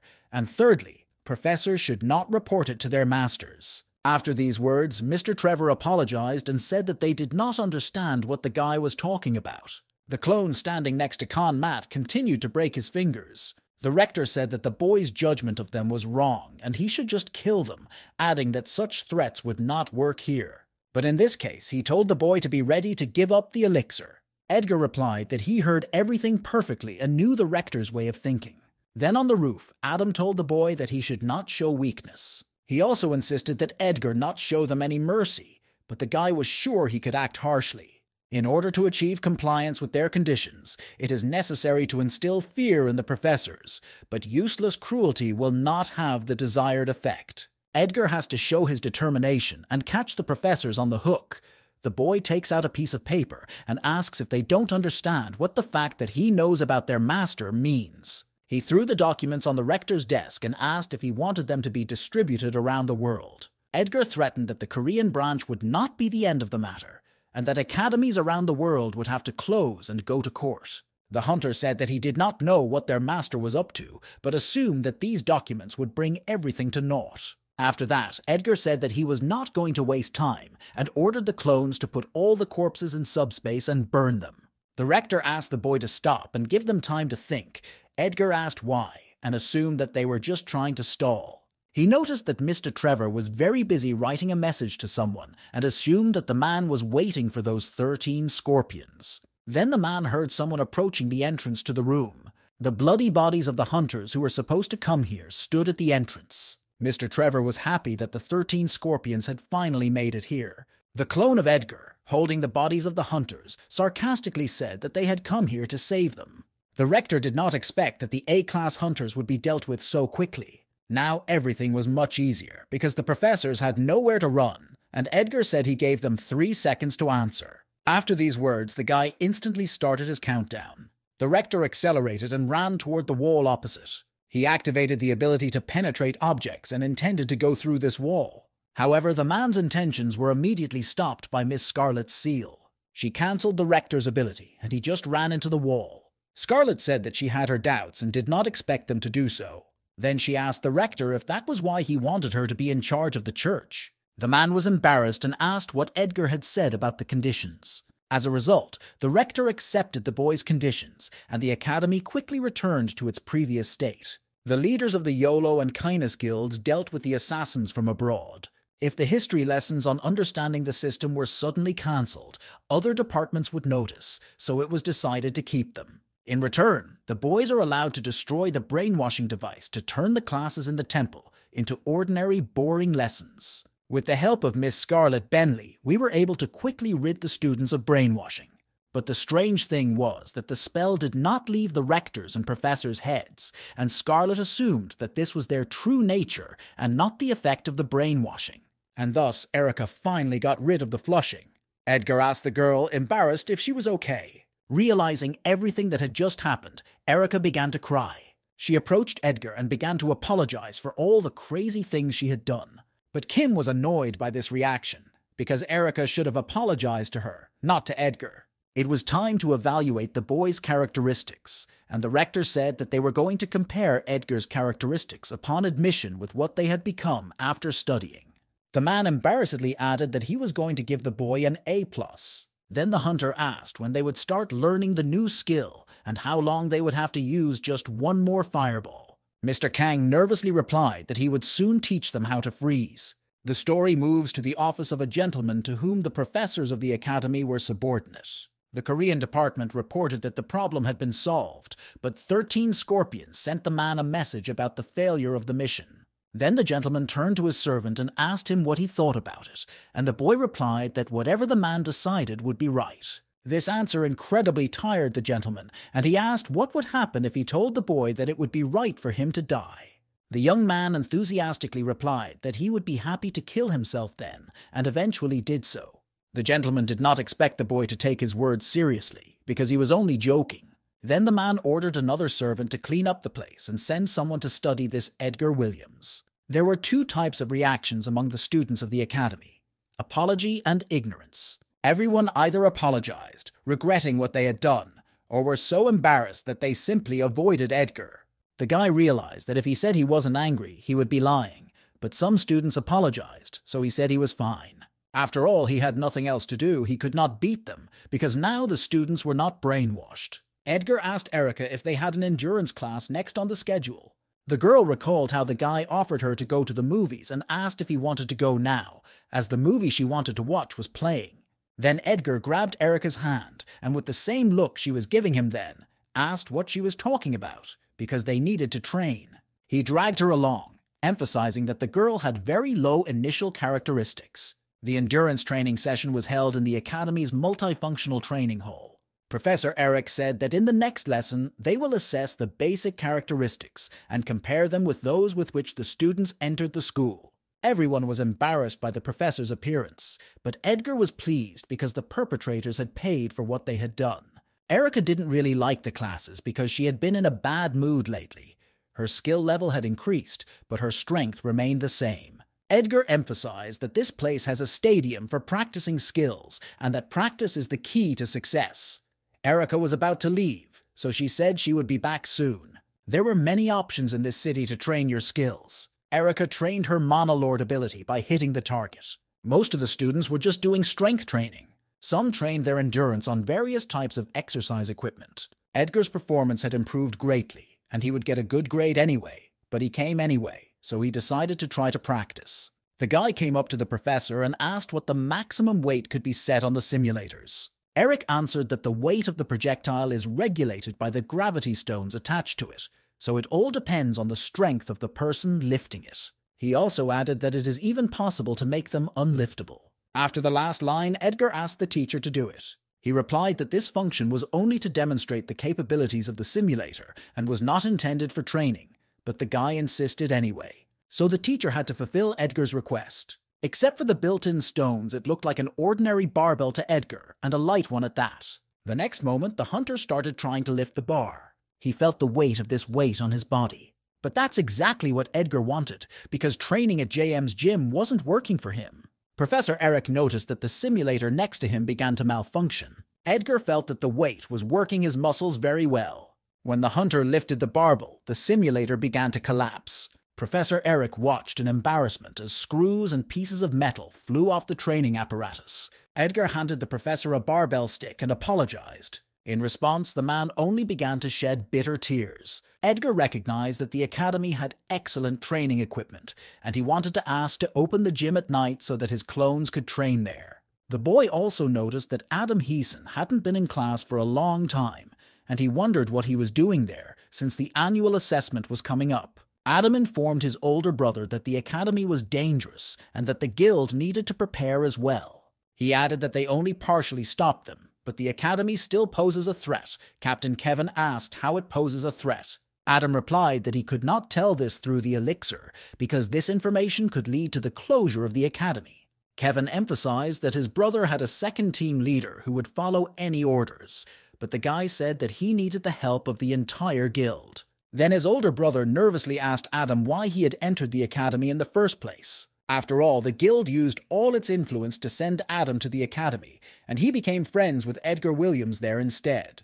Kevin emphasized that if the boy should ask for help, it should be only after the annual evaluation, and Adam replied that his brother had misunderstood. My brother emphasized that the whole world is not in Adam's hands, so instead of wasting time, we should work hard. Before leaving, the man said that he would not tell his father and would pretend that this conversation had not taken place in principle, and advised Adam to deal with the annual evaluation. He also added that the guild didn't expect much from Adam anyway, although in fact the guy was trying hard. The plot shifts back to the training room of the Hunter Academy. Erica continued to train her skills with hits on target. She was disappointed that the third-level target did not even move. Just a few days ago, Erica was laughing at Edgar because she was strong enough against skeletons, but now the boy is shooting fireballs even better than she is. Erica did not want to continue to be a burden to Edgar. At the end of the day, she decided to visit the JM agency. The girl approached Mr. Agent and Kim Foster, saying she wanted to become stronger and asked to be allowed to join the JM agency. The nighttime enveloped the majestic building of the Hunter Academy. Edgar came to the rector of the academy with a request to open a training room. Mr. Trevor was surprised that the hunter wanted to do this at such a late hour, but the clones didn't care about the time. They couldn't use the gym during the day because of their classes. Mr. Trevor did not know how to answer Edgar. He started to talk about using the academy's equipment outside of class, but when Edgar pushed him against the wall, the rector added that it was completely acceptable. Before leaving, Edgar said that he would occupy the hall for the whole night and asked to keep the lights on. Mr. Trevor thought that he had honestly tried to stop Edgar, so he was not to blame. Edgar told the clones to train for 2 hours and then go hunting, and repeat this at regular intervals. When the door to the training room opened, Edgar shouted that they could use whatever they wanted and that the place was all theirs today. However, he did not expect to find out that he would not be alone in the gym. At this time, Adam's former teammates, Moon and Jacob, met in the same hunting area. Moon was surprised that Jacob spoke to him in such a polite tone. The guy asked Moon to listen to him. He wanted to talk about Adam Heeson.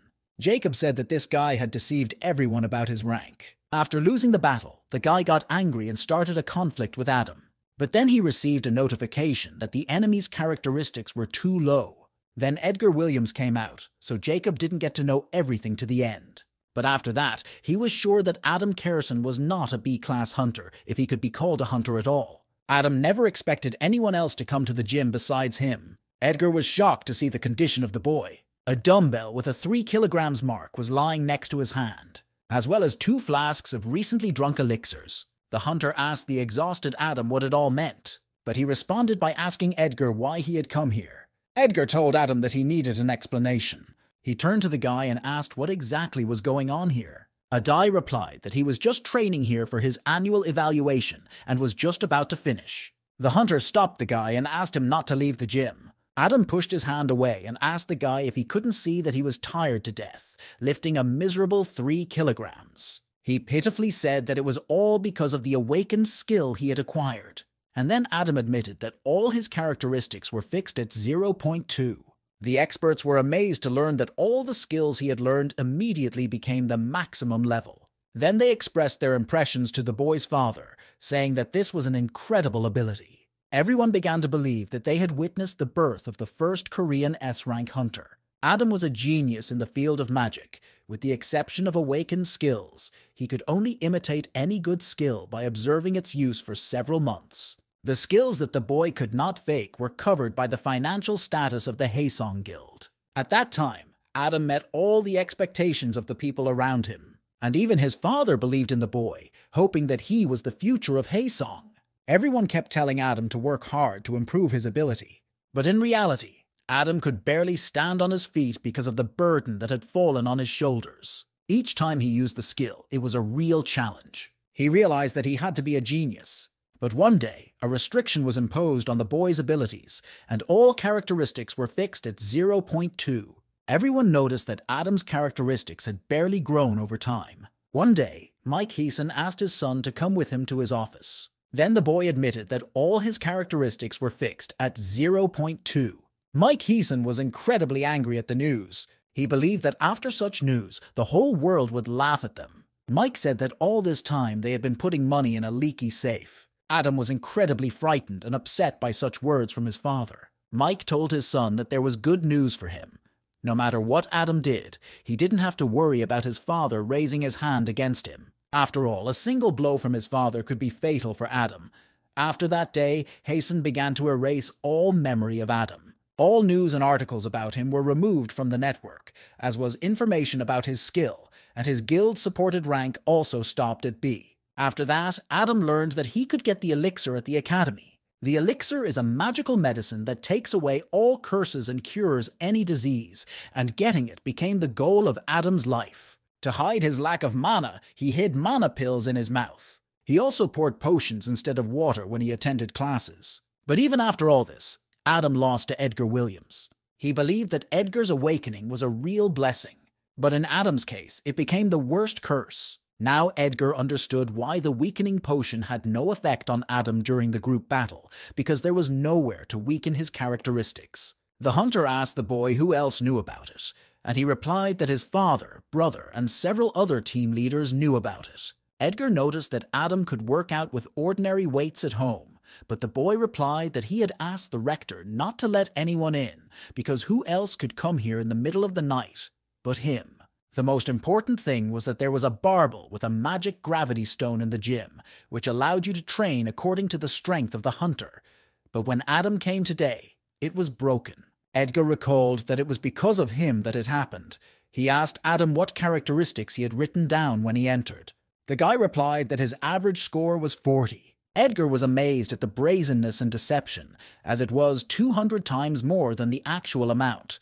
And Adam did not know that an annual performance evaluation would be conducted. He decided to call it a day and leave the gym. He asked Edgar to keep everything he heard a secret, because even the rector did not know about his fine.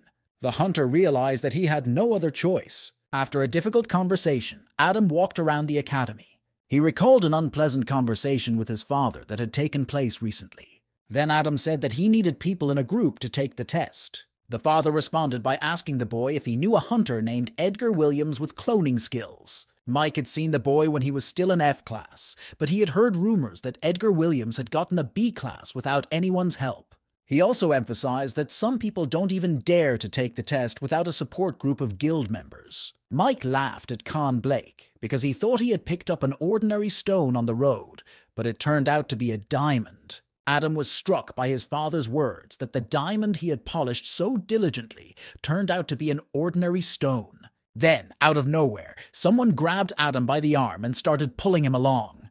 The guy was scared and asked the attacker who he was, but he told him to shut up if he wanted to live. Erica informed Mr. Blake that even as his skill level increased, his strength still remained the same. The man asked if the girl had any magical powers, and she was sure that she had them. Mr. Blake replied that it would take time for the girl to cope with the academy's assessment. He recalled how Erica had said earlier that she wanted to join JM and told him that the mana management specialist was in another city. He warned the girl that this man's training was not easy, and so the day came for the evaluation of the initial characteristics, with a total of 5 characteristics to be evaluated. There will be a test for strength, reflexes, health, endurance, and mana. And as soon as the test of one characteristic is completed, students should immediately move on to another.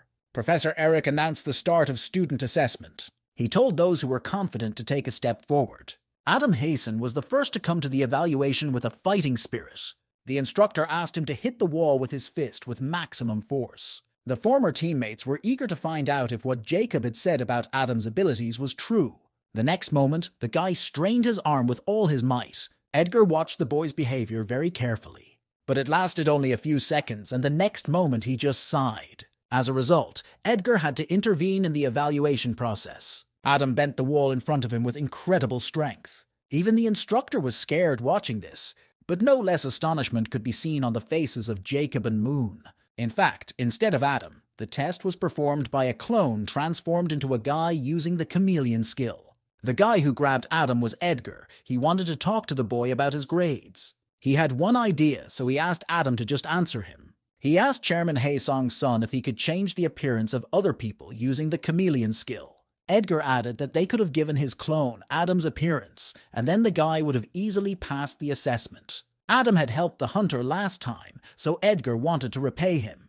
But the guy emphasized that he was still hoping to get the elixir, so he wouldn't help too much. But the guy was sure that it would help Adam get rid of his suspicions. And so Edgar's clone began testing Adam's skills assessment. The impact force indicator was exactly at 40 units. Other students thought it was impossible to get such a figure. Edgar's clone as Adam also performed flawlessly in the reflex test. The same was true for testing the guy's endurance. The mana check was carried out using the skill sphere. During the health check, the guy was simply beaten in the face. The instructor announced that the assessment of Hunter Adam Heeson was complete, and all his scores were at 40. Other students were impressed by these figures, as the 40 was typical for A-class hunters. Jacob couldn't understand why the boy showed such results. Moon also had his suspicions when he used Adam's buff, but he decided that he was just overthinking it. Professor Eric took the documents with Adam's characteristics at the beginning of the year and now. The average value at the beginning of the year was 39,751,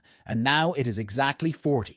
The professor couldn't understand how it happened that everything was 40, and some characteristics went down altogether. He announced that Adam Heeson's average hunter's performance was up by 0.249, which was a bit disappointing, but not a bad result. Adam himself was nervously watching the evaluation process with the help of the invisibility skill. The guy was annoyed because he said that the average value should be 40, and the clone took all the characteristics and passed them at 40. He could not understand how such control was possible. He also noticed Jacob and Moon arguing about the results of the assessment nearby. Adam admitted that without Edgar's help, he might have failed this time. Edgar approached the clone and told him that he was free to go. The guy told the professor that he would like to take the assessment next. He had been feeling a little anxious for a long time, so Edgar wanted to check it out. Looking at Edgar, the instructor nervously told the boy to hit the wall as hard as he could. The hunter tensed his entire body and prepared to strike. The next moment, he swung and sent his fist into the wall in front of him.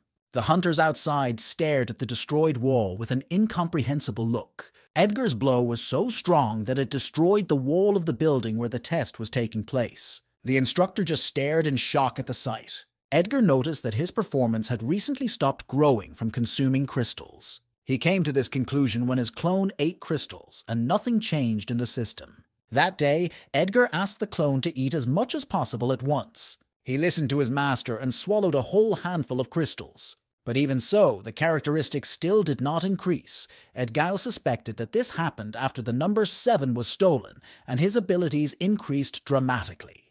Crystals were no longer needed, they only turned clones into monsters. So in the end, Edgar decided to visit New York, the headquarters of the Inheritance Company. The guy was incredibly happy when he learned that the company failed to copy his cloning skill, but he pretended to be very sorry. But Miss Arya noticed that the hunter was actually happy about it. The CEO said that they were able to use the cloning skill on part of the weapon, but even so, Edgar was very surprised. The woman added that it is impossible to create a copy of a skill that is superior to the original, and that the ability to copy weapons is a unique function of the cloning skill. If Edgar hadn't been able to use it yet, it meant that his skill could develop further. Miss Burchell told the boy that there were several people who would like to meet him, and asked if he would mind. Dubert and Raven wanted to meet Edgar, and they immediately realized that the guy in front of them was the owner of the clone. Dubert told the boy that thanks to his skill, he was able to make progress in something he had been working on for a long time, so he wanted to meet the boy in person. Miss Burchell added that Mr. Dubert creates the tools of the Inheritance Company, and the cloak that was given to the boy last time is also his work. As for Mr. Raven's identity, the woman was sure that Edgar knew him. However, by his reaction, the CEO immediately realized that he was not in the know. She said that Mr. Raven is the strongest swordsman in the world, an S-class hunter, a seeker of the sword. Edgar was amazed that he had the opportunity to meet an S-class hunter, because there were no other hunters of this rank in Korea. The boy began to apologize to the sword seeker, explaining that he didn't know much about hunters, and Raven replied that everything was fine, but it was clear that he was offended. The CEO also said that Mr. Rayen rescued the number 7 from the Tron Company, which was responsible for the kidnapping, and gave them a real whipping. Afterward, Edgar asked the hunter if he remembered what kind of experiments were conducted there, and Raven replied that he remembered everything quite well. He said that there were a lot of mechanisms, pipes sticking out everywhere, monitors glowing, and a lot of glass cases in the shape of columns. The faces of the audience showed that this description frightened them quite a bit. Miss Burchell said she could explain everything, because they had conducted many tests after they rescued number 7. Based on the results of the experiments, the director concluded that the clone of the boy was under the influence of the drug DEP.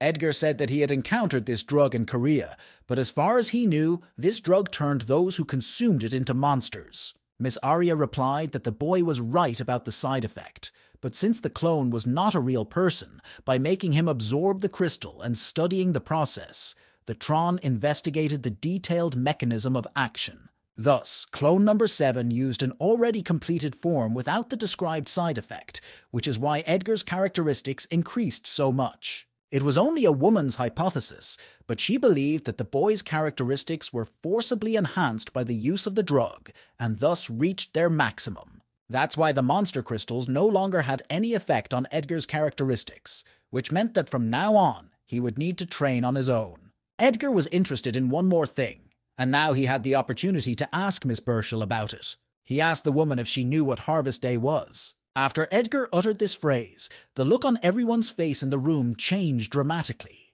The guy could not understand what was wrong with them and asked if he had said something wrong. The sword seeker took the remote control and pressed a large button on it. After that, a bright light spread throughout the room. Edgar looked down at his hand and saw that his bracelet had disconnected. Raven told the guy not to worry and added that the translation function was still there. But then he grabbed the blade and said that he should watch his words. Edgar did not expect to see such a reaction. He opened the portal and said that in that case he would rephrase his words and then asked if they were also with the Academy. The whole room began to feel incredibly tense. The CEO and Dubert were frightened by what was happening. Miss Arya shouted to Edgar and Raven and asked them to stop. The woman told the hunter that they were not his enemies, but the man was not sure whether they could assure him of this so immediately, since they had started it first. Arya asked Raven to put the sword away, saying that she thought Edgar really didn't know anything. She told the men that Edgar Williams' help was essential to their plan, and that they understood this perfectly. After these words, the seeker of the sword put away his blade. Edgar followed him and closed the entrance to the subspace. The CEO breathed a sigh of relief when the atmosphere improved a bit. The woman turned to Edgar and told him that she would tell him what Harvest Day was, but before that, the boy had to realize something. Miss Arya began her story by saying that this world is much bigger than it might seem at first glance. She confessed to the hunter that the three of them were not really from Earth. The woman said they were outsiders who had come from a very distant place. Their home planet is called Tyburn, a peaceful place where many species existed in harmony. It was a peaceful and beautiful planet, where magic and nature flourished under the rule of the Jurencia Empire. But unfortunately, this was the case until the Cranids invaded. The Empire tried to fight back, but these creatures, attacking all living things in their path, had something that the locals did not have the strength to handle. Namely, that these creatures had the ability to create portals. Due to the countless monsters that attacked the Empire despite all the efforts of the Empire, the territories were captured one by one. And then the same person appeared in the face of the Empire's despair. This man's name was Lieber Zinstein, a scientist who came from Earth. He was also known as the man who created the system. Edgar was surprised that the system was actually developed by someone. Miss Burchell has already said that the inhabitants of the planet need at least 10 years of concentrated study of magic to become ordinary combat mages. But Lieber was different. He learned magic incredibly quickly and became the Archmage of Jurencia in 5 years. After that, the man focused on his research to learn magic quickly in order to increase the number of people able to participate in battle, to ensure that everyone, even without knowledge and understanding of complex formulas, with a small amount of mana could defend their empire. Skill balls and a system were created. Despite the incompleteness of the system, it supported basic attacking skills, and people began to register and learn magic with skill balls. As the system approached completion, the people of the empire could use higher levels of magic, and hope for the long-awaited peace returned to them. After that, the long war continued until the day the system was completely completed, at which point Lieber began the massacre. Even Arya did not understand the reasons why the man killed all the residents. Even the legacies of the elemental sword and dragons could not stop the scientist. Lieber continued to kill people one by one until the Jurencia Empire fell within a week. This tragic event became known as Harvest Day. The CEO still couldn't forget that terrible picture. She asked Raven if there was anything else they could explain, and he replied that the woman had left out a few details, but in general, she had conveyed everything correctly. The hunter said that the only survivors of that raid were the 3 of them. It was around 1995, and Edgar should have known what happened 5 years later.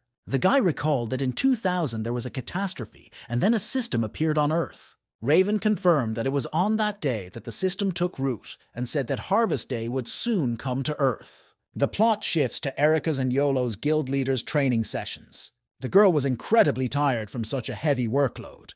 Miho mockingly noted that Erica seemed tired. The woman told the girl to get up because she had a long way to go. Erica visited Han Miho for the first time a week ago. The woman then demonstrated the initial size of the foxball skill she used. She waved a huge ball of mana and said she would throw it. A large explosion was heard at the location of the targets. But in the end, it didn't cause any serious damage. The attack was similar to Erica's mana ball. The mana was in this shape, but there was no damage. Mika said that if the fact is that raising the level only affects the size, then everything will remain the same, even at the 100th level. She asked Erika if she was using the skill only as the system told her to. Miho said that Erika needed to control the mana and compress it, and asked if the girl's skill was called Mana Master. The system was just a tool, and during the disaster, people used their abilities even without it. The mana ball created by Miho pierced even the wall of the room. The woman pointed to the target and said that this is how this skill should be used. Mika took the target in her hands and said that the size should be at least this big. Erika's skill level is not high enough, so it had more mana, so it needs to be squeezed harder to make the ball smaller than Miho's. Erika replied that she had been doing this all week and added that she had a test today. The YOLO leader asked Erika when she would do it. After all, today she will miss training because of the assessment, and tomorrow she will also rest because it is the weekend. Mika said she wouldn't be surprised if Edgar had reached the level of an A-class hunter by now. Then she asked Erika if she was being too greedy. The woman recalled the moment when she and Edgar Williams were catching hired killers and emphasized that together they were very good at it. Miho said that at that moment she thought about setting her eyes on Edgar, and at that moment she heard loud explosions behind her. Erika stood up from the floor and angrily asked for all the targets in the building. Miho was glad that she had managed to motivate Erika to act through jealousy. Miss Arya asked the boy if the harvest day was mentioned at the academy, and Edgar said yes. He said that the man calling himself Pan brainwashed many people to achieve this. Arya believed they had to stop it, but Raven knew they couldn't act on their own because they could immediately become targets of the system. Edgar interrupted their conversation, saying that they could not directly influence the academy because his sister was infected with the mana virus and he needed to get the elixir from them. Dubert asked the boy if he would just let the academy manipulate the students as they pleased. The hunter replied that he could only leave things as they were when it came to the elixir. Raven listened to the boy and came up with an idea. He turned to Edgar and asked him if he would help them if they gave him the elixir he needed. Raven assured him that he would resolve the issue if Edgar became his student. Edgar was extremely surprised at the offer. He said that the boy would need to be the kind of student who would do whatever he said to achieve Edgar's goal of becoming stronger. The guy recalled how a hunter had recently tried to kill him, and Raven replied that he thought he was on the side of the system and apologized for his actions. The Sword Seeker emphasized that if they resolved the issue of the elixir, they could work together to stop the day of harvest on Earth. The hunter has been thinking about taking the boy as an apprentice ever since he fought his clone. He told Edgar that he could become stronger. And then I asked the guy what he thought about all this. Edgar recalled his sister Freya, who is now in the hospital. He realized that there was nothing to think about. He told Raven that if he could get him the elixir, he would become his apprentice. The events are transferred to the destroyed building of the Tron Company. Trevor was forced to hide among the rubble from the search. The Federal Bureau agents intended to intercept the man on his way to retreat. Trevor was angry that the Sword Seeker had pretended to let him go, but had actually contacted the Federal Bureau of Investigation. The man turned to Eliza and asked how many people were around him. The artificial intelligence answered that 10 or 5 or in the neighborhood of 20, Trevor's identification bracelet broke, so Eliza also went dumb. The head of the team told the men that if they resisted, they could kill them immediately. This was the last building, and it was the one where the director of the Tron Company was hiding. He noticed that the members of the Bureau were gradually getting closer. Trevor regretted that he was never able to surpass one person to the end. However, the man was distracted from his thoughts by a very loud noise. Members of the Federal Bureau of Investigation were equally shocked by what happened next. Huge pieces of hot stones were flying into the building. It crashed into the ground and caused a huge explosion. The blast wave injured almost all members of the Investigation Bureau. The team leader grabbed the radio and said they needed reinforcements. But the next moment, a piece of stone pierced her body. The culprit of all this arrived at the scene. Trevor looked down, not understanding what was going on. Mike told the man that he had come to rescue him, as they were business partners, and told him not to be surprised and to come out. The Oracle was informed that they had handed over the location to Mike Heeson, as she had ordered. The seer felt sorry for the poor people who suffered from this, but her supervisor said that the sacrifice was necessary. The woman wondered why the warden did not ask why he was ordered to pass on information about Trevor's whereabouts to Mike, and why the Federal Bureau agents died. The man replied that he was not interested in anything, and only did what the Oracle told him to do. Then he told the seer that he had to go elsewhere, and the woman told him to be careful and warned him that the catacombs were very dangerous. Raven and Edgar began their training by learning the basics and shape of the sword. The hunter said that they would need a circle of mana, but they would get to that in the next lesson. But Edgar interrupted the man, asking about the elixir, because he had said for sure that he would become his student after he received the elixir. Raven replied that he would get it soon, and noted that it would be better to get some experience right away to advance to the next level faster after receiving the elixir. But the guy denied it, saying that deals don't work that way. Raven noticed that he is an S-class hunter, and not everyone gets a chance to learn the art of swordplay from him, even when offered bags of money. Edgar responded by saying that he was using clones, and that the inheritance had invested 12.8 billion won in him to learn this skill, and they were defeated as a result. But then he added that since there wasn't much time left before Harvest Day, he wouldn't completely ignore his offer, so he suggested that they make a fair deal. He told the hunter that he would give him a perfect student who would do everything he told him. Elgar opened the subspace from which clone number 7 emerged and told Raven that he could teach the clone instead. The boy wished number 7 good luck and told him to follow the Sword Seeker's orders well, while he rushed off to his lesson at the academy. Raven admitted that this was also a good option and told the student to start by learning the pose. But number 7 gritted his teeth and denied that he was not his student. Raven imagined that his student would obey his instructions in everything, and also that he would treat him to delicious unfamiliar food, such as ramen. Finally, Raven will say that he has nothing more to teach the boy, and the boy will say that he still has a lot to learn.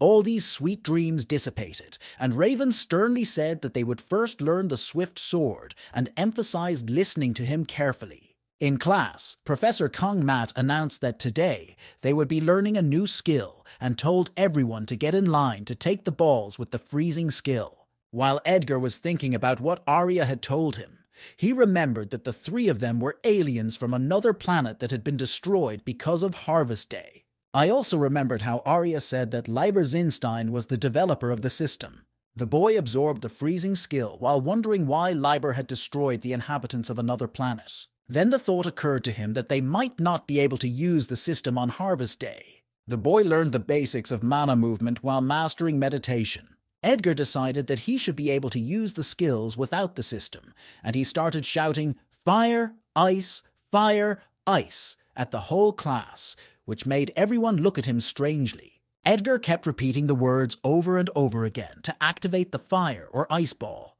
But then a system window appeared in front of him with the message, "Enough." The news came as a real surprise to Edgar. Another message came, telling Edgar to go to the catacombs. The guy didn't understand what it was and decided that this world had really gone crazy. He did not know where these catacombs were and who was sending him these messages. The professor announced that they would be practicing the same way as the last time, but before that he had something else to say to the students. He said that before they had trained only in a designated room, but this time it would be a little different. There will be a field practice against dungeon monsters. It will be an international event. The professor announced that the dungeons assigned to their department were catacombs. It is a huge dungeon with an open space and a basement. The rector heard someone knocking on his door. Edgar kicked the door open and announced that he was back again. The guy immediately took the rector by the scruff of the neck, asking if he was up to something again and wanted to die. He asked if the field exercises in the catacombs were his idea.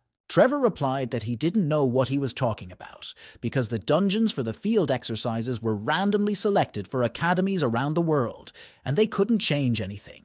The man's response really surprised Edgar. This meant that the academy did nothing with his status window.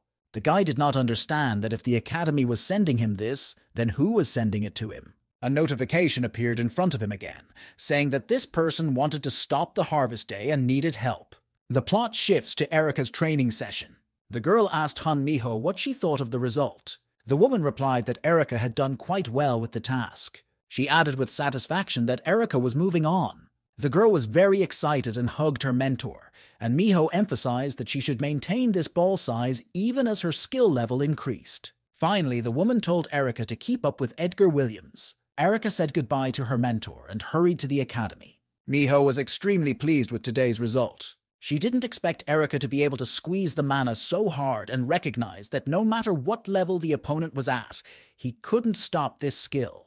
Edgar decided to stay alone in his room and try to find out who was sending him these messages. The guy sat on the bed and asked the system who she was. The anonymous person replied that their conversation was limited, and the answer to this question needed to be explained, in which case the system would be able to detect it. The anonymous person only said that he wanted to stop the harvest day, and Edgar had already heard that the system and Lieber were involved, so he could not trust the person who was communicating with him through the system. As an argument, the anonymous person said that he was green and the system was different, but Edgar was only more angry. The anonymous person also said that he would not have contacted Edgar if he had been on the side of the system. He added that all that would have been necessary was to tell the gentleman about the people in the inheritance. Then there was a knock on his door, informing him that he had guests. Finally, the anonymous person told Edgar to go to the catacombs and get the 7 deadly sins, and that only the boy could stop harvest day. But he still wasn't sure whether he should trust this stranger. He accepted the offer of the inheritance regarding the elixir, so he would not lose anything, but the boy was not told how they would get the desired item. Edgar could not trust anyone completely and wondered what he should do. Then Erica opened the door to the boy's room, announcing that they were going abroad. Edgar didn't expect to see Erica here, so he asked where she had been all this time, and she replied that she was undergoing a special training session. Erica sat down on the boy's bed and asked him why he was sad and if something was bothering him. At this time, the happy parents were listening outside the door, and they decided that they needed to go to the store so as not to disturb the children. Edgar asked the girl if she wasn't worried that something unclean was going on at the academy, and now they were sending them abroad. Erica was surprised to say that she did not have any trust in the academy, and to Edgar's surprise, she added that she just believed in the guy. Then she shyly said again that she trusted him completely. After Erica's words, the hunter thought for a moment. He realized that he didn't have to worry about who he could trust. Erica said that if Edgar was worried about something like that, he could rely on her. However, the boy ignored this, emphasizing that he could believe in himself. He thought about it for a while and came to the conclusion that he was strong and no one would risk betraying him. At this time, Pan was looking at information about Edgar's characteristics. He learned that the guy had an average score of 70. Before that, the man did not know that such a skill existed. The maid answered her master that whatever he was thinking, he was absolutely right. Suddenly, in the middle of the room, I heard the noise of a portal opening. The gentleman realized that he had decided to pay a visit. The horse came closer and said that he had heard that the man had made a mess. The gentleman asked the boy if he had come here to kill him. Skaken replied that it would depend on his answer. An incredibly heavy atmosphere permeated the entire room. The gentleman realized that Skaken had come to see him about the catacomb. He said it was not his doing, and he did not even know that the catacombs were considered a dungeon for hunting. The gentleman emphasized that exploring the dungeon was not such an important event, so he instructed others to deal with it, and pointed to the man on the floor. He said that this was the person he needed, so the man could take out his anger on him.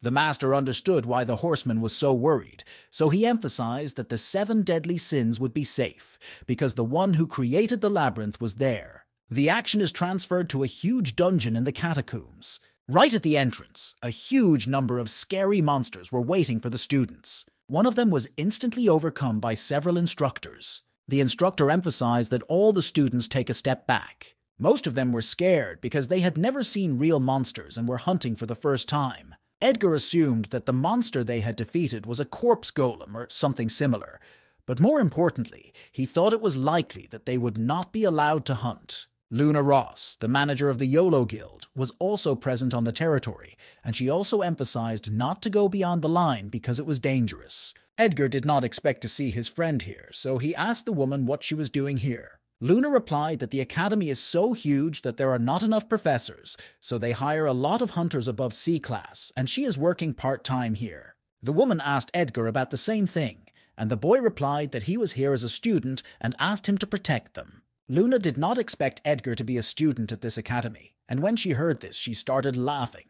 She said that only hired hunters fight here, and students only watch. She didn't know why, but assumed that it was because there were too many of them, and she was only told to protect the students of the academy so that they wouldn't have to come into contact with the monsters. Luna quietly remarked that if Edgar stepped out of line or slipped away, she would pretend she hadn't seen anything.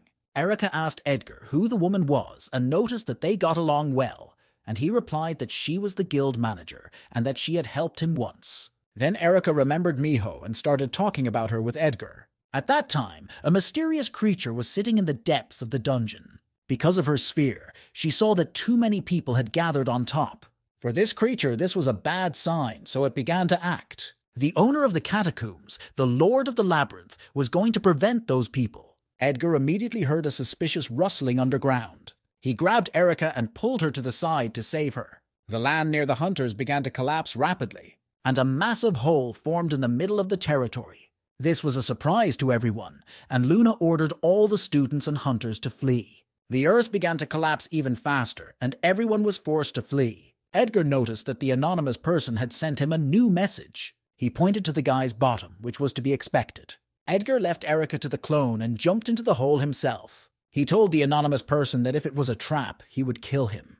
He also added that after such an anonymous person, it would be worth explaining who he is. Edgar realized that he was no longer falling, and he felt as if the world would support him even if he relaxed his body. He felt a warm and soft embrace. But an anonymous person ruined Edgar's pleasure by informing him that the boy was buried. The guy was blocked from all sides and could not see anything, so he did not even know which way to move to get out. He began to think about just choosing one side, but then a light began to appear above. This happened thanks to the skill of scanning the environment and finding living things. Adam Heeson had this ability in his arsenal. Edgar was surprised that Adam had come here as well, and the boy replied that he wasn't going to give up on the elixir. But in fact, he just fell down here because he couldn't run as fast as the others. Adam suspected that the situation was extremely serious, and that many other students could have fallen in as well, because the destruction could have spread to other places. The boys noticed that there were many different paths in the dungeon. The catacombs are labyrinthine dungeons, and now they have collapsed to the lowest level, so no one knows where these roads lead. Then the hunter came up with an idea and asked Adam if his teleportation skill was already recharged. The boy confirmed his guesses and asked if Edgar wanted to get out of here as well, but the hunter told Adam to save himself. The guy did not expect such a response because they have no idea what kind of monsters can appear here. And it was at that moment that one of the local monsters appeared behind Adam. Edgar instantly reacted to the monster's appearance. With one kick, he threw him farther back. Edgar said that he had to go inside now and didn't have time to take care of others. But he told Adam that if he was confident, he could go with him. The guy thought about it for a while and decided that it was better to return. Adam used his ability and entered through the portal. But for some unknown reason, he climbed up behind Edgar. The hunter took him by the scruff of the neck, asking what he was doing. Adam suspected that a spell had been cast on the entire maze to disrupt the coordinates. The guy explained that it was used for protective purposes and did not allow teleportation to enter and exit. Edgar's interdimensional gate worked fine because his skill had fixed coordinates, and it was different from teleportation. Edgar realized that in this case, Adam had just wasted the skill and warned him that he was not going to defend the boy. He advised Adam to save his potions and keep up with him. Many students were frightened by what had just happened. Norman Edis, the deputy manager of the Kogura Guild, a C-class hunter, told the students to calm down and not to split up. The assistant informed the man that he could not contact the people above because of the lack of signal. All of the students had basic combat skills, but they had little experience in hunting. They were scared, and therefore could not be counted on to help. The monsters below continued to attack Edgar and Adam. He didn't understand why they kept coming back to life, because they died so easily from above. But here the situation was different. Adam suggested that the monsters at the bottom were much stronger than those at the top, and added that the skeletons had also been resurrected several times. Norman Edis was surprised to see two boys in front of him. He said that he was the deputy manager of the Kogura Guild and introduced himself to the boys. The other students were excited to see hunters Edgar Williams and Adam Kerson, the strongest students at the academy, passing by. Edgar was annoyed that the monsters he had defeated kept coming back to life. He ordered the clones to tear them to pieces so that they could not recover. The students were extremely frightened when they saw the clones approaching them with knives. Norman asked the boys if they had met anyone else along the way, and Edgar replied that the man was the first person on their path. The deputy manager of the guild said that they were unable to contact the people upstairs, and when Edgar heard this, he said that there was one way to do it. Erika was incredibly happy to see that Edgar was with her and he was not injured. Still, the girl was annoyed that the boy had voluntarily jumped down.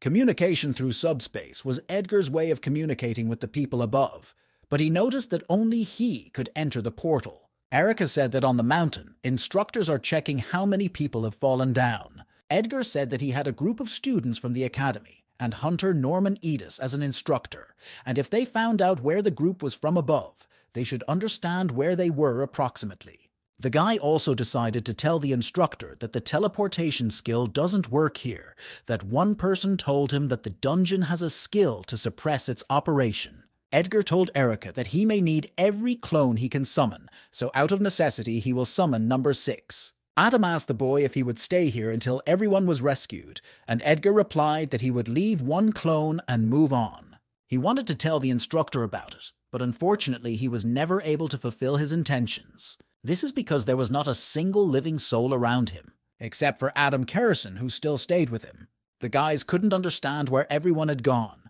because there was no noise of movement or struggle. Edgar asked Adam to use the device he had used to find the boy earlier. Adam understood everything without his instructions and began to use the ability. Unfortunately, the results were extremely disappointing. Adam said that there was no one else within 3 kilometers of them. Edgar couldn't understand how this was possible, because teleportation doesn't work here. Adam also noticed that the group did not have the skill of teleportation.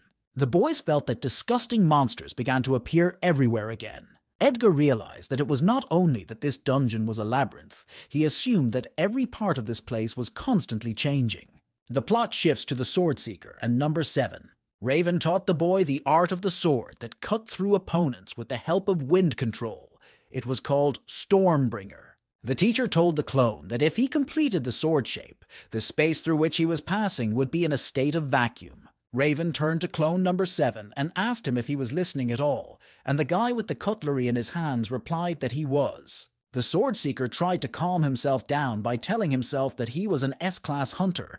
He told the clone that they would first train his sword form. He added that if the boy can feel the wind fluctuations, it will be a success, because the sword shape is an incredibly difficult technique. Raven advised number 7 to use his wrist instead of his arm. At the next moment, the clone flawlessly repeated the technique that the teacher had recently shown. Raven froze for a moment, unable to comprehend how this was possible. So Edgar and his clones had to defend themselves against annoying monsters. Adam stood by the side, giving him moral support. But the monsters kept coming back to life, no matter how much you beat them. This ability of theirs was incredibly annoying to Edgar. Then the anonymous person informed the boy that it would not end until he overcame the person who ran the place. Hunter was annoyed that he had only spoken about it now. So the guy decided that he needed to look at the person who was managing it all and not let him relax. The master of the labyrinth recalled that Pan had warned him about Edgar Williams' superior fighting skills. He took one of the skulls and called it Marcel, saying that Edgar resembled him. That's because there were the most corpses around Marseille, because it was incredibly strong. But then the Lord of the Labyrinth said that people would have to face their end anyway. Edgar was annoyed that there was no end to the miserable monsters. They kept resurrecting, and it took 2 or 3 times as long to kill them. And as soon as the hunter thought he had gotten rid of them all, they moved to another place. Edgar wondered if there was any way to deal with them at all. And Adam said that he had heard that the undead could be burned and completely destroyed with the help of divine power. He suggested that Edgar start praying, but the boy became angry at the suggestion and threatened to turn Adam into the undead himself. But the words that they could be burned stuck in the hunter's head. He asked the clones if they could create fireballs and even juggle them, and they said they could. Then the boy asked them to transform a fireball and cover his sword with it. The clone replied that it was quite possible and they would try. To the Sword Seeker's dismay, number 7 said that he was simply repeating his movements. Still, his wrist was broken, but the clone didn't worry about it, because it would recover in 3 minutes. Raven realized that at this stage, the boy's swift sword could be fully compared to the 3rd level of the Wind Gust spell. The hunter knew that his student had a sharp eye, but he could not have imagined that he had gained such incredible control over his body. The man began to believe that if he worked on the boy, he could become a blade that would pierce through Liber, and then the Sword Seeker wanted to tell him about the transfer of mana. The clones proceeded to fulfill their master's request. Edgar was pleased with the result and named his sword Saint. Adam noticed that it would be easier to just throw fireballs at the monsters, but Edgar began to believe that his weapon was overwhelmed by divine power. He told the boy to be quiet and watch him punish these monsters. Then the hunter approached one of the monsters and pierced its body with a fire sword. The monster's entire body was covered in fleeting flames. Adam and the clone watched in embarrassment from the sidelines. Then the monster's body really began to turn to ash. Edgar said that now the monsters would recognize his holiness in full. The guys started arguing about the sword, but then they heard human footsteps near them. A man approached them and asked if they were hunters, and Edgao said that they were, and in response asked the man who he was. The stranger replied that he had gotten lost while sightseeing and asked the boys if they knew how to get out of the area. Edgar found this answer suspicious, so he should not have expected the man to believe it. The guy replied that he didn't know, but pointed to the right and added that the nearest way was in that direction. He also wanted to ask the stranger who he was, but the stranger leaned toward the boy, noticing that his shoelaces were untied and offered to help him tie them. While tying his shoes, the stranger asked Edgar not to doubt the path he is on and to continue. Then the man added that the guy is doing a great job. He said that the day when the truth will be revealed is not far off. Then he thanked them for showing him the way and said goodbye. Finally, he said that everything is going according to the oracle. Edgar couldn't understand what it was, and then he heard Erica speak to him through a telepathic connection. The girl said that a rescue team would come to rescue them, and they just needed to tell them where they were. But the guy said there was a small problem. Edgar said that the space here periodically changes, which makes people move to a random point in the maze, and after these words, the guys started moving again. Now the hunter could not even tell where Norman Edis's group had gone, which meant that the rescue team would not find anyone at the site of the destruction. Erica was worried that if their location was constantly changing, they would not be able to detect the structure, but Edgar said they would. He emphasized that they have guys with excellent memories here and said that they would now start mapping this maze. In his ball, the owner of the maze noticed that the boys were separated. Everyone does this when they stay here for a long time, and the man knew that they had split up to explore the structure of the dungeon and find a way out at any cost. He was sure it wouldn't work, because the sense of direction would be meaningless if the space around him was constantly changing. The owner of the maze was happy, because this course of events only made his job easier. But as he watched, the man realized that things were not going as well as he had anticipated. The clone reached the area it saw for the first time and named it Point A3. It was 500 meters from where they fell, so they had to turn right at the next fork. The clone reported that to the right, to the left, and then to the right, there will be Point B3 and Point A2 at once. The enemy is about 640 meters to the left of Point A3. There was already a battle there. Next to the point where Norman Edis's group fell was Point C3, and to the right of D2 was the starting point. One of the clones diligently recorded all the information he heard. Edgar explained to Adam that he sent the clones in different directions, and this is their trajectory. And even if they are transported somewhere else, as long as they remember their exact path, they will at some point reach a meeting point on converging paths. And if they combine all this together, they will create a map of the maze. Adam was surprised that the clones could memorize every location they walk through, and even the direction of their path. Then the boys began to report that they had met Norman Edis's group, as well as a new group of surviving students of the academy. The hunter asked Erica if she was listening, and she immediately replied that the rescue team was waiting for instructions. The clone was going to explain the location of the groups, starting from the place where Edgar fell from the north side. The first closest place was the path where Norman Edis's group was. Next, they managed to find their former partners Adam, Moon, and Jacob. The students were incredibly happy because they were saved. Edgar found saving lives very exciting. At this time, the Lord of the Labyrinth was watching him angrily from his ball. Now that the work was finished, the boys constructed the structure of the maze. The labyrinth on the top floor was huge and had the shape of a circle. Edgar was sure that the teleportation worked in such a strange way because of the maze master's skill. If this is the case, then the skill must have a certain range, which means that the owner of this maze is in the very center. Edgar ordered all the clones to gather. They were going to go to the one who was doing all this, but then Adam interrupted him. He wanted to ask Edgar to get him out of here first and take him to where the rescue team was. The owner of the maze was in his room thinking about what to do next. He apologized to his comrades for not being able to save them all, but the man believed that it was not over yet, and that he could stop those who would come here. He pulled out an ampoule of DEPC, assuming that his master had also foreseen this development. The man believed that with this he could return to the times when everyone was happy. Not so long ago, a hole suddenly opened in the sky and monsters fell out of it. A lot of people died and the streets were full of corpses. The surviving men found a radio and announced a nationwide alert. The announcer said that simultaneously all over the world, monsters are coming out of unknown portals and attacking people. They call this phenomenon the Great Catastrophe. The man told them to avoid dangerous places and hide if they saw unknown creatures, and he advised them to gather a strategic supply of food and water and wait for rescue. They announced on the radio that it was not a drill. People noticed that the bones of the skeleton near them began to move in the air. The skeleton came to life before our eyes and started waving a sword at people. The survivors were frightened and immediately began to run away from him. One woman stumbled and started shouting loudly for help. She was about to meet her end when suddenly the skeleton disappeared into space. A group of young people were surprised to see this. They were approached by a man who told them not to leave because he could only protect them here. This man had the ability Labyrinthos, which changed the space in a certain area, which limited the ability to teleport and all space-related skills. The owner of the maze injected a narcotic substance into his body. He said in a desperate voice that he was only trying to keep everyone safe. A huge stream of mana began to flow from the man's body. He suffered incredibly because no one could understand him. Adam finally managed to wait for rescue. A rescue team came for him and told him to climb up the rope. But even climbing the rope was a difficult task for Adam, so Edgar told number 2 to lift the guy. But suddenly the space around me began to change again.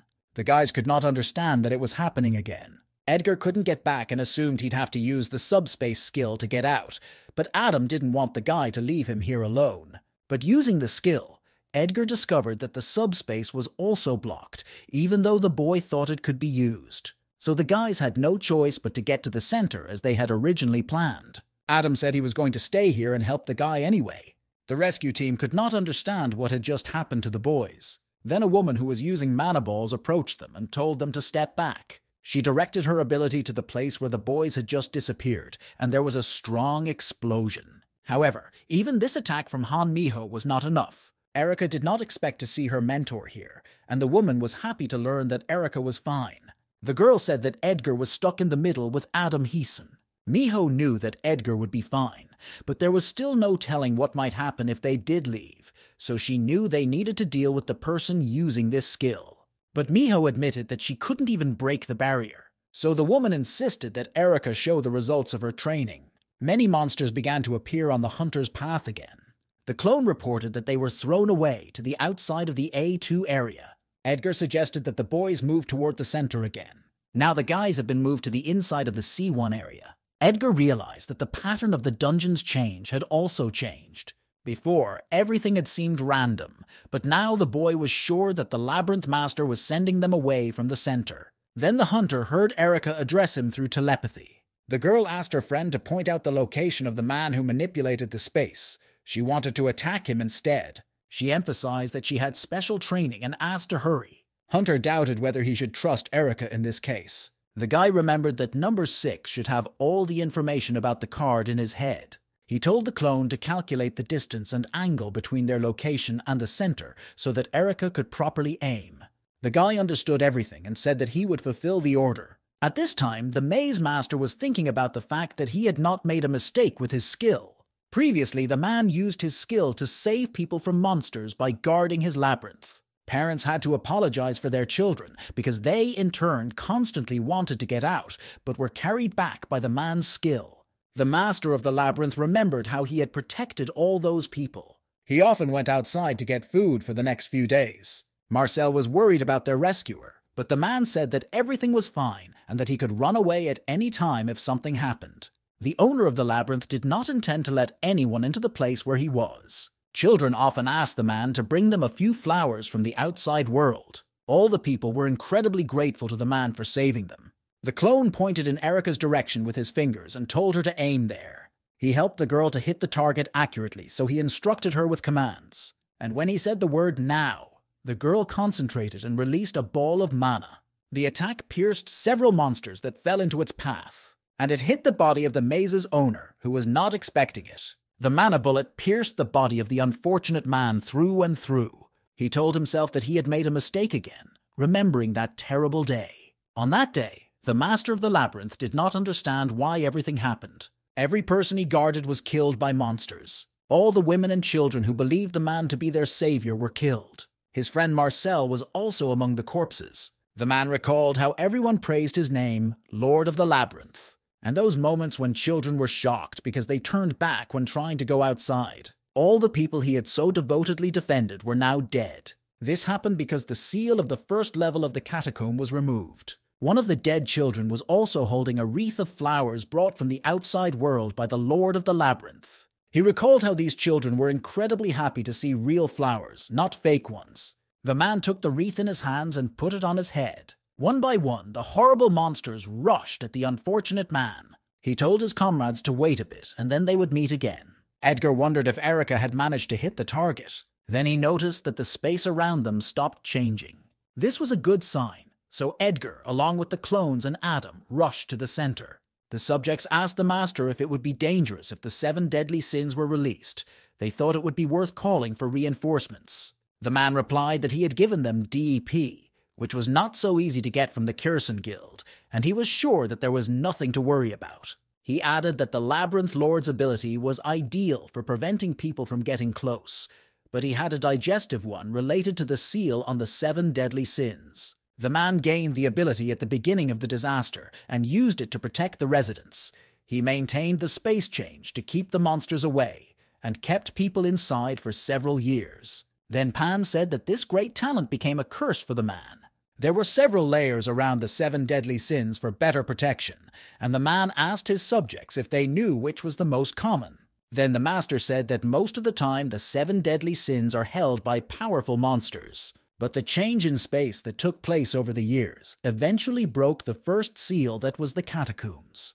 The gentleman said that there was a second seal, so the monsters released were only C and B class, but they were enough to kill everyone living inside. They died in the catacombs, from which they were never able to escape. After that, the ability of the Labyrinth Master broke down. The direction in which the space changed became random, so no one, even with a strong desire, could remove the seal left behind. That's why the master thought there was nothing to worry about, and the servant replied that he had heard that DEP raises the level of all abilities. Therefore, there is a chance that the Labyrinth Lord's ability will return to normal.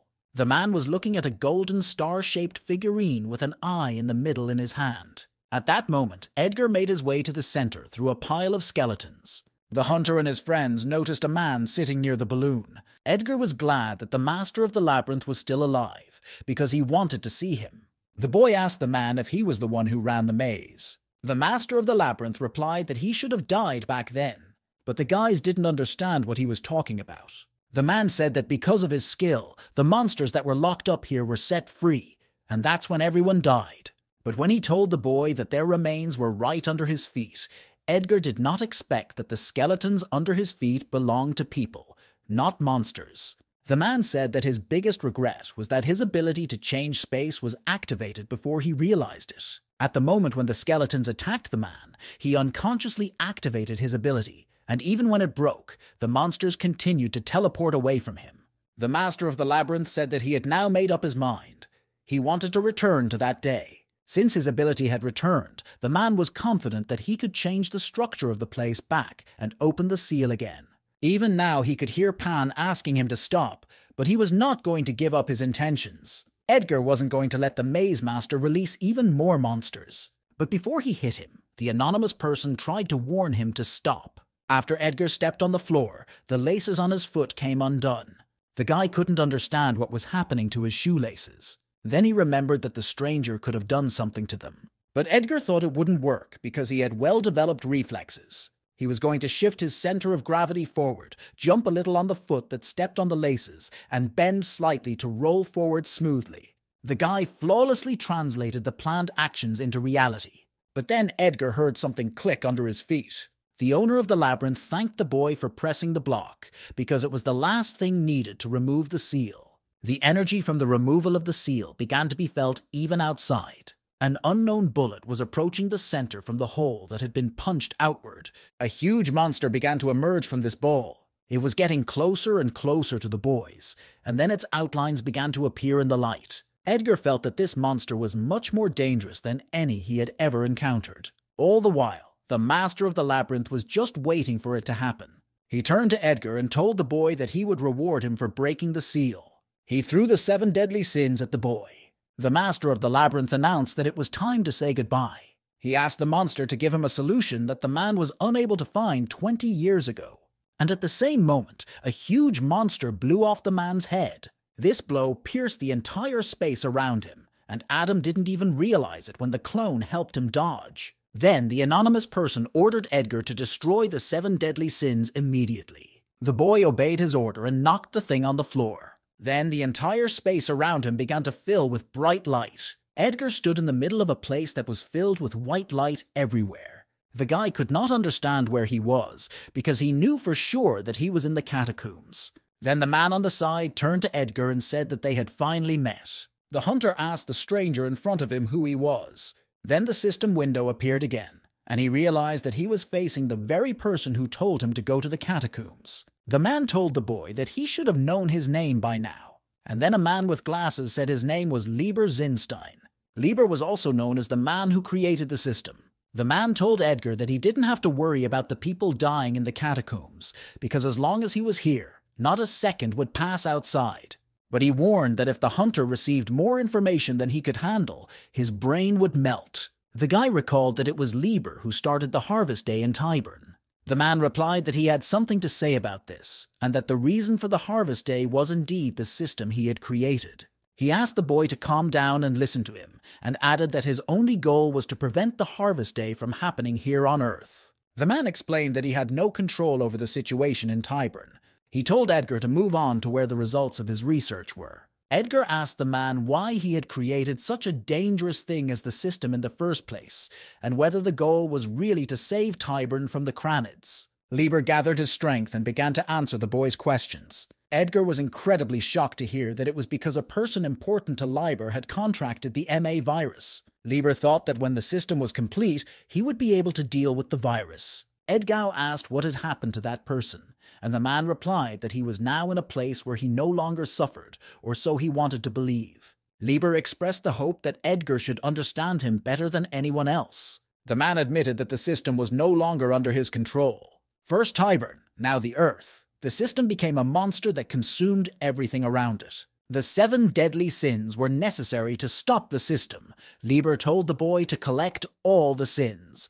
This was the condition under which the day of harvest would not come. Edgar asked why he was collecting them, and the man explained that owning all the mortal sins was the only way to get out of the system's registry. Sins block the system's influence on the possessor's body, and Lieber has already said that delving into the details can increase the risk of being caught. Edgar realized that the man could explain everything so directly because of the influence of one of the 7 deadly sins. Another effect of the absorption of sin was the great power. The 7 deadly sins are fragments of a legendary creature that lived on Earth many years ago. Lieber explained that the boy would inherit this power when he absorbed all the fragments, but Edgar kept feeling that there was a catch. He was right, because the fragments would try to take over his body, and as the title suggests, the end could be disastrous. Lieber told him to be strong and not to lose himself, but Edgar was confident in his mental stability. The hunter wanted to ask something else, but then his head started to hurt. This meant that he had reached his limit, and Lieber said that they would talk about everything after the guy had dealt with the monster. The man emphasized that the fragment would help Edgar defeat the monster. Finally, Lieber begged the boy to stop the system. A moment later, Edgar woke up in the same place, in the catacombs. Adam asked the boy how he was feeling and emphasized that they needed to run. The boy realized that they were facing a very unusual monster. The monster sent a black sphere outward. It began to wreak havoc on the entire neighborhood. Many houses were destroyed and people were very scared. Many of them were crushed by debris from the destruction of buildings. This monster made Edgar remember the events of the past. Edgar asked Adam to use the holy buff on him for half a second. He told me to hide and use it on him as soon as he gave the signal. Edgar ordered all the clones, except for number 1, to go rescue people and try to avoid battles. The hunter was looking at a terrifying monster that towered on the horizon. He recalled Lieber's words that the 7 deadly sins would help him. So he decided to believe it and destroyed the resulting fragment. Edgar saw that there was another bullet inside the destroyed fragment, and then he saw a huge eye in front of him. The monster rejoiced that he had finally managed to get a new body. Then Edgar started screaming from what was happening to his body. Adam could not understand what was happening to the boy. He recalled that when Edgar screams, he usually has to transform. The monster told Edgar that he would give him everything he wanted, but in return, he had to give up his body. The guy felt an incredible force absorbing his body. He even began to think that it might not be so bad to just give up and feel calm. But just before the sphere was absorbed, Edgar stopped for a moment. He recalled Liber's words about the boy being strong and not losing himself. Now he almost made a mistake, even though he had so strongly assured the man of his strength. The monster noticed that the boy had stopped and kept telling him not to resist in vain. Edgar remembered his sister, who had been waiting for rescue for so long. He had plenty of reasons to regret his overconfidence. He said he had to know his limits and fed the sphere to clone number 1. Edgar recognized that you need to know when to stop and let others handle it instead. Adam Heesen did not like the boy's words. He started calling Edgar names, but he said that he would rather trust a man with an inner core. The monster turned in their direction, and Edgar scolded Adam for screaming and getting noticed. Then the huge monster turned the black sphere toward him. With it, a core began to appear that you could grab onto. Edgar was waiting for number 1 to finish the transformation. He was counting on the clone because he was the most mentally tough of them all. The guy's body began to transform, and the system could not identify him. Then an incredibly sinister energy came from number 1. An explosion hit the dungeon, and the smoke from it reached the outside.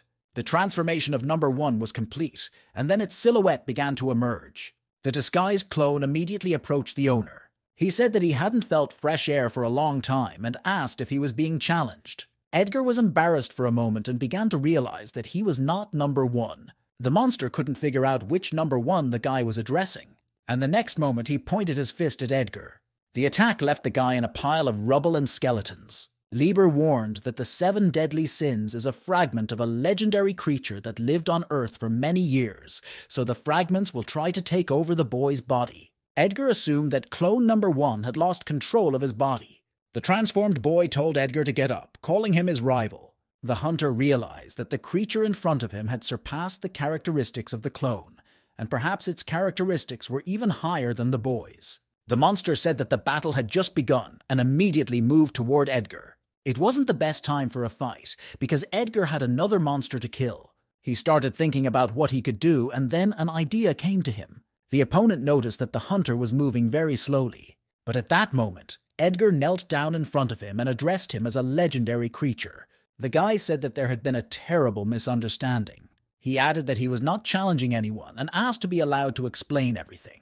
Edgar pointed his finger at the monster and said that it was he who was supposed to be the legendary creature's rival. As an argument, Edgar said that this monster wanted to take a swing at the man. Adam was nervously watching the comedy that Edgar was trying to play. Although he is not the one who is hiding, Edgar really played dirty. The hunter begged the creature to do something about the monster, and it finally agreed. The monster was indiscriminate about his opponents, so he decided to enjoy the battle with the monster ahead. Edgar was glad that he managed to find a way out of this situation.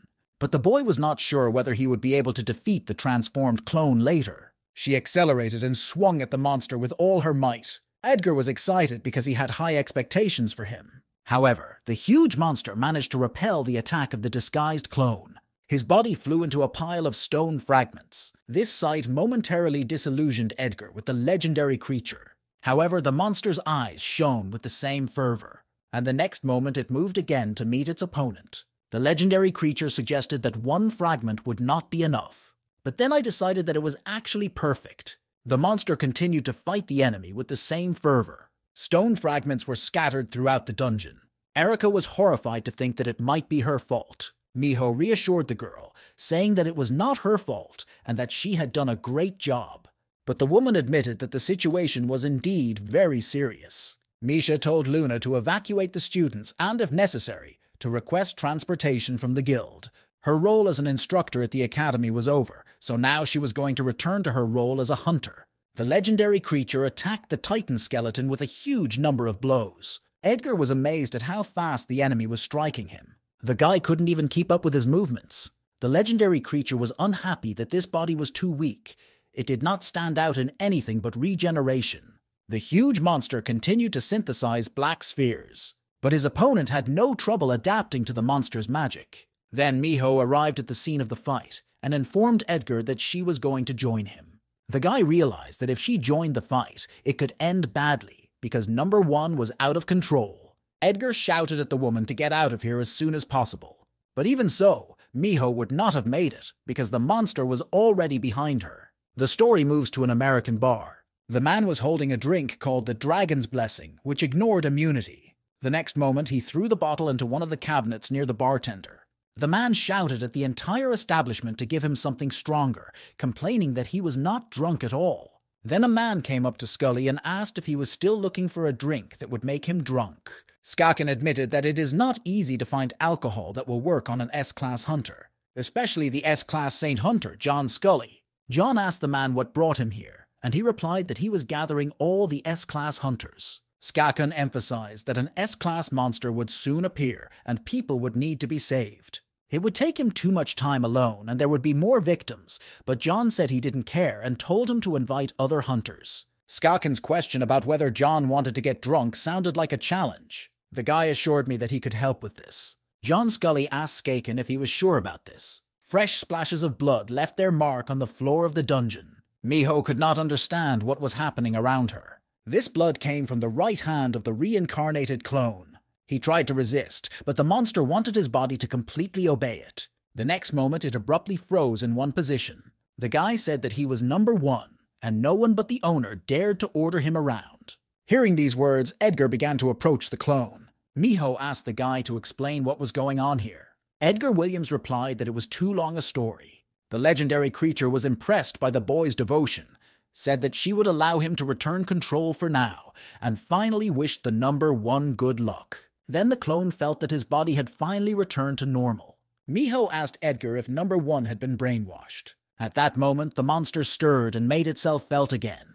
Edgar asked number 1 if he could stop the monster with that purple energy. At this time, the monster began to synthesize a new black ball. From the number 1 reaction, Edgar realized that he couldn't do it. So in this case, they could only evade. Raven was going to teach number 7 the Storm Core Engine, a secret technique he inherited from the descendants of the Elemental Sword. He didn't usually teach this technique to others, but since the boy was making progress in his studies, he was going to pass on his wisdom to him. The teacher told number 7 to gather as much energy as he could in his mana core, all the mana that was circulating in his body. Now the man intended to take control of the boy's mana to create a new circulation pathway. Mindlessly moving the mana can damage the body, so you need to be careful. Then the Sword Seeker placed his palms on the boy's shoulder blades and concentrated on the task at hand. Edgar couldn't understand what had happened to the clone because he had recently fought so well. The clones who carried out the evacuation reported that most of the work that could be done independently was done. When the owner heard this, he ordered them to gather in one place. Thus, Edgar was going to defeat the monster with the help of most of the clones. Miho was going to distract the enemy's attention with her Hypnotize Fox ability. It really worked and distracted the huge monster. The next moment, one of the clones rushed to attack him. But the monster immediately synthesized a huge black ball in response. The clone managed to use a newly mastered technique on his opponent's hand, freezing.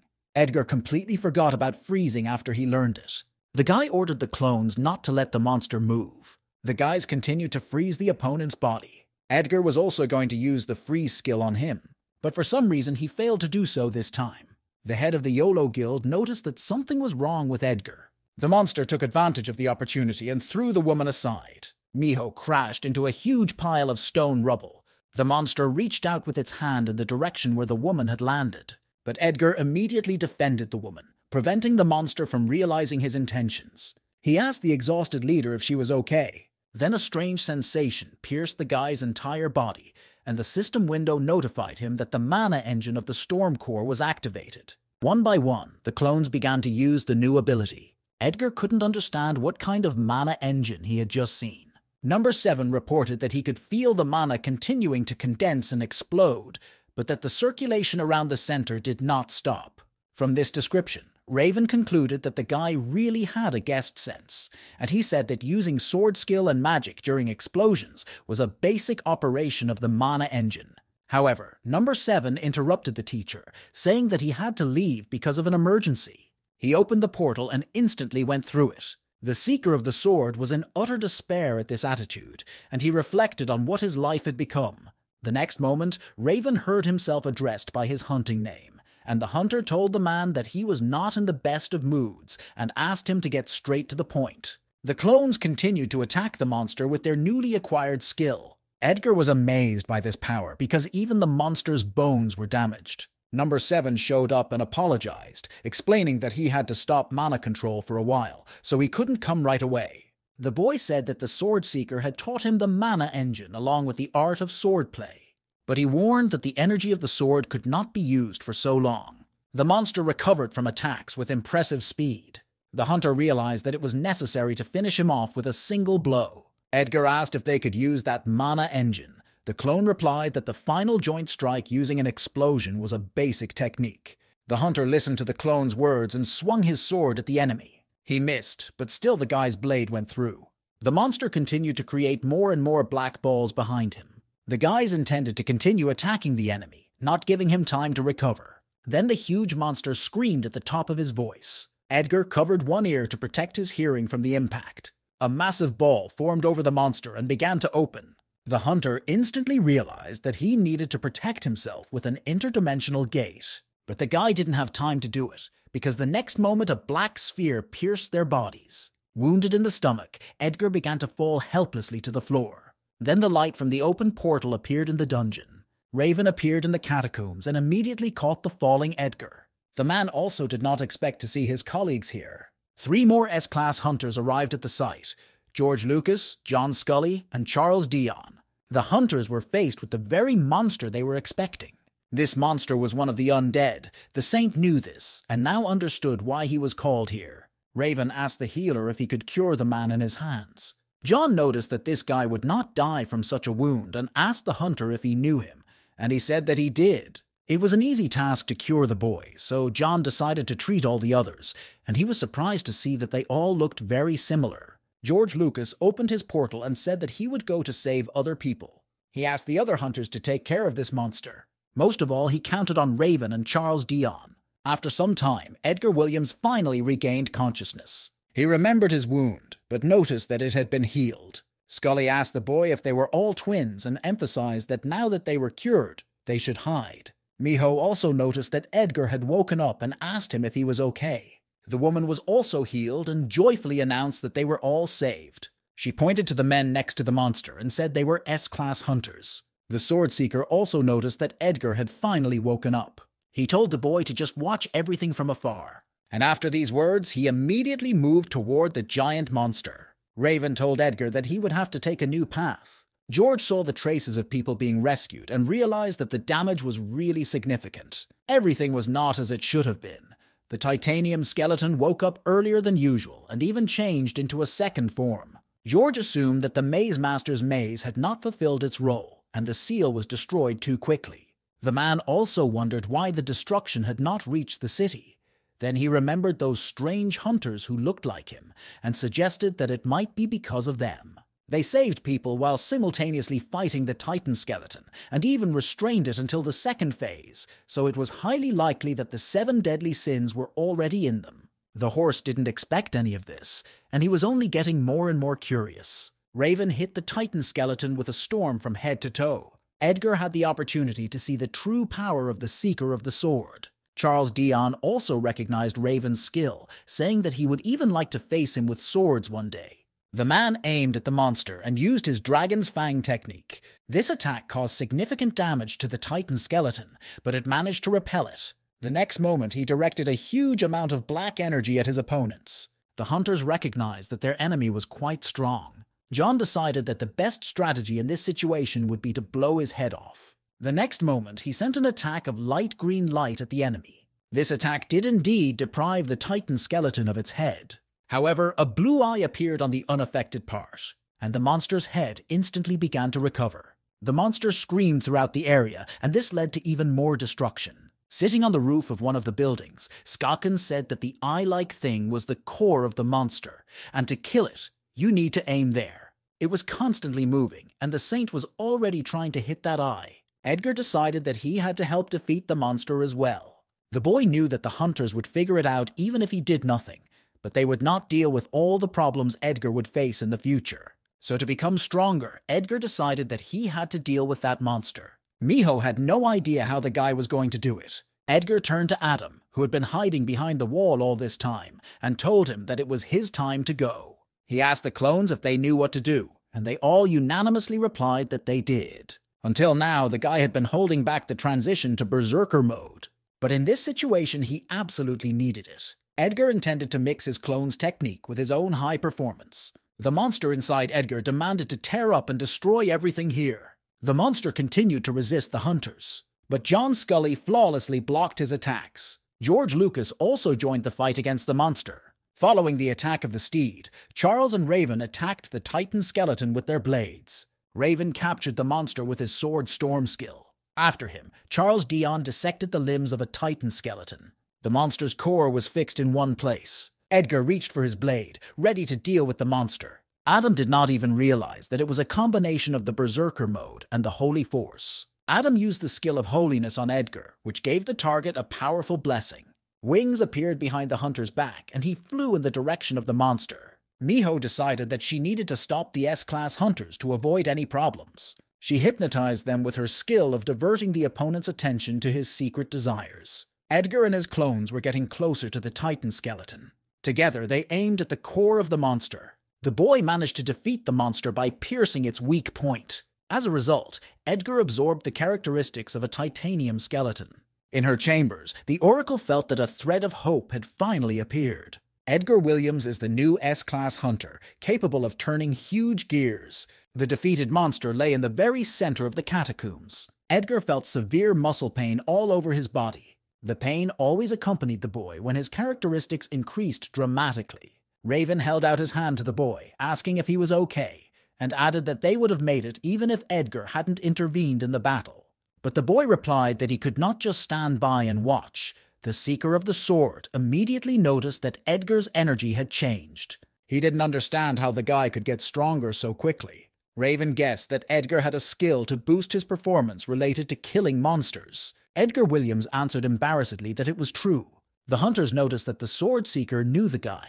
Then George Lucas came up to Edgar and asked him if he was the hunter who had been holding back the monster until they appeared. The writer recognized that this was a truly heroic act and asked the boy if he would mind introducing himself to him. The boy recognized the well-known figure in his mind, the horse, and said that his name was Edgar Williams. George Lucas was extremely surprised to hear this name. He tried to remember if he had ever heard it before. The man asked the boy if it was really his name. With an eerie expression on his face, he said that it was literally the first time he had heard him. Obviously, Edgar is not so popular that the S-Class hunter would have heard of him, although he was quite famous in Korea. George asked where the other hunters who looked like Edgar were now. The guy wanted to answer, but Raven said he saw them leave to deal with the consequences. He said that they were great hunters who preferred to rebuild the destruction.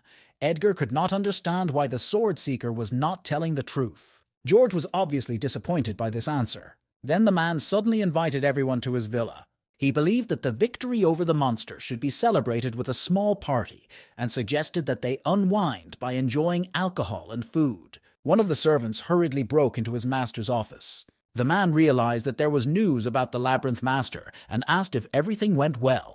But a servant informed him that the catacombs had fallen and the Lord of the Labyrinth had died, and the Titan skeleton was destroyed by a group of S-Class hunters. The most important thing was that there was a high probability that they even received the 7 deadly sins. The action is transferred to George Lucas's luxuriously refined villa. It brought together the most influential people in the world. Such a significant event could not do without reporters. Edgar, wearing an exquisite suit and holding a glass of champagne, mentally complained that such a party was called small. Other hunters were fully enjoying the atmosphere. Edgar was distracted from his observations by Erica's appeal to him. The girl shyly asked her friend if she looked strange in such an outfit.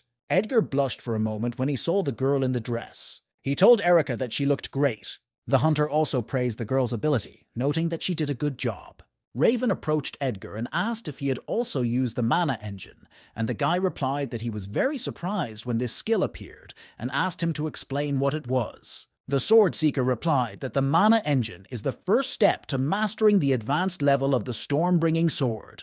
The man noticed that the clones had mastered this skill quite well, and when it came to clones, Edgar asked Raven about something.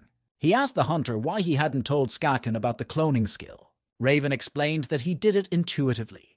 He had met George several times before, but could never understand what was on his mind. It seemed that George's raids always resulted in minimal harm to humanity, but it was he who forced all of humanity to join the system. Edgar already knew what a full awakening means for humanity. Raven knew that sooner or later the boy's skill would be discovered, but it was better to keep it a secret for as long as possible, because the influence of the steed should not be underestimated. He added that things are completely different when it comes to Saint and Charles Dion, who were also with them. After mentioning the Saint, everyone immediately thought of Edgar's sister. The guy asked the sword seeker where John Scully was now. The man himself was now in the barn with alcohol. John sighed in disappointment, because he had already tasted all the alcohol that was there. He wanted to leave before the reporters got to him.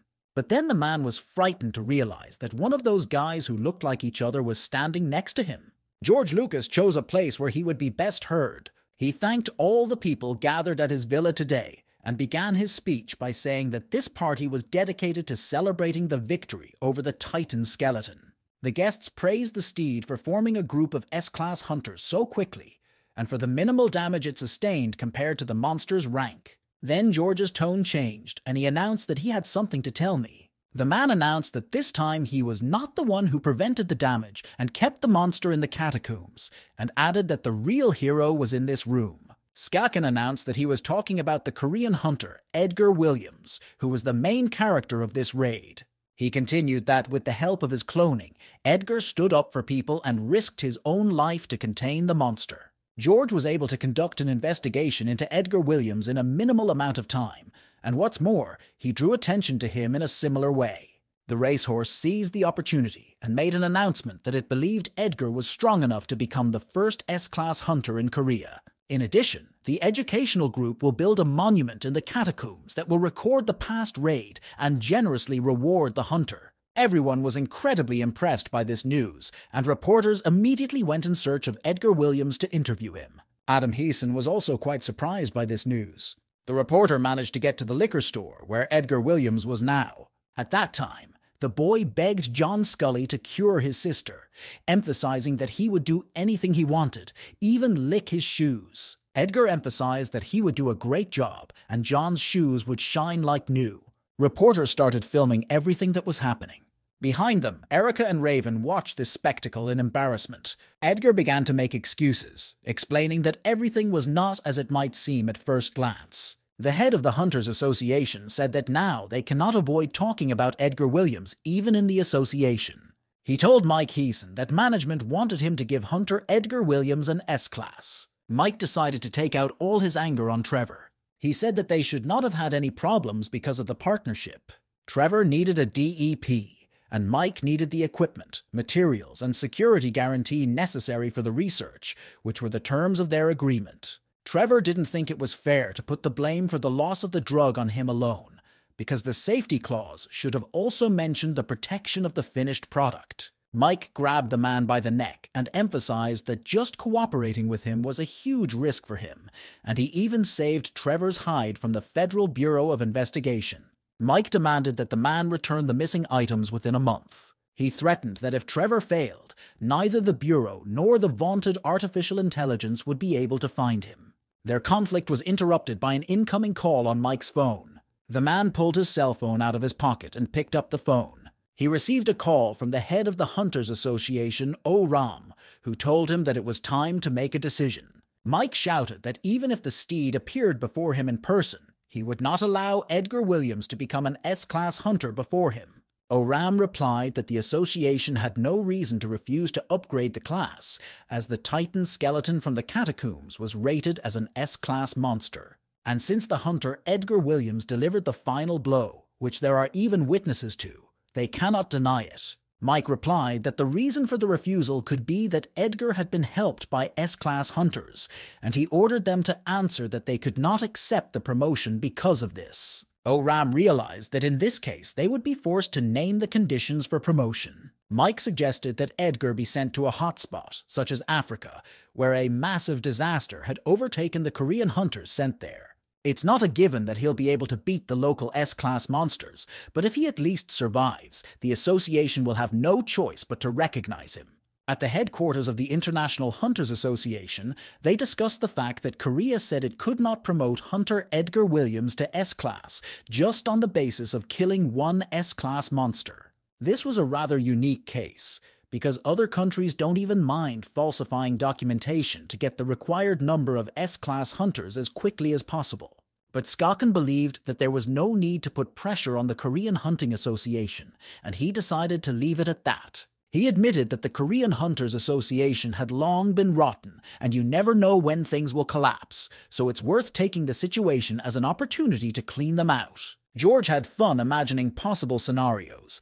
Either the Hunters Association would remain, or Edgar Williams would be left behind. Skaken ordered to simply ask the association how to resolve this issue.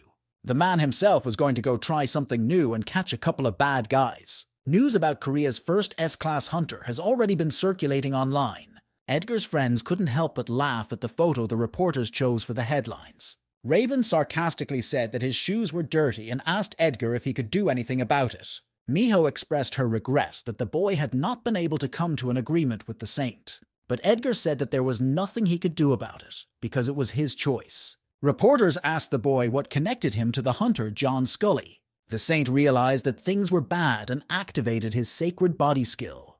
The man began to push Edgar's clones back into subspace. Then he grabbed the guy and told him to follow him. Reporters witnessed the moment when John Scully and Edgar Williams jumped out the window. The hunters managed to hide from reporters' cameras for a while. Now the Saint began to ask what was wrong with Edgar's sister and what kind of illness she had. In order for a man to answer whether he can cure a girl, he first needs to know what kind of disease she has. After that, Edgar finally got serious. He informed me that his sister Freya was ill with the MANHUA virus. He added that the doctor said that either an elixir or an S-Class healer could save her. The Saint replied that even for him it would be difficult to cure the MA virus, but he could estimate the degree of severity. Edgar started to say something, but John asked him to listen. The virus multiplies as long as it has access to mana, and the Saint's skill will be the same food for it. The only way to eradicate the virus is to starve it by letting it eat all the mana in the body of the infected. Edgar realized that for a person this means death, so the Saint said that it is difficult to cure the disease, and the method of treatment is quite risky. It was necessary to cut off access to mana and revive the person before his final death, with a 50% chance of success. If Edgar hadn't had the elixir option, he would have agreed, but now it's not his option. The Saint said that he could be contacted in any case if the boy changed his mind. Edgar told his friends that he needed to take care of something. He didn't know why, but his skills weren't working as well as they used to. The new S-Class hunter and the 7 deadly sins, everything was just perfect. As the Oracle said, the Hunters Association in Korea downplayed the role of Hunter Edgar Williams in the hunt for the Titan skeleton, but this issue could have been easily resolved by taking care of Adam Heeson. However, the Oracle announced that they were changing their plan and postponing Adam Heeson's murder. She gave the guard a new mission, a 2-year revival in Alaska. The man couldn't understand what had happened because his plans hadn't changed before. The Oracle strictly emphasized that this was an order. She ordered her husband to hurry up and leave the place. Outside, the guards prepared to fight the invader. The enemy instantly blew off half of one of the men's body. The same fate befell the second of the guards. The huntress shouted for help at the top of her voice. The Oracle said they had little time left. She added that she had prepared a scroll, and then they heard someone approaching the room. The invader did not leave a single living soul in its wake. The Oracle said that they were approaching the peak of human development, namely the world's first S-Class hunter. The guard asked the man why he was doing this. A bloody George Lucas entered the room. If this was the scenario of the future, then Oracle was going to accept it with joy. Before her stood the one who has returned and is walking through eternity, George Lucas. The man said that he just wanted to do that in this life. The guard told Skaken that if he wanted to meet the Oracle, he had to go the official way. But George was annoyed by listening to the man's prepared lines, which he sounded like a parrot. He thought it was boring. The next moment the man appeared behind the guard. But he was able to block such an unexpected attack. Then Skaken remembered that they were from the same field. This meant that the guard was also able to briefly look into the future. The Oracle asked the horse to stop, because this child cannot change the course of the future. Even if the man lets him go, it will not interfere with his plans. When George heard the oracle's words, he stopped fighting. The seer told the guard that he had done a good job and now he had to leave. He picked up a scroll and said that everything is the will of the oracle. But the man was still not going to put up with this course of events. He threw a teleportation scroll in George Lucas's face. Then he grabbed his staff and pointed it at the scroll. This time the man was not going to follow the will of the oracle. George Lucas was very amused by this situation. It didn't relieve his boredom, but it did make him have some fun. He was deprived of his husband's decision to stand by his resolve. After all, he who made his decision, the oracle, who can see the future, George, who went back in time and has already experienced this situation. Everyone already knows about this decision. There was nothing unbelievable about this heartbreaking and noble decision, but the man did not expect to surprise Skakun. He rushed to attack George, but he dodged his attack. The man realized that his opponent was doing this with his ability, and he needed to find out the direction of his next attack. The guard used the ability to predict the next attack, but from what he saw, the man concluded that he could not escape fate. George attacked the guard from several directions at once. Skakun's last attack was decisive for the man. George said that everything follows a predetermined path. He added that if a person is not able to get off it, then life turns into an incredibly boring race. The course of events is transferred to the headquarters of the JM agency. Edgar and Con Blake have not seen each other for a long time. Mr. Agent had already heard the news that the guy had defeated the S-Class monster. He knew this day would come, but he had no idea it would be so soon. Edgar asked me to stop praising him, because eventually he would have a hard time without the other S-Class hunters. He said hello to Kim and asked the girl if she had made many elixirs during this period. The girl's appearance seriously scared Edgar. Kim told him to look at the bottom, and then the questions would disappear by themselves. There was a huge crowd of reporters at the entrance to the agency. They were making so much noise that she couldn't sleep a wink, and they didn't leave the territory even at night. Edgar was surprised that he was offered the S-Class in this way, but since it was a steed, with his status in the hunting industry, anything was possible. But the agent said that in the end, the Hunters Association was against it. They explained that Edgar was not the only one who participated in the raid, but the guy didn't think he needed the status of an S-Class hunter. After all, in the current situation, Edgar had no problems meeting his basic needs, and he didn't want more reporters for nothing. Mr. Agent anticipated that Edgar would say so, and he informed him that in that case he would reject the association's offer. The association said it would officially introduce Edgar as an S-Class hunter if he deals with monsters in West Africa. Kim got excited when she heard about Africa and asked if it was the pit of monsters. The agent replied that she was right and that it was the pit of monsters. The girl went back to her business because Edgar was going to refuse the offer anyway. The guy was going to refuse any offers from the association because he didn't care and he would never go to Africa. Mr. Lieber announced that his next destination would be Africa. The man's words were incredibly disappointing to Edgar. He should have guessed that it would end this way. Lieber said that the next part of the 7 deadly sins is in Africa. But it wasn't just them. The place was perfect for Edgar's training. Having studied the characteristics of the clone, Lieber concluded that the influence of the 7 deadly sins extends to Edgar. He knew that Edgar's skills were no longer working as they should. Lieber has already said that the 7 deadly sins block the system and prevent its influence. The man said that from now on, Edgar should use his skills without the help of the system. But then he remembered that this was the name of a method from the planet Tyburn, so he decided to call it something else, and he told Edgar that he had to learn magic. The oracle told Skakun that he did not have to kill that child. George was curious why the seer told the man to run away and even prepared a scroll of teleportation for him. After all, the guard had to know that the oracle would refuse George's offer, which would lead to his death. He assumed that the seer had become attached to the man because she had worked with him for a long time, or had a sense of duty to him. The oracle replied that there was no single path, and that it was not fate that killed the man, but George. She added that the same goes for the current George, shaped by his own choice. After these words, the hunter took off the seer's head with a quick blow. He did not want to be talked to about such an abomination as freedom of choice, because he was the one who believed in this idea the most. He has tried to change things not 10, 20, or 100 times, but each time, George just watched the system swallow the planet, triggering Harvest Day. No matter who the hunter saved, the result remained the same. No matter how many hunters he assembled, it was all in vain. The result has always been the same. George can't stop harvest day. And for a creature that has no physical ability to express its thoughts other than to repeat everything automatically, there is no point in listening to it. George was right, because all the oracle could do was show him the knowledge. The seer told the hunter that she would show him his future.